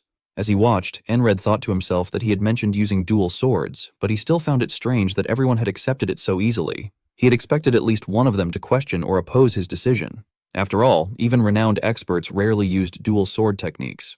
Though the style looked cool and impressive, it was often considered impractical due to its difficulty and inherent risks. Without sufficient strength, it was hard to even wield one sword effectively, and compared to a two-handed grip, each swing lost significant power. In practice, the dual sword technique reduced defense, made coordination more difficult, and was especially ineffective against armored opponents. Yet, despite all that, no one seemed inclined to ask Enred about his decision. Eventually, Enred turned to his squad mates and asked why none of them had tried to stop him from using 2 swords. His question took the others by surprise. Auden then asked why he thought that was, and Jackson remarked that it was probably because Enred was stubborn as hell. Enred looked taken aback and asked if they were really talking about him. Auden laughed and said that his refusal to back down and constant persistence were proof enough of his stubbornness. Enred responded that it wasn't baseless stubbornness. Ragna then asked if he had a reason for choosing the dual sword style, to which Enred replied that it was simply because he liked it. Using 2 swords just felt better to him. It was the same kind of admiration he had always held for knights. He then recalled his days as a mercenary when he had been weak. Back then, people often spoke of knights with awe, their bravery, their noble deeds, and their heroism. Someone once mentioned that the knight destined to end the war was known as the Knight of Armistice. Enred had admired those knights deeply, though his weakness had made him a target of ridicule. The stronger mercenaries had mocked him, telling him that swinging a sword like that would never make him as strong as a knight. They had called him pitiful. Even so, Enred had lived by his own desires. He lived for what he loved. Speaking to his squad mates, he declared that he had no intention of giving up, no matter what. Whether it was becoming a knight or mastering the dual sword style, he would achieve it all to reach his goal. Hearing this, Rem found himself quietly impressed. He thought that Enred was truly different from him. Unlike Rem, who had been born with everything yet abandoned it, Enred possessed only a single sword, but he moved forward with unwavering determination. Rem sighed and laughed, saying that was precisely why he liked his captain. Ragna, in his usual mocking tone, commented that Rem had peculiar tastes. Rem, showing Ragna the middle finger, told him not to worry, insisting that he still absolutely despised everyone else. Ragna casually replied that the feeling was mutual. Jackson, watching their exchange with mild amusement, commented that it seemed they were all on the same page. Auden, in his priestly tone, added that though the Lord said to embrace all things equally, as his servant, even he had his limits, and he too disliked all of them. Rem laughed and teased Auden for talking too much, claiming that was quite a conclusion to reach. Enred observed the group and noted that they got along surprisingly well, though Ragna retorted that such a statement was an insult. Carrying a few small rocks in his hands, Jackson approached Enred and suggested that if he was bored, he could train instead of wasting time. Enred reminded him that he had been told not to do anything, but Jackson clarified that this training didn't require movement. It was all about eye motion, an exercise to develop the sense of evasion. He mentioned that it was the next technique he planned to teach Enred. At this, a gleam of excitement appeared in Enred's eyes at the thought of learning something new. Meanwhile, outside, Cry was finishing up cleaning Enred's swords. As he polished the final blade, its surface gleamed under the light, and he remarked with satisfaction that it looked as good as new. Cry overheard the soldiers talking among themselves, noting that the main battle seemed to be dragging on with no sign of retreat from either side. They were muttering something about their battalion commander, Marcus, and the supply routes being threatened. A new enemy unit had apparently taken position near their rear camp, rumored to be the remnants of the force that had fought them earlier and fled. Hearing this, Cry thought that the war situation was looking grim and decided that they needed to gather more intelligence. Meanwhile, Aspen appeared to be attempting a new move, and somewhere in a dimly lit room, a mysterious man was seen writing something. Elsewhere, Jackson was explaining to Enred that evasion meant seeing with one's own eyes and dodging accordingly. He said that training the sense of evasion was about pushing one's reaction speed to the extreme, but before reaching that level, one first needed to develop dynamic vision. To train him, Jackson announced that he would throw stones with letters carved on them, and Enred would have to read and respond to each one. Enred concentrated deeply as Jackson threw the first rock, but he couldn't react in time. Only after the stone had passed did he realize it had even been thrown. Jackson noticed Enred thinking hard about what the letter might have been, and said he would throw again. Another rock flew, and Jackson asked what letter was written on it. The training continued through the afternoon. Jackson threw yet another rock, urging Enred to focus and look carefully, but Enred still failed to see the letter. Eventually, night fell. Later, Auden applied a massage technique to Enred, who groaned in pain from the treatment. Giving a thumbs up, Auden told him he had improved greatly and should now be fine to move. Enred, still unsure, asked if that was really true. Just then, a rock whizzed past him, and Jackson asked what the letter on it was. Frustrated, Enred asked if Jackson had waited until he was off guard on purpose, to which Jackson replied that there was no mercy on the battlefield. Thus, another day of training began. This time, Jackson hid in a bush and threw a rock unexpectedly. Encred immediately focused and managed to see the letter written on the stone as it landed before him. Just as he was about to call out what he had seen, a soldier shouted that they were under attack. An ambush. Everyone was ordered to gather. Amid the chaos, Jackson still asked Encred what the letter had been. Surprised, Encred demanded to know if he was seriously asking that even now. Jackson revealed that the letter carved into the stone had been me, and added casually that after carving 40 stones with that same letter, he had finally succeeded. Jackson then remarked that Encred had done well and that he could now carve a different letter. Encred couldn't tell whether that was praise or sarcasm. When Rem heard about the ambush, he came running, visibly thrilled and eager for battle, asking where the enemies were. Watching him, Encred wondered if the man had finally gone mad. Jackson explained that Rem was simply frustrated. Ever since Encred had been bedridden, Rem hadn't had a chance to test his mighty heart technique or challenge anyone properly. Even after bullying a newly appointed squad leader, Rem still hadn't been satisfied. When Rem reached the scene, Encred noticed that instead of fighting, the soldiers were only gathering together. Yelling with excitement and brandishing his axe, Rem demanded to know where the enemies were and where the giant was with his toy. Nearby, Andrew asked one of the soldiers what was going on, and the man replied that the enemy had only fired a volley of arrows before retreating. Someone else remarked that the border guards would probably catch the archer, meaning there wasn't much else for them to do. However, Rem insisted that the border guards wouldn't be able to catch the archer. Before Encred could ask why, Rem pointed to one of the arrows and told him to take a close look. The shaft, he explained, was longer and the feathers stretched farther back than usual.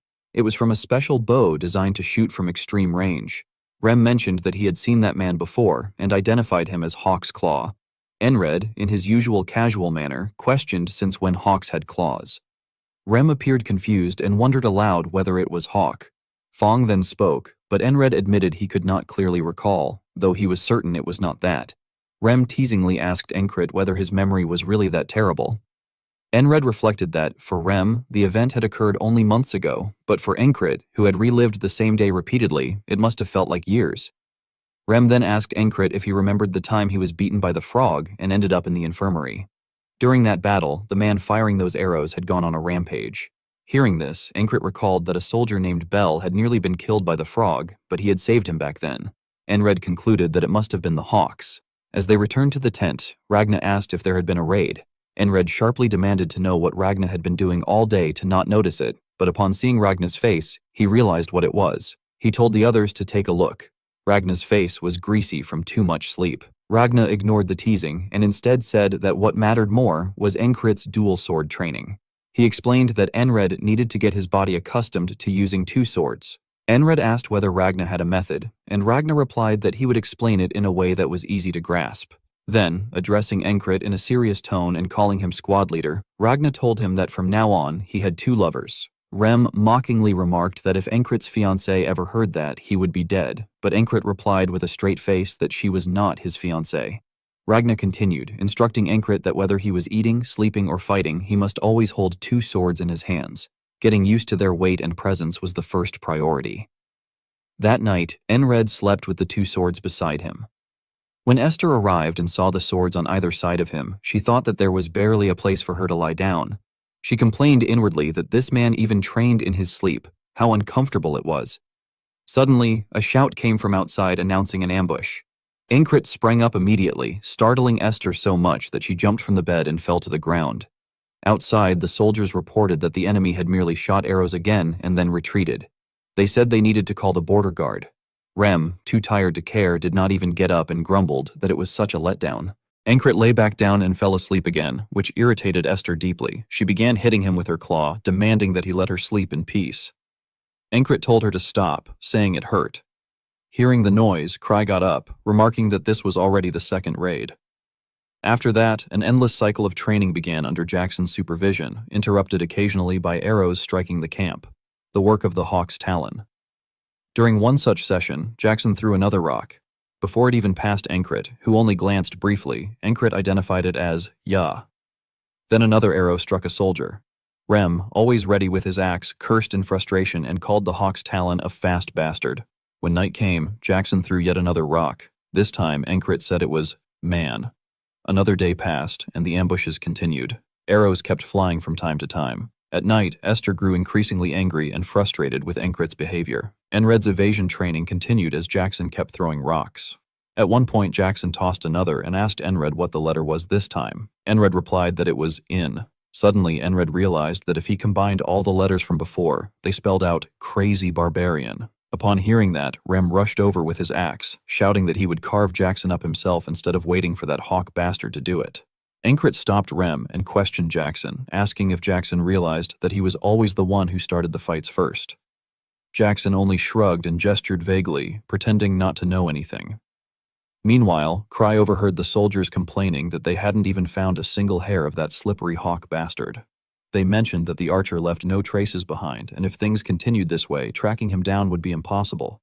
According to them, the enemy always fled after shooting 2 or 3 arrows, disappearing long before the border guard could even mobilize. Hearing their conversation, Cry reflected that despite several raids happening each day, no one had managed to catch the culprit. The damage seemed minor for now, but he sensed that if the situation persisted, it would eventually grow into a much larger problem. He wondered in frustration what the command was doing, as they clearly weren't handling the matter properly. He scoffed to himself, thinking that he had no intention of stepping in and risking his own life for something that wasn't his responsibility. Yet, with the situation worsening, he realized he had no choice. If the command refused to take action, he would have to do something himself. Determined, Cry approached Enkrit and, addressing him by his title as squad leader, told him that he had an idea. He wanted to propose a plan directly to the high command. The scene changes to a tent where someone is yelling about how the Aspen punks keep poking at them and how they should just march in and wipe them out. Inside, the higher-ups are locked in a heated argument. One officer questions whether they're really going to rush in without considering the possibility of a trap. Another snaps back, asking if they're supposed to just sit on their hands and do nothing. Meanwhile, the battalion commander sits quietly, lost in thought. He listens to the shouting and thinks there aren't many useful suggestions here. He clicks his tongue and admits he doesn't have any great move either. He's good at using force on the battlefield, but he's not the type for dirty backstage schemes. Just then, the 4th Company commander walks in, apologizing for being late. The battalion commander asks what took her so long. She explains that the MAD squad leader, Inkred, submitted a tactical proposal and requested temporary operational control. The battalion commander raises an eyebrow, wondering if the squad leader actually thinks strategically. The platoon commander says no. The detailed plan was put together by one of Ankred's squad members, a soldier named Christ. Someone at the table asks what the plan is, and the platoon commander begins to explain it. After hearing the whole plan, the battalion commander decides it's usable. He stands up and announces in a commanding tone that they will adopt the plan and the troops must prepare to march, and the MAD squad will go on a falcon hunt mission. He thinks it's finally a plan he likes. We then see Ankred's squad on the move. Rem, a bit disappointed, asks why they aren't chasing the hawk and are instead heading to the enemy's rear camp. Christ answers saying it's not that they're going to find Hawk's Talon, they're going to make Hawk's Talon come to them. Ankred jumps in saying the MAD squad will act as a guerrilla unit temporarily. If they hit the enemy's rear camp and withdraw repeatedly, the enemy will deploy similar guerrilla teams to guard the rear, and then Rem finishes the sentence saying, "The hawk bastard will come to them." Christ agrees but adds, "That's only if things go well. Even if the hawk isn't lured in, they'll still be able to strike the enemy." Rem says the hunting method is annoyingly slow. Christ turns toward him and says, "Even simple-minded Rem might not get it, but this is the best option." Rem stares at Christ with a twisted grin, his eyes gleaming with menace, asking if he is talking about him. Christ freezes, realizing the comment may have crossed a line. As Rem's death stare intensifies, Christ, pale and trembling, tries not to piss himself. Ankred steps in quickly, cutting the tension and calling Rem off. Rem turns away, muttering that he'll let it slide, but Christ should learn to keep his mouth shut. Christ, still shaken, tries to salvage a shred of dignity by convincing himself that Rem backed down. Ankred, looking ahead, asks how far they are from the destination and calls out to Pin. Pin, looking out into the distance, says their destination is coming into view. Rem reflects that the core of this plan is hit and run mobility. For that, a skilled ranger who finds safe routes is essential. When he requested reinforcements from High Command, Pin was assigned to join the MAD squad as their new squad leader. Curious, Rem asks why her assignment was changed to the MAD squad specifically. Wouldn't a temporary support role have been enough? Pin turns and says it's because of complicated adult reasons. Rem gives her a skeptical look. She explains that her position became awkward after being sent out to support. Ankred, feeling a pang of guilt, says he owes her one. Pin says she will repay him later. She then blows him a kiss and while blushing says with something good. Ink asks if she is still targeting him. Rem pats Ankred on the back and says he even got a fiancé. He should keep some decency. Ancred immediately snaps back, insisting she's not his fiancée. Eventually, they reach the enemy camp and begin observing from a cliff. Pin signals everyone to lower their posture. She's spotted the enemy position. Christ warns that if things go south, they'll need to fall back into a retreat formation. He can't fight the entire battle himself, so they should send only a few forward and keep his escort ready. Before he can finish, Rem suddenly leaps off the cliff, eyes blazing, both axes drawn. Bloodlust radiates from him as he shouts that fresh blood is calling. Pin is caught completely off guard, as Rem slides down the cliff, yelling that he'll kill anyone who cuts in line. Ancred watches and thinks no one has ever dared to covet Rem. Ragna rises, sword in hand, and tells Ancred he wants to see how stable his stance is. Ancred glances at him, wondering if this is some kind of test. Ragna and Ancred follow Rem down the cliff, and Ancred thinks to himself, even here, the training never stops. Someone calls out to the two enemy soldiers guarding the entrance. Ragna walks up to them with a jolly face, waving his hand and telling them to come over. One soldier, confused, asks the other if he knows the guy, while the other wonders if he's his friend. As they continue to puzzle over who he is, Rem suddenly throws his axe and hits one of the enemy soldiers square on the head. The other soldier, terrified, screams that there's an enemy. As Ragna and Ancred finally make it to the bottom, Ancred notices something ahead. Rem pulls his leg back and launches himself forward with insane speed. He charges the enemy with his other axe, his face twisted in bloodlust, catching the soldier completely off guard. Ancred, surprised, wonders what that move was. He grins, thinking it's the fastest charge they've seen so far. He starts to wonder if Rem still has more hidden techniques. As Rem stands over the defeated enemies, Ancred says he wants to learn it. Hearing the commotion, other enemy soldiers begin to emerge, shouting that it's the Kingdom of Nerelia troops and to get them. Ancred, seeing the numbers grow, orders everyone to fall back for now. They need to retreat before the enemies overwhelm them. Behind him, Ragna complains that he hasn't even drawn his sword yet. As they're retreating, Ragna turns to Rem and tells him to get a feel for the situation since it wasn't his turn. Rem, irritated, asks what he just said. Does he want him to split his throat? Ancred steps in and tells them to stop it. The operation is still underway and there will be plenty of chances to fight. The scene shifts to evening. Ancred and the squad move out to attack again. An enemy soldier throws a dagger toward them, shouting that it's them. They're here again. As he slides down the cliff, Ancred sees the dagger coming at him. He thinks about the sense of evasion. The moment he sees it with his eyes, he needs to dodge. Ancred moves his head slightly and avoids the dagger, landing safely on the ground. Jackson, watching closely, says the time from seeing to reacting took 0.4 seconds. As he slits an enemy soldier, he tells Ancred he needs to cut his reaction time down to at least 0.1 seconds. To truly master the sense of evasion, he needs to push himself harder. Ancred drives his sword through an enemy's throat and wonders if Jackson actually counted that just now. Odin, smashing someone's head to the ground, says, "Training is fine, but they need to focus on the operation too." While running, he warns that the enemy is coming, and Ancred immediately orders everyone to fall back. The enemy continues to chase them through the night. One enemy soldier, out of breath from the relentless pursuit, wonders why these guys are so fast.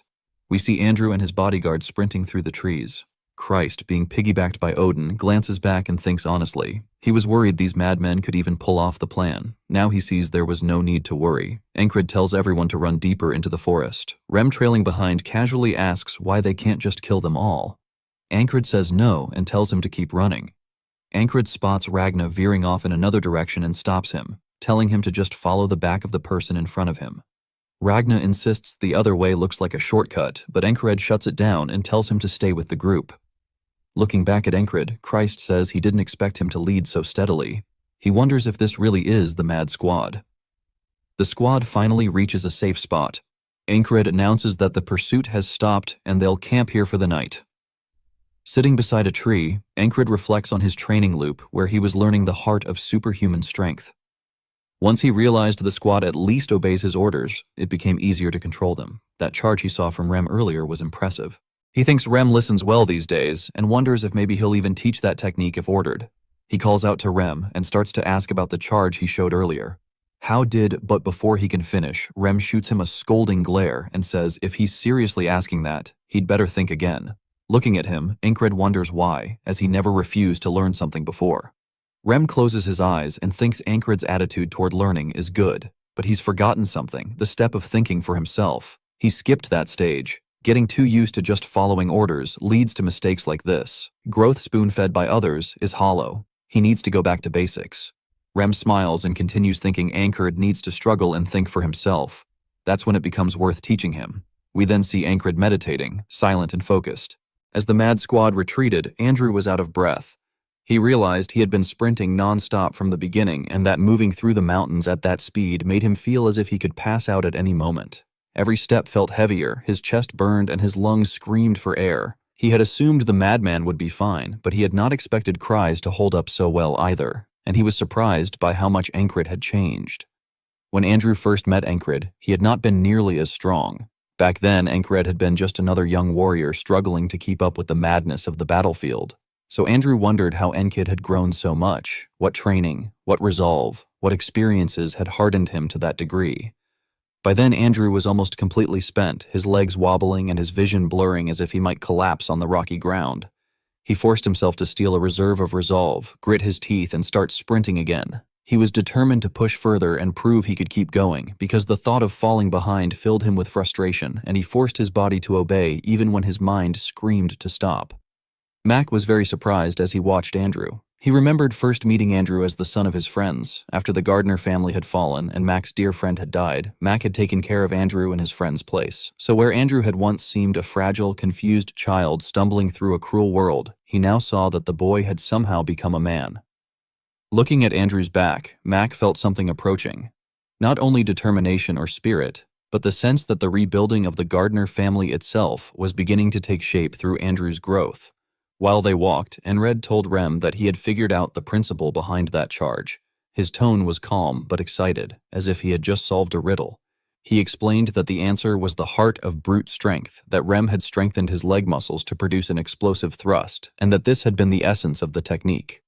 Rem smiled faintly and told Ankred that if one thought one already knew the answer, there was no need to ask. He warned them not to waste time with words and insisted that now that Ankred knew, he should try it himself. Ankred nodded and promised he would definitely try it. Pin suddenly told everyone to stop and look down, and they discovered a stronghold on flat ground between cliffs.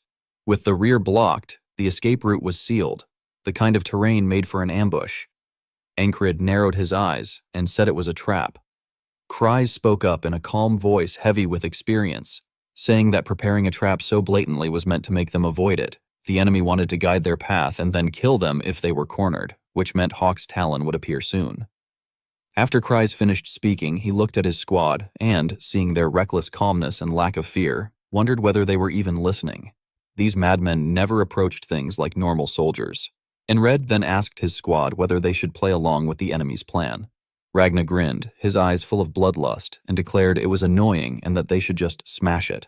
Ankred admitted he was tempted to do the same, noting that if the trap failed, the Hawk would show up sooner, which was exactly what the enemy wanted, and that because the armed force was large this time, they should all go together.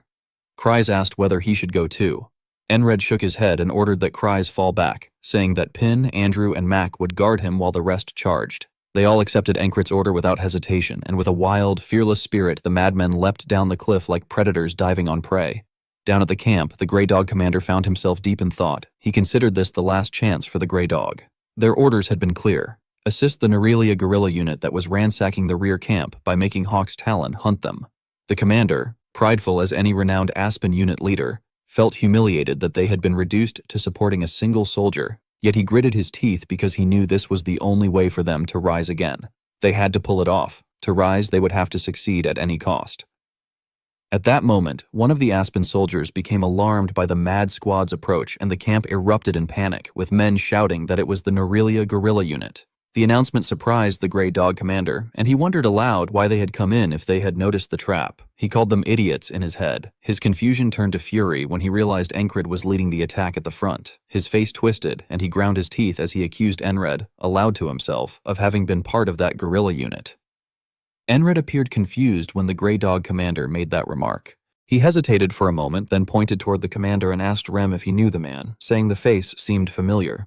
Rem frowned and asked why Ankred was asking him that, and then told Ankred that he must have a bad memory if he could not remember. The Grey Dog commander, whose anger was boiling, called Ankred a cocky bastard and spat that it did not matter if he did not remember because they would kill all the mad squad members there anyway.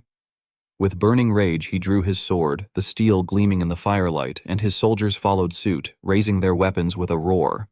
He pointed his blade at Ankred and declared that Ankred should be a stepping stone for the Grey Dog's future.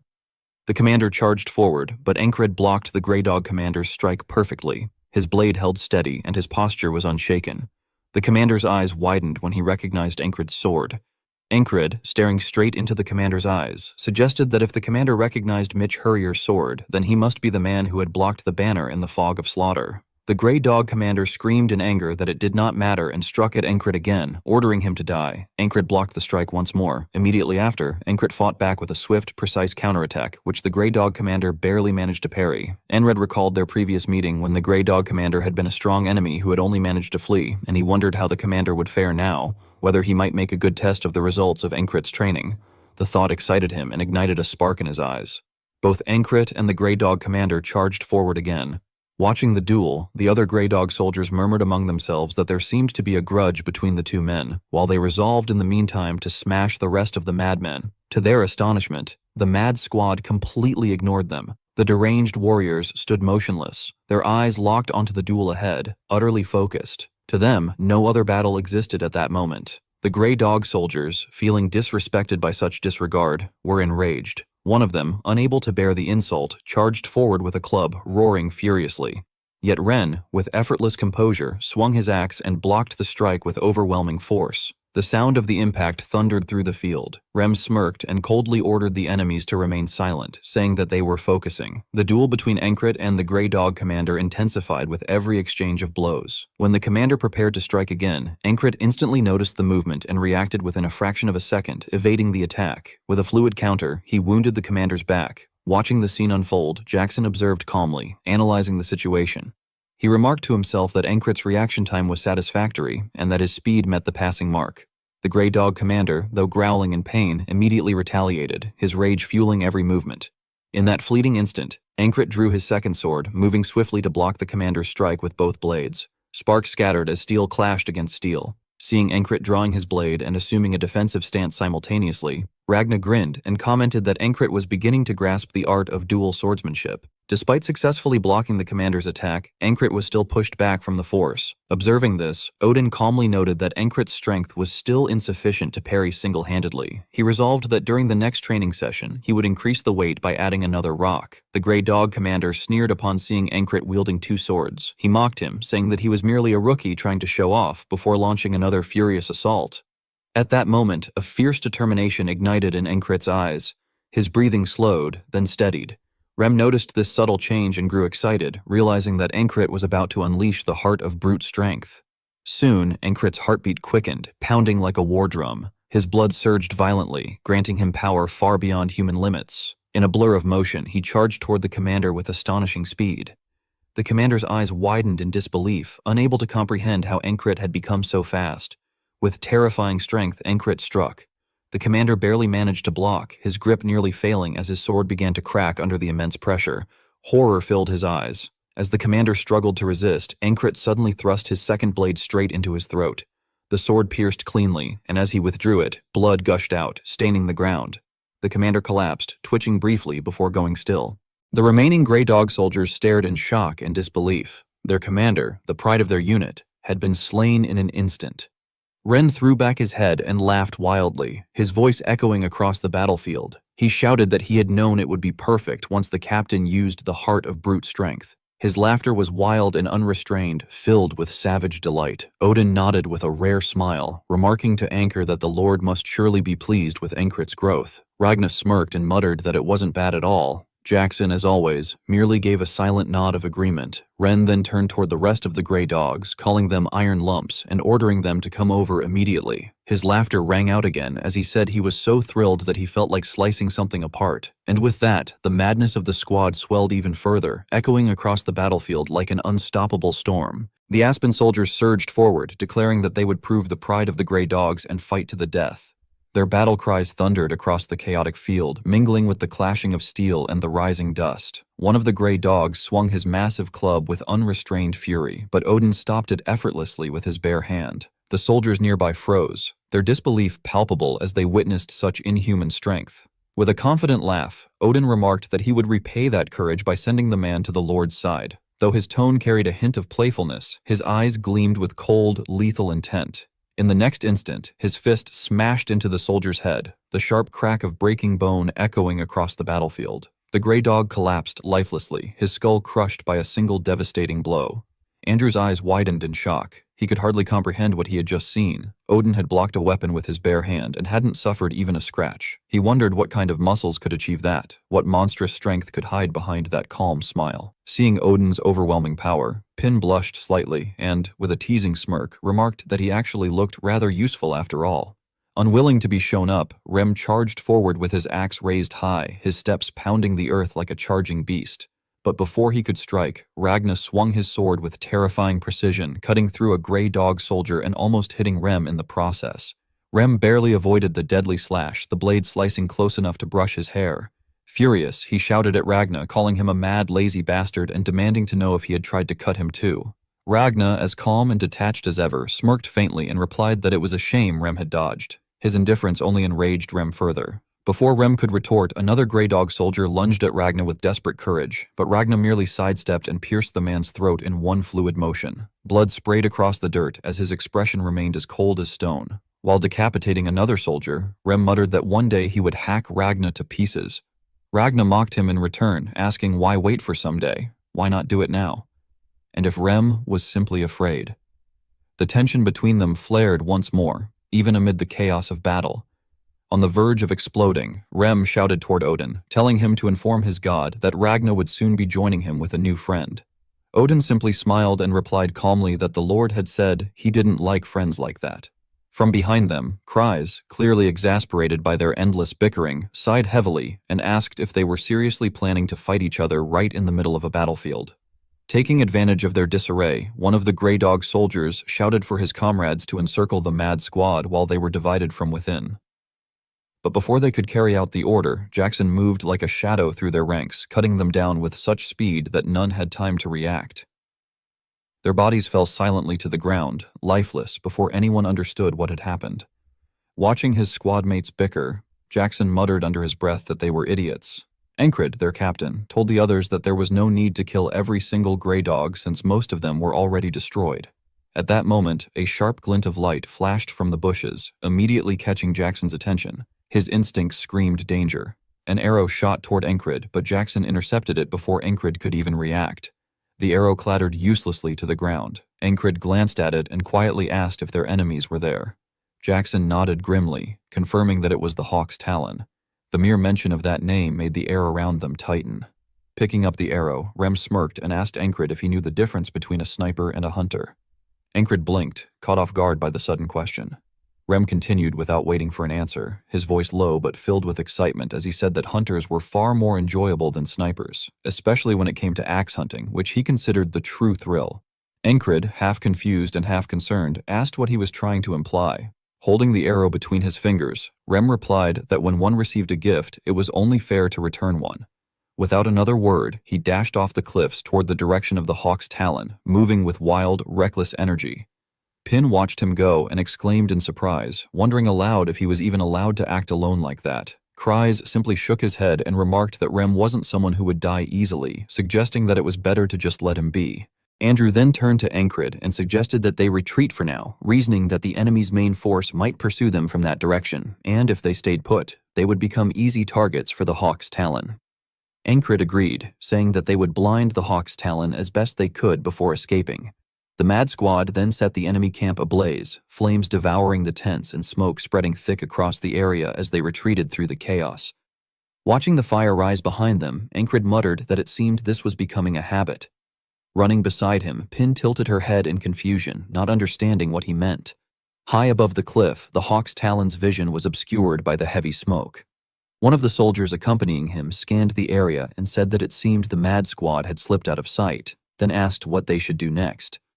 The Hawk's Talon, calm yet irritated, ordered that they would continue the pursuit. Meanwhile, down below, the mad squad carefully climbed the cliffs, moving along narrow ledges and rocky paths. Encred silently reflected that Rem acting alone hadn't been part of the plan, though it wasn't necessarily a bad move. Rem was targeting the Hawk's Talon, and in return, the Hawk's Talon was targeting them. It was a dangerous balance, but one that might work to their advantage. They would act as bait to draw the Hawk's attention. The terrain they had chosen was rough and steep, with little visibility, giving the Hawk only a slim chance of getting a clear shot.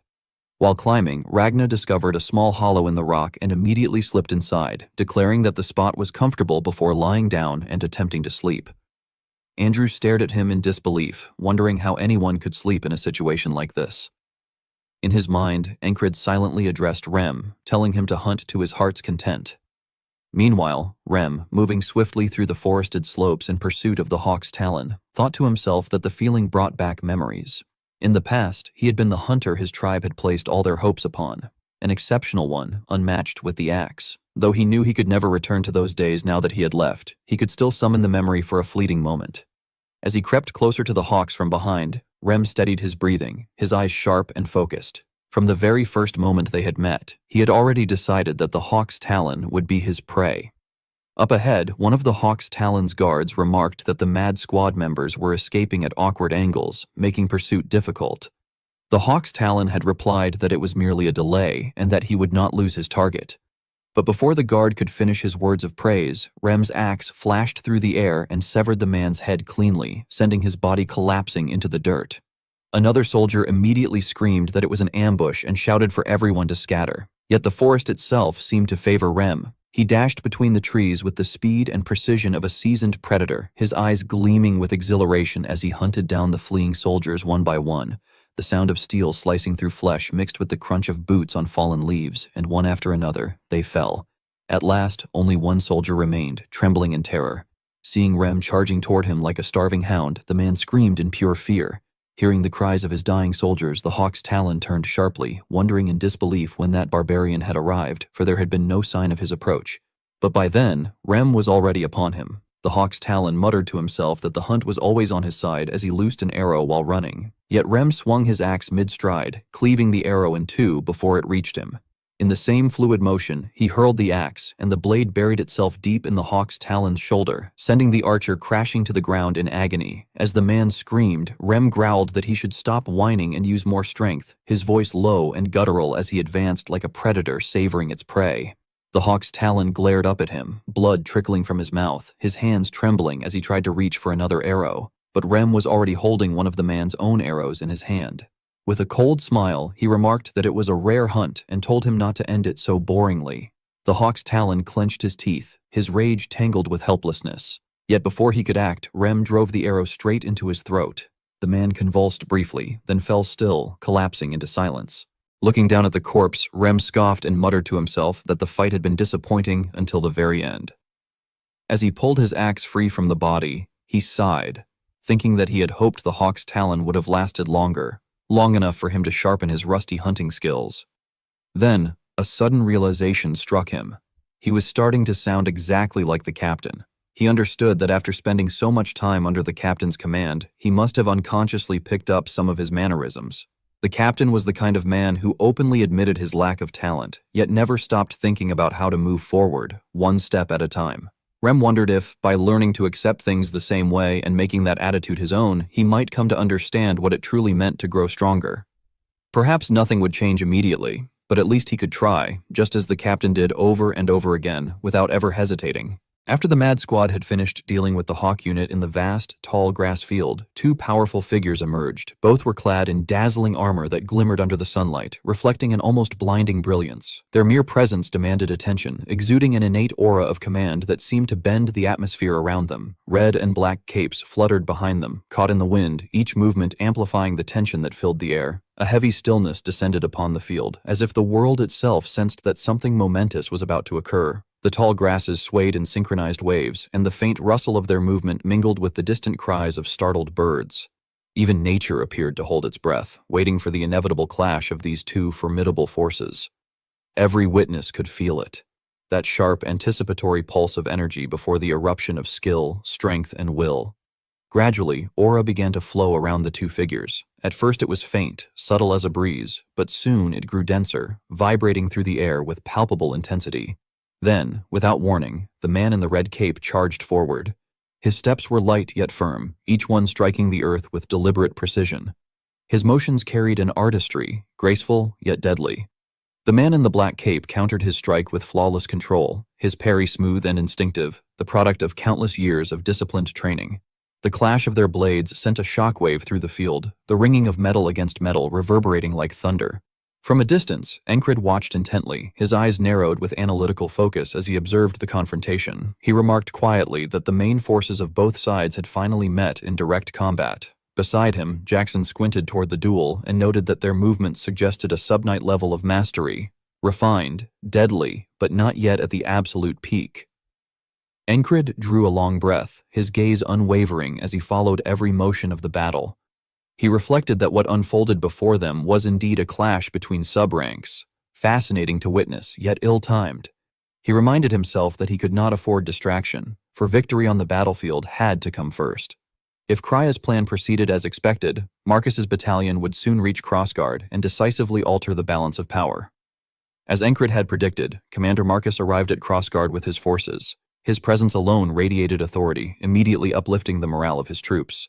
Meanwhile, chaos spread through the Aspen command camp. Panic and discord erupted among the officers, who shouted orders and accusations with faces flushed in anger and fear. One of them declared that the Nerelia forces had seized the Crossguard courtyard and insisted that such a humiliation could not be allowed to stain the city. He urged his subordinates to send at least part of the Night Order to reclaim it. However, the strategist Abnir remained composed amid the uproar. He advised that the city still possessed standing troops and argued it would be wiser to concentrate on the main front rather than scatter their forces prematurely. His measured reasoning did little to satisfy the agitated officers, whose tempers continued to flare despite his calm restraint. They gritted their teeth in anger, their voices rising as they hurled insults at Abba. They called him a foolish commoner, mocking his lowly birth and demanding to know what he could possibly understand, insisting that he had no right to interfere in their affairs. Abnir, watching their arrogance in silence, thought to himself that as long as those nobles continued to hold power, they would never listen to a single word he said. Every unit of the Night Order, he reflected, was a strategic weapon. Removing even a few could disrupt the delicate balance entirely. If that were to happen, the war would be over before it even began. With that thought in mind, he ordered his guards to return to the castle first, ensuring that he and a portion of his forces would remain safe amidst the growing chaos. Meanwhile, on the city walls, a soldier peered into the distance, his brow furrowed in concern. He asked another where the Nerelia army was, his voice tight with tension. The other soldier, scanning the horizon, pointed toward a hill and replied that they were stationed there. But as the first soldier looked more closely, confusion spread across his face. There was no army on the hill. He began to wonder uneasily where they had gone. Elsewhere, Commander Marcus observed his troops from a high vantage point, formulating a plan in his mind. He reasoned that if they staged a fake attack on Crossguard, Aspen would surely send reinforcements, and their sub-knights would seize the opportunity to exploit the resulting gap. Troops that were scattered and weakened, he calculated, would be unable to withstand a direct confrontation with his own subunits. With this single maneuver, he believed, his battalion would secure a decisive and remarkable victory. It was all thanks, in part, to the Mad Squad, whose earlier actions had already shifted the tide of battle in their favor. Aspen, having suffered a crushing defeat, soon found itself incapable of continuing the war effectively. In the end, they requested a truce, offering the vast tall grassfield territory as compensation. Nerelia accepted without hesitation. Spring arrived in full bloom, with lush green fields and gentle sunlight marking the end of a long and exhausting war with Aspen. 10 days after returning to Border Guard, most of the soldiers were off duty, resting peacefully, except for those assigned to watch posts. Yet Encred could not afford the same luxury. His mind was burdened with reflections on past battles, techniques to revisit, and strategies to analyze. His thoughts spun ceaselessly between lessons learned and the possibilities that lay ahead. During one of his training sessions, a low-ranking soldier named Pol approached him hesitantly, asking if Encred could teach him a move. His tone was uncertain, almost apologetic. Encred was taken aback. He knew Pol as one of the few soldiers who trained tirelessly, a familiar figure marked by earnest dedication. He asked Pol why he had come to him, explaining that he had never taught anyone before and might not give proper advice. But Pol, undeterred, asked why that should matter, his eyes glimmering with determination and passion. The sight reminded Encred of his own younger self when he had first begun his journey. With a faint smile, he decided he could not refuse. He told Pol to come forward and said that they would spar together. Not far away, Ragna, half asleep, wandered toward the training grounds. When he saw Encred sparring with Pol, he immediately became alert. From a distance, he watched as Pol struggled to keep up, finally collapsing to the ground in exhaustion. Encred, observing calmly, noted that Pol's leg strength was lacking, offering the critique with firmness, but also with the intention to help him improve. Pol, undeterred by exhaustion, requested another round of sparring. Ragnar watched from the sidelines, slightly surprised to see that the lieutenant himself had decided to spar personally. He reminded himself that since Encred had been trained by a great teacher, his instruction would certainly be sound. Yet as he observed the match, he began to notice something subtle. Encred seemed to have forgotten the very basics of swordsmanship. It was a detail Ragnar quietly noted for later, resolving to remind him when the time came. Encred soon adjusted his stance and resumed sparring. As he did, the words of his former instructor resurfaced in his memory, words that spoke of the need to first recognize one's true standing in order to grow stronger. He realized then that he had spent too much time looking upward, comparing himself to those stronger than him, and in doing so had neglected to look below, to the fundamentals, to the roots of skill. For the first time in a long while, clarity began to take shape. He saw where he stood and what he still lacked. With renewed understanding, he shifted his sparring style. Ragnar noticed the change immediately, recognizing the stance as one he himself had taught long ago. A flicker of surprise crossed his face. Encred had managed to correct himself faster than expected. As he watched, Ragnar's face softened into a rare expression of approval. He started to remark that even he, perhaps meaning even Encred, had shown remarkable growth, but before he could finish, Rem interrupted, wondering aloud what Ragnar had been about to say. Then, turning to Odin, Rem suggested that something strange must have gotten into Ragnar's head since he had started muttering to himself. Odin laughed, dismissing the idea, saying that possession did not occur so easily and that Ragnar was probably just praying to God. He then jokingly asked Ragnar what God had said in reply. Ragnar ignored him, which prompted Rem to sneer that perhaps God had told him to get lost. The two soon began to argue again, calling each other barbarians and tugging at each other's collars. Odin stepped in, pretending to mediate while clearly enjoying the chaos. He addressed Rem and Ragnar as brothers, urging them to refrain from foolish violence, though it was evident he had no real intention of stopping them. Encred could only scoff in exasperation, muttering to himself about how they had started again. At that moment, Jackson appeared unexpectedly, warning that there were many eyes watching them. Startled, Encred wondered when Jackson had arrived. He could only mutter under his breath that they were always such noisy bastards. Upon hearing the remark, Jackson questioned whether Encred's sense training was truly functioning as intended. Encred, puzzled by the comment, asked what Jackson meant. Jackson then explained that the attention of the onlookers was not fixed on the soldiers he had referred to as fools, but rather on the lieutenant himself. Encred soon noticed that the soldiers were whispering among themselves, expressing admiration and envy. Some remarked how fortunate Paul was, while others suggested that they too should ask for a chance to spar. One soldier complained that resting like this felt like a waste of time, adding that if they continued training diligently, perhaps someday they might become like Lieutenant Encred. Commander Marcus observed the scene in silence. He reflected on how Encred's growth, from a mere squad leader to the so-called Mad Lieutenant, had come to symbolize change among the troops, turning him into a figure of admiration and even reverence. As Marcus ascended the stage stairs, he thought to himself that Encred had now become a hero acknowledged by all. When he faced the assembled soldiers and nobles, Marcus announced that they had gathered to bestow rewards for their achievements in the recent battle. He demanded that they consider whose contribution had been the greatest, warning that anyone unable to answer was unworthy even to wear a helmet. His blunt words caused murmurs among the nobles, who whispered in disdain about how vulgar it was for a man belonging to one of the 5 noble houses to speak in such a crude manner. Marcus, however, paid them no mind, fully aware that the soldiers perceived his words quite differently. He then declared that the one who had led the army to victory should step forward. He almost referred to the individual as Mad, but caught himself and corrected the title, calling for Independent Lieutenant Encred instead. As Encred ascended the stairs to the stage, he was reminded of the very same platform on which he had once stood when he had dispelled the fog of massacre spell. Yet this time, the atmosphere was entirely different. There were no jeers or scornful remarks, only a heavy silence brimming with focus, respect, and admiration. Commander Marcus then spoke again, saying that he had given much thought to what might truly satisfy a soldier who had accomplished so much. He presented a chest as a symbol of his utmost sincerity and respect. When the commander opened it, Encred's eyes widened in astonishment. Inside lay the royal dagger, its blade gleaming magnificently under the light, a grand symbol of honor, recognition, and the ultimate reward for his unyielding dedication, relentless training, and unwavering effort. Commander Marcus explained to Encred that the dagger he had been given was an identity dagger, a rare and prestigious award bestowed only upon those who had rendered great service to the royal family. He said that the royal dagger symbolized far more than just a weapon. It guaranteed the bearer noble status and authority, granting them the privilege of being treated as an honored guest by the royal household. As Encred held the dagger and traced the intricate details along its ornate hilt, he briefly thought to himself that it seemed overly decorated. Something meant more for display than for actual combat. Yet despite that thought, he could not ignore the weight of the honor it represented. A quiet pride swelled within him, and he felt a deep sense of dignity.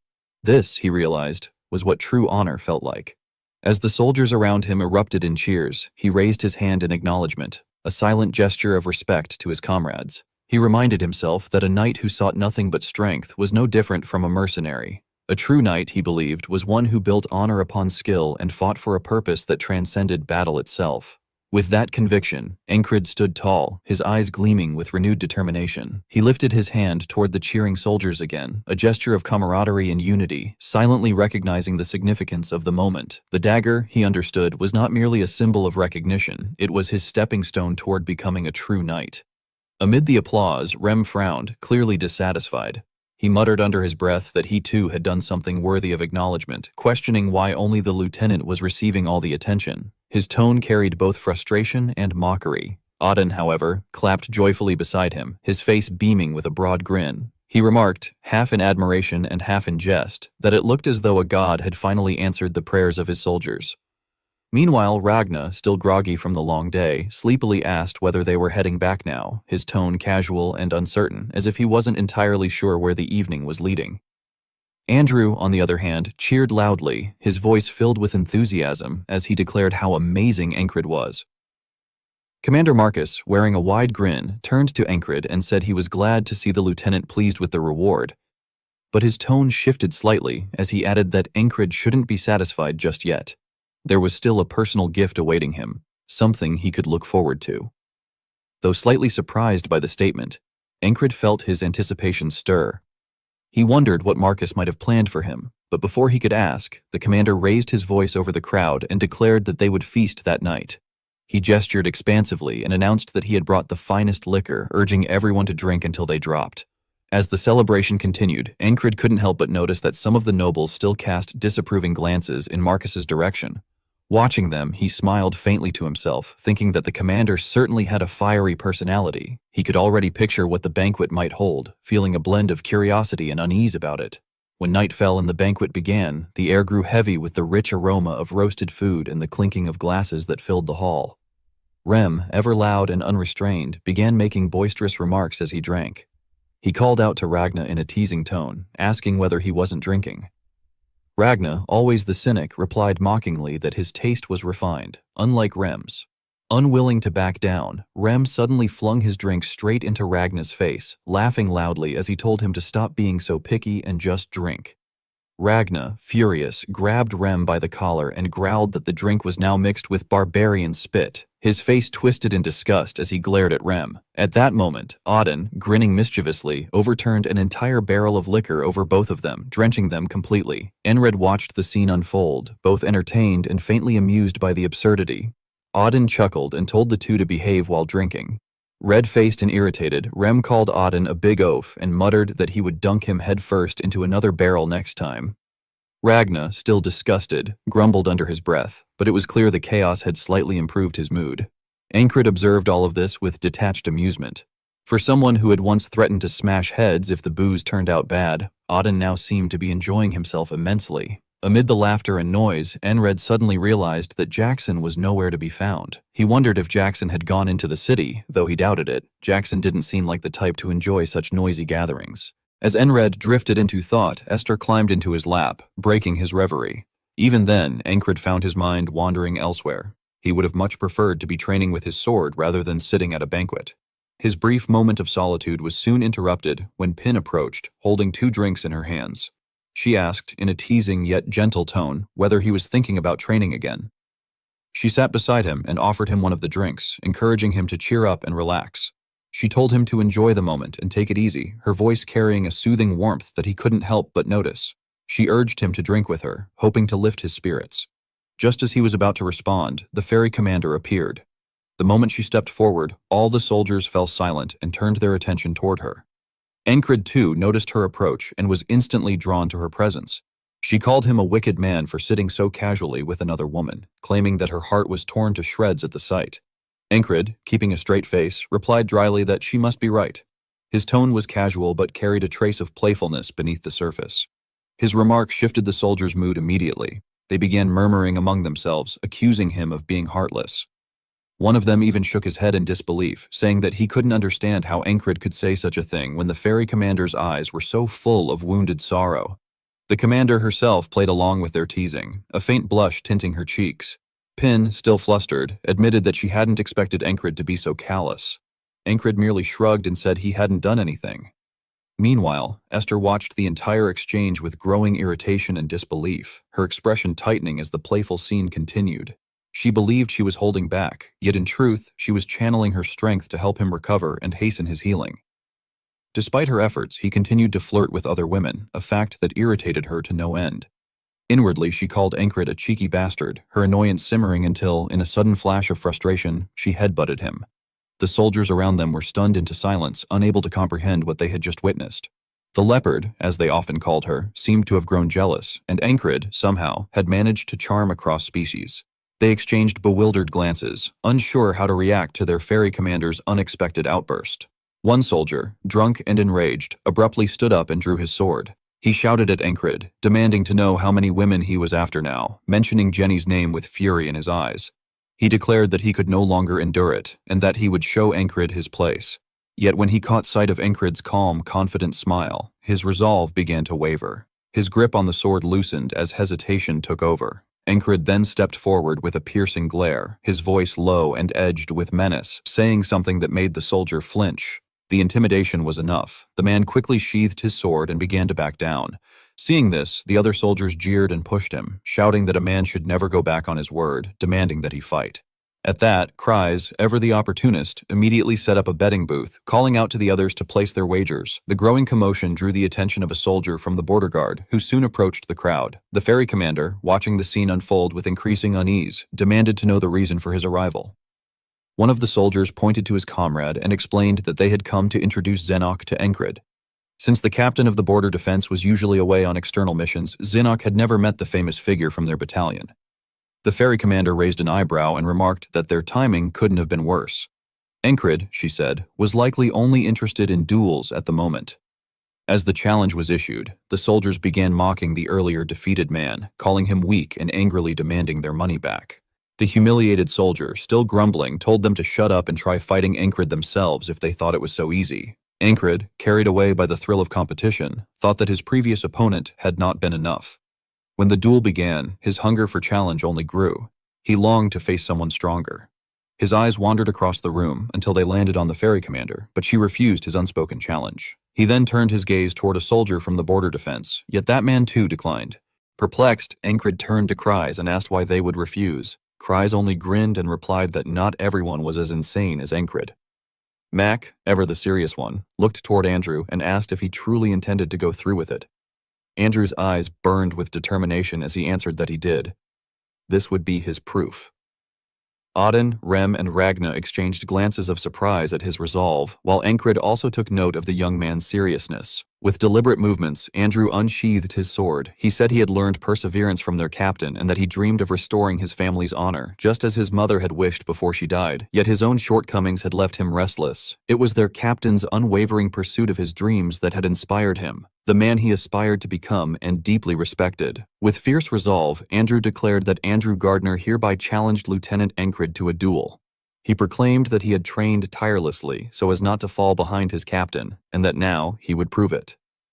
A faint smile touched Encred's lips as he thought of an old saying, that the spring breeze carried a kind of magic, a wind that heralded new beginnings. He looked up at the sky, a gleam of excitement lighting his eyes, feeling that the night itself seemed to hum with promise. He thought to himself that this was truly a good night for battle. Turning to Andrew with a confident grin, he declared that he accepted the challenge and would face him with all his heart. Andrew, though nervous, steadied his resolve, realizing that this duel might mark the turning point of his journey. The two then began their duel, blades clashing under the moonlight. During the fight, Encred asked Andrew if the scene didn't remind him of that day. He even mocked Andrew by imitating his old voice, repeating the words Andrew had once spoken to him, that he should try taking command from him if he could defeat him by skill. Hearing Encred bring up such embarrassing memories, Andrew flushed with frustration. Encred struck him, forcing him back, and remarked that all of that was in the past before saying, with renewed excitement, that they were different now. Feeling his own fighting spirit flare, Andrew agreed with him. While the two clashed, Rem called out to Encred, telling him not to go easy on Andrew, insisting that even a failed squad leader deserved credit for his grit. As their swords met again, Encred noticed inwardly that Andrew's youthful arrogance had faded, replaced instead by a composed caution and hard-earned experience. He realized how much Andrew had changed since their first encounter. The duel between them continued fiercely, and Encred found himself reflecting that not only their relationship but also their abilities had evolved since those early days. With determination burning in his chest, Encred charged forward once more. Andrew barely managed to block the strike, but his footing faltered and he began to lose ground. When Encred swung his sword again, the blow sent Andrew flying. As Andrew crashed to the ground, Encred stepped forward and extended his hand toward him. When Andrew took it, he surprised Encred by quietly announcing that he was going to leave. Startled, Encred hesitated before regaining his composure. Andrew went on to explain that it was time for him to rebuild his household, adding that if Encred ever came to the capital, he could stay at the Gardner mansion. A moment later, suddenly embarrassed, Andrew added that since Encred had received the royal dagger, perhaps he should stay at the royal castle instead. Smiling warmly, Encred affectionately patted Andrew's head and told him that he would look forward to it.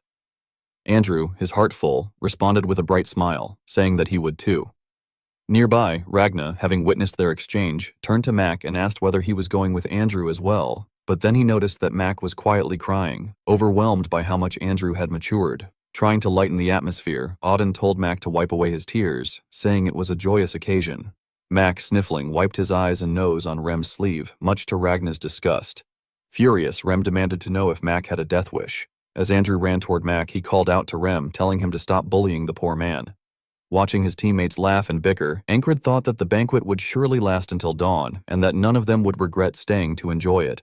Inwardly, he silently wished Andrew and Mac happiness on their journey. As the night went on, the banquet showed no sign of ending, filled with laughter, drink, and stories shared among comrades.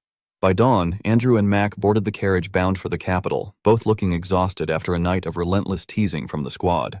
As Encred stood watching them depart, he reflected that the next time they met, they would likely be noble heads of their respective households. Seeing them leave like this one last time, he thought, wasn't so bad.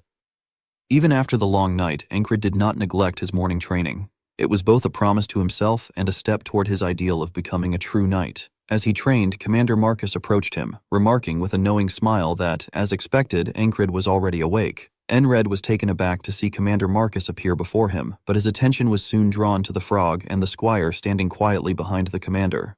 Marcus began explaining that he had brought a personal gift for Encred. However, before he could finish his words, the squire suddenly unsheathed a sword, instantly putting Encred on edge. Before Encred could react, the squire lunged forward with a swift attack. Enred barely managed to block the blow in time. The frog looked utterly shocked by the squire's sudden aggression, while Encred's hands trembled as he struggled to hold his stance against the assault. Then, the squire stepped back and tauntingly asked if he wanted her to continue. In an instant, countless spectral blades emerged from her, surging toward Encred. Enred's eyes widened in horror as he watched the blades pierce through him. His thigh impaled, his arms severed, his throat cut. The blades seemed to whisper a warning, telling him to stand down, promising that if he retreated, his life would be spared. But if he refused, death would be inevitable. At that moment, Enred steeled his heart. He resolved that if dying was the price for not surrendering, then so be it. Determination blazed within him as he advanced, refusing to step back from his dream. Even if it meant dying 100 times, even if he had to crawl forward one step at a time, he would not yield. The squire was taken aback by his persistence, clearly not expecting him to continue after such injuries. Just then, the frog intervened, telling her that it was enough. The squire obeyed, removing her helmet to reveal her face. She admitted that he was the first person she had ever met who could endure such an ordeal without knowing how to counter it, and remarked that had he held out just a little longer, he truly would have died. Still gasping for breath, Enred weakly asked who she was. The squire introduced herself as Aisha, a squire of the Red Cloak Order. Moments later, Encred's strength gave out and he began to collapse, but Jackson rushed forward and caught him. Furious, Jackson demanded whether being a squire was all it took to do something so brutal. The rest of Encred's squad instantly prepared themselves for combat, their weapons drawn. With a mocking tone, Rem remarked that Aisha's greeting had been rather formal. Aisha turned to look at Encred's companions, her expression curious, and asked who they were. As the frog's eyes glowed, he silently wondered how people like them, the fierce barbarian in front, the quiet one, and the hulking brute, could all be so overwhelmingly talented, with the swordsman at the back being especially impressive. The frog noticed Ragna's blonde hair and red eyes and wondered if the man was from the north. Ragnar looked as though he had just woken up, yet he held his sword with flawless form, like a true master. Seeing each of them display their abilities, the frog couldn't help smiling. Commander Marcus stepped forward and calmly told everyone to stand down, explaining that things were not as they seemed. Ia, surprised, realized who these individuals were and remarked that they must be the lunatics she had heard about, adding that they certainly did seem insane. Rim, furious and on guard, demanded to know what Marcus was talking about, but Marcus ignored him and instead turned to Aya and the frog to ask whether they thought Ankrid could become a knight. The question left everyone in Ankrid's squad taken aback. The frog explained that Marcus had summoned her and Ia because her eyes could determine whether someone possessed talent and potential. That ability, she added, was the gift Marcus had prepared. With a serious expression, the frog declared that it was impossible. She went on to say that Ankrid's limits were too clear and that it was already impressive that he had made it as far as he had. She then looked at Ragnar and asked if he was interested, but Ragnar, completely indifferent, made it clear that he had no intention of accepting. After his refusal, the frog privately thought that she had heard rumors that these lunatics only listened to their leader, and it seemed to be true. She commented that she was surprised they would refuse an offer from the Red Cape Knight Order. Aya remarked to Marcus that she had done him a favor, and he readily confirmed it with gratitude. Aya placed her hand on the frog's shoulder, and they began to leave. However, as they walked away, the frog kept her eyes on Ankrid and told her companion that she intended to stay longer, leaving Aya confused. Marcus, surprised, asked whether the frog truly intended to remain, and the frog replied that she had a request. Aya wondered whether there was yet another offer being made to the blonde boy, reminding herself that frogs simply followed whatever caught their interest. Aya turned her gaze toward Inkard, who was being carried in Saxon's arms, and reflected on how he had endured her aura and even taken a step forward. She noted that she had never seen anyone withstand it, let alone advance while under its pressure. As she walked away, she murmured that he would become a monster if he ever realized the power he possessed, then concluded that if such potential were easy to unlock, anyone could become a knight. From a distance, Torres, who had witnessed everything, was stunned. He muttered to himself that he had heard noise while standing guard, but had no idea what had just taken place. Moving through the camp, he thought about how Ink had always dreamed of becoming a knight, and how he had never hidden that dream.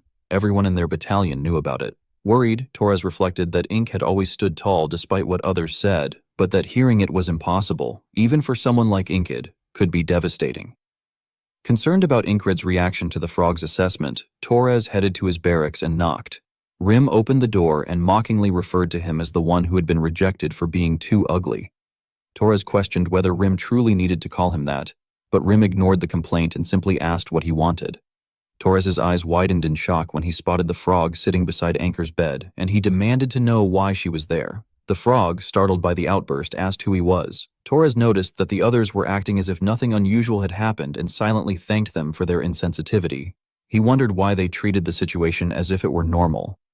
Ragnar was asleep, Rem was picking his nose, and Torres thought bitterly that the dream of their leader, whom they all followed so devotedly, had just been shattered, and yet they seemed unmoved. Nearby, Auden was praying while Saxon wiped his knife clean. Ankid began to wake and asked where he was. The frog calmly told him that he was awake. Immediately, Rem began mocking him, saying that people were claiming he would never become a knight. Torres was stunned by the cruelty of the remark. Rem continued repeating that there was not a single chance for him, not even the slightest possibility. Torres, incredulous and shocked, clamped a hand over Rem's mouth and told him to stop. Incred, wearing a serious expression, asked if what he had just heard was really true.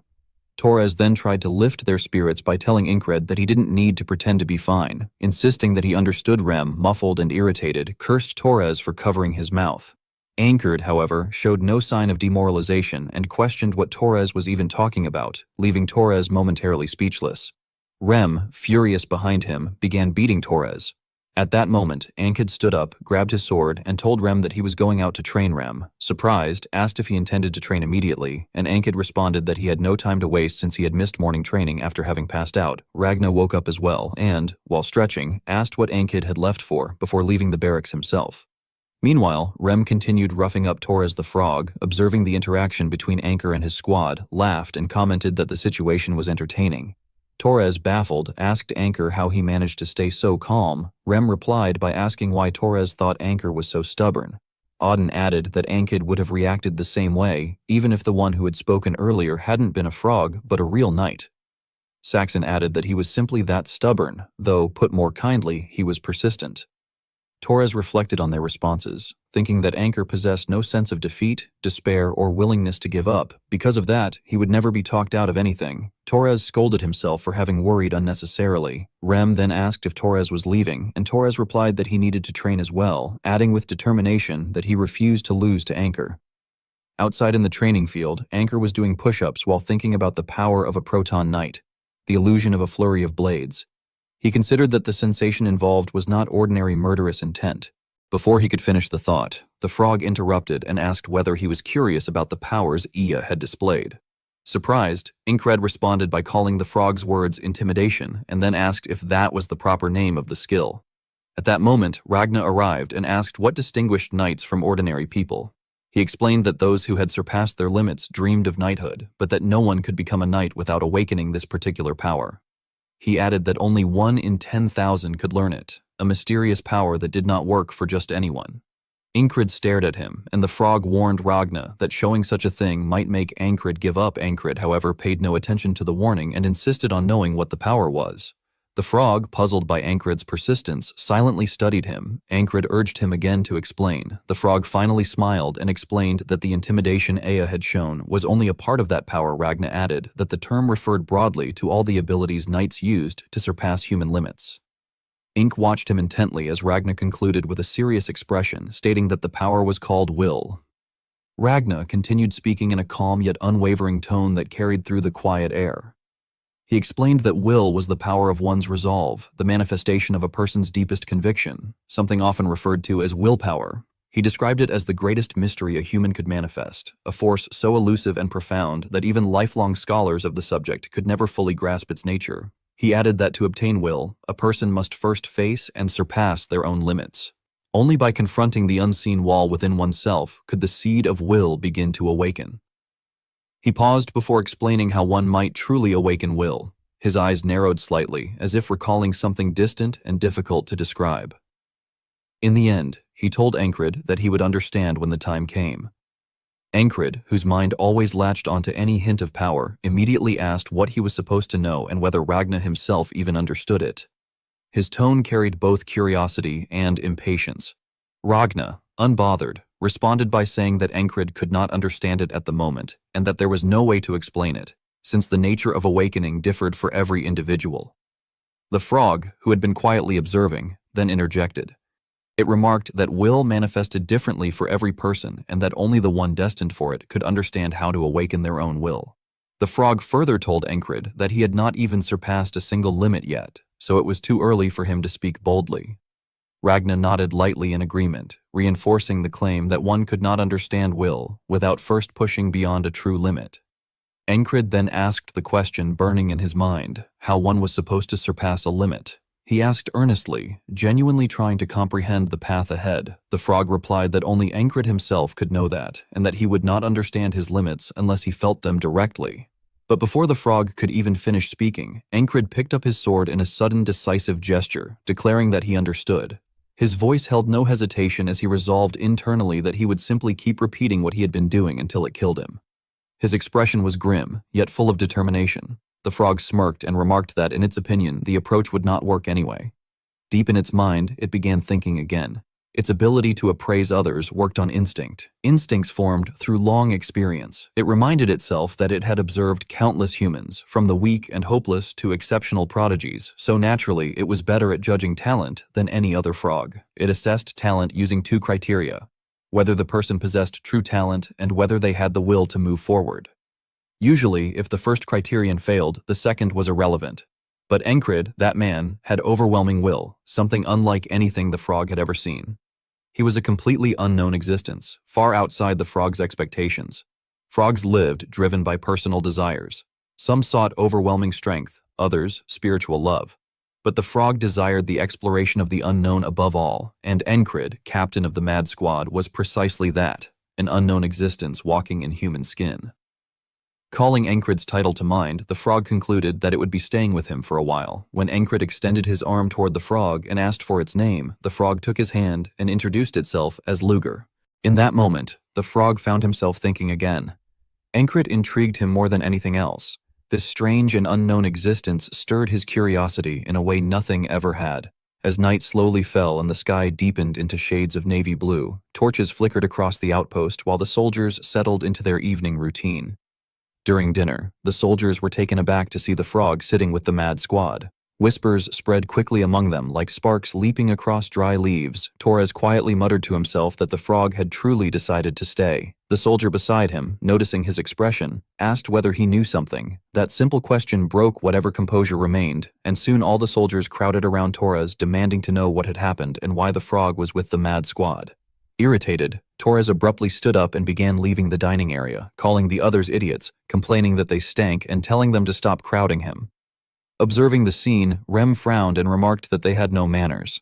Jackson, eager as always to provoke him, retorted that Rem was the last person who had any right to say such a thing. Rem immediately grabbed a fork and attempted to stab Jackson with it, though Jackson easily stepped aside with casual annoyance. The two quickly descended into another round of loud, chaotic bickering, their voices echoing through the dining space. The other soldiers executed a swift, tactical retreat the moment the fight began. Watching them go, someone sighed in disappointment and commented that the pair was completely uncivilized. As the scene unfolded, the frog crossed his arms. He had already judged earlier that these individuals possessed exceptional talent, yet he now realized it was more than that. All four of them, Rem, Jackson, Ragna, and Auden, had already surpassed their former limits. Had they awakened their wills, they would have become knights already, but will, he understood, depended heavily on luck. Even extraordinary potential did not guarantee awakening. Growing increasingly nervous, Pin asked Enkrit whether they shouldn't stop the fight. Enkrit, however, replied in a relaxed tone that the group was very close as comrades who trusted one another and questioned why he should intervene. Pin stared at him in disbelief, asking whether something was wrong with his eyesight. Enkrit then explained that compared to how they used to be, their current way of interacting showed they were now close enough not to kill each other for real. He added that the fight would die down on its own. Pin glanced back at the chaotic struggle with doubt deepening across her face, unsure whether to trust Enkrit's reassurance. The surrounding soldiers grew even more agitated when they saw Rem pulling out his axe and Ragna drawing his sword, sparks of danger almost visible in the air. Ignoring the chaos entirely, Enkrit turned to Lugarn and asked if he had decided where he would sleep at the outpost. Lugarn responded calmly that he wanted the spot next to Enkrit. Suddenly, Rem hurled his axe toward the frog, but Enkrit intercepted it with seamless precision, blocking it with his sword. The steel rang sharply, startling everyone nearby. Rem, furious, shouted at the frog that the spot belonged to him, calling Lugarn a frog bastard and demanding to know where he thought he was sitting. From this outburst, the frog fully realized just how insane these people truly were. Enkrit apologized to the frog on Rem's behalf, but the frog waved the apology off, saying it was fine. He added lightly that good-looking men could be forgiven small offenses. Upon hearing the comment, Enkrit asked whether it was true that frogs judged humans by their beauty. Pin cut in, nodding, and affirmed that it was indeed true, adding that everyone present was fairly good-looking. The frog then told Enkrit that, in that sense, Enkrit passed as well, and that he could overlook a bit of disrespect. The frog then asked Enkrit whether he wanted anything from him. Hearing the question, Enkrit paused to think. Then, with sudden excitement, he declared that he wanted to spar. The frog seemed slightly surprised by the request and asked if Enkrit truly wished to spar after training all day. Enkrit responded with complete seriousness that he intended to spar and then continue training afterward. It was then that the frog realized something important. Enkrit was the craziest of all of them. Pin agreed, noting that a normal person would have collapsed after such intense training sessions. However, Enkrit's mental endurance appeared to far surpass that of ordinary people. The frog began to wonder what Enkrit might become if he were ever to acquire will. The thought sent a strange thrill through him. Enkrit then calmly insisted that he was an extremely normal and reasonable person. Pin stared at him and questioned whether he was truly sane. As the frog pulled out his whip, he thought that under normal circumstances he would never waste his time on someone with no talent at all. But with Enkrit, he felt like indulging him a little. With growing excitement, the frog warned that he would not hold back. Enkrit's eyes gleamed with anticipation, and he said that this was exactly what he wanted.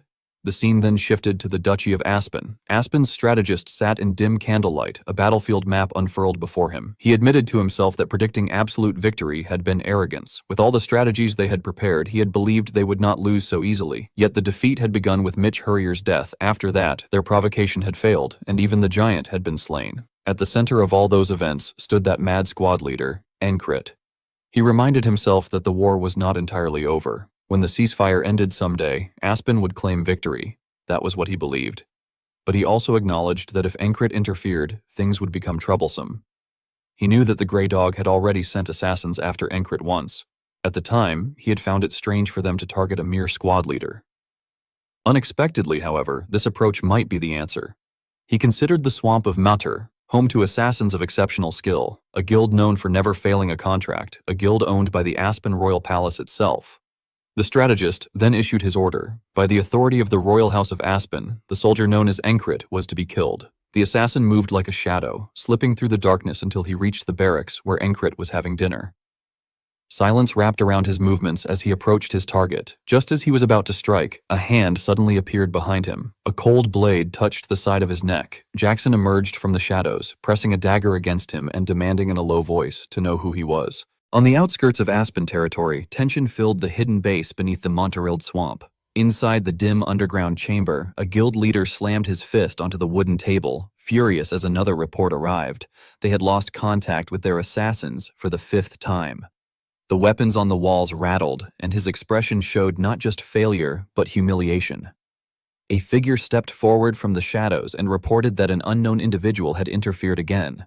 Even the top-class assassin they sent, one skilled enough to kill unnoticed, had been taken down instantly. The messenger's voice trembled as though he feared he might provoke the leader's anger. Cold sweat ran down the guild leader's back as he processed the news. The contract had come directly from the Aspen Royal Palace, and a failure of this scale could destroy their guild. The palace did not tolerate incompetence. One failure might be overlooked, but 5 certainly would not.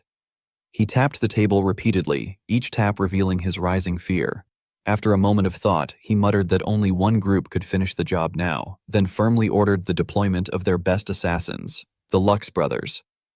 The room fell silent before he commanded that the mission be completed at all costs. The story then shifted to the border city of Norelia. Within the busy streets, Encrit, now regarded as a war hero, walked among grateful villagers. Many greeted him warmly, some asking if he was on patrol, while others offered small gifts despite his attempts to refuse. One father insisted he accept them, saying his son survived thanks to Encrit. More people soon gathered around him with similar sincerity. Someone asked about the shoes Encrit once gifted him, and the cheerful crowd paid no notice to the danger moving among them. 3 assassins hid within the area. One blended into the crowd with a concealed weapon, another watched from behind stacked goods, and a third aimed from a tavern window. At the same moment, all 3 struck. 2 weapons flew toward Encrit, while the third assassin pushed through the crowd. Encrit remained unaware. Jackson, appearing suddenly, shattered the incoming weapons with a single motion and grabbed the charging assassin by the throat, lifting him off the ground. Encrit sensed something was off and looked around, but saw nothing unusual as the villagers continued speaking to him. In a nearby alley, Jackson dragged the assassin away. Another assassin confronted him, accusing him of interfering. They clashed, but Jackson quickly ensnared him with a deadly thread around the neck. Above them, the assassin in the tavern realized Jackson was too dangerous. Seeing his brothers defeated, he leaped from the window, determined to kill Encrit himself. Jackson appeared again just in time, destroying the assassin's hidden weapon and incapacitating him, binding him like prey. Moments later, Encrit walked by and noticed Jackson. When he asked what Jackson was doing, Jackson pointed at the unconscious men, claiming they were drunk and lying somewhere dangerous, so he moved them. Encrit smelled alcohol on him and questioned whether Jackson could really do something good, but Jackson stared him down until he dropped the matter. Jackson thought their squad leader needed uninterrupted training and couldn't let small threats interfere. Remembering the half-elf who tried to kill Encrit last time, he murmured that those intruders had no idea whose territory they had stepped into. That afternoon, Jackson went to a tavern and met a dangerous yet elegant woman. She noted that the assassins had masked their scent with alcohol and confirmed they came from the Meter Swamp. When she asked what to do, Jackson told her to handle it however she wished. As he turned to leave, she asked shakily if he was leaving again, but 2 masked subordinates entered and she regained her composure. She ordered them to send Monter Swamp a warning and kill any assassin entering the city from now on. At the swamp base, the Minter Guild leader trembled upon receiving the warning, realizing they had provoked a power far beyond them. Aspen's strategist was furious when he learned the assassination was impossible. The guild leader explained that the target was protected by people of continental-level strength far above their rank. Shocked, the strategist withdrew the assassination, but resolved to uncover Encrit's true nature on the battlefield. 3 months later, back at the border, 2 exhausted soldiers watched Encrit train relentlessly and admitted that his strength clearly came from constant effort. Before they finished talking, Rem Ragna suddenly spoke from the shade, mumbling that he hadn't trained their leader wrong and that their squad leader must be possessed by a demon. Jackson sighed at Encrid's mad training pace. Nearby, the frog insisted Encrid had no talent and was clearly stagnant. But in Encrid's mind, he smiled darkly, believing he was making a massive breakthrough invisible to everyone else, as if a new day had begun and he was shattering a great barrier. As dawn approached, the barracks remained mostly quiet except for Cries, who was muttering under his blanket while trying to decipher an ancient script on a parchment. His constant whispering woke the frog, who angrily pulled the blanket off and demanded silence. But when he noticed the parchment, he quickly recognized the writing and translated it with ease, shocking Cries with his unexpected ability. Morning arrived fully as Encrid abruptly woke and immediately began training. The squad watched with disappointment, noting that his progress had stagnated. Jackson wondered why Encrid seemed strangely satisfied despite not improving. Their routine was interrupted when a soldier arrived, informing Encrid that Commander Marcus wanted to see him. At the command tent, Marcus assigned him a mission to clear a monster colony near a frontier village. He explained that summer increased monster activity, leading to dangerous colonies that threatened nearby settlements. Marcus then placed Encrid in temporary command of the village watch. Encrid returned to pack, surprising Pin with how much equipment he prepared. He insisted that thorough preparation was necessary. The frog, reading the mission report, agreed that such readiness was appropriate for a large colony. Cries added that even weak ghouls became dangerous in numbers and examined the form himself. While they discussed the mission, Encrid thought about how useful a whistle dagger would be. He regretted no longer having the rare one he once received from the half-elf, but accepted that he had to proceed without it. Jackson noticed Encrid's distraction, especially when his hand brushed the empty belt loop. Meanwhile, after confirming the report's location, Cry began trembling with excitement and rushed to Encrid with greedy, sparkling eyes, insisting he would join the mission because it was a once-in-a-lifetime chance. Encrid, confused by Cry's sudden shift from nerves to enthusiasm, tried to push him aside, but Cry persisted and showed him the ancient map he had been deciphering. He pointed to a spot near the frontier village, claiming treasure was hidden there. Encrid paused, surprised at the mention of treasure, and recognized the map as the one Cry had scavenged earlier. Cry eagerly confirmed this and explained it was tied to the legendary merchant Dolph. The dungeon was over a century old, and he believed the traps had long decayed, making the treasure high reward and low risk. After glancing at the map, Pin said she couldn't read any of it. Encrid wondered if it was an ancient language, and the frog proudly interrupted, declaring he had translated it and was a scholar. This shocked Encrid and Pin, who had never heard of a warrior species frog with academic skills. The frog dismissed their assumptions as narrow-minded. Ignoring that argument, Cry looked to Encrid again, implying he needed the squad leader's protection to reach the treasure. Encrid shrugged and said that if it was just a brief stop, their captain wouldn't prioritize it, though he also wouldn't stop Cry from investigating. Cry grew even more excited. Enrit then stood up and announced they would depart at dawn, telling everyone to prepare, but he quickly realized no one was moving. Rem calmly said he wasn't going. Odin claimed the Lord gave him no answer. Ragna said he preferred to sleep or train. Jackson stated he had something else to handle without giving any details. Cry, surprised the strongest members refused to join, asked Jackson since when he ignored the squad leader, noting he normally followed him like a quiet bodyguard. Jackson ignored him completely and walked out without a word. Enred stayed silent as he observed everyone, not forcing anyone to follow him. Pin nervously asked if their combat strength would drop without Rem, Jackson, and Ragna. The frog then stepped forward and said he would go, reasoning that there was no point in staying without Encrid. Cry brightened immediately, convinced they would be fine with the frog around, and rushed off to pack. Encrid noted each member's behavior, sensing their refusal came from something deeper, but he kept it to himself. At dawn, the frog informed him that the group was ready. Cry pointed out that Esther was coming too, only to fall silent when the beast growled at him. Just before Encrid left, Jackson appeared and tossed him a pouch filled with whistle daggers, the weapons Encrid had wanted the day before. Jackson admitted he had obtained them through his own means despite the difficulty. Encrid realized Jackson had not avoided the mission, but had been preparing this support. Jackson only said the squad leader needed more weapons, and the others silently agreed. Encrid said he understood their real intentions. With a rare, confident smile, he told them that he would show them something when he returned, that he would break through his limits. Jackson watched him disappear into the morning mist. Rem wondered what Encrid was thinking. Ragna said he didn't see the captain improving at all, but Jackson replied that Encrid tended to grow suddenly and unpredictably. Odin said he wanted to trust that confidence and see what surprise Encrid would bring back. Rem lifted his axe and challenged Ragna to a spar, saying he should bet half his life, making their intent clear. They would train while waiting. Ragna warned him not to blame anyone if he died.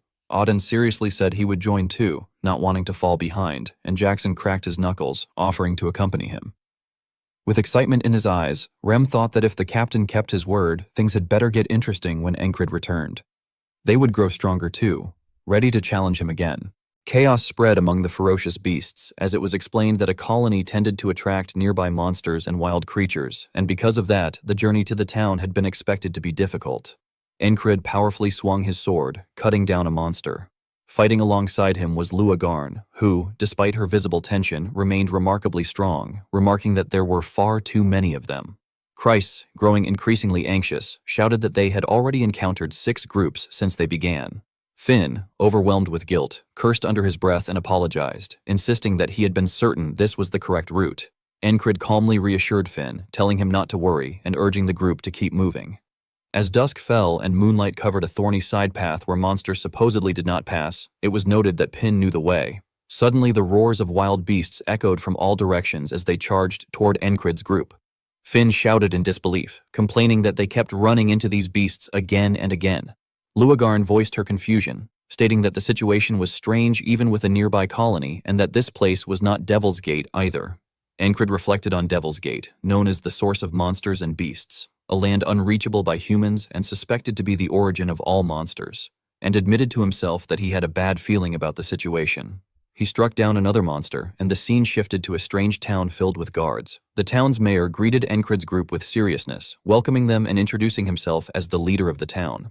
Encred replied that he had come in response to a mercenary request regarding a suspected large colony. Suddenly, a large, one-eyed man accompanied by another individual rudely interrupted, demanding to hear the specifics directly. The mayor hesitated as he looked at the man, appearing startled. Kreis stared at him in shock as well.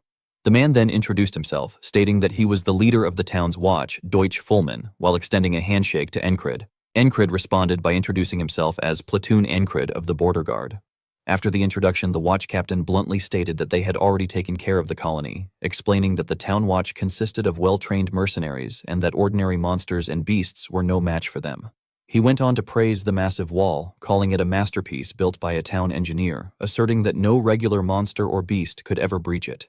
He concluded by saying that there was nothing left for Encred's group to do and that he would report the request as completed, ordering them to leave. After hearing those unpleasant words, Encred coldly replied that he would decide for himself when to leave. Kreis quickly stepped in, urging calm and pointing out that they were exhausted from the long journey, suggesting that it would be reasonable for them to rest before heading back. Hearing the request, the captain agreed that they would be provided with lodgings. Hugo, who was standing beside him, respectfully acknowledged the order and said that he would take care of it. Luagarn fell into deep thought, and Kreis noticed her unusual reaction and asked what was wrong. Luagarn replied that she simply could not stand looking at that man through her frog's eyes and felt an overwhelming urge to beat him up. After hearing this, Kreis told her to calm down and take it easy. However, Luagarn could not stop thinking about the captain. She had an uneasy feeling about him, sensing that his energy felt similar to that of them.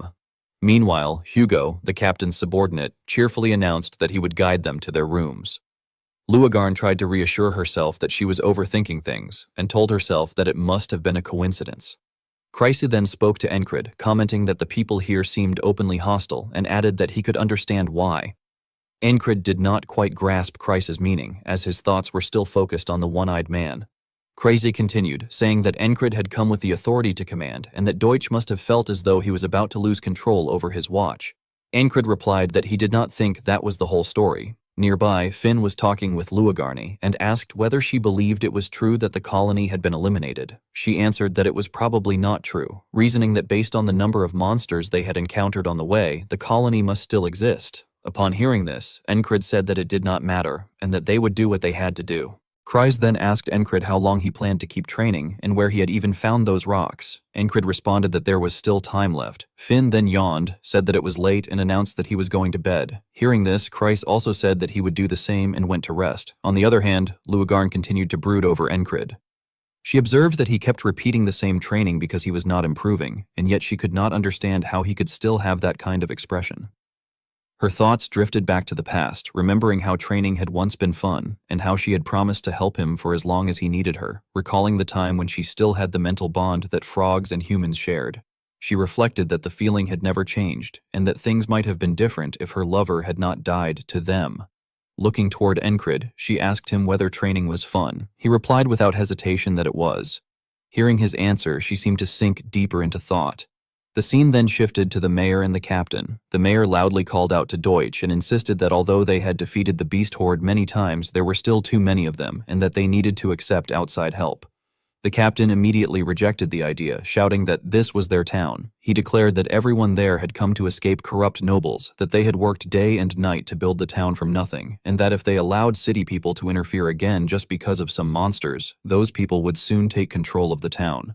He told the mayor not to worry, claiming that they could hold the monsters back on their own and that even now his trusted men were watching from the walls. The mayor then asked whether the new man he had brought was Hugo. The captain answered honestly that Hugo was trustworthy and good at what he did. The story then moved to the mysterious wall within the town, where Hugo asked if there were any issues. The soldiers replied that everything was ready. Suddenly, Hugo broke into a terrifying smile and said that there was no need to keep acting anymore, and that it was time to begin what they had planned. Hundreds of ferocious eyes of monsters lit up the darkness as chaos erupted. An attack began as a monster colony emerged. The beasts surrounded Encrid's group, and it was revealed that a pack of gnolls had arrived. Luagarn cursed in anger, realizing that her instincts had been right, and that them, the cultists, were involved. At that moment, Hugo declared in a chilling voice that everything was for their god, trapped in Devil's Gate. The previous chapter ended with the sudden assault of the monsters and Hugo's betrayal, the very man whom the captain had trusted the most, everything having unfolded just like that. Throughout the town, people whispered among themselves that everything had happened so suddenly, warning one another to be careful.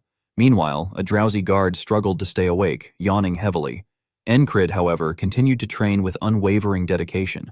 The scene then returned to that night. In an atmosphere so silent it was terrifying, the roars of monsters echoed through what had once been a peaceful village as the stench of blood spread through the air. The townspeople rushed out with extreme determination to exterminate the beasts, screaming in panic and urging one another to flee. At the forefront stood the captain, shouting orders for the troops to protect the villagers at all costs.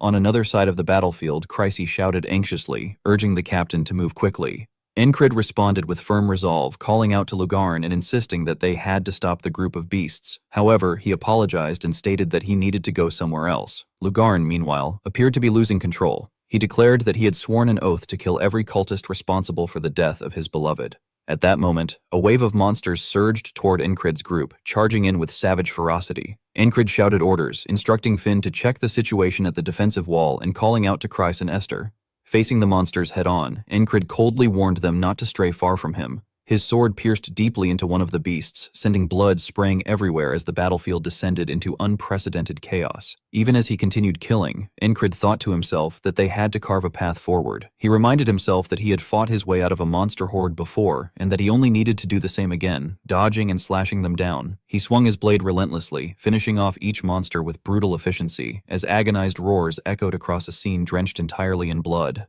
However, something strange soon became apparent. One monster after another continued to appear without end, each one twice the size of the last, resembling grotesque mutated creatures. Encrid realized that these were mutated gnolls, far larger than normal, and unlike lichens. He recognized with alarm that these monsters kept coming without stopping. They slaughtered people one by one, attacking with overwhelming force that struck terror into everyone's hearts. All across the town, the screams of the villagers rang out endlessly, nothing but shrieks and terror filling the air. At this moment, the captain was desperately trying to protect everyone from the monster's onslaught. He cursed bitterly in his mind, feeling both rage and helplessness as he fought alone against a swarm of beasts converging on him from all sides. What had once been a village built upon hope and the desire for survival was now being reduced to ashes. The peaceful town, created through relentless effort, was burning to the ground. Corpses littered the streets, monsters slaughtered civilians one after another, and the devastation was so severe it became horrifying to behold. The land was being trampled mercilessly beneath the monster's feet. A monster suddenly lunged at Encrid. He tightened his grip on his sword and, with a cold and decisive swing, cut it down in a single strike. Even so, his thoughts remained grim. He realized that a horde of this size could not be exterminated by any magic powerful enough while he remained in his current condition. Suddenly, Chryse let out a broken scream as a monster pierced straight through his neck. At the same time, one of the monsters abruptly fled. Encrid cursed inwardly, recognizing the big-eyed bastard that was escaping. He bitterly reflected that if it were not for the curse binding him, there might have been another way. However, he understood that if he continued fighting like this, only a meaningless death awaited him. He resolved to withdraw for now, vowing that he would avenge Encrid's death someday. It was then revealed that the one behind it all was Hugo. Hugo believed that his plan had already begun and decided to quietly slip away through the rear. However, just as he was attempting to flee, someone suddenly appeared and attacked him. Lugarn struck him with overwhelming rage and a desire for revenge, accusing him of being the true culprit behind everything and condemning him as a corrupted, misguided traitor. Meanwhile, outside, Encrid was still locked in fierce combat against the monsters. Overwhelmed by their numbers, he suffered severe injuries.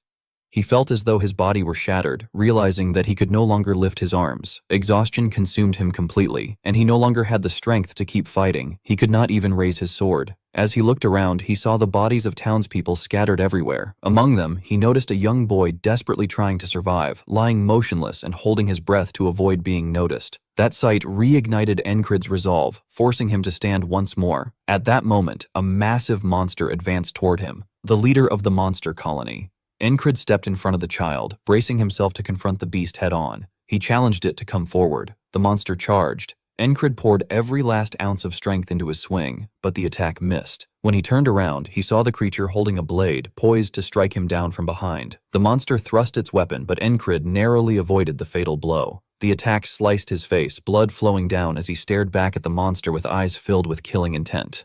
In his mind, he mocked the creature with contempt, accusing it of being a despicable coward who resorted to poisoning its weapon.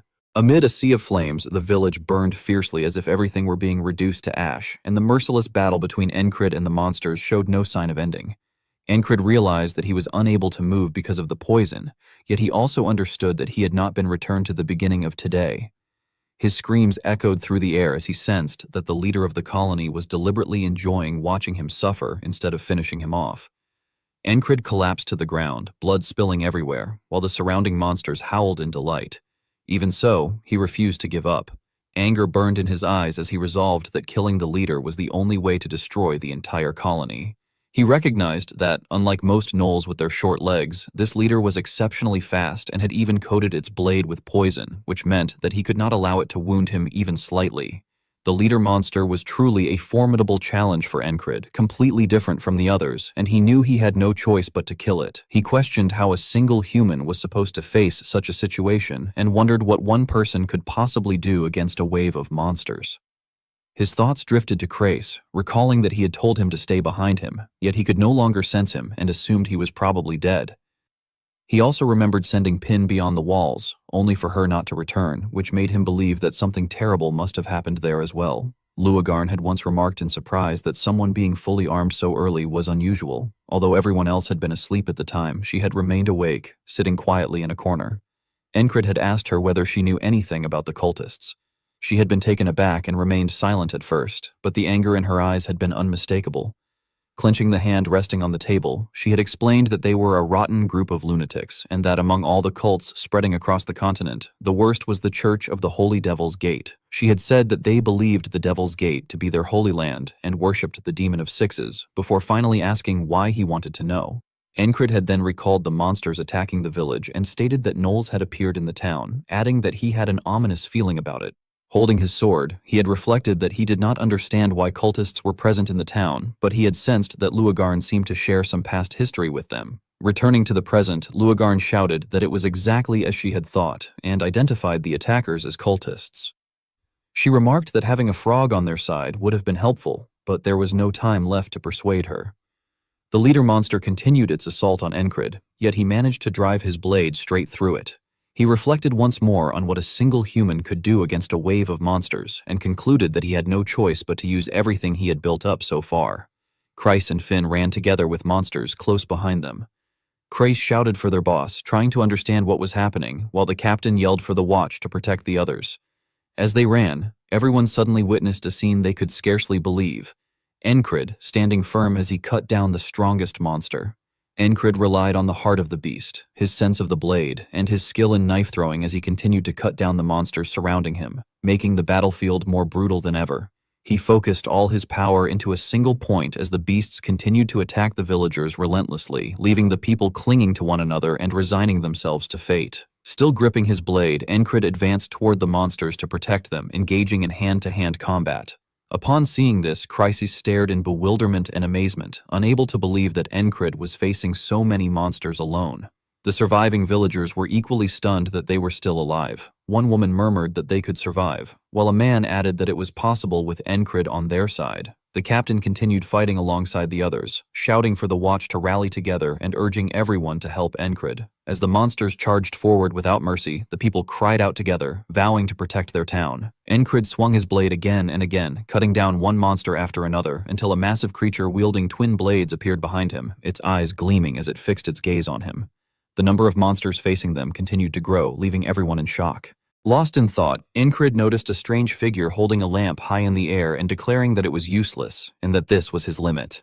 In response, Encrid steeled his resolve and vowed that he would not give up. Encrid's eyes flashed with savage intent as he drove his sword into a gnoll, stripping it of its life with the heart of a superhuman. Another gnoll roared and swung its blade at him, and the impact forced Encrid backward, his toes dragging across the ground.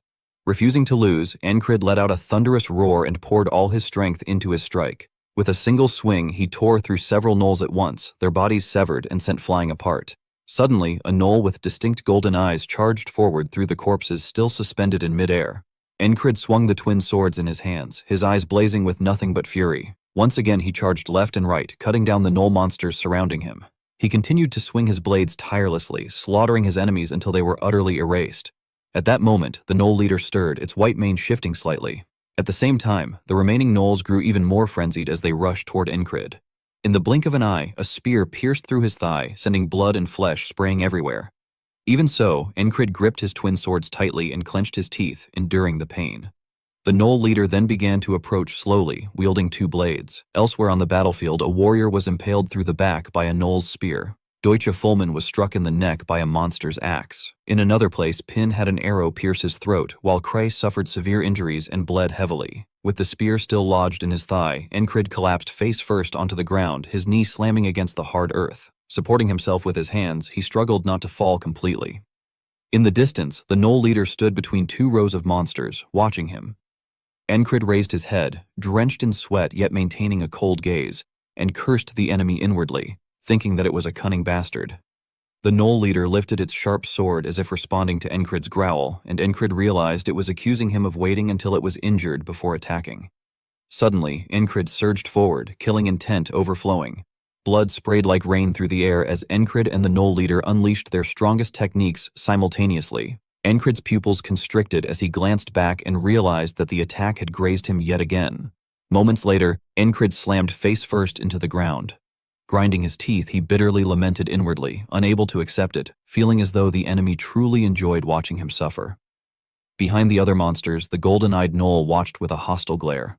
On the battlefield, with no powerful opponents left, the monsters slaughtered and dismembered the soldiers at will. A young soldier collapsed into a pool of blood. Encrid's eyes burned with hatred, blood vessels bulging as he refused to accept this outcome. Once again, the sun rose over the distant mountain peaks, marking the third attempt. Encrid went on a mad slaughter against the gnoll monsters, but their numbers never dwindled and only continued to increase. He silently counted his attempts, 20, 40, and once more experienced a spear piercing through his thigh. Encrid calculated inwardly that no matter how well he fought, the leader never appeared before he was critically injured. He wondered if injuring himself early might draw it out, and then clenched his teeth and charged forward. However, when Encrid swung his sword, the gnoll leader leapt away with ease. This made Encrid realize that the plan would not work, that its speed rivaled that of Proto-Knights, and that he could not avoid its blade while injured.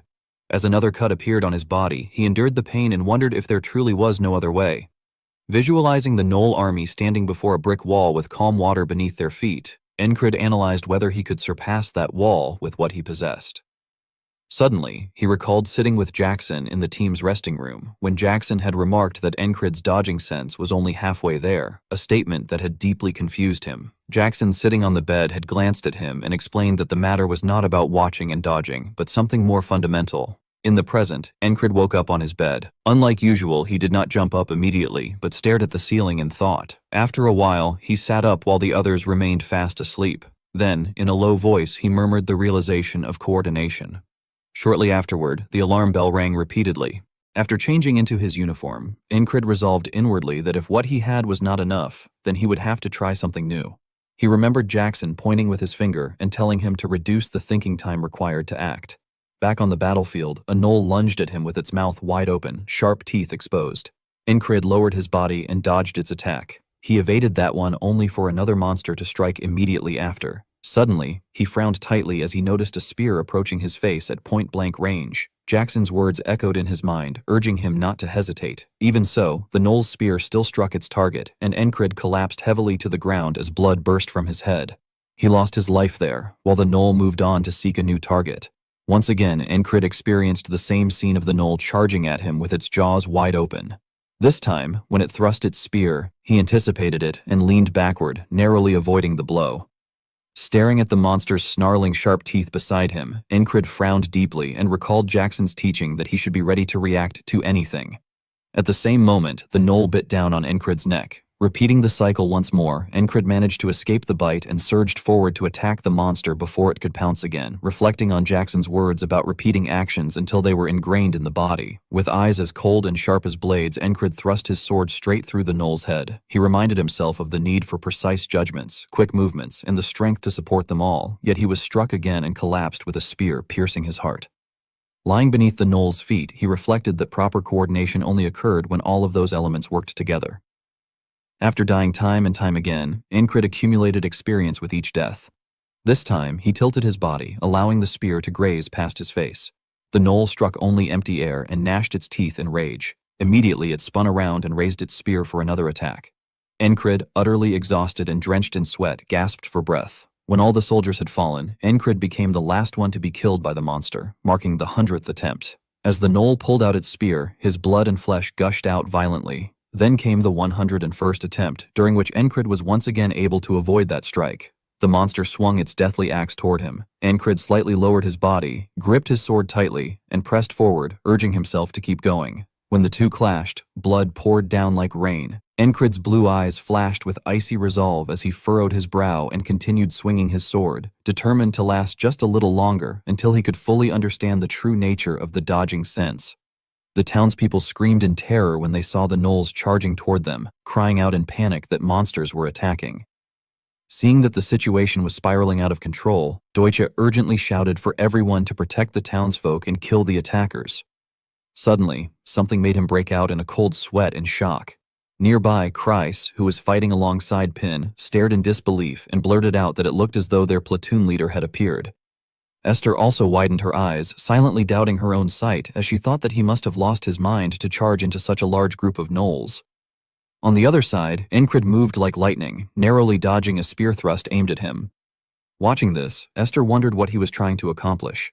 Encrid panted as he rapidly assessed the battlefield, calculating that he needed to use only the minimum amount of movement to avoid exhausting himself too early.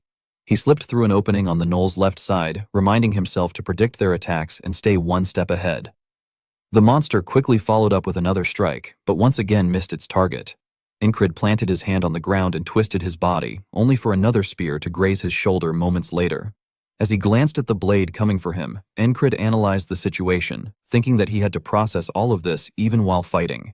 This time, however, the gnoll's weapon sliced across his neck. Flesh and blood dripped to the ground, forming a small pool, before blood burst out like rain, splattering in every direction. Encrid collapsed onto the ground, propping himself up with both hands as he looked at the gnoll leader standing between two lines of monsters.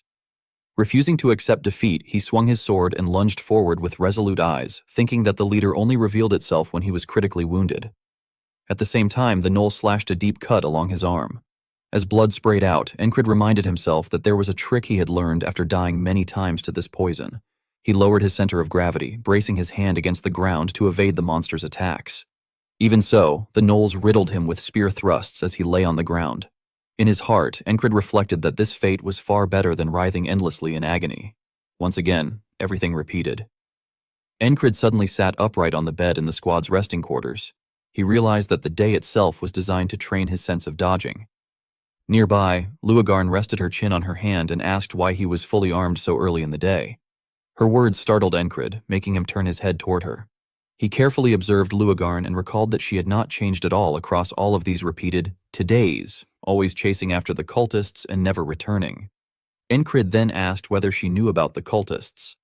Luagarn, still propping up her chin, replied that they were the most dangerous cultist group on the continent. committing atrocious acts for their so-called god, and operating within the Devil's Gate. She added that they also sacrificed humans in summoning rituals. Hearing this, Encrid grew suspicious and thought about a rumor circulating in the mercenary world regarding a salamander that spewed flames from its entire body. Imagining a monster wreathed in blazing fire, he stated that it must have been summoned by the cultists. Luagarn grew pensive before denying that it was merely a rumor, explaining that she had personally witnessed the cultists summoning the salamander with her own eyes. Outside, the sun had begun to rise over the mountain peaks. At the same time, somewhere in the forest, the howls of the Gnoll pack echoed far and wide. Encrid dashed outside, realizing that the monsters attacked at daybreak. He charged straight into the Gnoll horde, recalling that they fought as a massive swarm with countless attack patterns. A faint smile formed on his lips as he thought that he finally understood. A Gnoll wielding a spear rushed forward to strike, but Encrid arched his body to the side and avoided the blow. He thrust his sword toward another Gnoll while silently counting the repetitions in his mind. 170 times, 180 times, 190 times. Encrid grabbed the arm of an ashen-colored Gnoll and used its own weapon to wound another monster. As he blocked and countered in rapid succession, he reflected that he simply repeated the process, moving as his senses guided him, dodging, blocking, or countering, knowing that choosing the best option often depended on instinct. After bringing one Gnoll down, he immediately prepared to push forward. However, another monster suddenly seized his sword, holding it tightly. Encrid glanced back in confusion and silently added this detail to his accumulated experiences. He unfastened the belt securing his sword sheath, threw it aside, and charged toward the Gnoll in front of him. Time passed quickly. The sun leaned toward the west, flames filled the sky, and the Gnoll pack surged violently in one direction. As the blood-red sun slowly descended toward the foot of the mountain, Encrid noted that the sun was setting. Covered in blood and drenched in sweat, he narrowly avoided 3 weapons striking from different angles. With the sun hovering at the edge of the horizon, Encrid once again recognized that the sun was setting. Encrid, drenched in sweat, leaned backward to evade a thrusting spear. The sun had been reduced to its final lingering rays at the foot of the mountains, and as it nearly disappeared beyond the horizon and night fell, Encrid found himself alone amid the smoke and dust, surrounded by a pack of gnolls. Though completely unarmed, he continued to charge forward to confront them head-on. Their weapons struck at him relentlessly, one after another, while a blood-red moon began to rise faintly along the horizon. By the time the crimson moon stood high in the sky, Encrid was still alive, gazing upward. His eyes burned brightly, and a self-satisfied smile spread across his face. With one hand, he seized the monster's spear, his smile never fading. A drop of sweat fell, reflecting the image of the blood moon within it. The droplet struck the surface of a tranquil lake, sending ripples spreading outward in shimmering circles. As Encrid leaned back again, narrowly dodging 2 weapons slashing toward him, he reflected that the key to the technique was not merely noticing attacks and moving out of the way quickly. Another droplet fell upon the lake's surface. Slipping past a line of gnolls, he affirmed inwardly that the true essence lay in tuning his senses to the point where his body could react automatically. Sweat poured down like rain, yet Encrid felt no fatigue as he continued smiling to himself, recognizing that this was the essence of the dodging sense. His gaze gradually relaxed, and the smile faded from his face. He then closed his eyes, concentrating deeply as he told himself that this ability now belonged to him. When he finally opened his eyes, he turned to look in a certain direction. Upon the rippling surface of the water, it seemed to him that only he remained within the vast, silent space. He murmured inwardly that the other party must already understand as well. Gazing at the mysterious figure holding a lantern aboard a lone wooden boat, he added in thought that merely bearing such a thing was not everything. His pupils widened as he stared straight ahead. In the present moment, he was lying flat on his own bed. Encrid smiled faintly as he confirmed to himself that he did indeed understand, that he already had a plan in mind, and that this marked the 200th today, the day he had endured everything without dying. Nearby, Kreis was still sleeping soundly on his bed. Suddenly, Encrid yanked the blanket off him, startling Kreis awake in panic. Sitting up in confusion, Kreis wondered aloud what had just happened and complained that he had been startled, only to see Encrid loudly ordering everyone to get up. As the others responded sluggishly with yawns, Encrid instructed Pin and Esther that they would be moving out with him and should prepare immediately. Turning to the red-haired youth who still looked dazed, Encrid told Kreis that he had another task he needed him to handle. From the upper bunk, Luagarn sat up and asked curiously what was going on so early in the morning. Encrid offered no explanation, merely stating that there was not much time. In his mind, he reasoned that the gnoll hordes would arrive at sunrise. Resting his hand on the hilt of the sword strapped to his back, his eyes filled with resolve, Encred decided internally that they had to finish their preparations before then and break through this so-called wall.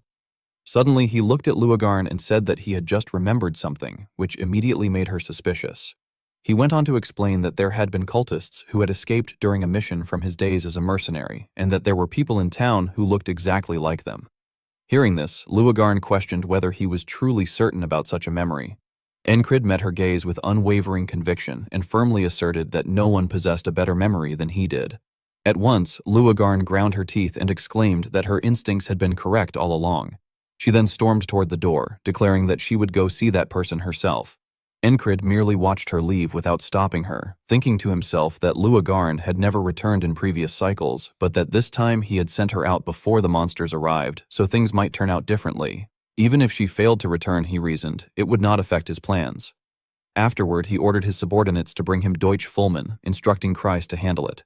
Kreis broke out in a cold sweat and questioned whether those men would even listen to him, but Encred answered with absolute certainty that they had to be brought in by any means necessary, even if taking the mayor hostage was required.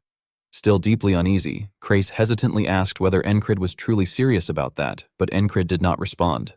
Instead, he called for Pin and Esther to leave with him at once, leaving Kreis standing there in growing confusion. As they exited, Encred informed Pin and Esther of their assignment, telling them that they needed to secure the town walls. A short while later, they sprinted through the dimly lit streets, and Encred reflected on the monsters that would come to the town. Visualizing the wooden palisade outside the settlement, he analyzed that the monsters would have to breach that wall to enter the town, and that there was no way such a structure could collapse so easily. His thoughts then returned to the Knoll leader who had appeared at the very end of the previous battle. He questioned whether creatures with such short legs could have climbed the wall and concluded that there was only one possible answer. The gates must have been opened from within. Leading Pin and Esther toward the town gate, he reasoned that the reason Pin had never returned after being sent to the walls during the first today was because enemies had already been stationed there. Stopping in front of the watchtower at the gate, Encred observed the figures present and concluded internally that every one of those guarding the wall had been cultists. At the same time, atop the watchtower, two soldiers looked down suspiciously and remarked to each other that he was the man who had come the day before. Stepping forward boldly, Encred issued a commanding declaration that control of the wall would now fall under the authority of his platoon, and himself. With a cold gaze, he sternly emphasized that all men on the wall were to obey his commands.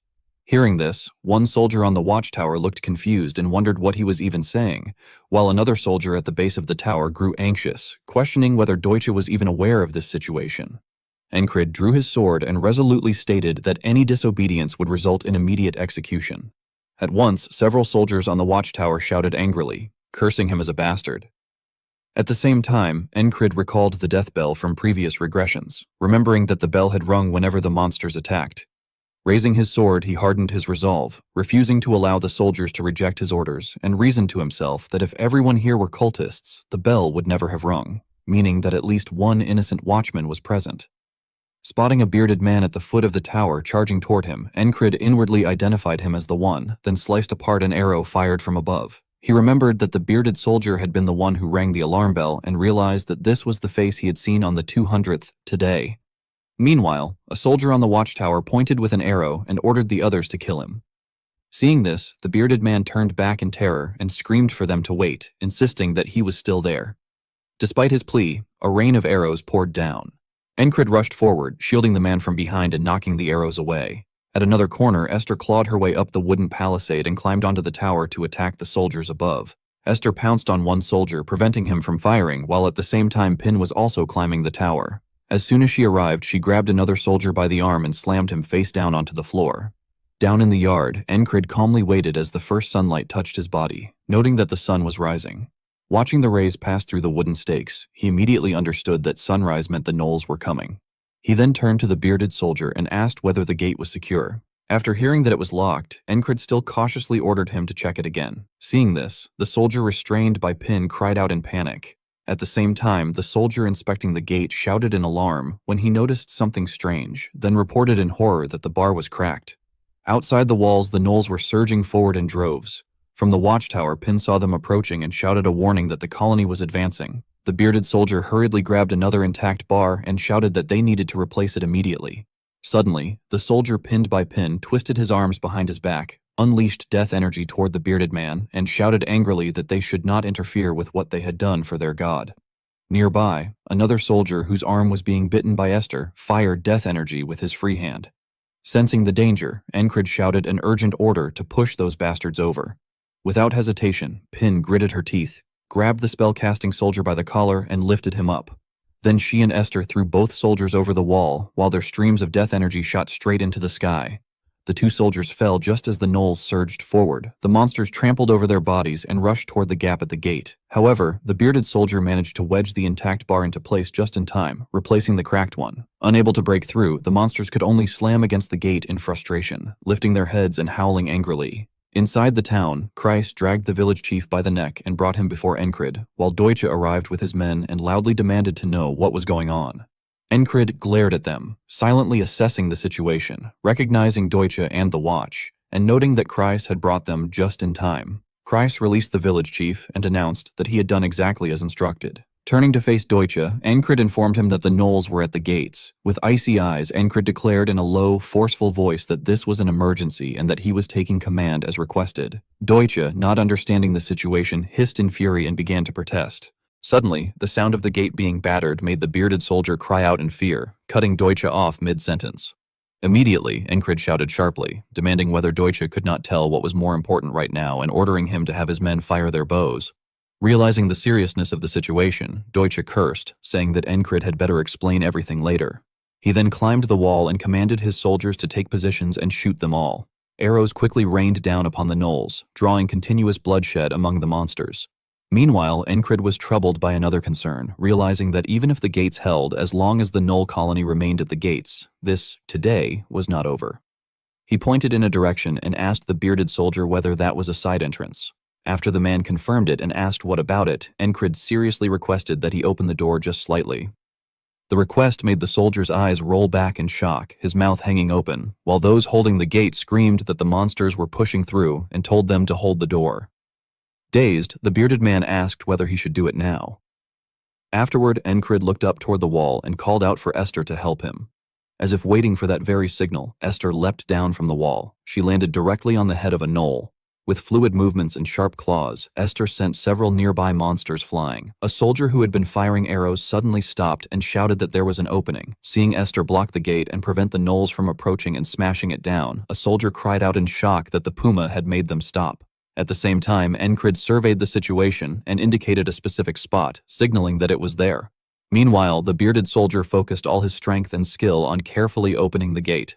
As soon as a narrow gap appeared, blinding sunlight poured through it. Spotting the monster leader standing atop a distant rocky outcrop, Encred silently concluded that the colony would only disperse with the leader's death, and that he would have to force his way through the gnoll pack. The leader frowned deeply, gripping his sword with a trembling hand and glaring menacingly, while Encred reaffirmed to himself that he would take the leader down. With killing intent hardening his resolve, Encred charged into the battlefield, sword in hand. He unleashed a sweeping strike that severed the heads of several gnolls standing in his path. Witnessing this, a soldier was left stunned and shouted that the lunatic had run straight into them. From the side, Deutsche desperately yelled for cover. Seeing Encred advancing together with Esther, someone screamed himself hoarse, demanding that they cover him. Standing atop the wall, Deutsche issued rapid orders to his subordinates, commanding them to fire and not stop, urging them to keep aiming. Suddenly, a panicked soldier reported that there were far too many gnolls and that they were running out of arrows, adding that the situation was just as bad on another side. Deutsche clenched his teeth in rage at his own helplessness. Elsewhere, Pin ran down the stairs and shouted to Kreis that Encred was outside. However, Kreis seemed absent-minded as he muttered that they had no proper siege weapons and that the wall was being damaged in real time. Kreis suddenly furrowed his brow, fear clearly visible in his eyes, as he concluded that, at this rate, it was only a matter of time before the wall broke. He slapped his own face to snap out of it, and despite the stinging pain and flushed cheeks, he forced himself to think clearly, telling himself to get a grip. He reasoned that the captain's reckless move must have some plan behind it, and that he had to do what he could from there. He then turned to the village chief and urgently asked for anything that could be thrown, insisting that if they were short on arrows, they should throw stones instead. The village chief, visibly anxious, shouted that there was a quarry behind the village. Hearing this, Kreis loudly ordered everyone around him to help, declaring that they did not have enough hands on their own. His shout caused the villagers to turn and look toward him all at once. Meanwhile, Encred continued swinging his sword relentlessly, thinking that he needed to draw their attention as much as possible. He cut down 2 gnolls in quick succession, their blood splattering everywhere. Nearby, Esther clamped her jaws onto the arm of a monster. Trusting Esther to guard his back, Encred calculated that all the surrounding gnolls needed to focus on them. Standing back to back, the two of them dealt with every gnoll snarling and rushing toward them, while Encred told himself that the moment was approaching. At that very instant, inside the fortress, Kreis lifted a massive stone and shouted for them to throw them. In response, all the civilians standing atop the wall hurled stones down at once. The monsters near the base of the city wall were crushed one after another by falling rocks, dying instantly. Those fortunate enough to survive immediately howled in terror and fled. Encred's gaze turned razor-sharp as he silently affirmed that even a brief moment of chaos could spread into a massive opening. He then looked through the mass of gnolls and envisioned a route he could use to break through, concluding inwardly that it would work if he advanced along that path. Afterward, Encred instructed the Black Panther, Esther, to watch his back, receiving a low growl in response that confirmed her acknowledgement. Without hesitation, Encred shouted sharply and surged forward along the route he had already determined. He rushed straight through the gnolls without encountering resistance. Behind him, Esther used her claws to eliminate a monster that came too close. Reassured that Esther had the rear covered, Encred poured all his strength into his advance. Suddenly, a monster swung its blade at Esther. She immediately retreated toward the wall and climbed up. Upon spotting the Black Panther, Kreis picked up a large stone and shouted her name in alarm. Holding the stone and looking downward, he wondered anxiously where the captain had gone. Meanwhile, Encred was crawling through thorny bushes, enduring deep scratches as blood flowed from his body. With unwavering eyes, he continued to move stealthily, ensuring that the gnolls would not detect him. He had deliberately covered himself in gnoll blood to mask his scent. This clever action prevented the gnolls from noticing him as they rushed toward the town. Encred was taking advantage of the terrain, advancing while remaining hidden as much as possible, minimizing both injuries and stamina loss. Recalling how he had once stabbed through the gnoll leader and suffered serious injuries in the process, Encred reflected that the wall the ferryman had originally intended was for him to sustain fatal wounds, evade the poisoned blade, and still kill the leader. Now that he had mastered the sense of evasion, he realized that even such a feat was no longer impossible. Suddenly, the image of a village mother and child crushed beneath a fallen beam surfaced in his mind, and Encred recognized that acting that way would lead to the same outcome.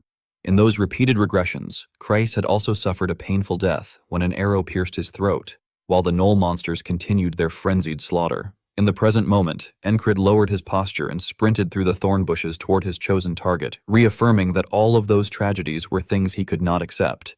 He then drew out the rotating blade of the elven race, thinking that he never wanted to experience such suffering again. Encred quietly reached the base of the rocky ledge where the gnoll leader stood, still unnoticed. Closing in just enough, he threw the blade while reaffirming to himself that there was only one goal that had brought him this far. When the blade whistled past the leader's head, the creature finally noticed and looked up in alarm.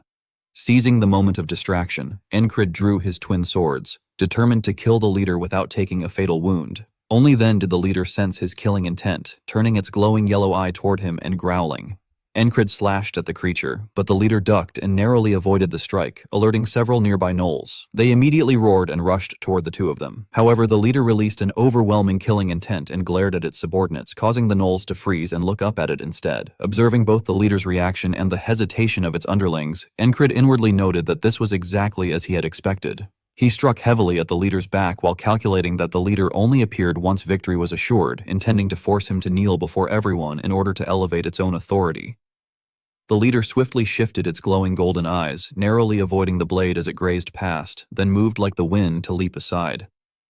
At that moment, Encred shouted aloud to drive his resolve forward. Wherever the leader fled, Encred pursued relentlessly, swinging his swords to stay close. Suddenly, the leader threw a punch at him, but Encred bent low and evaded it. Fixing his cold blue gaze on the creature, Encred read its intentions clearly, realizing that the human who had dared to grab its back and tarnish its authority would be punished personally, without allowing any other gnolls to interfere. The leader tilted his body, searching for an opening to attack Encred. Then, without warning, he swung his twin blades toward him. Encred had already anticipated this move and thought that it was the leader's fatal mistake. At the same time, Encred counterattacked, severing both arms that held the blades. Losing both arms at once, the leader stared in terror, his eyes widening in shock. Encred did not stop there and continued swinging his sword. The gnolls below looked up in stunned disbelief. Meanwhile, on the city wall, Kreis witnessed the battle between Encred and the gnoll leader, his eyes widening and his mouth falling open as he stammered that the one fighting was the captain. At that moment, Encred drove his sword forcefully into the ground between the gnoll leader's legs.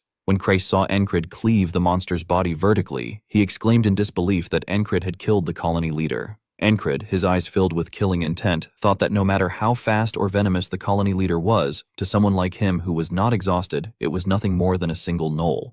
Suddenly, the subordinate gnolls threw back their heads and howled together. Having all witnessed their leader being slain by Encred, they charged forward in unison. Seeing this, Kreis shouted anxiously that the gnolls were going wild. Beside him, Pin waved his arms in fear as he warned that with the leader gone, the colony had lost control and urged Encred to escape before being surrounded. Hearing their cries, Encred suddenly released a blazing red aura of spiritual energy around his body and looked toward the town. He then shot forward through the air, the resulting shockwave blasting all nearby gnolls away. Encred flew from the rocky cliff, passing over their heads before landing in an open area. He spread his legs to steady himself, still gripping his sword tightly and preparing to attack. The gnolls snarled madly as they rushed toward him. Encred observed that the gnolls, who should have been surrounding the city, were now converging on him instead. At that moment, Deutsche shouted loudly from inside the city to open the gate. He then led the soldiers charging out, declaring that he would carve a path and ordering them to run inside. Seeing this, Encred immediately gathered all his strength and rushed toward the city wall, where they were waiting for him. Encred's heartbeat pounded like a war drum as he sprinted back toward the fortress, his blades swinging without pause. He did not slow his steps for a single moment, yet the gnolls continued to fall one after another. While running, he raised his twin swords to strike down any gnoll that dared block his path. Suddenly, just as he was about to deal with the two gnolls ahead of him, arrows pierced straight through their foreheads. Deutsche's soldiers charged in, cutting down the remaining gnolls and clearing a path for Encred. In front of the wide-open gate, Deutsche counterattacked a roaring monster and shouted for the charge to begin immediately. At once, Encred kicked off the ground and dashed forward.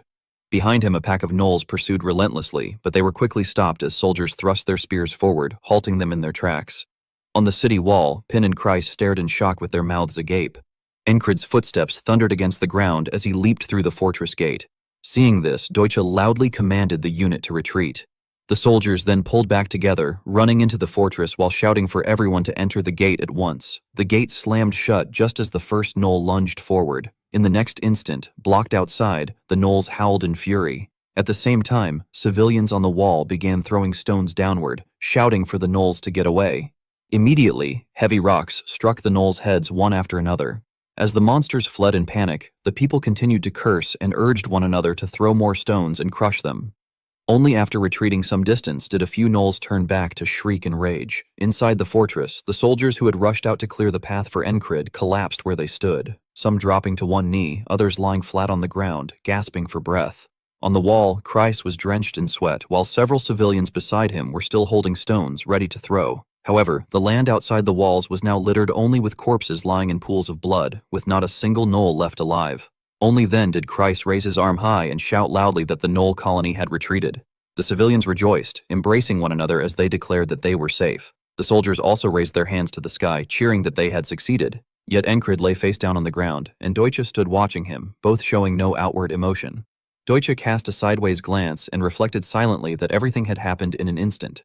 But it had been enough to see that the village had been on the brink of destruction, and that this squad leader had saved it. Encred then pushed himself up into a seated position, though his head remained bowed toward the ground. Seeing this, Deutsche felt a surge of emotion, thinking that this was a man who had come only to complete a contract and risk his life, for a place that meant nothing to him. Suddenly, Encred lifted his head and stated that Deutsche had said he owed him an explanation. However, Deutsche turned around and walked away, remarking that he would call for the village physician, a statement that left Encred confused. Shortly after, Deutsche slightly turned his head back and explained that, first of all, they needed to examine Encred's condition. Before long, the sun sank behind the mountains, and the village returned to its former quiet. Inside the conference room, Deutsche stood facing Encred's group with suspicion, voicing his disbelief at the possibility that one of his own children could be a cult worshipper. Standing nearby, Kreis confirmed the suspicion, saying that everything finally made sense now and that it was impossible for such a massive colony to have formed naturally. Resting his chin on his hand, his gaze steady and analytical, he further explained that even large colonies usually numbered only a few hundred, yet the one they had encountered earlier was close to 1,000, with every gnoll fully armed. If cult worshippers had been involved, then everything became logically consistent. Hearing this, the village chief questioned why the cult would target their village in the first place, only for Christ to respond that one could not understand the logic of cult worshippers. Imagining heretics standing atop tall watchtowers casting spells upon the gnolls below, he explained that they were fanatics who worshipped the demon realm and believed it was their duty to expand it. Based on this assumption, he concluded that they had likely planned to use the village as a base to construct a so-called Gnoll Kingdom. The village chief clutched his head in fear, repeating the words Gnoll Kingdom in disbelief. Meanwhile, Deutsche hesitantly voiced his doubt, suggesting that since they had managed to defeat the enemy, the village should be safe for now. Encred, however, firmly denied this, stating that it was not over yet. In his thoughts, he reflected that killing the colony leader had broken the repetition of today, but it did not mean the threat was gone. He then turned his gaze toward the captain of the guard and revealed that Rua Garn was still pursuing the cult worshipper who had escaped. Upon hearing this, Deutsche panicked and asked whether that meant there were still 2 gatekeepers remaining. Thinking of the bald man with a tied headscarf, the village chief expressed his concern, noting that the man was still missing and questioning whether Hugo was still at large. Encred bluntly admitted that Hugo was likely the mastermind behind the chaos. Beside him, Pin clenched her teeth and added that if they failed to capture him, the village would remain in danger. Turning to her, Encred calmly reassured her that Frog was still in pursuit and that they would wait for Ruagarn to return. At the same time, somewhere across the open fields, Ruagarn was chasing down the heretic. Suddenly, the man spun around and unleashed a surge of necromantic energy while shouting for Frog to surrender immediately.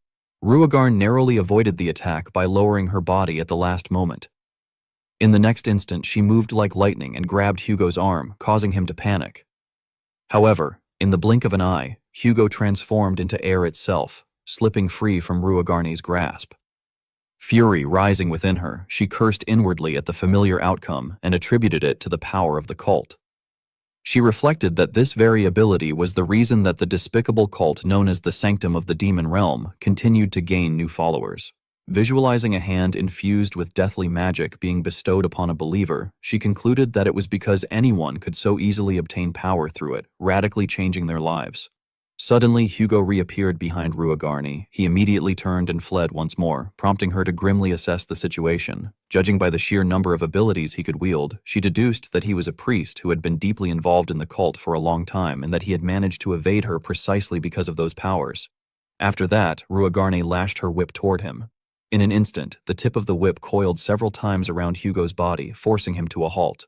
At the same time, Ruagarn charged forward with a contemptuous fist, thinking that his strength was nearly depleted. This time, Hugo took her punch squarely in the middle of his face. Suddenly, from far away, an enraged roar echoed through the air. Ruagarn broke into a cold sweat and cried out in shock upon realizing that it was a gnoll. Seizing the moment when she lost focus, Hugo shoved Ruagarn away with force and fled. On the other side, a group of gnolls, their eyes gleaming with killing intent, thundered forward. Gripping her whip, Ruagarn did not pursue Hugo, but instead cursed under her breath in frustration. Meanwhile, Hugo, his violet eyes now resembling those of the gnolls, ran straight toward them. That night in the village, while Pin and Crace were sitting aside to rest, Encred was training with a pair of hand weights. When he saw Ruagarni open the gate and step inside, he remarked that she had finally arrived and asked what had happened to the cultist.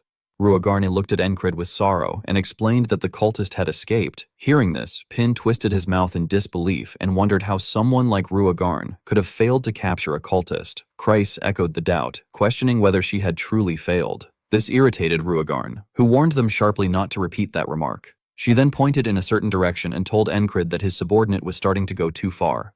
Sweat pouring down his face, Encred tried to respond by mentioning the half-frog brute, but before he could finish, Ruagarn cut him off, accusing him of being the worst offender. She crossed her arms and, while watching Encred continue lifting weights, recounted the incident with clear annoyance. She muttered that if that group had not appeared at the very last moment, things would have ended differently, explaining that the cultist had used his power to control the colony leader and escape.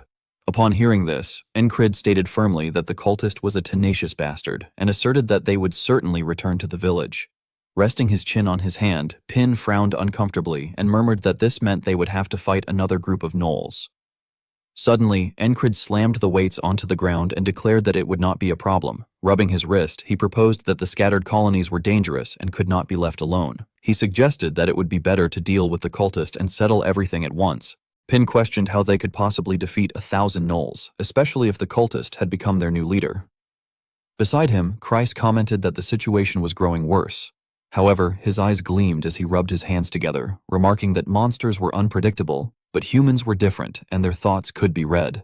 Immediately afterward, Incrid slung a towel over his neck, turned around, and ordered everyone to head back so they could formulate a plan. Elsewhere in the village, a bearded soldier gestured toward a direction while speaking to Deutsche and the village chief. At the same time, Incrid silently steeled his resolve, thinking that they had to be ready before dawn broke. Outside in the wasteland, gnolls roamed across an open field beneath a blood-red moon. Meanwhile, Hugo stared intensely in one direction with his violet eyes, while Incrid reaffirmed to himself that they would be prepared. An eagle carrying correspondence flew up into the sky beneath the blood-red moon, while the villagers were seized by fear and suspicion, murmuring that Para-Gnoll might have returned. Deutsche and the village chief stood there listening to the anxious commotion as the people exclaimed in terror that misguided ones and demons had come, and that it would be impossible for them to survive this time. Suddenly, the village chief turned to Deutsche and informed him that they had already sent a request for aid to Baron Ventra's territory nearby, but even at the fastest pace, help would take 7 days to arrive. Upon hearing this, Deutsche lowered his head slightly in distress, yet remained resolute, stating that if that was the case, they would have to endure, as that was the only thing they could do. At that moment, Kreis approached from behind them and suggested that it might not take 7 days after all. He confidently asserted that this would be true, at least if their plan succeeded. Hearing this, Deutsche reacted with surprise and asked whether Kreis actually had a plan. Incrid then spoke up, reminding them that this was the home they had all built together. With a cold, sharp gaze, he vowed that he would not allow a band of gnolls to trample over their village so easily. The following day, just as the sun began to rise above the mountain peak, the warning bells rang out continuously. Incrid and Luagarn were already standing before the city gate, waiting. On the opposite side, the gnoll horde advanced with a thunderous rumble. Standing atop the city wall alongside the soldiers, Kreis was startled, while Pin cried out in alarm, urging others to look at them. At that moment, it became clear that the gnolls were not only carrying weapons, but many of them were also hauling long ladders as they charged toward the fortress. Someone immediately shouted in panic that the gnolls were bringing ladders. Luagarn calmly stroked her chin in doubt and questioned how the gnolls could possibly have learned what ladders were overnight. Nearby, Incrid speculated that Hugo might actually be more suited to being a teacher than a cult worshipper. Suddenly, Kreis shouted down that this was not the time to admire him, warning that if the gnolls managed to hook all those ladders onto the walls, they would be finished. At once, Incrid drew his swords and called out to Luagarn. Upon hearing him, she immediately understood his intent and responded that having a clear target made everything easier. Incrid raised his twin blades forward, prepared himself, and ordered the operation to begin.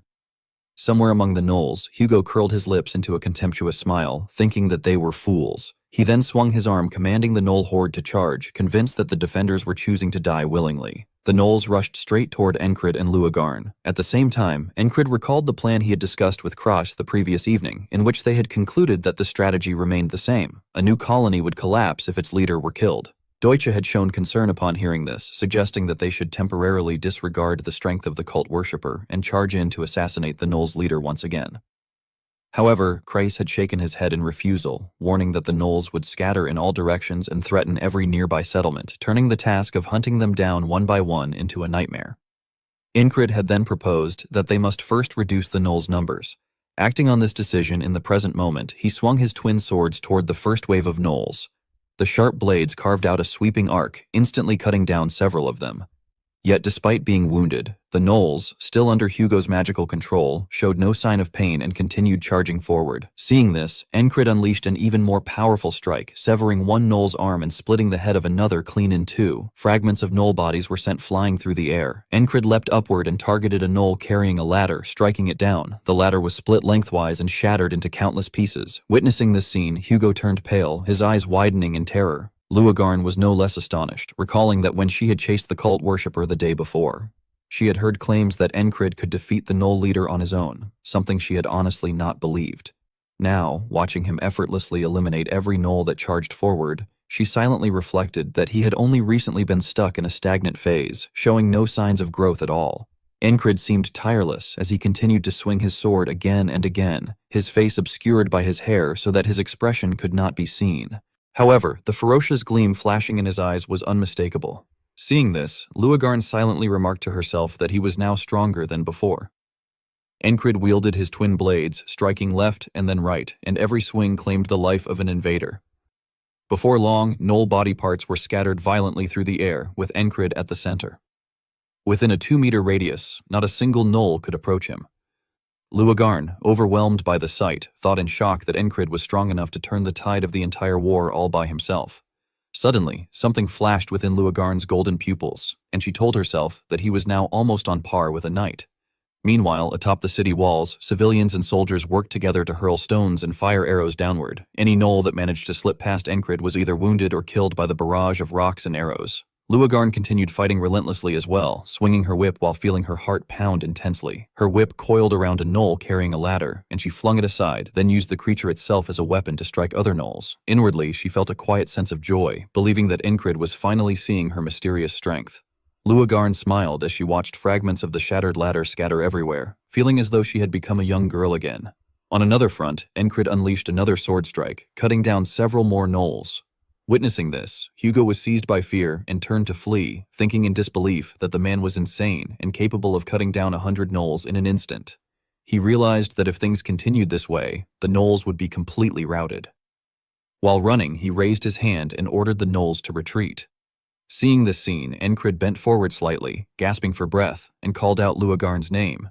At the same time, Hugo's pupils contracted in shock. He stared in disbelief as Luagarn supported Encred and escorted him back inside the city, while the surrounding soldiers shouted that their captain had pushed himself too far and needed to be taken to the medical tent immediately. Hugo fixed his gaze on them with a crazed look and muttered to himself that this was how things were. The scene shifted back to the previous night. Deutsche stood with his arms crossed, looking at Kreis with confusion, and asked what Kreis planned to do to capture the cult worshipper if the captain and his unit managed to repel the Knoll forces.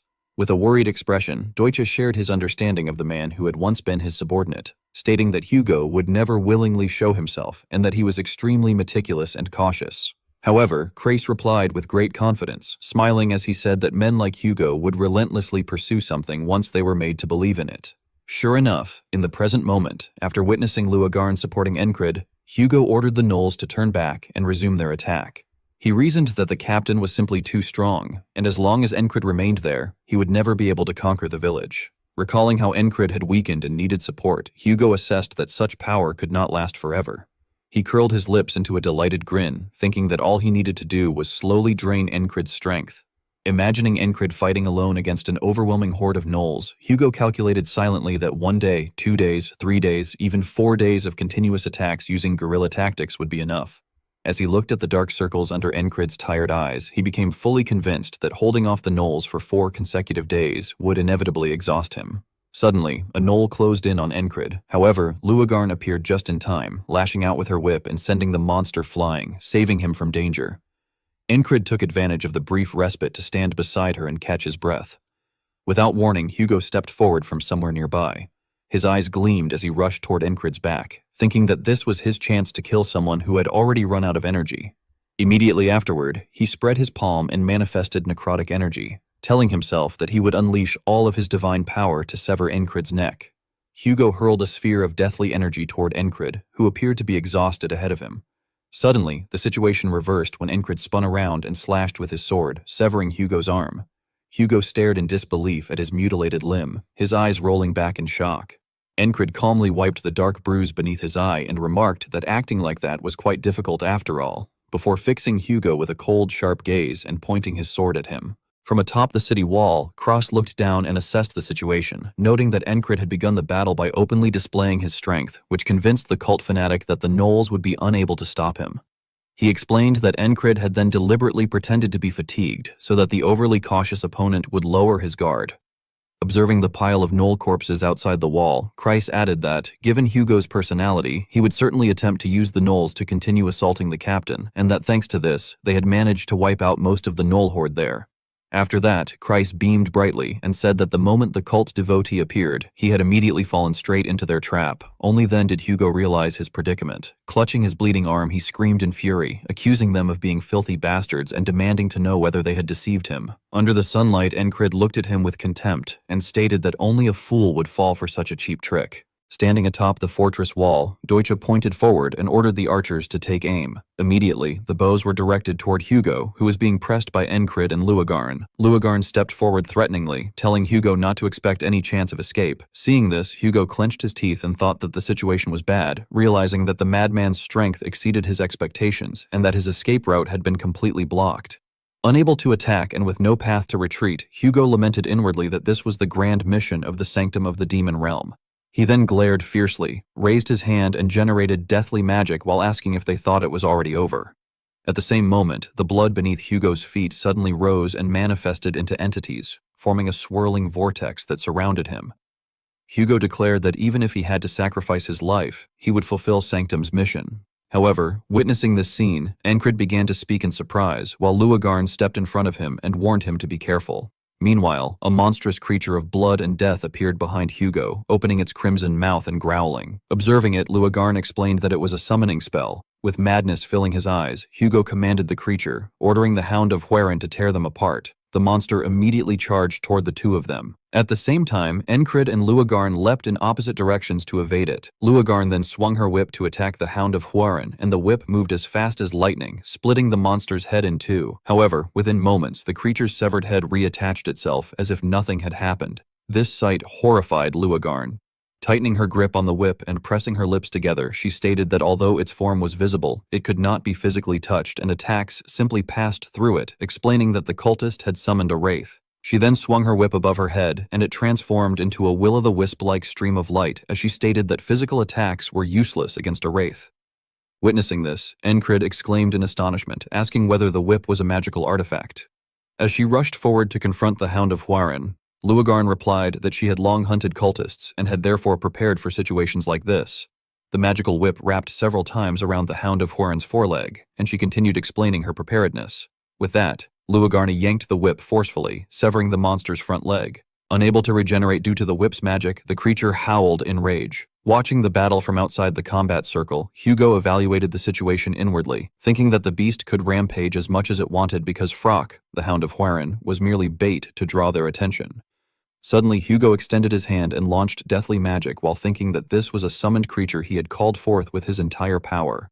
The deathly energy shot toward the severed hand lying on the ground. Simultaneously, something began growing from the cut on his arm. Hugo sneered inwardly, thinking that unlike creatures that attacked and vanished, the wraith would tear out its target's heart without fail. Eventually, the manifestation formed into a headless, humanoid monster, which Hugo named the Arm of the Warrior. At the same time, Hugo coughed up a mouthful of blood, startling himself as he realized he had overexerted and that his body could not withstand summoning two creatures simultaneously.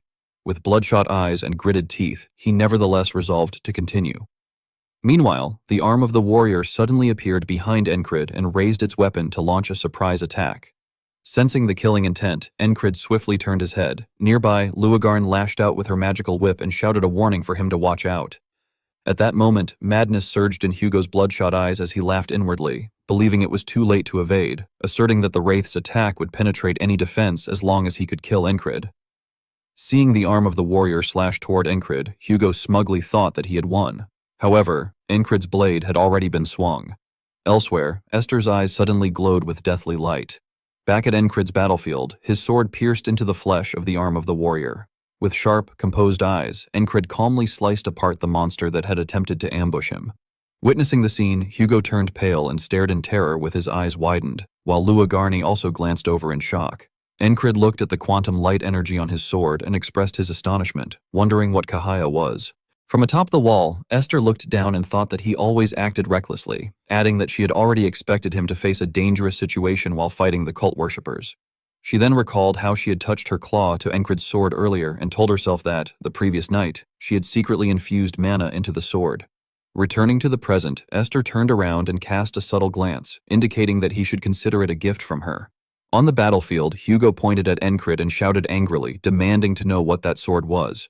However, Encrid remained silent and only gave a faint smile. He then shifted the tip of his sword toward Hugo and calmly replied that he did not know. Hearing this left Hugo stunned, after which he opened his mouth and furiously yelled, asking if that was all he had to say after everything that had just happened.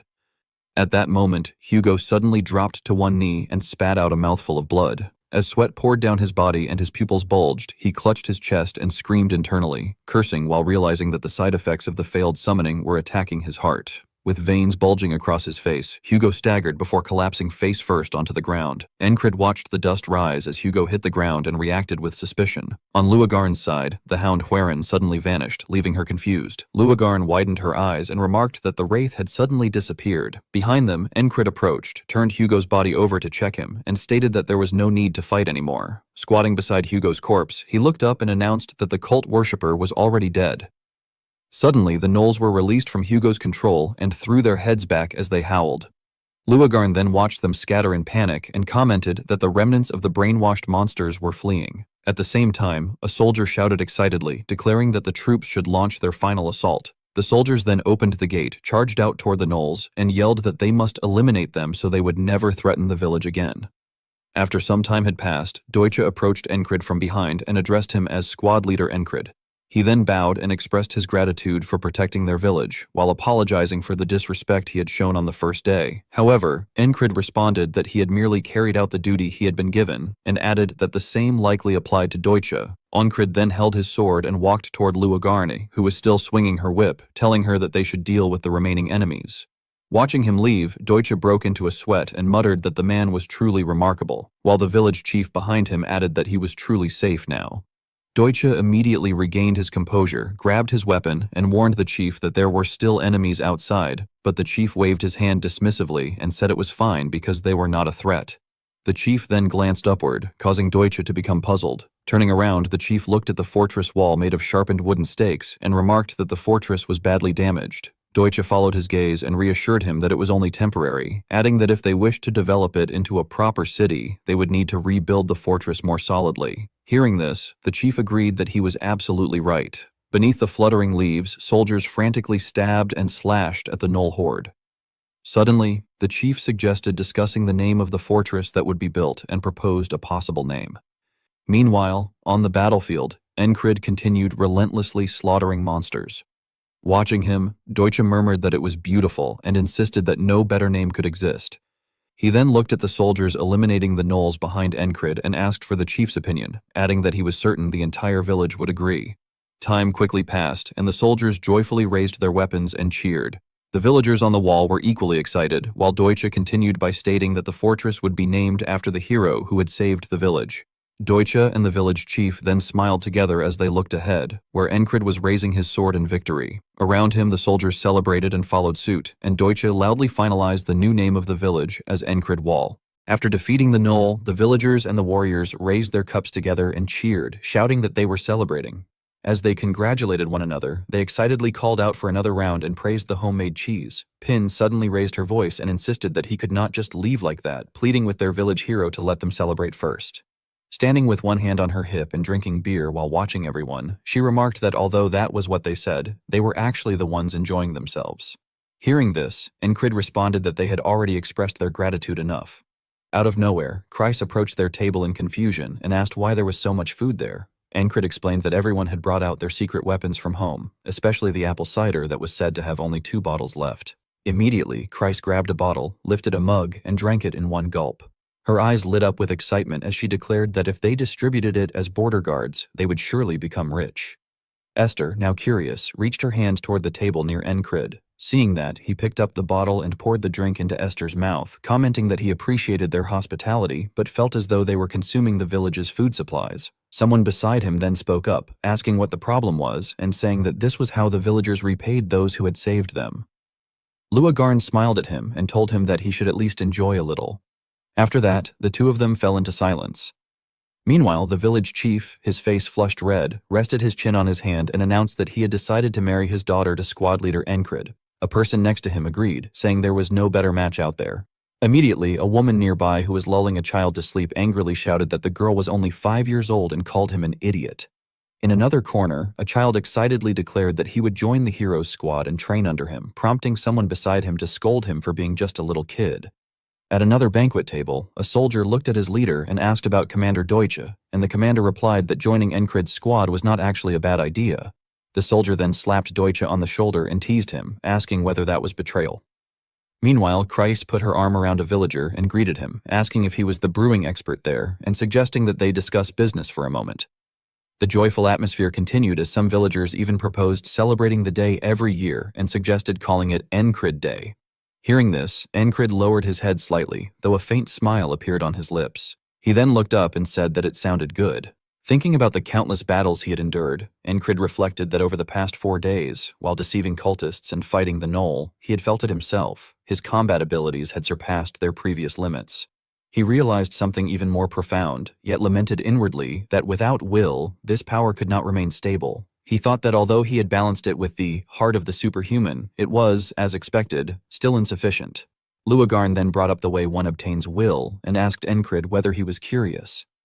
He responded by asking whether she had not said he would know when the time came. She confirmed that she had, but added that for the person he was now, that time was not far away. Her words left Encrid stunned. Luagarn casually raised 2 fingers and explained that semi-knights channel their will into 1 or 2 specific movements and use it wisely. With sharp eyes, Encrid reasoned that it was like semi-knight Asia who infused her will into her aura for intimidation. Imagining a knight releasing spiritual power in all directions, he continued that one could also channel it into the legs for swift movement. Envisioning someone dropping to one knee and using spiritual power to withstand a rain of arrows, Encrid concluded that this was a use of will tied to specific movements. Luagarn intertwined her fingers, rested her elbows on the table, and emphasized that being able to use will in several movements was what made someone a semi-knight, adding that a true knight could go even further, as they could use will freely in any situation to unleash superhuman strength. With eyes that seemed to drift into distant memories, she further explained that many people had succeeded in using will but had never reached the level of a knight, and that most of them failed to do so. After that, she looked thoughtfully at Encrid beside her and asked whether, even so, he thought he could become a knight. Beneath the night sky, Encrid replied that it was a dream he had held since long ago. He looked at the villagers and the soldiers happily gathered before him. Luagarn's golden eyes turned toward him, waiting for his next words. Encrid tilted his head up toward the brilliant light and firmly declared that he would become a knight. Hearing this, Luagarn was astonished and thought that although he had said it so calmly, she could feel it. There was a fire blazing in his heart. She then touched her own chest, sensing that great ambition that attracted everyone around him, and reflected on it inwardly. Soon after, Luagarn shared that once they left the village, she would return to her own duties, explaining that Frock had a covenant that took precedence over personal interests and that she could not stay away any longer. As if he had known this moment would come, Encrid closed his eyes and expressed that this would then be their farewell, adding that she had stayed longer than he had expected. Luagarn suddenly remarked that he did not need to speak formally to her, which made Encrid respond that he did not mind, though he wondered why she had suddenly said that.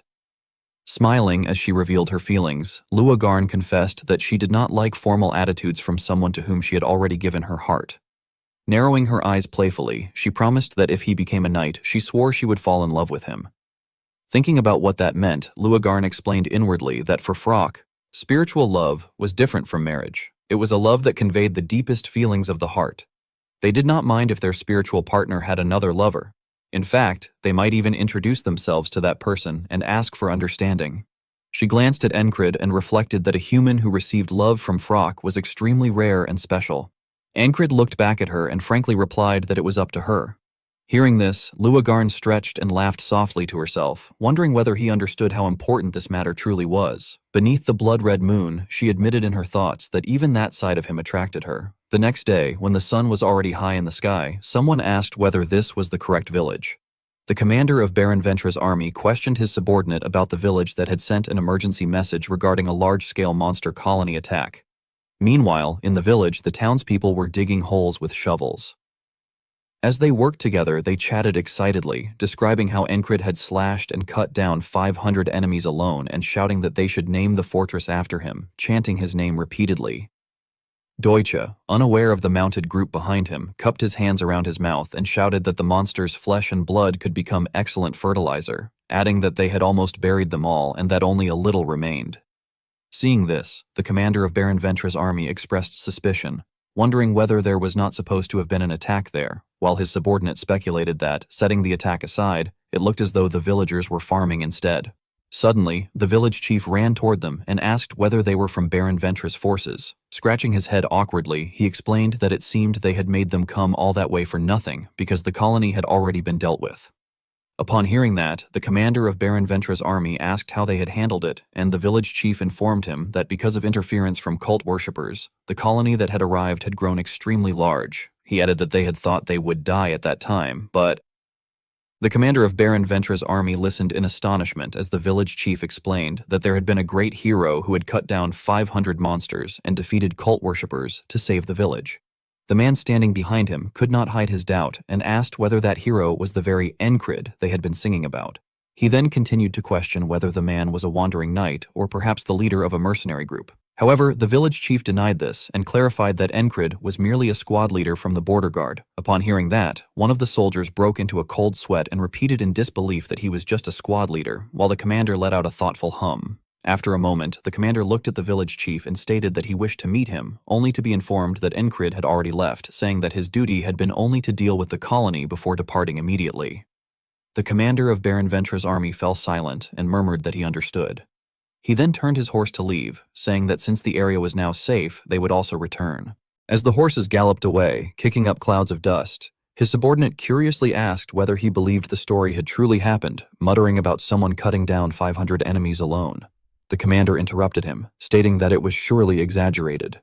Thinking of the villagers working in the fields, he added that the only ones who could vouch for Encrid's deeds were those villagers, and that a person's memory tended to grow hazy when pushed to the brink. He further remarked skeptically that the monster corpses had already been buried, making it difficult to verify the claim, and suggested that perhaps they should assume the real number was only 50. Hearing this, the subordinate reasoned that it meant the squad leader had simply been boasting, but the commander denied that conclusion, saying that Encrid might indeed have saved the village. Nevertheless, with experienced yet doubtful eyes, he judged that the man was probably a fool who had exaggerated his own name.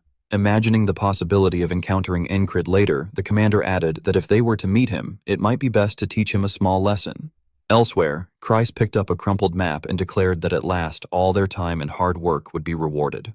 Excitedly, he exclaimed that everything would pay off, which prompted Pin behind him to ask in reluctant curiosity what kind of treasure it actually was now that they had finally arrived. At one side, Encrid turned to the Frog Tribe girl and asked whether they were parting ways there, calling her Luagarn. She confirmed that they were, and at the same time Kreis's ears perked up. He turned his head, still wearing an eager expression, as Luagarn explained that she had indeed decided to leave and therefore had no reason to stay any longer, but since she had also helped map the treasure's location, she might as well see it through to the end. At this, Kreis's face darkened and he complained that he had hoped the treasure would be divided among fewer people. Seeing his reaction, Pin frowned and asked mockingly whether he had a problem. Suddenly, Luagarn reminded them that Kreis had said the treasure's location was about a day's journey from the village and warned that even if traps had been set years ago, it would still be difficult if they were still functioning. However, Kreis did not turn around and merely waved his hand dismissively, grumbling that this was precisely why amateurs could not be relied upon. Encrid worriedly pointed out that Kreis himself was still an amateur, but Kreis retorted sulkily that they should simply trust him and follow his lead. Then he turned back, pointed his thumb at himself, and confidently declared that he would show them what the true skills of a real treasure hunter looked like. Kreis walked ahead while looking at the map and said that 100 years had passed since the treasure dungeon of Dolph had been built, and that during those 100 years many treasure hunters had made various plans. Clenching his fist and knitting his brows, he muttered that he wished he could obtain treasure more easily, and that he wished he could become rich without having to make any effort, which prompted Encrid to mock him, remarking that his thinking was very shallow. After a while, Kreis strained as he pushed a large round boulder aside and murmured that, according to the map, the stone should be the right one. When a tunnel entrance was revealed as the boulder shifted, he exclaimed joyfully that he had found it. While the others stood at the entrance and looked inside, Kreis continued forward with a relieved sigh and said that next came the following step, which made Pin question whether that was not already the entrance and ask where else he intended to go. Kreis kept walking and explained that this was a technique born from the careful consideration of treasure hunters. Suddenly, he decisively pulled out the shovel hanging at his waist and explained that by using the dungeon entrance to measure the location of the treasure room and then digging directly from above, one could reach it more efficiently. He added that this technique was called the back door, and then began digging frantically, claiming that it had insane efficiency because it allowed them to bypass all the installed traps at once. Seeing Christ laboriously digging the ground, Encrid corrected him by saying that it was simply called taking a shortcut. However, Christ argued that it was practical, was it not, only for Encrid to deny it and reply that it did not look practical to him at all. After some time, when Christ was exhausted and collapsed onto the ground, panting heavily, Pin mocked him by saying that he had only created more work. This time, however, Encrid took over the digging for Christ and remarked that shortcuts sometimes did succeed. Esther even stepped in to help him. As time quickly passed, Luagarn looked at the sky and observed that the sun had already set, suggesting that they should spend the night there first. At the same time, Encrid dug out a brick-lined tunnel beneath the ground. Christ shouted in delight about his gold coins. Beside him, Pin, who had already prepared a rope to climb down, volunteered to scout the situation ahead and was the first to descend into the passage below. Pin looked toward the end of the tunnel and noticed something. Remaining cautious, she glanced around before walking straight toward it. After a moment, she entered a place where a sword and a wooden chest were placed. Then, from below, the group above heard Pin call out that it seemed safe to come down. As soon as Christ descended, he ran toward Pin and asked whether there were any traps, and she informed him that there were no traces of any. With her hands on her hips, Pin looked at the sword and speculated that any proper trap would be easily detected by a ranger's basic instincts, and that in order to evade her instincts, any existing trap would have to be constructed with a spell.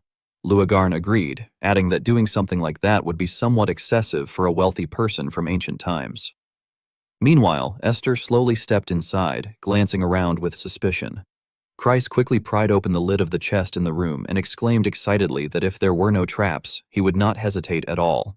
Seeing this, Encrid teased that he already had a lot of krona, yet he was always looking for more. However, Christ denied it, saying that Encrid simply did not know, and that he himself was still far from enough.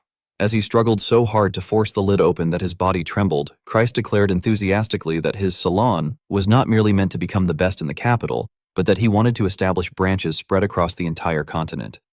Watching him try without success, Encrid curiously asked whether he truly wanted it that much, and upon hearing Christ confirm that of course he did, Christ added, with eyes as if gazing into the future, that the salon was the perfect place to gather krona, and that only krona could save people's lives. Suddenly, Esther sniffed the air and thought that something felt strange, as there was a faint scent lingering. Sensitive as she was, she noticed a pale blue aura emanating from the location of the chest and the sword. Immediately grinding her teeth and taking a cautious stance, she told herself that there was a spell inside the treasure box. Then she roared a warning at Christ, telling Big Eyes to get away from there. At the same moment, Christ managed to open the chest. Instantly, magic from within spread outward. It enveloped Encrid and Christ first, as they were the closest. The magic then quickly extended toward Luagarn and Pin, trapping them even though the two reacted swiftly and tried to run away. Only Esther remained outside the range of the magic at first. She attempted to run toward the door, but the magical layer had already reached the lower half of her body. In the blink of an eye, the magic covered her up to her head, and in the end, she was knocked back inside the magical barrier. Encrid rushed forward and caught Esther, holding her in his arms as he looked at the magical membrane and asked Pin whether she had not said earlier that there was no trap. Pin frowned and asked in return how she could possibly have known, since this was a magic trap. Meanwhile, Luagarn assessed the situation and stated that it was bad as they were completely trapped inside.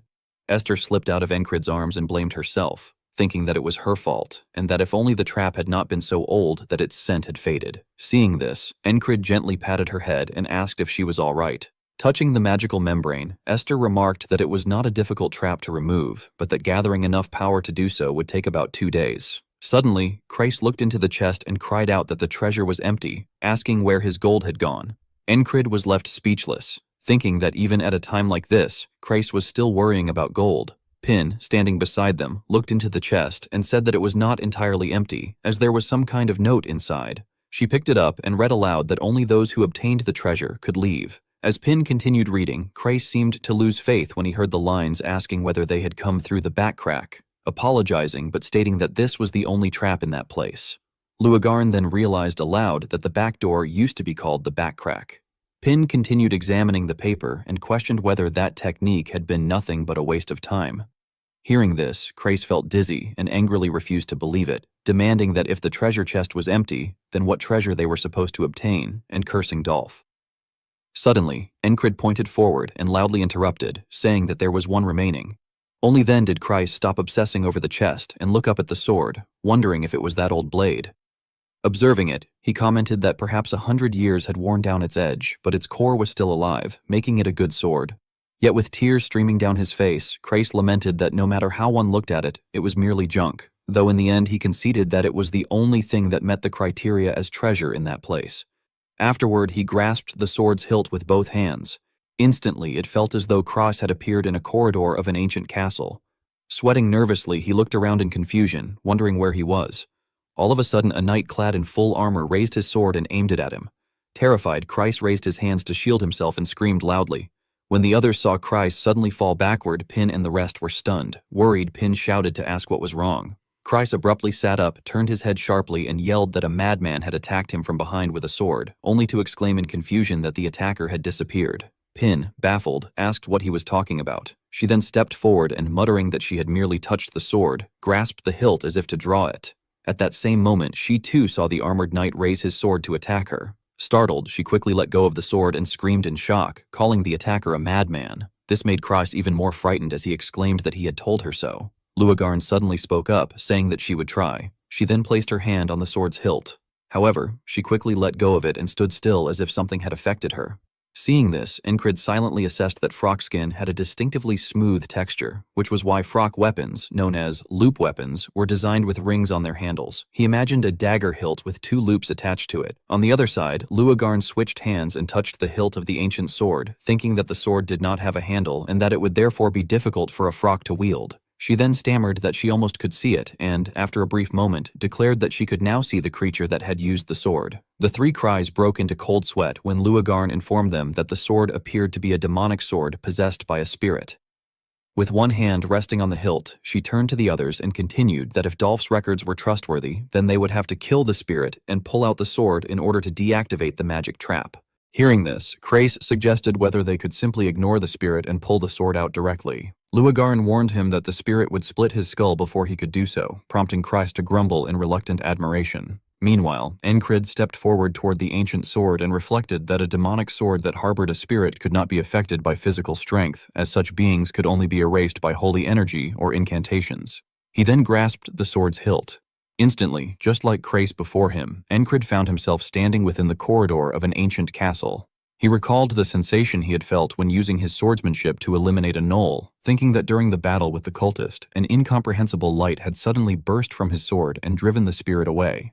Yet when he checked again afterward, his sword had returned to being an ordinary blade. With a cold gaze fixed ahead, he told himself that he could not rely on a power he did not understand, and that to kill this spirit, the method he could use was... Suddenly, a knight appeared and brought his sword down toward Encrid's head, startling him. As swift as lightning, Encrid drew his own sword and raised it to block the knight's attack. But the instant he saw the 2 blades clash, Encrid wondered why physical strength was effective in that place. Meanwhile, the knight's blue eyes flashed with a chilling light as he stared at the intruder with killing intent. Encrid fought a knight within the illusionary realm. As he slid backward, he thought that it was an evil spirit against which physical force worked, but then he corrected himself, thinking that this one was different from an evil spirit, and that if he subdued him... Suddenly, the knight charged forward like an arrow, startling Encrid. His heart began to pound violently, and in the next moment it gradually turned to dust and scattered. Encrid was shocked and realized inwardly that his heart of superstrength was not activating. On the other side, the spirit knight leveled his sword and rushed at Encrid. However, Encrid quickly used his own blade to cut through the attack. The impact was so strong that the arm holding his sword throbbed with pain. He stomped hard on the ground to keep himself from being pushed back. Then he slashed in a wide arc, but the knight bent low and slipped to his left to evade it. In the next instant, the knight spun around and swung his sword toward Encrid's back, making Encrid think in alarm that the opponent had predicted it. At the same time, the knight severed Encrid's head. Encrid awoke in terror in the real world and released the hilt of the demon sword. Crace, sweating anxiously, called out to him as their leader, while Luagarn asked what was wrong. Encrid touched his neck, still shaken, and thought that his severed neck hurt and that he had definitely died to that spirit just now, but he did not understand why he had not returned to today. He then turned to Kreis and asked how much time had passed. Kreis stammered in confusion that only a moment, about 5 seconds, had gone by. Hearing this, Encrid raised his brows and reflected that it had felt as though the fight had lasted over 20 seconds, and that even the flow of time was different. Remembering the evil spirit knight in the illusion, he concluded inwardly that while holding the sword, it was a separate space from reality. He then seriously informed them that he had just died to the spirit. His words made Kreis turn pale as he cried out fearfully whether he had died and then questioned what, in that case, was standing in front of them. Pin, startled, took a fighting stance and asked if it was a spirit. Luagarn stepped forward, placed a hand on Encrid's shoulder, and observed that he looked perfectly alive, wondering aloud whether dying inside that space did not affect the body. She then asked if anything else strange had happened. Encrid replied that he had crossed swords with it. Recalling his opponent's final movements, he explained that the spirit had read all his attacks and that it had been high-level orthodox swordsmanship. Hearing this, Luagarn stroked her chin and murmured that she understood. To the astonishment of Encrid, Kreis, and Pin, she declared that this was not a normal cursed sword. Pointing at the demon sword, she stated that it was a tutor. Imagining the mage who had enchanted the blade, she explained that long ago a genius mage had wanted to pass down his abilities to his descendants, so he had turned a human into a spirit and sealed it within a sword. Envisioning the knight losing his sanity, she added that the mage had not understood humans. The person trapped as a tutor had had his mind and soul torn apart and had become obsessed solely with passing on skills. Thinking of the knight kneeling and screaming in a blood-red void, she continued that even if the wielder went mad and died countless times, the teaching would never stop. Placing her hand on the hilt, Luagarn warned that one had to fully learn the skill the tutor taught and surpass the tutor with it. Only then would the soul be freed and the lesson end.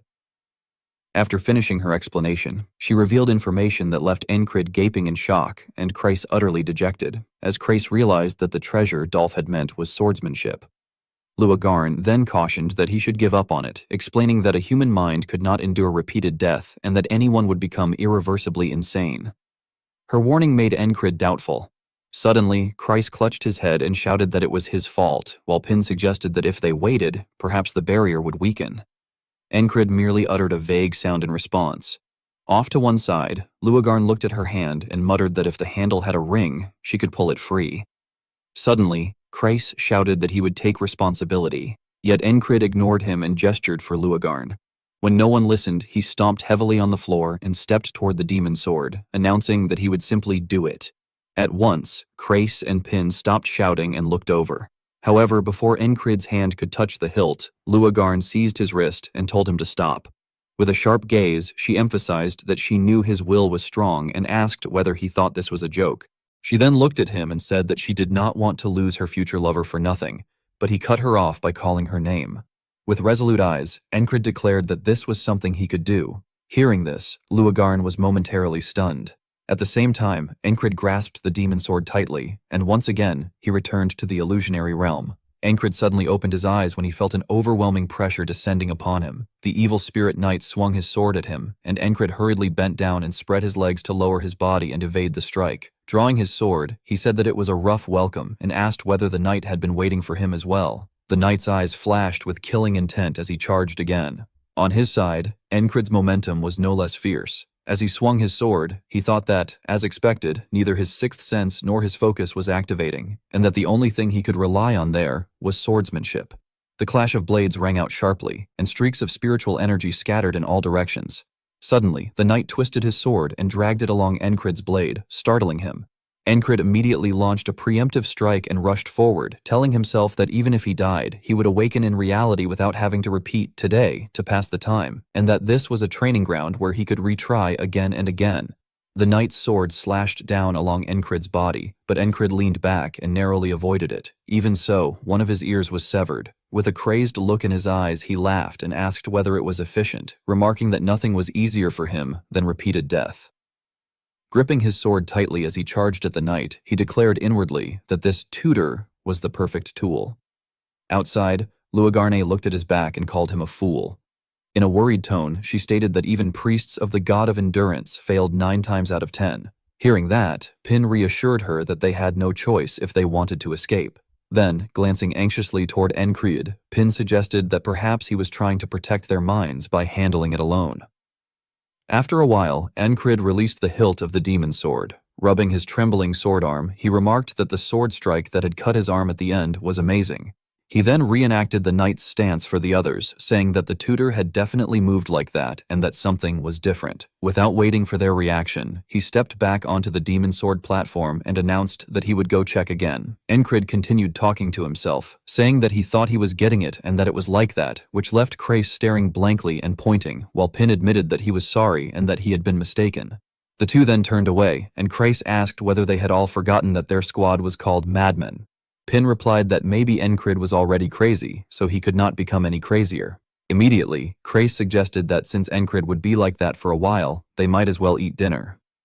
Luagarn, still watching Encrid with suspicion, said that even so it was hard to understand and questioned whether it did not hurt, adding that with his talent he would have to die countless times. However, Encrid responded that it was not real death anyway. Casting a sideways glance, he let out a low laugh and asked why pain would matter. Seeing this, Luagarn broke into a cold sweat and thought that he looked completely fine, wondering whether it was her imagination or whether he even enjoyed the pain. Suddenly, she heard Encrid assert that no matter the pain, he would learn everything he could. Tightening his grip on his sword and assuming an attacking stance, he continued that that was how a dull person moved forward. At that, Luagarn placed her hands on her hips and, seemingly accepting that she could not stop him, remarked that even a dull person would not go that far and that he was truly an uncontrollable madman. Afterward, Luagarn commented on his stance, saying that it was a step and that the move he had kept trying required his right foot to be placed farther forward. Upon receiving her guidance, Encrid praised her, saying that she was good at teaching. In response, Luagarn explained that as a scholar she also researched swordsmanship and that passing it on was part of her role. Smiling, she emphasized that teaching was her specialty, adding that by the oath she could not teach new techniques but could supplement with other forms of swordsmanship. Her words made Encrid hesitate, and he said that meant, to which Luagarn replied that if he was going to try anyway, she would help. With a sincere smile, she promised that she would help him surpass the tutor's orthodox swordsmanship. Hearing this, Encrid's eyes lit up and he smiled in excitement. As dawn broke above the roof of the treasure vault, sunlight slowly seeped into the dark tunnel where Krace and Pin were lying on the ground, sleeping soundly. Meanwhile, Esther raised her ears and sensed the energy that was imprisoning them. Looking at the spiritual power radiating from her hand, she thought that her power was gathering faster than she had expected and that, if things continued like this, she would be able to escape the trap. Her blue eye then glanced to the side as she told herself that she could destroy it later. At that moment, Esther saw Luagarn instructing Encrid in sword techniques, telling him that the movement he had just made was not correct and that he needed to raise his arm higher. When Luagarn asked whether he understood, Encrid, drenched in sweat, replied that he wanted to try once more. Watching them, Esther frowned and wondered what was making him so enthusiastic. She questioned herself about whether destroying the trap would hinder him or not, and wondered what she should do now. Thinking too much gave her a headache, so she lay down on the floor and concluded to herself that it seemed she would just stay idle for now. Meanwhile, Luagarn continued explaining to Encrid that his swordsmanship was primarily built from the heavy style he had learned from the blonde man, but that swordsmanship itself included many styles such as heavy, standard, enchanting, fast, and flowing. Hearing this, Encrid remarked that all swordsmanship ultimately came from the same source, and that it would therefore be better to train them all evenly. Luagarn smiled and confirmed that he was correct. She explained that if heavy swordsmanship was about moving with straightforward, weighty power, then the key to standard swordsmanship was reading one's opponent. Imagining two fighters crossing blades, she emphasized that it involved understanding the opponent's movements and trapping them within one's own flow of motion, which she described as the essence of the standard sword. Seeing Encrid turn his back to her in deep thought, Luagarn continued by advising him to predict and respond, telling him to build enough experience to read everything about his opponent. She added that once he could perfectly replicate the tutor's movements, he would eventually be able to surpass them. Preparing himself, Encrid grasped the hilt of the demon sword and once again entered the illusion, where the evil spirit knight swung his blade toward him. Encrid drew his sword and quickly intercepted the knight's attack. Seeing this, the knight pulled his blade back behind his head. Without looking directly but lowering his gaze slightly, Encrid analyzed that it was an upward diagonal slash and reasoned that if he created distance there, he would be dragged into the knight's next movement. Instead of retreating, Encrid rushed forward as the knight's sword came down, raising his blade to confront the attack. He wondered whether pressing closer and blocking the path of the knight's sword might work. At that moment, the knight's eyes flashed, and he suddenly changed his technique, raising the sword high above his head before bringing it down in a powerful strike toward Encrid. Encrid widened his eyes in shock as the blade rapidly approached his face. Back in the real world, Luagarn commented that it had been a good attempt, but that trying to block was a response that was too defensive. Once again, Encrid grasped the demon sword's hilt and returned to the illusion. With a determined and sharp gaze, he charged forward while swinging his sword, telling himself that he should keep pressing inward like before rather than blocking the blade's path. Sliding one leg forward, he glided along the ground and slashed while thinking that he should aim for the knight's ankle. However, the knight reacted with lightning speed and leaped up, easily avoiding the attack. Even so, Encrid continued rushing forward, realizing that the knight's stance had been broken and thinking that this time he had seized the flow of the fight. On the other side, the knight landed, stomped heavily on the ground, and swung his sword upward. In the next instant, Encrid's head was severed. Later, standing before Luagarn again, Encrid explained that the attack had been a mid-level slash and continued analyzing the sequence. After sharing what he had observed, he once more grasped the demon sword and inwardly praised how quickly the tutor responded to variables, describing it as a clean and flawless example of standard swordsmanship. When Encrid appeared again in the illusion, the knight suddenly materialized behind him and thrust his sword forward. Encrid suddenly turned his head in shock and saw a sword blade rushing straight toward him. He quickly jumped to the side to avoid it, his back slamming hard against a nearby pillar. Without even having time to cry out in pain, he swiftly drew his sword. As he looked at the knight charging toward him like lightning, he remarked inwardly that the brilliant textbook technique was being demonstrated right before his eyes. Then he recalled Luagarn and thought that there was also a teacher who explained it perfectly. His eyes flashed with excitement as he smiled to himself and wondered whether it was really all right to learn swordsmanship this easily, adding that it was truly thrilling. While continuously clashing swords with the knight, Encrid felt grateful inwardly that he had listened to Chrysa's nagging and joined the treasure hunt. Outside, the sunlight was gradually turning orange. Chrysa and Pin sat around looking bored, while Esther lay stretched out without moving. The three of them all stared ahead, where Luagarn was teaching Encrid swordsmanship. After that, Encrid approached the demon sword again, while Chrysa started nodding off. Later, Encrid resumed training with Luagarn, and the sound of clashing weapons startled Chrysa awake. Pin, who was sitting beside him, commented that Encrid was really doing it non-stop the entire day and wondered if he had not even slept yet. Hearing this, Chrysa groaned that if someone wanted to become a madman, he should at least do it with some elegance. Pin pouted and teased him by asking whether he had already lost interest now that there was no treasure. Chrysa casually lay down and replied that there was no reason for him to obsess over something he could not even sell, adding that he did not understand what was so great about becoming stronger.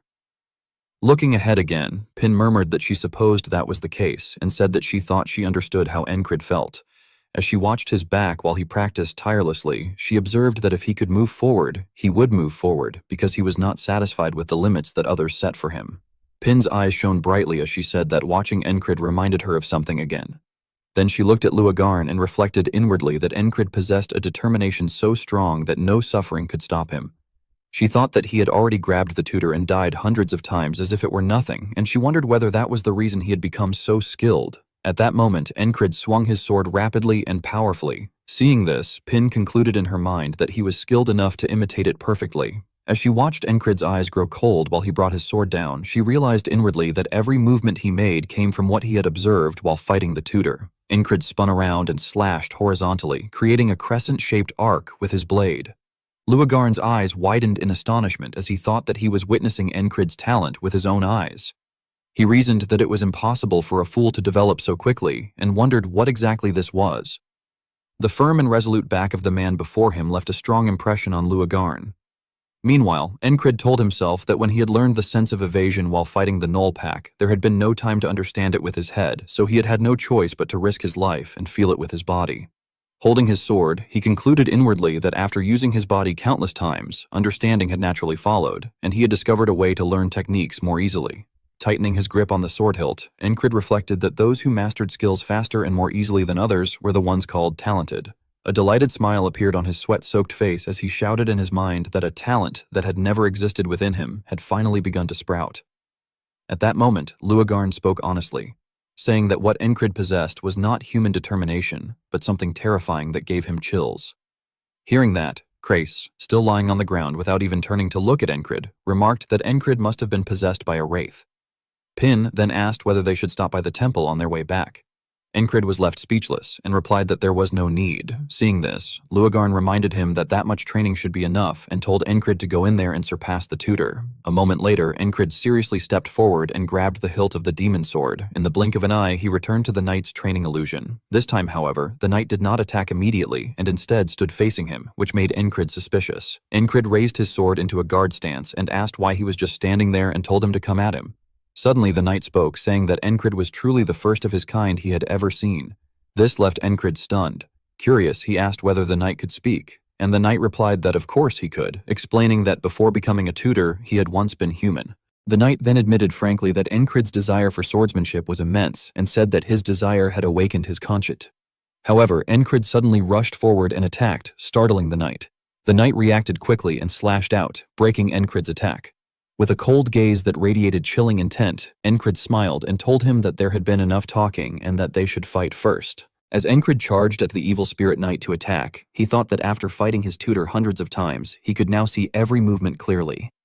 From the other side, the knight rushed forward, stamping heavily on the ground and shouting that this person. Encrid took a defensive stance while waiting for the attack and inwardly judged that the knight intended to strike straight at his heart. He immediately corrected himself, realizing that the angle of the arm was actually directed toward something else. As the tip of the knight's sword came close before his eyes, Encrid concluded to himself that the target was his head. He swiftly launched a counter-slash, instantly knocking the knight's sword path backward. With a cold expression, Encrid stated that all of the knight's movements were already in his hands. His sharp eyes flashed with killing intent as he rushed forward and declared that at this moment the knight had already fallen into his trap. Holding the hilt of his sword with both hands, the knight raised it high and remarked that Encrid was truly worthy of praise. However, he merely used the hilt to slam down hard onto Encrid's blade. Immediately, Encrid withdrew his sword, spun around, and continued attacking. Seeing this, the knight commented that Encrid had developed rapidly since they had begun. Their swords clashed loudly. While fighting Encrid, the knight calmly analyzed that from reading the sword's trajectory to the movements of his feet, everything had already reached a solid standard. Unfazed by the commentary, Encrid continued pressing forward with relentless attacks. After a moment, he seized an opportunity and slashed straight toward one side of the knight's neck. Yet the knight bent down and avoided it while swinging his sword, adding that there was still a gap. His eyes behind the helmet gleamed coldly as he affirmed that it was indeed true. Even so, Encrid suddenly dropped to one knee and narrowly evaded the attack. He then slashed toward the knight and replied that it was because that was exactly what he wanted the knight to believe. At the same moment, Encrid's blade struck the knight in the stomach, causing blood to spray. The knight staggered backward, and Encrid immediately closed the distance. The knight stabbed his sword into the ground to steady himself and warned Encrid not to be arrogant. However, when he attempted to pull the sword back up, Encrid had already stepped on it. Encrid pointed his sword at the knight's face, cornering him. With a cold gaze, he acknowledged that the knight had fought exceptionally well. The knight's pupils suddenly shrank. In the next instant, Encrid's sword pierced through the eye slit of the knight's helmet and drove deep inside. The knight's body fell backward under the force of the thrust. When Encrid pulled the sword out, a spirit emerged from the knight's head, and the knight's body collapsed heavily to the ground. Only then did Encrid let out a long breath, thinking that he had finally surpassed his tutor. He wondered what level of strength he had reached now. Turning to walk away, Encrid told himself that in order to find that out, he had to return to that place as soon as possible and confirm it with his own eyes. As he thought about the mysterious and sinister forces, his eyes suddenly filled with fury. At that moment, the knight lying on the ground suddenly spoke and thanked him. Encrid turned around suspiciously and saw a spirit sitting there. The spirit explained that even before he had begun training Encrid, his soul had already been shattered. Lowering his head slightly so that his hair covered most of his face, the spirit confided that his lifelong ambition had been to restore the lost swordsmanship of his clan. He said that he had devoted himself to that pursuit until his final breath. Hearing this, Encrid frowned and asked whether the knight had started rambling again. The knight hesitantly asked if that was so, but Encrid ignored him, turned away, and said that he did not have time. Seeing Encrid leaving, the knight hurriedly called out for him to wait and begged him to give him 1 minute. No, even just 30 seconds. When Encrid agreed and told him to make it short, the knight looked up in delight. He sat cross-legged, placed his sword across his thighs, and explained that through their battle he had once again found his inspiration and completed the swordsmanship he had failed to finish. He said that the wish of his life had finally been fulfilled. Looking at Encrid before him, the knight declared that from now on it would be passed down to him. With a faint smile, he added that everything had finally come to an end. The knight then remarked with emotion that he had always felt chills every time Encrid returned with that frightening smile on his face, which left Encrid confused.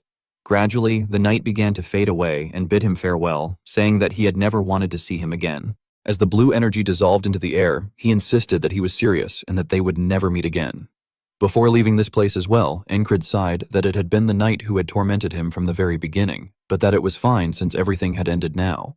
After a while, outside the tunnel, the magical barrier that had been sealing them in was finally lifted. Seeing the situation, Kreis and Pin both turned their heads back and exclaimed that the magic barrier had disappeared. Luagarn looked at Encrid, who was still standing silently beside the demon sword, and asked whether he had succeeded. Encrid gave a faint smile and replied that the spirit inside the tutor had already departed and that now things were different. Encrid then gripped the sword's hilt tightly and pulled with force, easily drawing it out of the stone pedestal. After examining the demon sword, he remarked that the sword had returned to its original form. Seeing this, Krace excitedly ran over and shouted that they could finally leave. However, Pin gestured toward the outside and suggested that since it was already past midnight, perhaps they should rest there first. Holding the demon sword, Encrid speculated that the tutor had clearly been deliberately stalling for time, which made Luagarn wonder in confusion what had actually happened to him. Meanwhile, Esther widened her eyes in astonishment and thought to herself how Encrid could possibly have pulled out that sword. At that moment, Encrid remained extremely calm, without a single drop of sweat on his body. Soon afterward, the whole group lay down on the ground and slept soundly. After some time, Esther quietly approached the deeply sleeping Encrid. Her leopard-like eyes shone brightly as she stared at him, and she even stuck out her tongue and licked his face. At the same time, Encrid found himself transported into an aurora-like space where he was lying on a bed of flowers. When Encrid opened his eyes, he did not understand what had happened. He quickly sat up in surprise and thought that the place felt like the garden he had once known so well. Suddenly, someone stepped onto the flower-covered ground and commented that purifying the tutor's soul purely through ability, without using any magic at all, was something that even the most extraordinary geniuses could not guarantee they could accomplish. Standing behind Encrid, Esther appeared in human form amid falling petals. Encrid turned around to look at her and asked whether it was truly that extraordinary. Esther replied that he did not even understand the magnitude of the miracle he had just performed. However, she soon paused and added that because of that event, she had been able to preserve a reserve of her mana. After a while, Encrid opened his eyes again and realized that he had returned to the tunnel. He simply lay there staring at the ceiling. Then he noticed the gaze of the leopard Esther beside him and glanced sideways at her. Esther twitched her nose while observing him as well. Encrid continued staring silently without saying a word. Before long, the first rays of sunlight shone down through a hole in the tunnel's ceiling. Encrid sat up and gripped the sword firmly. When he stood and began to walk somewhere, Krace rubbed his eyes, raised his head, and curiously asked where the squad leader was going. Encrid did not answer, quietly drawing the sword from its sheath. A moment later, while watching his back, Krace heard Encrid say that it was time for morning training. Upon hearing that, both Krace and Pin, who had only just woken up, were left staring in silence. Outside, the dawn light was just beginning to appear beyond the distant mountains, and Krace grumbled that the man's dedication was truly terrifying. When the sun had risen high, someone exclaimed that it was time to set off. Hearing this, Encrid turned and began walking while reminding Krace to stop whining and move quickly. However, Krace remained seated, clutching the shattered chest and crying, complaining that his leader was truly heartless and that although Encrid was skilled in swordsmanship, his dream of becoming rich had been completely shattered. Seeing this, Encrid approached and pointed at the chest, asking how it had ended up so badly damaged. Krace replied that the shock from a magical trap had likely caused it to crack. Suddenly, Krace noticed a golden light shining from inside the chest and reacted with confusion. When he opened it and saw the brilliant golden color within, he excitedly shouted that there was something inside. Beneath the ground where the chest had rested, a large pile of ancient gold coins was revealed, prompting Krace to cry out in joy upon discovering the treasure. He lifted a heavy bag of gold, and soon after, with each of them carrying a bag, they left the tunnel. Delighted, Krace remarked that Dolph had turned out not to be entirely a scoundrel, while Luagarn responded indifferently that she was not particularly interested in treasure. Hearing this, Krace turned back and began to protest, but Encrid advised Luagarn to just take it, stating that the spoils should be shared fairly. After a while, noticing the demon sword strapped to Encrid's back, Krace mockingly commented that such words were coming from a boss who took more for himself. Pointing at the sword, he added that it was tutor and suggested it would probably fetch a high price if sold, then asked whether Encrid intended to sell it. When Encrid replied that he would not, Krace questioned why, asking if it was because he was a madman obsessed with swords. Encrid responded that the lunatic obsessed with Krona had gone out of control. Looking at the sword at his side, he explained that the weapon he had used to fight the Null was quite damaged and that with some maintenance, this sword could still be useful to him. At that moment, Luagarn, who was ahead of them, spoke up and said that in that case, she would take her leave. While Pin bowed to her, Encrid gently said goodbye, and Krace enthusiastically waved, telling her to be careful. After that, they split into two different directions. Suddenly, Luagarn stopped walking. Seeing this, Encrid glanced back at her with curiosity. Tilting her head slightly, she asked whether, if becoming a knight was his goal, it had to be in this country. Her words caused Encrid to fall into brief contemplation. Without waiting for his answer, she left. As Encrid continued standing still, Kreis called out to him, asking what was wrong. Only then did Encrid close his eyes and murmur that it would be soon, reflecting that when he had first dreamed of such a thing as a child, he had not even understood the concept of a country. He then stepped forward and followed after Kreis, Pin, and Esther. Encrid, with a contemplative gaze, thought that when he grew older, he had come to realize that a knight bound to a nation by an oath of loyalty was different from what he had once dreamed of, and he wondered whether there might be another path. Under the blazing sunlight, they all headed in one direction, and somewhere, weapons were sent flying into the air. Rem, looking down coldly, told the others to start sparring and urged them to wager about half their lives. At the training ground, he overwhelmed his opponent to the point that the latter could not counterattack. In another bout, his wooden weapon was shattered by the opponent's sword, yet this only caused the killing intent in Rem's eyes to flare up as he cast a sharp glance at his foe. Watching from the side, several soldiers trembled and whispered among themselves, questioning whether those people were truly human and admitting that they were too afraid to even set foot on the training ground. One of them, sweating profusely, looked at his own sword and wondered what the point of trying was, before throwing it to the ground and lamenting that he would never have the chance to fight people like them. Meanwhile, a man hiding behind a wooden post silently cursed them as cowards. As he observed, he analyzed that fighting at such intensity meant there was much to be learned, thinking that Paul, after slacking off in training, had been reborn as a more spirited soldier. At that moment, a man being grabbed by the leg by Rem was suddenly hurled away, and Rem even used him like a weapon to smash the wooden post where the hidden man was taking cover. Terrified by the destruction, the man broke into a cold sweat, his whole body trembling before he turned and fled for his life. Elsewhere, Marcus, looking out the window, remarked that the place was being called a training ground exclusively for madmen. He took a sip of hot tea and added that he had heard rumors spreading within the unit, saying that the soldiers had lost morale after witnessing those sparring sessions. He then ordered the elven captain that one solution was to separate them completely and instructed her to carry it out. She slightly bowed and agreed, but before she could continue, Marcus cut her off and added one more thing, questioning her with a sharp gaze about the rumor that she had also fought alongside them and whether it was true. At that time, the elven captain had already drawn a sharp slash with her sword as she faced Ragna in combat. Squatting nearby and watching, Rem wondered aloud whether a company commander should not be busy and asked if it was really fine for her to be playing around with them. She replied that from everything she had observed so far, every time her fiancé paused for even a moment, something surprising would always happen. Having said that, she swung her sword toward Ragna again. Under the bright moonlight, the captain loudly declared that merely accepting things was not a fitting way for a lover. Hearing this, Auden smiled with narrowed eyes and remarked that the time seemed to be approaching, while Rem, still squatting, said he could not wait. Suddenly, Rem threw his head back and laughed wildly, declaring that if nothing impressive happened when that person arrived, he would beat them half to death. Meanwhile, inside a lit wooden house, Encrid stood straight and reported that independent platoon leader Encrid and two others had returned. Seeing Marcus reading documents, Encrid added that Luagarn had already returned to his original post. Marcus praised this, saying it was good and that he had already received news that the mission had been completed without issue. However, he then added that he had received a different report, which made Encrid suspicious. Looking at a white letter sealed in red, Marcus stated that a border village claimed Encrid was the hero who had defeated cultists and killed 1,000 gnolls, while another report from a commander in Baron Ventra's forces suggested they should warn him not to exaggerate his achievements, stating that it was only 50 gnolls. With a cold gaze, Marcus looked up and asked which version was true, ordering Encrid to answer for himself. Encrid pressed his lips together in thought before frankly replying that it depended on whose words one chose to believe.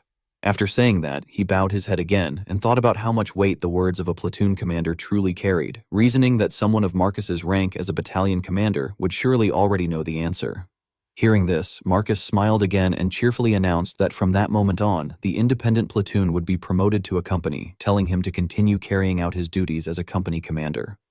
This unexpected news made Encrid widen his eyes in shock. He hurriedly began to mention his platoon members, but Marcus cut him off, reminding him that it was now a company. Encrid immediately corrected himself, saying that the company had fewer than 10 members and that it did not seem to make sense. However, Marcus firmly reassured him that he was the one responsible for the city, and that it made sense, which only deepened Encrid's confusion. Suddenly, Marcus emphasized loudly that he wanted Encrid to love the city, leaving him utterly stunned. A short while later, Kreis waved his hand and called out excitedly, telling him that they now had their own training ground. Encrid approached and explained that they had now become a company, which left Kreis confused. Rem slung an arm over his shoulder and rapidly asked about commissions and whether he had been flying around everywhere.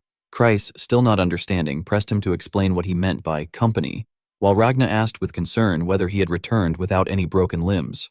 Encred remained silent, not answering anyone, and heard Ragna remark in amazement that their beloved company commander looked so small and fragile, which made him smile happily. Seeing this, Rem asked what was so funny, and Encred replied that it was nothing. Looking at his comrades, Encred thought that even if he were to return to the hometown where he was born, he would never feel like this. After that, he smiled brightly and suggested that they have a sparring match. Hearing this, Kreis blankly reminded him that he had not even unpacked his belongings yet. Ragna, curious, agreed immediately, while Odin rubbed his shoulder and laughed, saying that he seemed confident. Meanwhile, Rem hoisted his axe onto his shoulder and grinned with delight, saying that this was what he had been waiting for all along. With shining eyes, he excitedly declared that he wanted to see just how interesting it would be. At the same time, Encred also reached for the hilt of his sword. Encred's sharp blade glinted with a flash of light, as, at the same time, he thought to himself that at some point, Rem had become the standard for his strength. A series of questions surfaced in his mind as he wondered whether he was weaker than Rem, whether they were equal, whether he was stronger, and where he stood right now.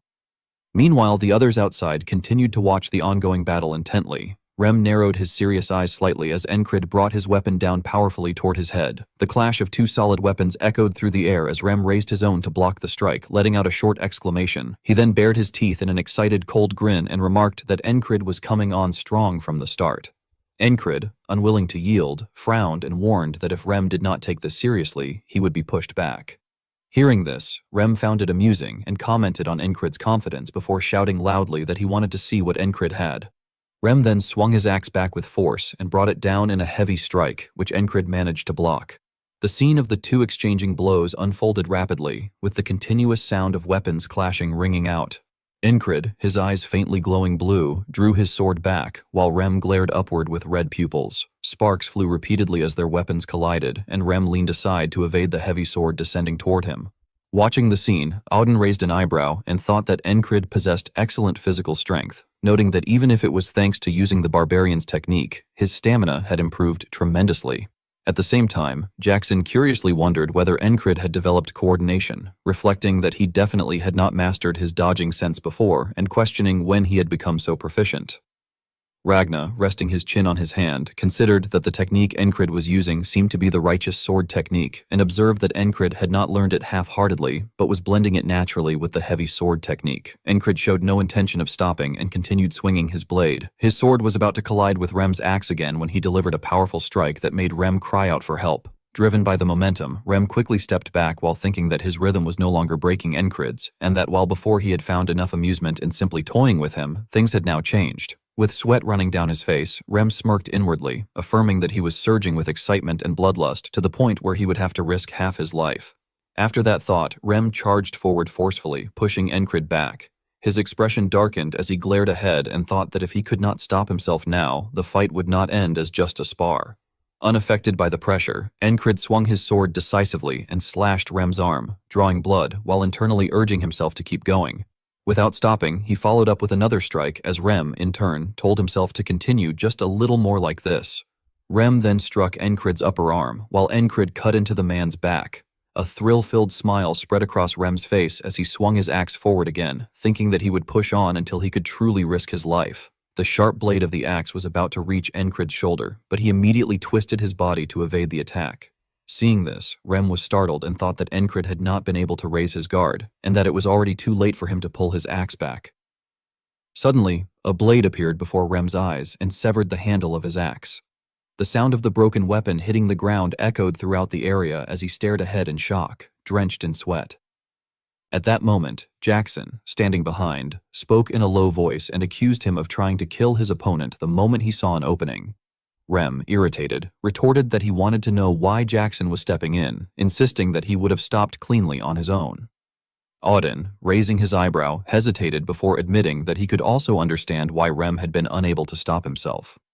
Ragna narrowed his eyes slightly and remarked that he was surprised, adding that Encred had been growing steadily. Although Encred was almost completely exhausted, he still forced himself to stand, while Ragna's firm voice continued, saying that before they knew it, Encred had already caught right up to them. Christ gently patted Encrid's back and asked with concern why he had pushed himself so hard and suggested that he should just rest, but Encrid wiped the sweat from his face and replied that it was too early for him to collapse from something like that. Then, with a confident smile, Encrid looked up and challenged who would be next, to which Jackson, Auden, and Ragna answered in unison that it would be them. Encrid then spoke sternly, urging them to hurry up and decide. Watching the scene, Rem narrowed his eyes and thought to himself with disbelief, wondering when Encrid had come this far and reflecting that on the day he first met him, he could not have imagined this at all. The scene shifted to a training camp under a clear blue sky, where a young man was knocked hard to the ground and cried out in pain, asking what had just happened. Nearby, Rem's self-satisfied voice told him not to get involved, referring to it as the reject squad. The man on the ground, frightened, questioned why he had been attacked while he was just standing there, while Rem casually replied that it was simply because he was bored. Suddenly, a hand shot out and stopped Rem's fist midair, and the terrified young man, drenched in sweat, scrambled away. Annoyed at being interrupted, Rem demanded to know who it was, and Encrid, completely fearless, raised his brow and answered that he was their new squad leader, adding that every leader they had before had been a complete, half-witted idiot. At that moment, a bald man loudly declared that he was their commander and demanded more respect, but before he could finish, a sword struck him in the face. The owner of the sword, Ragna, clicked his tongue in irritation and remarked that the man was in the way.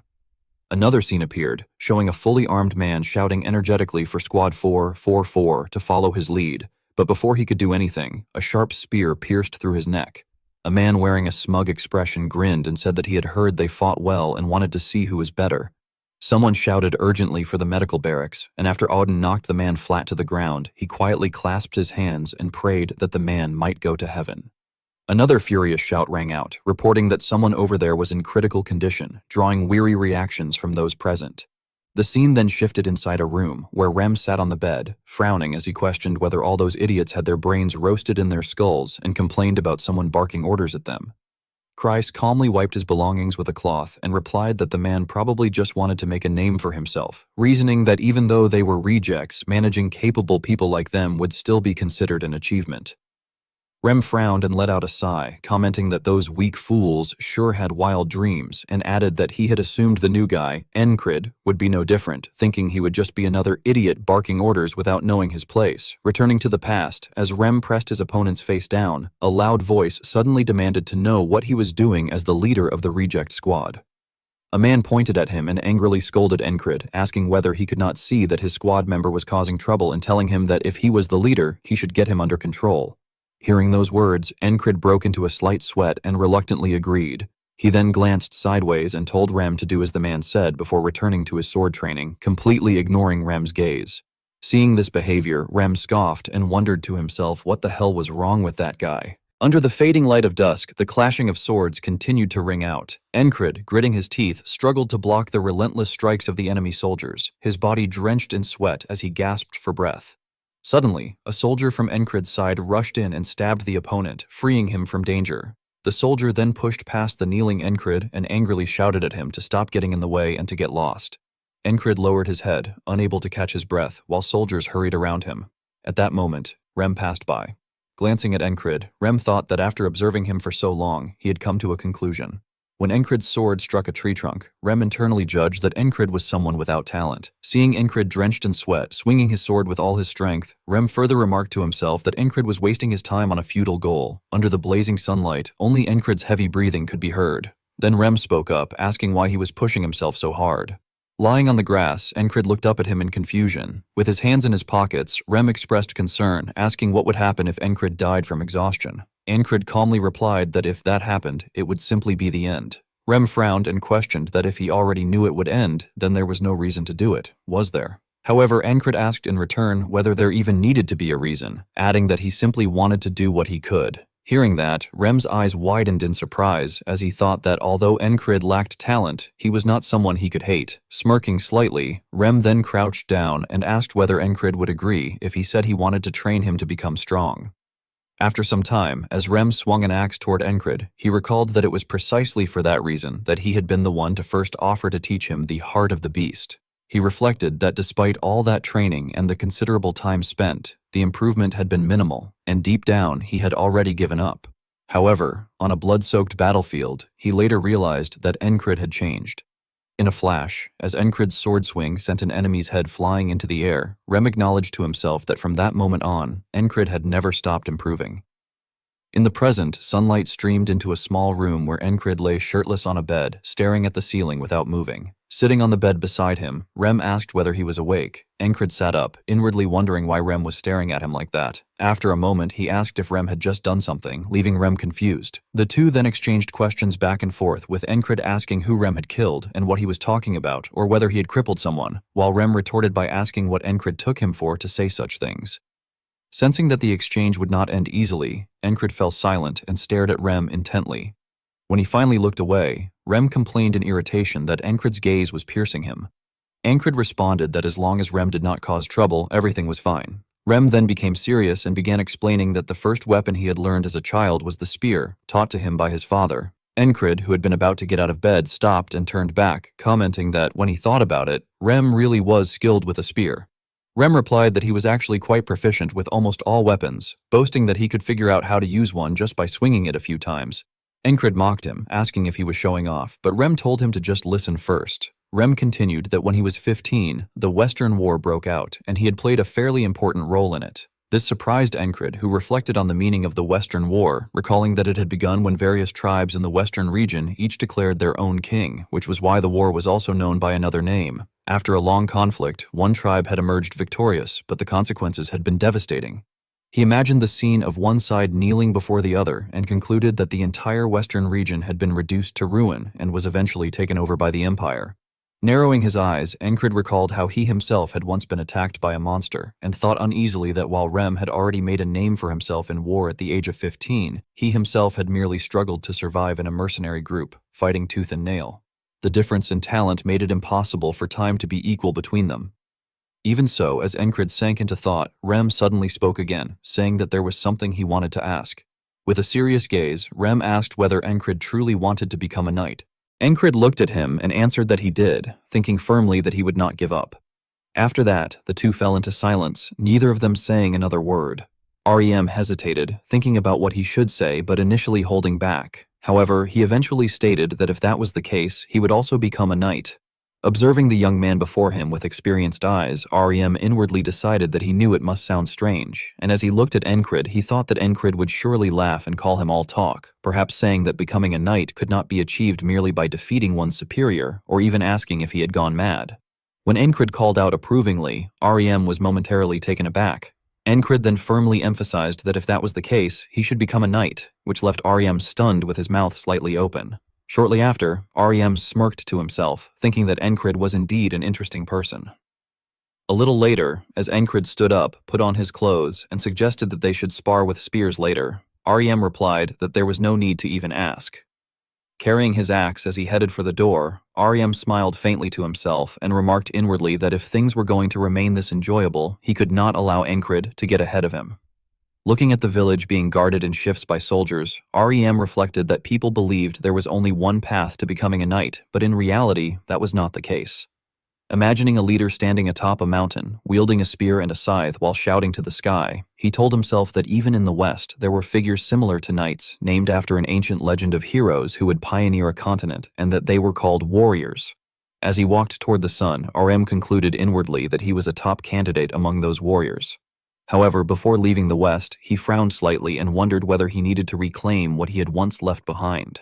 At the same time, in a castle, sunlight streamed through a long corridor as a bishop walked calmly along it, his gaze fixed forward in a distant stare. Suddenly, a follower ran up and called out to him. The bishop turned back and, seeing the man bent over and gasping for breath, asked what had made him run in the corridor, but the follower interrupted, stammering that it was an urgent matter.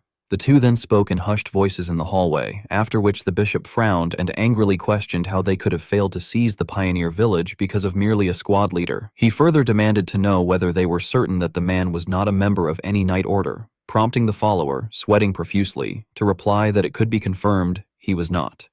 The follower continued explaining that the kingdom of Nolilia was not in a position to deploy its own knight orders, which was why they had come here. As he listened, the bishop's frown deepened, and he thought that externally there was a threat beginning from Aspen, along with continuous monster waves coming from the demon realm, while internally there was conflict between the royalist and aristocratic factions. Under the bright sunlight, he further analyzed that the few knights they possessed were already overwhelmed just holding back the primary threats, and that now Lilia itself was a kingdom defined by chaos. Thinking of the numerous, frenzied gnolls, the bishop reflected that they had invested immense funds and resources into developing the gnoll forces, and that if they could seize the pioneer village and transform it into a territory of the demon realm, it would become a sacred ground, an important place for bringing Naulilia under the doctrine of the sanctum.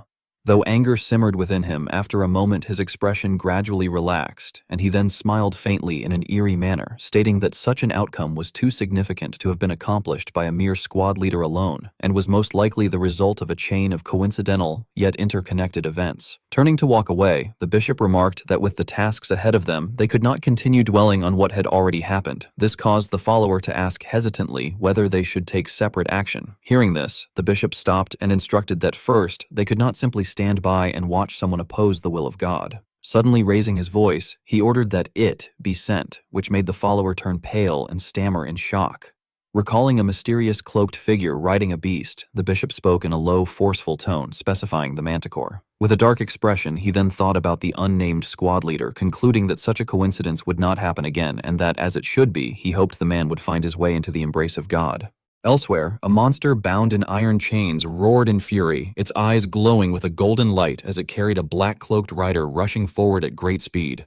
As sunlight shone over the grand castle, Marcus, seated at the head of the table, asked whether everyone had already gathered. A noble sitting to his left wondered why they had been summoned there, addressing Marcus as the battalion commander and pointing out that it was not the day for a routine meeting. Marcus then seriously announced that the city of Martai had declared war on the border guard. At once, the entire council fell into an uproar, with several members questioning whether a declaration of war truly meant they would be heading into battle, especially since it had not been long since the conflict with Aspen had ended. With a cold gaze, Marcus silently reflected on Martai, recalling its ambiguous location on the map within a forested region. He analyzed inwardly that the territory had long been contested between Naulilia and the Eastern mercenary king.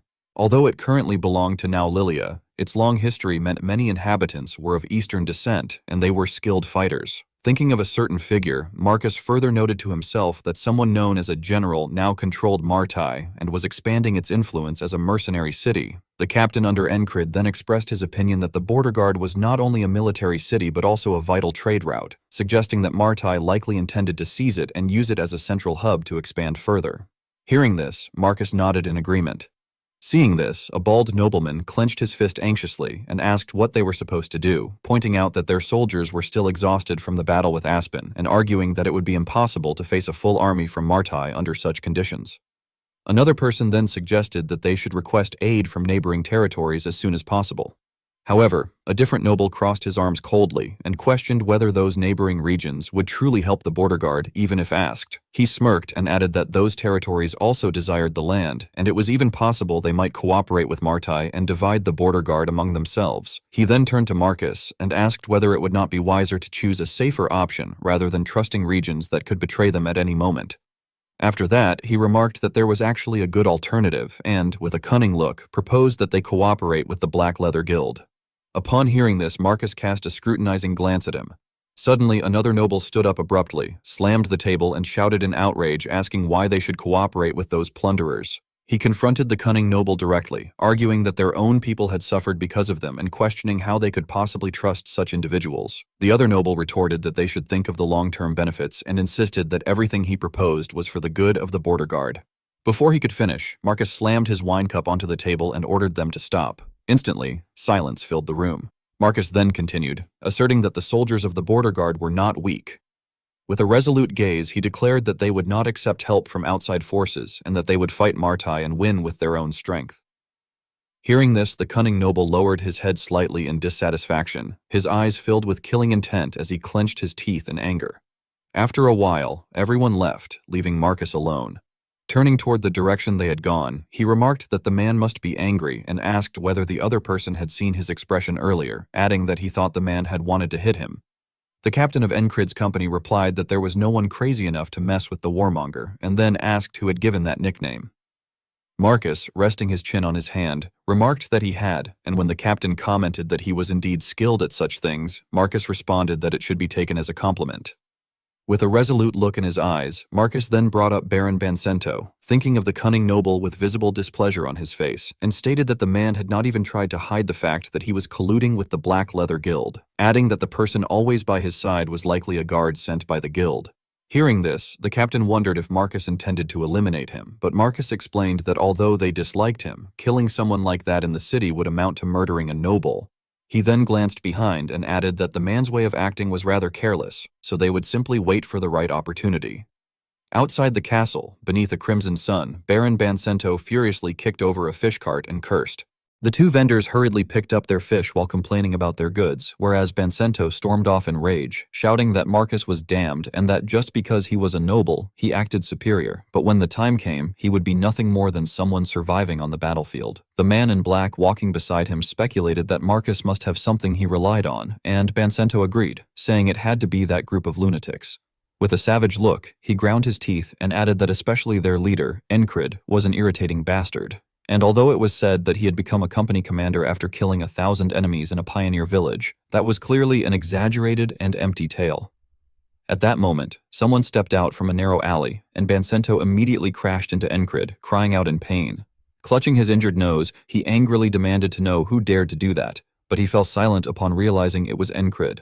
Encrid simply apologized, saying that he had not seen him, and then walked away under Bancento's gaze. After he left, Bancento muttered through clenched teeth that Marcus was protecting such trash and wondered why he would shield someone so foolish. The man in black asked if that was indeed Encrid, and Bancento confirmed it, adding that if not for him, Marcus would have already accepted cooperation with the Black Leather Guild. They then saw Encrid crouching down, helping the vendors pick up the fish that Bancento had knocked over. The man in black suggested that in that case, killing just that one person would be enough, and coldly reminded him that their goal was to take control of the kingdom of Naulilia, starting with the border guard, and then establish the Black Leather Guild's own kingdom, so they had no time to worry about a single soldier. Pleased by this, Bancento said they should make contact with the Black Leather Guild and ordered that 9 elite members be summoned along with the mercenaries they had hired. That very night, several hooded figures stood outside the city walls. One of them remarked that this was the border guard, while another, confused, pointed out that they were elite members of the Black Leather Guild and that killing one person should be an easy task, questioning why mercenaries were also involved. He then glanced at someone lurking behind a tree. The group's leader frowned and explained that the noble who hired them wanted to ensure the target's death, adding that the beastfolk mercenary might look and smell foolish, but she was quite well known in the mercenary world. Upon hearing this, the beastfolk woman cast a sideways glance with her golden eyes, then suddenly sniffed the air. Her eyes flashed as she announced that she smelled a beast, and without hesitation, she swung her sword into the air. One of the black-clad men shouted at her, asking what she was doing, but she informed them that something was coming. With a wary expression, she added that it was something very strong. Immediately, the group tightened their grip on their weapons and turned toward the same direction as the wind rustled around them. Suddenly, a beast's foot stepped onto the grass as it approached, and a creature on a chain, led by a black-clad figure, growled at them. The leader of the group questioned in confusion whether it was a manticore, while another exclaimed that the person had tamed a high-level monster and must be a heretic. The Manticore's master coldly asked who they were, and one of the black-clad men replied that they were from the Black Leather Guild and demanded to know his purpose. The man dismissed the question, stating that it was none of their business and that they had come to execute someone who had defied the will of the gods. With killing intent in his violet eyes, he declared that their target was Encrid, the leader of an independent border guard unit, and that they would kill him. Hearing the name, the leader muttered Encrid in surprise, then grinned with interest. He pushed the beastfolk woman aside and stepped forward, telling her to lower her weapon before announcing to the newcomer that they were not enemies, as they also intended to kill Encrid. Smiling, he pointed out that their goals seemed to align and suggested that if they worked together, the outcome would be more assured. The man with the manticore fell silent at those words. That same night, in the village where Encrid resided, he was seen training by doing push-ups with a pile of stones on his back, sweat pouring down his body. Late at night, with sweat dripping down his body, Encrid was training his strength by repeatedly standing up and sitting down while carrying a heavy stone pack. Suddenly, a voice rang out, causing him to flinch and turn around. Auden remarked that recently he had noticed Encrid constantly pushing himself in training. Recognizing him, Encrid called out to Auden, who then narrowed his eyes and added that he thought today's training was already finished. Auden then suggested that, as a squad leader, Encrid might want to join him on a night patrol to relax. Encred set down the stone pack and looked at Auden with suspicion before the two of them headed out to patrol along the city wall. When a soldier saw them, he asked in surprise what had brought their seemingly crazy squad leader there, and Encred replied that there was no need to worry, as it was just a routine patrol. After a while, Encred began a conversation, saying that it had been a long time since he had taken a walk like this. Auden, smiling with narrowed eyes, commented that Encred had been promoted to captain and freed from all duties, but Encred denied it, explaining that it was only because the commander had insisted. Auden then observed that, contrary to what Encred said, every time they met, he was either training or sparring, and that he made better use of his free time than anyone else. Without turning his head, Encred responded that it was because he could not afford to waste it. After a brief pause, Auden added that such diligence was indeed admirable, but also concerning for a leader. Encred then turned his gaze toward one side of the wall as Auden advised that, according to the teachings, one day of consistent progress was far better than a single day of excessive effort. Hearing this, Encred fell into deep thought. He frowned and looked down, reflecting that a talent he had never possessed before had awakened within him, and that he had been chasing those who were far ahead of him. Under the quiet night sky, he thought to himself that it felt as though he was advancing faster than before, taking ever larger strides, and that perhaps he had been too eager to master will. After a moment, Encred said that he would remember that, prompting Auden to praise him approvingly. The two then continued their conversation, with Auden pointing out that it was ironic to hear such caution from him, since he was always the one urging them to push beyond their limits during training, insisting that it was not excessive but rather the appropriate level, and that, if possible, they might even be able to go further. Elsewhere, high above, a strong wind suddenly rose, rustling the falling leaves. In the forest, a group of black-cloaked figures led by Manticore moved forward step by step. Two of the men at the rear wondered how they were going to attack, and decided they would first create a diversion there. The man ahead turned back with a frown as they continued, saying that at that moment the two of them should join the spies already stationed near the gate. Soon after, someone called out for Manticore, who then directed his monster to climb up a steep rocky slope and encouraged it, saying that it was time to have some fun. At the same time, two soldiers patrolling the wall heard a strange noise. Moments later, Manticore's monster lunged toward them, opening its grotesque mouth and roaring. Terrified, the two soldiers fell to the ground. Their screams alerted Encred and Auden. Trembling in fear, the soldiers stammered for help, while one of them shouted that there was a high-level monster and that they needed to summon all the troops. Before he could finish speaking, the monster leaped toward them. At that very moment, someone dashed forward in a blur. In the blink of an eye, Auden appeared above the monster's head, raising both fists before slamming them down with tremendous force onto its skull. Instantly, the creature was crushed against the stone ground, its teeth shattered as it howled in pain. Standing in front of the two soldiers, Auden remarked that the cat seemed quite noisy. Then, in contrast to his earlier ferocity, he smiled and added that since it was nighttime, it should not be making so much noise. Below the wall, several black-cloaked figures ran, while looking up in shock. Upon seeing Auden's figure, one of them exclaimed in disbelief whether that was a bear, noting that Manticore's monster had been defeated. He then stretched out his hand toward the main gate and urgently ordered that they had to get inside before being discovered and to open the gate quickly. Inside the gate, two guards stood watch without moving. Then, one of them, with a cold glint in his eyes, drew his sword and suddenly charged at the soldier beside him. On the fortress wall, Encred heard someone's painful scream echoing upward, which made him cast a suspicious glance, as he wondered whether there was more than one enemy, and whether Auden could hold it alone there. Standing before the monster without turning back, Auden told him to go help elsewhere, as the leader, and said he would handle that cat himself. At once, Encred dashed off. Meanwhile, the stabbed soldier clutched his shoulder and, in confusion, stammered why the attacker had done that, while the traitor responded not to take it personally, and then, sneering as he swung his sword, declared that the soldier's death would serve as the foundation for the Black Leather Guild. However, Encred appeared just in time behind him and threw a weapon, instantly striking the traitor's arm with a throwing dagger. The traitor screamed in agony while clutching his arm, as Encred rushed over to check on the Kyle soldier and asked how his wound was.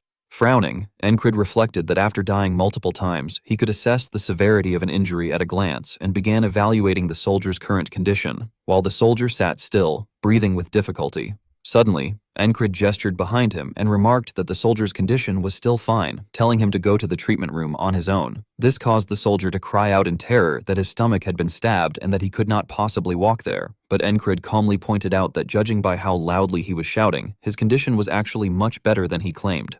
Pale-faced, the soldier weakly begged that if he were to die, Encred should pass on his last words to his younger sibling, only to be cut off as Encred firmly stated that he would not die. Nearby, the traitor staggered, sweating and grinding his teeth as he cursed inwardly that he could not open the gate, then turned to flee while thinking it would be better to run and save himself. However, before he could get far, Encrid noticed and threw another dagger, which struck the traitor's right leg and made him groan as he collapsed. Seeing this, Encrid instructed the wounded soldier that if he could not move, he should at least keep watch on the man to ensure he did not escape. Encrid then approached the gate, touching it as he calculated that there were still several people outside, perhaps around 10, and concluded that the traitor had been trying to open the gate to let the others in. He further reasoned that if they had already begun their attack, they would find another way even if the gate remained closed, and therefore it would be better to act accordingly. At the same time, the black-cloaked figures outside heard his sigh, and one of them muttered that the gate had finally opened, yet what they saw instead was a sword tip protruding through the gap. Encrid suddenly pushed the door open and charged out, startling the cloaked figures into stepping back before reaching behind him to shut the gate. Pointing his sword at them, he thought about stepping out alone to face the enemy, while the black-cloaked figures gripped their weapons and remarked that their target had come to them on his own. Hearing this, Encrid questioned whether they knew him and noted internally that they all seemed quite skilled. Among them, he noticed a beast folk observing him, prompting him to smirk as he acknowledged that the individual was strong. At that moment, the beast folk sensed an overwhelming pressure and gritted her teeth to endure it, sweating profusely as she lamented inwardly that she could smell it, the keen senses of a beast folk instinctively gauging an opponent's level, and that the aura emanating from him was unmistakable. Suddenly, one of the black-cloaked figures charged forward and ordered the others to kill him. Encrid advanced as well, slashing with his sword, and immediately blood sprayed from his blade. He cut left and right in succession, striking down each cloaked opponent. Witnessing this, the beastfolk woman fell silent in shock, thinking that he was extremely dangerous, as she perceived the dense, blood-like energy surrounding Encrid. Blood and flesh were said to have splattered everywhere as several soldiers, terrified, shouted that the manticore had appeared and urged everyone to get to the fortress quickly. Black droplets of blood were described as scattering through the air while a soldier holding a spear ran forward and yelled for everyone to take battle positions, warning that it was a high-level monster and telling them not to lose their nerve.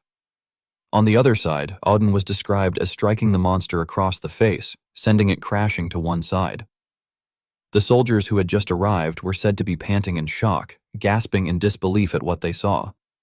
The monster, having been beaten until it coughed up blood, was described as groaning in pain with its swollen face, while two soldiers muttered in a daze that they should prepare themselves to die, only to question in disbelief whether the monster had actually been killed. At the same time, Auden was said to have stepped forward and stated that the scriptures taught that having different beliefs and walking the wrong path were two separate matters. Suddenly, the monster was described as struggling back to its feet and roaring in anger before charging at Auden. A sharp object was said to have shot past the top of the monster's head, only for Auden to block it swiftly with his elbow, as he remarked that one should surrender to the gods and cleanse their sins. He then delivered an uppercut to the monster's jaw and followed with a strike to its neck, declaring that it should seek forgiveness for its tainted soul. The heavily injured monster was described as retreating while roaring, but Auden suddenly dashed forward and shouted that it should pray for its own salvation. He was said to have launched a powerful blow that sent the monster flying into the air, leaving the soldiers wide-eyed and aghast. The monster then fell onto a lightning rod atop a rooftop and was impaled, prompting distant soldiers to cry out in shock that the monster was dead and that they needed to bring the body down and find a ladder. Auden's gaze was described as turning cold as he looked in the opposite direction and thought that high-level monsters also possessed high intelligence, yet this one had attacked a human-built fortress and had not retreated even when the situation was unfavorable, which he considered to be unlike the usual behavior of a manticore. At that moment, a man hiding behind a tree was said to have been startled upon being noticed by Auden. The hooded figure hurriedly fled, cursing in panic. Auden was described as climbing onto the fortress wall and remarking with killing intent that the man was a loyal follower of a heretical cult. Meanwhile, the spy was said to be running desperately into the forest, sweating profusely and shouting in terror that Auden had defeated a manticore with his bare hands, and that he had never imagined such a madman existed. As he kept running and looking back, his fear only grew when Auden was described as launching himself like a rocket, causing a massive explosion and a cloud of dust before narrowing his eyes with a faint smile and accelerating in pursuit. This sight made the hooded man so terrified that he screamed uncontrollably. Auden was said to have clenched his teeth and lamented that he had once been a heretic inquisitor who roamed the land hunting monsters, demonic beasts, and heretics. Looking at the fleeing figure, he added that perhaps he no longer bore that title, yet he had not lost his faith. In the next instant, Auden was described as appearing in front of the hooded man, raising his fist and saying that he hoped the gods would grant forgiveness. Seeing the fist right before his face, the hooded man cried out in horror, but in a flash, he was struck by a devastating blow that sent him flying into the fortress wall. The impact caused a thunderous noise as cracks spread across the wall like a spider web, leaving the man sprawled in a pool of blood. Elsewhere, Ragnar was described as casually carrying his sword on his shoulder while Reem whistled and remarked that if he had known it would be like this, he would have joined earlier, jokingly asking whether Auden had been enjoying himself alone. Auden was said to have walked back to the fortress and questioned why they had only just arrived, upon which Kreis lifted Esther and explained that since their leader was absent, Esther had started rampaging during bedtime. Immediately afterward, Esther was described as swinging her claws at him, leading to the two arguing noisily, while Rem, standing to the side, picked his ear and curiously asked where the leader was. Jackson brushed past several people and told them that he was heading toward the gate, adding that things there should have already been settled. Meanwhile, at the city gate, numerous corpses were strewn across the ground. A man in black, trembling as he held his sword, muttered that he had thought Encrid was just an ordinary soldier. Seeing Encrid holding two blood-stained swords, he concluded in shock that Encrid was actually almost on par with a knight. The beastfolk woman gritted her teeth and thought that there was no way she could win. Then she curled her lips into a faint smirk as if having made a decision. With her brows tightly furrowed and a sorrowful gaze, she told herself that it seemed this would be her grave. In silence, she continued to analyze the situation inwardly, admitting that she had always lived her life half prepared to die. As her golden eyes gleamed, she reflected that if her final opponent turned out to be someone like Encrid, then with her own abilities, especially against someone with such a composed expression, this would be a fitting place to die. She then tightened her grip on her weapon and calmly declared that it was a good place to die. Hearing that, the man in black glanced at her in alarm and asked what she was talking about. Before he could react further, she struck him with her elbow, causing him to cough up blood and collapse onto the ground. After that, Encrid heard her call out to him. She fixed him with a fierce expression and said that they should fight for real. Those words made Encrid's pupils contract, and he began to think about the difference between monster beasts like lycanthropes and beastfolk. As he imagined her in comparison to a massive wolf, he concluded that if a creature had the appearance of an animal with human traits, it was considered a monster, whereas if it had the appearance of a human with animal traits, it was classified as beastfolk. Observing how her mouth had transformed into sharp fangs, he noted that beastfolk possessed something wild within them that caused their fangs to grow larger. As he watched her hair thicken and turn into something like a lion's mane, and her hands become covered in fur as they gripped her weapon, he realized that their appearance could change drastically. Widening his eyes in astonishment, he exclaimed that it was his first time witnessing a beastfolk transform to such an extent. At that moment, the beastfolk woman had fully transformed into a monstrous form, holding her sword with both hands as she growled at him. Taking a combat stance, she said that she understood what he meant because she too had never encountered a beastfolk like herself. With a fierce glint in her golden eyes, she swung her sword while thinking that although she had always been half prepared to die, she would not simply give up her life. On the other side, Encrid charged forward with killing intent blazing in his eyes and struck at her with his sword. She blocked the attack and swiftly countered. Shortly after, Encrid's blade struck her sword hand, forcing her to drop her weapon in pain. However, he was startled by what he saw next. Raising her injured clawed hand, she steeled her resolve and thought that she would fight until the very end and die as a warrior. It was described that a sword slash came down on the beastfolk's hand, causing fresh blood to splatter everywhere and making the sword slip from her grasp. It was stated that Platoon Encrid was the one who delivered that fierce strike, his eyes filled with determination. It was narrated that, as she looked at her bleeding hand, the beastfolk nervously thought that she would die fighting as a warrior. She then turned around and shot a killing glare, attempting to claw at him, her claws grazing past and tearing part of Encrid's clothing, though he was said to have narrowly avoided it. It was described that the beastfolk suddenly raised her head and opened her mouth wide to bite him, but Encrid managed to step back in time, causing her to miss. She was said to have roared, drool splattering, before lunging again, only to be kicked away by him. Regaining the initiative, Encrid swung his arm and remarked that what she had just used was the Valen mercenary sword technique, calling her a fool. It was narrated that the beastfolk quickly turned her head to dodge, bracing herself with one hand on the ground before lunging forward again to counterattack. On the opposite side, Encrid was described as raising his sword to strike, while commenting that combining technique with bestial movement and fighting recklessly was a trait of someone who had already made peace with death.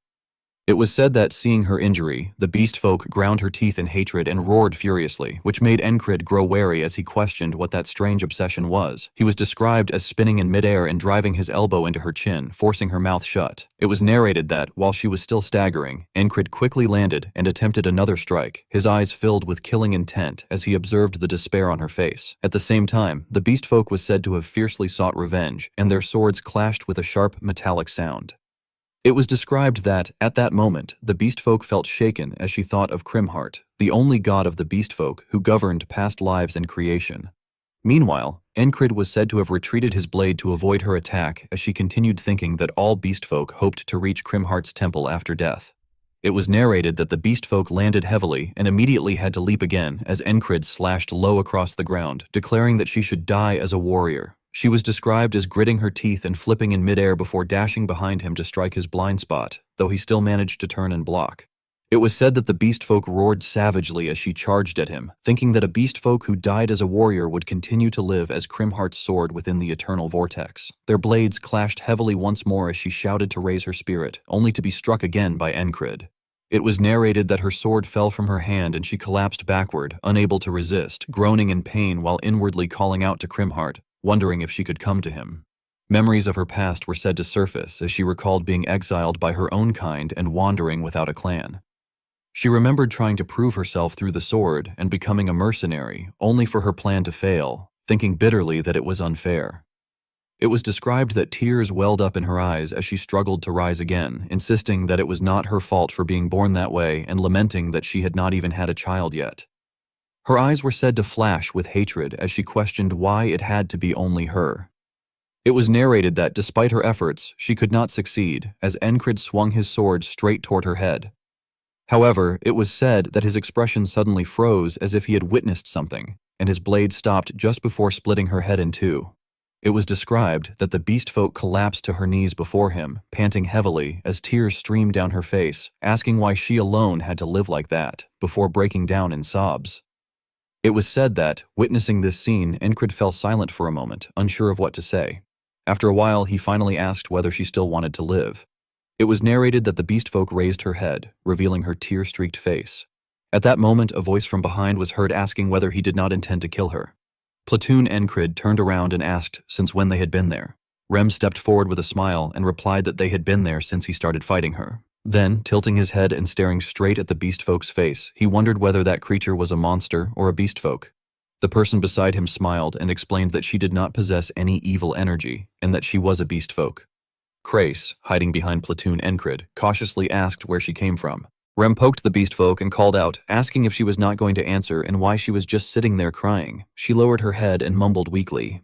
He did not stop and continued by asking whether she had been eating curses since childhood instead of meat, adding that even her appearance was already strange. Those words enraged the beastfolk, causing her to grit her teeth and turn toward him. With killing intent filling her eyes, she shouted angrily, demanding to know who he thought he was. In response, Rem punched her straight in the face and angrily questioned why she was growling, asking if she wanted to die. From behind, Platoon Encrid stepped forward and warned Rem not to hit her. At that moment, the beastfolk lay trembling on the ground, groaning in pain. Platoon Encrid approached her and explained that they were all members of the elite border guard, fighters of special rank or higher. He added that if they wanted to find out who was behind everything, they should keep one person alive for interrogation. Then he glanced at her and ordered her to tell him everything she knew.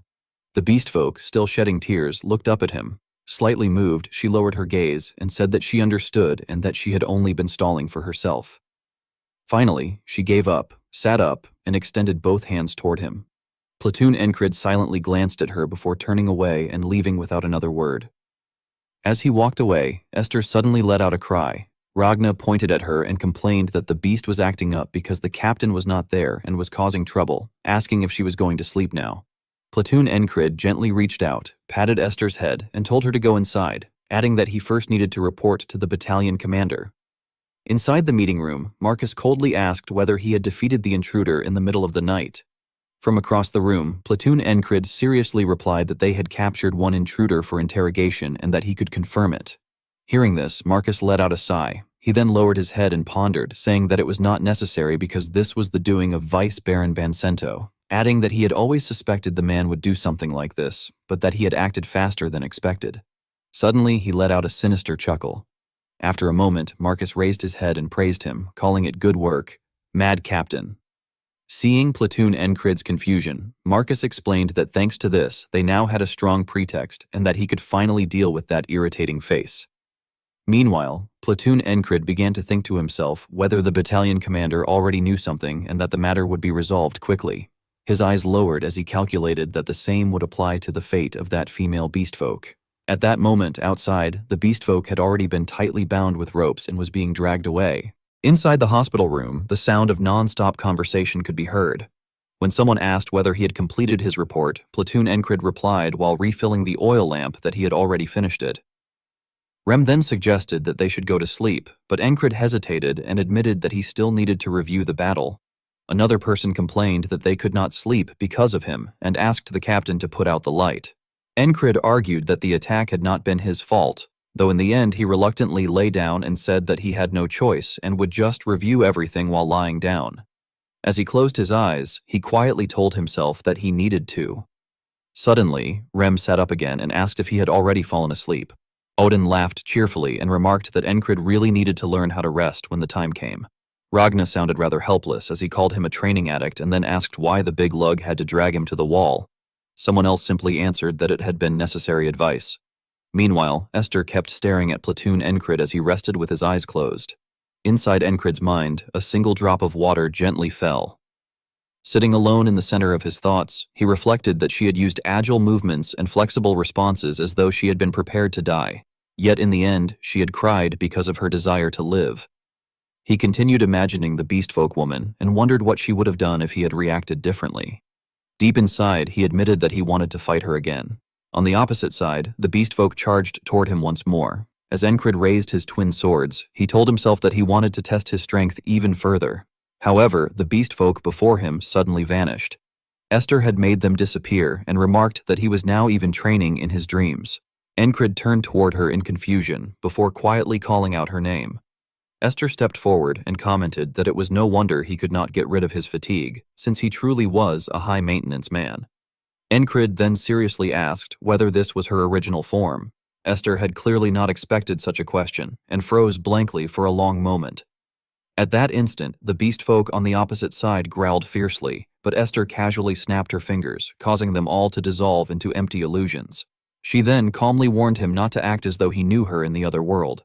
Encrid turned back toward her and agreed quietly, though inwardly he thought that she had been the one to enter his dream without permission. Outside, dawn was gradually breaking. Esther lay stretched out on the bed, purring softly. Just then, Kreis entered the room and greeted the captain, noting that he was already awake. Encrid silently questioned where Kreis had gone so early in the morning. Kreis forced an awkward smile and explained that he had asked the Gilfin Guild to collect the manticore carcass because every part of a high-tier monster, from its hide to its organs, was worth pure krona.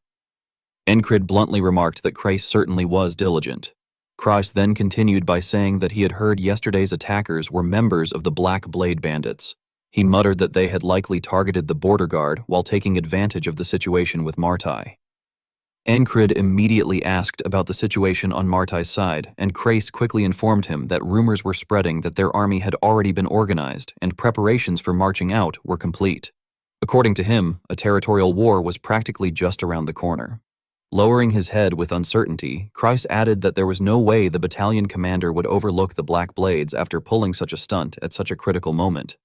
He then wondered aloud whether that Beastman woman would soon be executed as well. Standing beside him, Platoon Encrid silently lowered his head too. Elsewhere, oil lamps illuminated the walls beside a prison cell lined with iron bars. Beastfolk was being held inside. With her head lowered, she listened to the voices outside as someone complained about the terrible stench. The man following behind Marcus covered his nose in confusion and asked why Battalion Commander Marcus had wanted to meet him there. Marcus pointed toward the prison cell and explained that the beastman inside had been one of last night's attackers. During interrogation, she had confessed to being a mercenary hired by the Black Blades. Hearing this, the other man froze on the spot. Marcus then continued by saying that she had claimed an internal spy working for the Black Blades inside the city had specifically hired her to kill a soldier named Encrid. Since she was only a hired mercenary and did not know the spy's true identity, Marcus explained that he had also attempted to interrogate the Black Blade spy captured at the front gates. However, Marcus stopped and reached out to grab the cloth beside him before throwing it aside, causing Vice Baron Vincento to recoil in fear with a startled cry. He then stepped forward, glanced at Vice Baron Vincento, and remarked that the man had committed suicide before he could properly interrogate him. Grinding his teeth, Vice Baron Vincento realized that the man was the very one he had ordered to open the gates the previous day, and now the culprit had already collapsed unconscious on the ground. Marcus questioned him by asking what he thought about the situation, reminding him that he had definitely been the one who suggested forming an alliance with the Black Blades. Vice Baron Vincento clenched his teeth and desperately tried to compose himself, thinking that things could not end like that and that he had to smooth everything over somehow. Sweat poured down his face as he turned toward the guard, tightly gripping the blade while shouting accusingly at him, asking whether he was from the Black Blades and how a filthy mercenary like him dared to spout such lies. Inside the room, the beastfolk woman slowly raised her head and opened her eyes after hearing the commotion. Panicking, Vice Baron Vincento hurriedly claimed that the entire matter was a setup and insisted that he was innocent of any involvement with the Black Blades. He further argued that they needed to torture the Beastman even more in order to force her to confess who was truly behind everything. Marcus nodded and calmly replied that of course he knew the Vice Baron was innocent. Completely bewildered, Vice Baron Vincento asked for clarification, only for Marcus to continue by explaining that if the attack had truly been the work of the Black Blades, then their skills would have been unbelievably sloppy. Marcus then stepped closer, patted Vice Baron Vincento on the shoulder, and laughed as he declared that there was no way a noble of Border Guard would ever choose to ally himself with such a pathetic organization. Hearing those words, Vice Baron Vincento awkwardly forced out a laugh in agreement. However, Marcus's expression soon darkened as he admitted that he was disappointed by the incident and concluded that Border Guard's military strength was clearly lacking. He then explained that, following the Vice Baron's own suggestion, he was considering sending a request for cooperation to the Black Blades. Marcus revealed that he planned to organize a diplomatic envoy with an escort and asked whether Vice Baron Vincento would be willing to go as the representative. Overjoyed, Vice Baron Vincento immediately bent forward at a 90-degree angle and declared that Marcus could leave everything to him. Meanwhile, inside the room, the beastfolk woman could only think helplessly about why they intended to send an envoy to the Black Blades, wondering whether it was because they did not believe her. She reflected bitterly that she had already told them everything she knew, just as Encrid had instructed her to do. Lowering her head sadly, she questioned what exactly was going on before eventually giving up in exhaustion, concluding that she no longer knew anything, and that there was no point worrying about it anymore since she was going to die soon anyway. Outside, the warm sunlight shone brightly as Marcus walked ahead while muttering disdainfully that Vice Baron Vincento was far from innocent and was instead a truly shameless man. He coldly remarked that the current day would be the last time anyone saw that face of his and immediately ordered Border Guard to mobilize at once so they could arrive before Vice Baron Vincento's envoy. Marcus then glanced at the soldier behind him and commanded that the Black Blades be shown clearly the price for daring to target Border Guard. Bowing deeply, the soldier acknowledged the order and replied that it would be done as commanded. Afterward, Marcus let out a long sigh and turned away, while reflecting on how Border Guard seemed to have far too many enemies between the Black Blades and Martai. He continued pondering the situation, noting that many Martai spies were already hiding within the city ahead of the territorial war. Marcus reasoned that the reason Martai had managed to complete their preparations for marching so quickly was probably because they looked down on Border Guard after it had been attacked by a group like the Black Blades. Suddenly, a grin spread across his face as he rubbed his chin excitedly and thought that if the enemy underestimated them, they could simply turn that arrogance into a strategic advantage.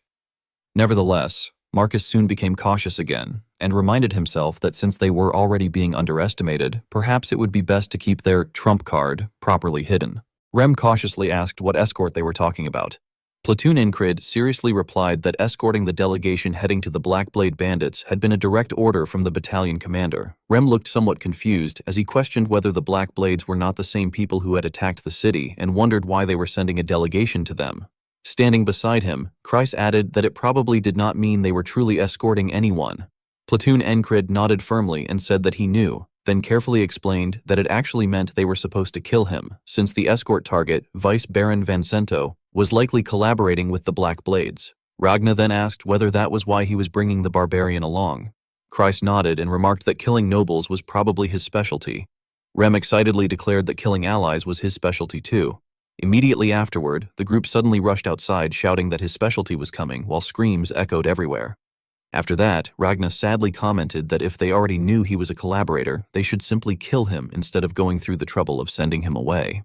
Platoon Encrid stepped outside and reassured them that killing a noble within the city was considered a crime, so they had no choice but to dispatch him outside in order to kill him. Meanwhile, Kreis, whose face had turned red from Rem choking him, silently thought that this was probably not the battalion commander's only motive. Since spies from Martai had already infiltrated the unit, it was more advantageous to hide at least one more playable card. He realized that it was a strategy to conceal the captain in preparation for the war. As Platoon Encrid walked past them, he reminded Rem to let Kreis go. After releasing him, Rem pointed somewhere and asked why that thing was there. Standing before them was Beastfolk. Platoon Encrid calmly explained that he had made a special request to bring her along. Someone curiously asked whether he was taking his dog for a walk. Kreis awkwardly cleared his throat and remarked that calling it a walk was strange, then guessed that since she had been going to be executed anyway, he had probably brought her along to bury her together with the noble. Hearing that, Platoon Encrid immediately glanced behind him.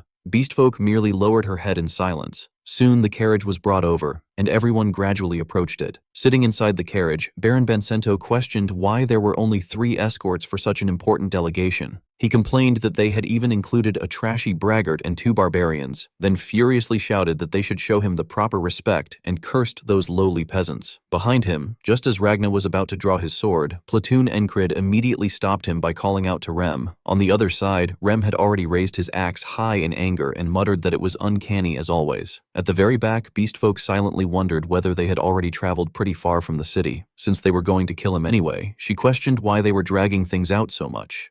At that moment, Baron Bencento turned toward her and remarked that she looked a bit different under the light. Beastfolk's body was covered in scratches. Smiling mockingly, the Baron declared that he would grant her the honor of coming to his carriage that night. Hearing those words, Beastfolk sadly thought that perhaps that was the reason after all, wondering if Encrid had only been after her body. Suddenly, however, she saw Platoon Encrid step forward. He knelt down, rested his sword against his neck, and let out a long sigh. Confused by the sight, Ragna asked whether it was morning training.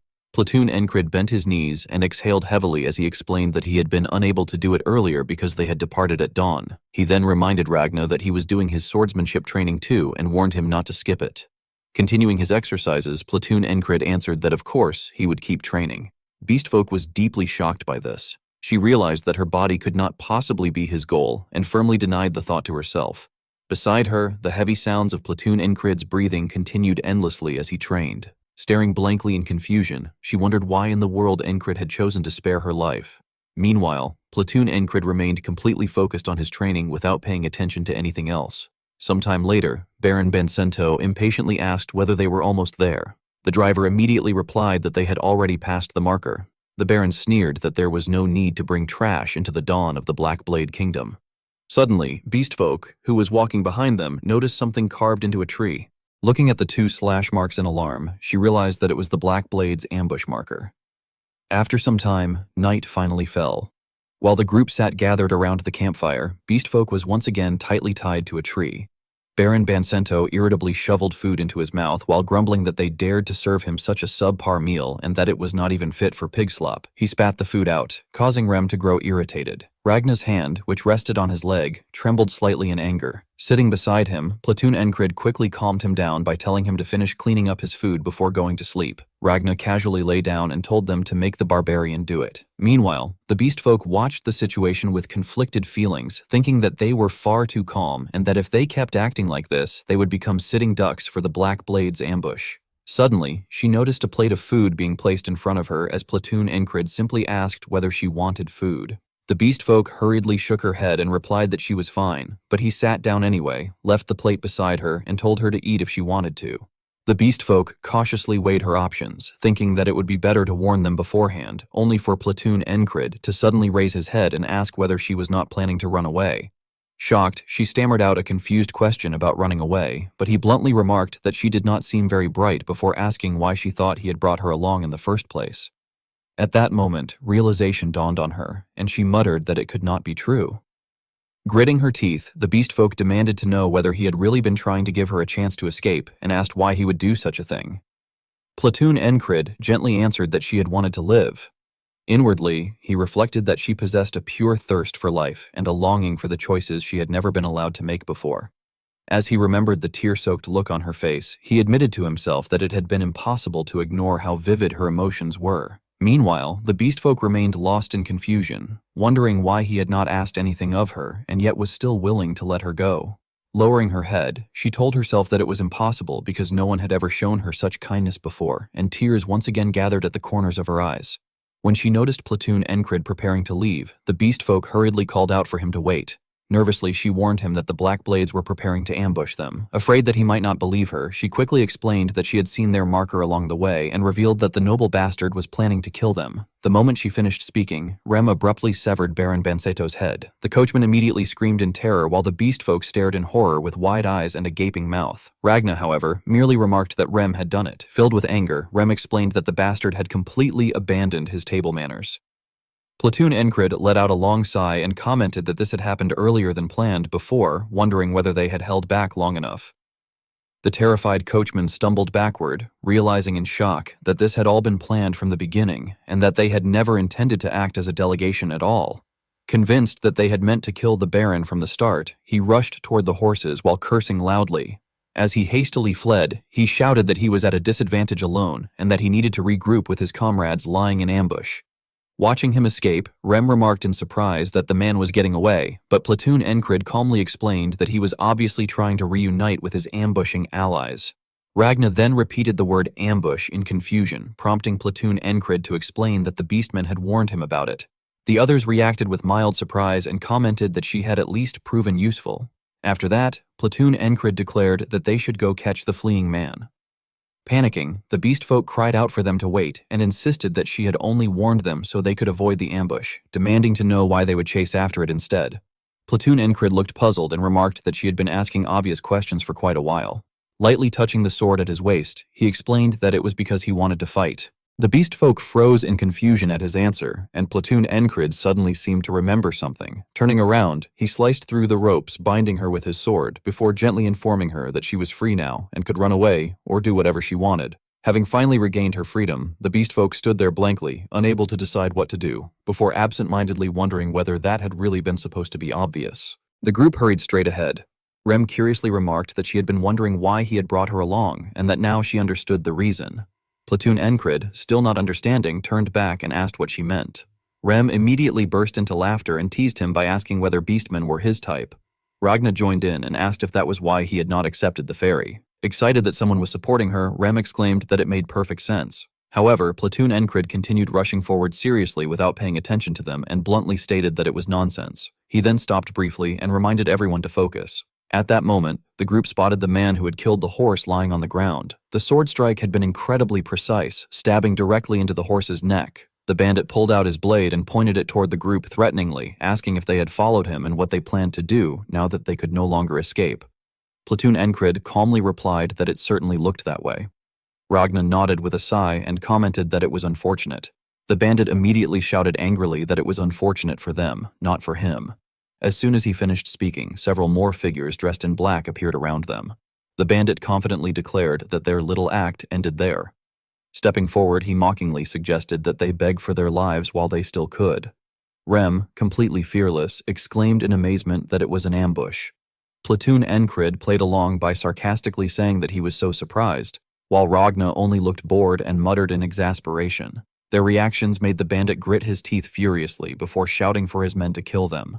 Receiving the order, the men immediately drew their swords and charged toward the group. At the same time, elsewhere in the forest, Beastfolk was running as fast as she could. She felt delighted inside, thinking that she was finally free and could simply run away like this. Smiling brightly, she encouraged herself to run away, survive, and keep going. Her eyes sparkled with hope as she thought that perhaps she really could do it. However, she suddenly stopped and questioned what she was even doing this for. She then recalled Platoon Encrid telling her that he fought because he wanted to fight. Beastfolk became confused, realizing that his spirit resembled Krimhalt's more closely than anyone else's, and she wondered how that was even possible. Memories from her childhood resurfaced, reminding her that although she walked a different path, she too was a child of Krimhalt, and that she should follow Krimhalt's will, blooming and withering on the battlefield. She also remembered the prophecy given to her long ago, which said that when she wished to die in the future, the guide of life would come to her side. Returning to reality, Beastfolk stood there in a daze. She quietly realized that Encrid had saved her when she had wanted to die, and that this must mean something. Her direction immediately changed, and she turned around, sprinting back the way she had come. She thought that she had initially believed the old fortune teller from her hometown had merely spoken out of pity for her, but if those words were truly correct, then she wanted to stay by Encrid's side. Tears gathered at the corners of her eyes as she ran desperately, thinking that she wanted to learn his way of life and even die beside him. Beastfolk swiftly dropped low and crawled beneath a small tree root. Grabbing onto the next piece of wood with one hand, she propelled herself forward while thinking that she wanted to die at his side. She then leapt down gracefully and landed lightly on the ground, dreamily imagining that if possible, she wanted to bear his children and become part of his pack. Filled with determination, Beastfolk stared ahead and resolved that in order to make that happen, she had to save Encrid from the Black Blades. She rushed toward the others as quickly as possible, but just then she witnessed Rem striking down one of the bandits with a sharp cry. Fresh blood splattered into the air and sprayed toward Beastfolk, leaving her stunned in confusion. The remaining bandits desperately tried to flee while screaming for someone to save them, but they were swiftly slaughtered as well. The one who had just split a man's body in half was Ragna, who casually rested his sword on his shoulder and asked whether she had seen his movements, telling her to do it like that. At the same time, Platoon Encrid swung his blade through another enemy and commented that it was a good reference. Beastfolk stared blankly and wondered what exactly it was supposed to be a reference for, questioning whether they were discussing torture methods. Hesitating, she slowly stepped backward while thinking that Encrid had already been absurdly strong, but these people were on another level entirely. Suddenly, she accidentally stepped on a piece of wood beneath her foot, causing a loud crack. The other three immediately noticed the sound and shot sharp gazes toward her, making Beastfolk freeze in terror. Rem coldly stared at the Beastfolk, whose sharp claws made him become even more cautious. In an excited tone, Rem questioned whether he was going to attack too. The overwhelming pressure sent chills down the Beastfolk's spine in fear, causing her to hurriedly cover her face and insist that she absolutely was not going to attack. Hearing that, Rem sounded disappointed as she wondered if that was all the enemies they had, remarking that it was anticlimactic. The Beastfolk was left bewildered, wondering if she had just been ignored. Platoon Encrid shared the same feeling and admitted that he was disappointed too. Alarmed, the Beastfolk quickly tried to stop them and told them to wait. At that very moment, leaves rustled loudly as another group suddenly rushed toward the Beastfolk. The newcomers groaned as they stumbled back in confusion, unable to understand the situation before them. Platoon Encrid's group also looked at them with puzzled expressions. The newcomers demanded to know what was going on and questioned who they were. Platoon Encrid helplessly replied that they had stolen the words right out of his mouth. The Beastfolk quickly recognized them and pointed out that they were members from the Black Blades headquarters. Upon hearing that, the group immediately shot sharp glares toward them. Meanwhile, at the Black Blade Bandits' Norelia branch headquarters, flames raged fiercely and consumed everything in sight. One of the men collapsed on the ground, panting heavily as he cursed the Kingdom bastards and declared that this would not be the end of the Black Blades. Filled with rage, he shouted that the other Black Blade branches spread across the continent would come for revenge, only to have his head severed by a single sword strike before he could finish. Torres then reported to his captain that they had wiped out almost all of the Black Blade bastards. Captain Venzens frowned at the word almost, prompting Torres to explain that several remnants had managed to escape by taking advantage of the chaos. As he walked, Torres asked whether they should pursue them, but Captain Venzens refused, saying it was probably already too late. He added that although their orders had been to completely eradicate them, he would likely receive a proper scolding from the battalion commander because of the survivors. Back in the forest, everyone cautiously lowered themselves in tension.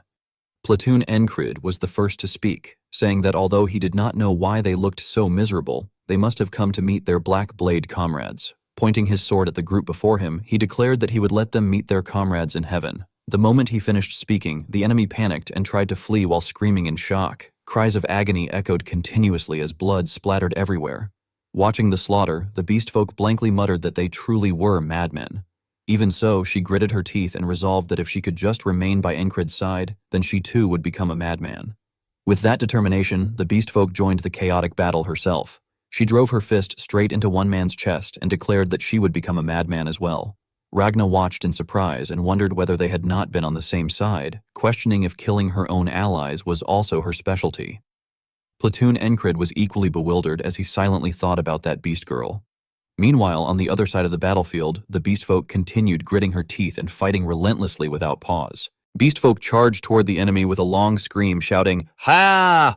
The opponent took a punch that caved in his face and could only cry out in pain with a desperate GVH.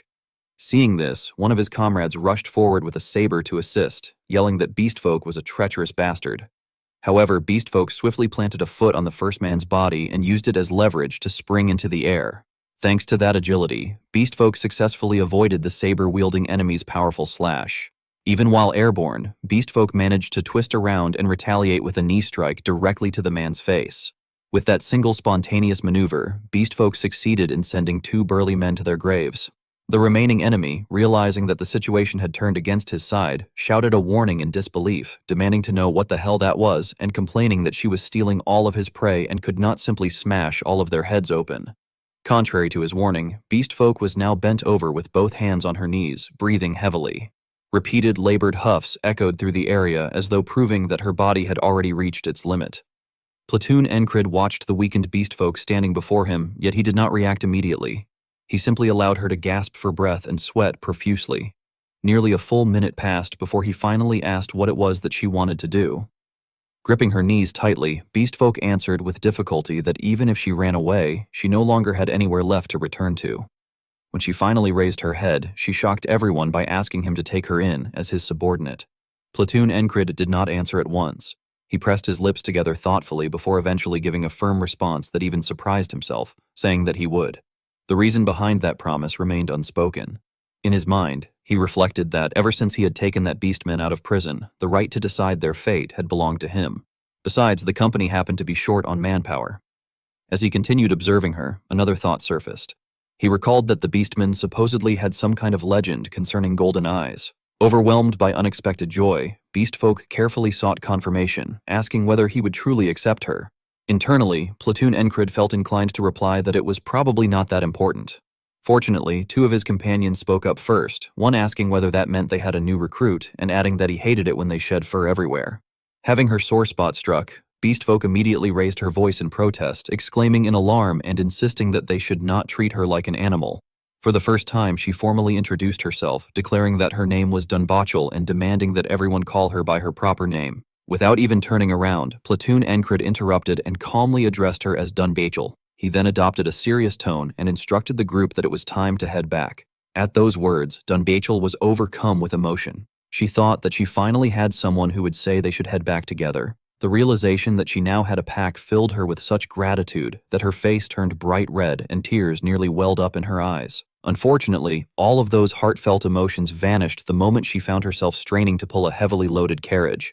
To make matters worse, Rem, the particularly irritating new companion, stuck his head out and mocked her, saying that even a slug would be faster, and asking whether she intended to sleep on the road. He shouted at her to run until her legs became a blur. Unable to endure it any longer, Dunbachel snapped back, demanding to know why she had to pull the carriage in the first place. Rem casually replied that it had become too heavy after they gathered all the loot. That explanation only made Dunbachel angrier, and she protested that it did not explain why she specifically had to do it. With shameless confidence, Rem answered that they did not have anything else available to replace the horses. Having experienced what felt like a recruitment scam on her very first day, Dunbachel could only swallow her bitterness and lament to herself that he was treating her like a beast again.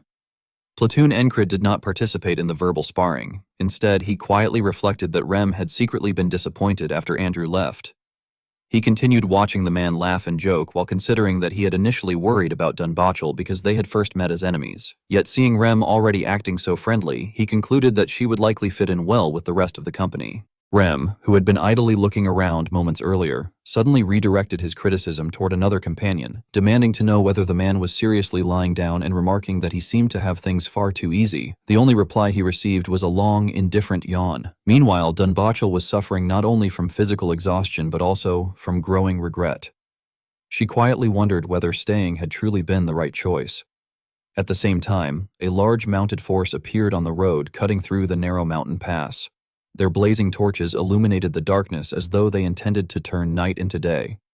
At the center of the dense formation stood a massive catapult, heavily guarded on all sides. Elsewhere, Marcus carefully issued orders, reporting that Martai had begun its advance. He explained that they would arrive in 5 days, reach the border guard's front lines within that time, and begin their siege. After a brief pause, he more sternly instructed his subordinates to bring all civilians living outside the walls into the city. By the time Dunbachel finally succeeded in bringing the group to the city gate, Rem poked his head out and wondered why there were so many people around. Someone immediately answered that the population was being evacuated in advance because of the imminent territorial war. Platoon Encrid quickly got out of the carriage and loudly called for Kreis and Pin. Upon hearing the familiar voice, Kreis rushed forward in excitement, exclaiming that the captain had finally returned. However, halfway there, he suddenly grimaced and cried out in shock before covering his nose and mouth and complaining toward Dunbachel that she reeked. Platoon Encrid calmly explained that she had never looked completely clean to begin with and that she had sweated a great deal. He then casually handed the matter over to another subordinate, instructing Pin to take her away and get her washed up. After examining Dunbachel carefully, Pin asked the crucial question of whether she even had any clothes to change into. Rather than addressing that issue, Platoon Encrid casually shifted to official business, ordering the rest of the group to sort the loot and head inside while he reported to the battalion commander first. Before he could finish speaking, however, the company commander appeared and interrupted him, informing him that he could make his report during the meeting instead. It turned out that she had a more pressing matter to discuss. She reminded him that officers were required to attend the strategy meeting and added that she had been awaiting the return of her fiancé. Walking beside her as they headed inside, Platoon Encrid asked whether the company commander of a unit with fewer than 10 members was even considered an officer. Without hesitation, she denied the notion, stating that headcount did not determine importance. Then, quite unexpectedly, her tone turned reproachful. She accused him of being so busy playing with his company that he had neglected his lover. Growing increasingly irritated, she complained that she had waited for him night after night and demanded to know when he intended to visit her. Despite being confronted over a romantic matter, Platoon Encrid responded as though he were discussing work, asking whether they should have a sparring match sometime soon. The company commander replied with heavy sarcasm, remarking that her fiancé truly knew nothing but training. After adding that she would look forward to it, she turned around and walked away. Platoon Encrid appeared completely unaware of the seriousness of the situation and merely stood there blankly. Once everyone had gathered in the meeting room, Marcus wasted no time and immediately began the briefing. He explained that following Vice Baron Vancento's proposal, a delegation had been sent to the Black Blades. Maintaining a steady tone despite the gravity of the matter, he stated that because they had agreed to join forces, it had been necessary to thoroughly investigate the Black Blades, and Border Guard had therefore been tasked with carrying out that investigation. The man seated beside Marcus immediately added that, behind their backs, the Black Blades had secretly been preparing to attack Border Guard. As a result, they had withdrawn their intention to form an alliance and had instead purged the Black Blades' headquarters. When he reached the most important part of the report, he lowered his voice and revealed that a few remnants had managed to escape. Platoon Encrid immediately interrupted, casually informing everyone that his group had already taken care of them. The speaker was stunned by the revelation and asked in disbelief whether the remnants had gone in that direction. Seizing the opportunity, Marcus concluded that Platoon Encrid's failure to protect Vancento must have been caused by an ambush from those surviving remnants. The sharpness of Marcus's deduction startled Platoon Encrid. Nevertheless, after regaining his composure, he openly admitted that the remnants had indeed seemed to be targeting Vancento while fleeing from the very beginning. Having his suspicions confirmed only made Marcus angrier. He demanded to know how anyone could dare target a noble of Border Guard and condemned such audacity. Placing a hand upon his chest and signaling to those around him, he declared that Vancento had truly been someone who cherished Border Guard and proposed a brief moment of silence for the Vice Baron who had unfortunately passed away. Yet even that solemn moment was disrupted by an ill-timed cough that echoed through the room.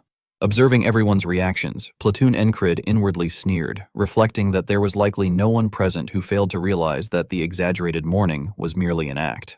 He also considered that Border Guard was a city surrounded by enemies. External foes such as Martai existed, while internal threats like Vancento could emerge again at any time. At the same time, he came to an important realization. In his mind, Vancento's death served as a warning and proved that those driven by unnecessary greed would ultimately perish because of it. His thoughts suddenly became remarkably clear, almost as though he and Marcus were of one mind. He realized that the battalion commander was openly expressing his intentions and that everything was being done for the sake of protecting Border Guard. Sure enough, Marcus's next declaration confirmed that impression. Marcus stated that he wanted everyone to love the city. However, Platoon Encrid was no longer truly listening. His thoughts had become consumed by a single idea, that a knight was an incredibly high wall. Meanwhile, seated at the center of the room, Marcus continued elaborating on his plans. He explained that Martai was a city that inherited the blood of the mercenary king of the East. Although its military strength was formidable, if it also possessed the backing of outside forces, the outcome of any conflict could no longer be predicted. At the same time, Platoon Encrid's thoughts drifted elsewhere. He reflected that the chances of reaching the end were less than 1 in 10,000. Yet, at that precise moment, Marcus suddenly raised his voice and inspired renewed confidence, declaring that on modern battlefields, victory and defeat were determined by small elite units spearheaded by a knight. Marcus remained completely unaware that Platoon Encred's mind had already wandered far away from the meeting. Deep within his heart, Platoon Encred nurtured a sincere aspiration. He hoped that, even if his talent was insignificant and even if he could not reach that lofty goal, he would still pursue it. Even if the dream had become faded, rolled through the mud, and torn apart, he intended to keep moving forward. As for Marcus, he finally arrived at the true purpose of the meeting. He declared that within Border Guard there existed a company that best exemplified the strength of a small elite force. Marcus clearly had reasons to believe in such a plan, as the camp possessed many talented individuals. However, the leaders gathered there did not appear nearly as optimistic as he was. Most of them maintained indifferent expressions, as though such detachment might allow them to avoid the heavy responsibility Marcus was preparing to assign. Their concerns ultimately proved unnecessary. Marcus directly called upon Platoon Encred, addressing him as the lunatic company commander and asking what he intended to do. Outwardly, Platoon Encred still seemed unable to fully accept the height of the role that had suddenly been placed upon him. Internally, however, his thoughts were already racing. In his heart, he resolved that he would become the knight who would bring the war to an end. Therefore, he answered Marcus's proposal in a firm and resolute voice, declaring that he would do everything within his power. Satisfied, Marcus smiled and formally announced that he was granting independent operational authority to the lunatic company commander. Outside, the sky had already turned a brilliant orange beneath the setting sun. Platoon Encred's comrades seemed to understand the significance of the new responsibility that had just been placed upon him. Excitedly, they encouraged him to go wild to his heart's content. From the familiar faces that had accompanied him for so long, to the youthful newcomers, from the non-human members of the company to those who had been tricked into joining and bound to its ranks, everyone turned their gaze toward Platoon Encred. He slowly looked back at each of those familiar faces, taking them all in. Then, leading his people forward, he eagerly charged toward a new chapter in his career, calling upon the lunatic company to move out.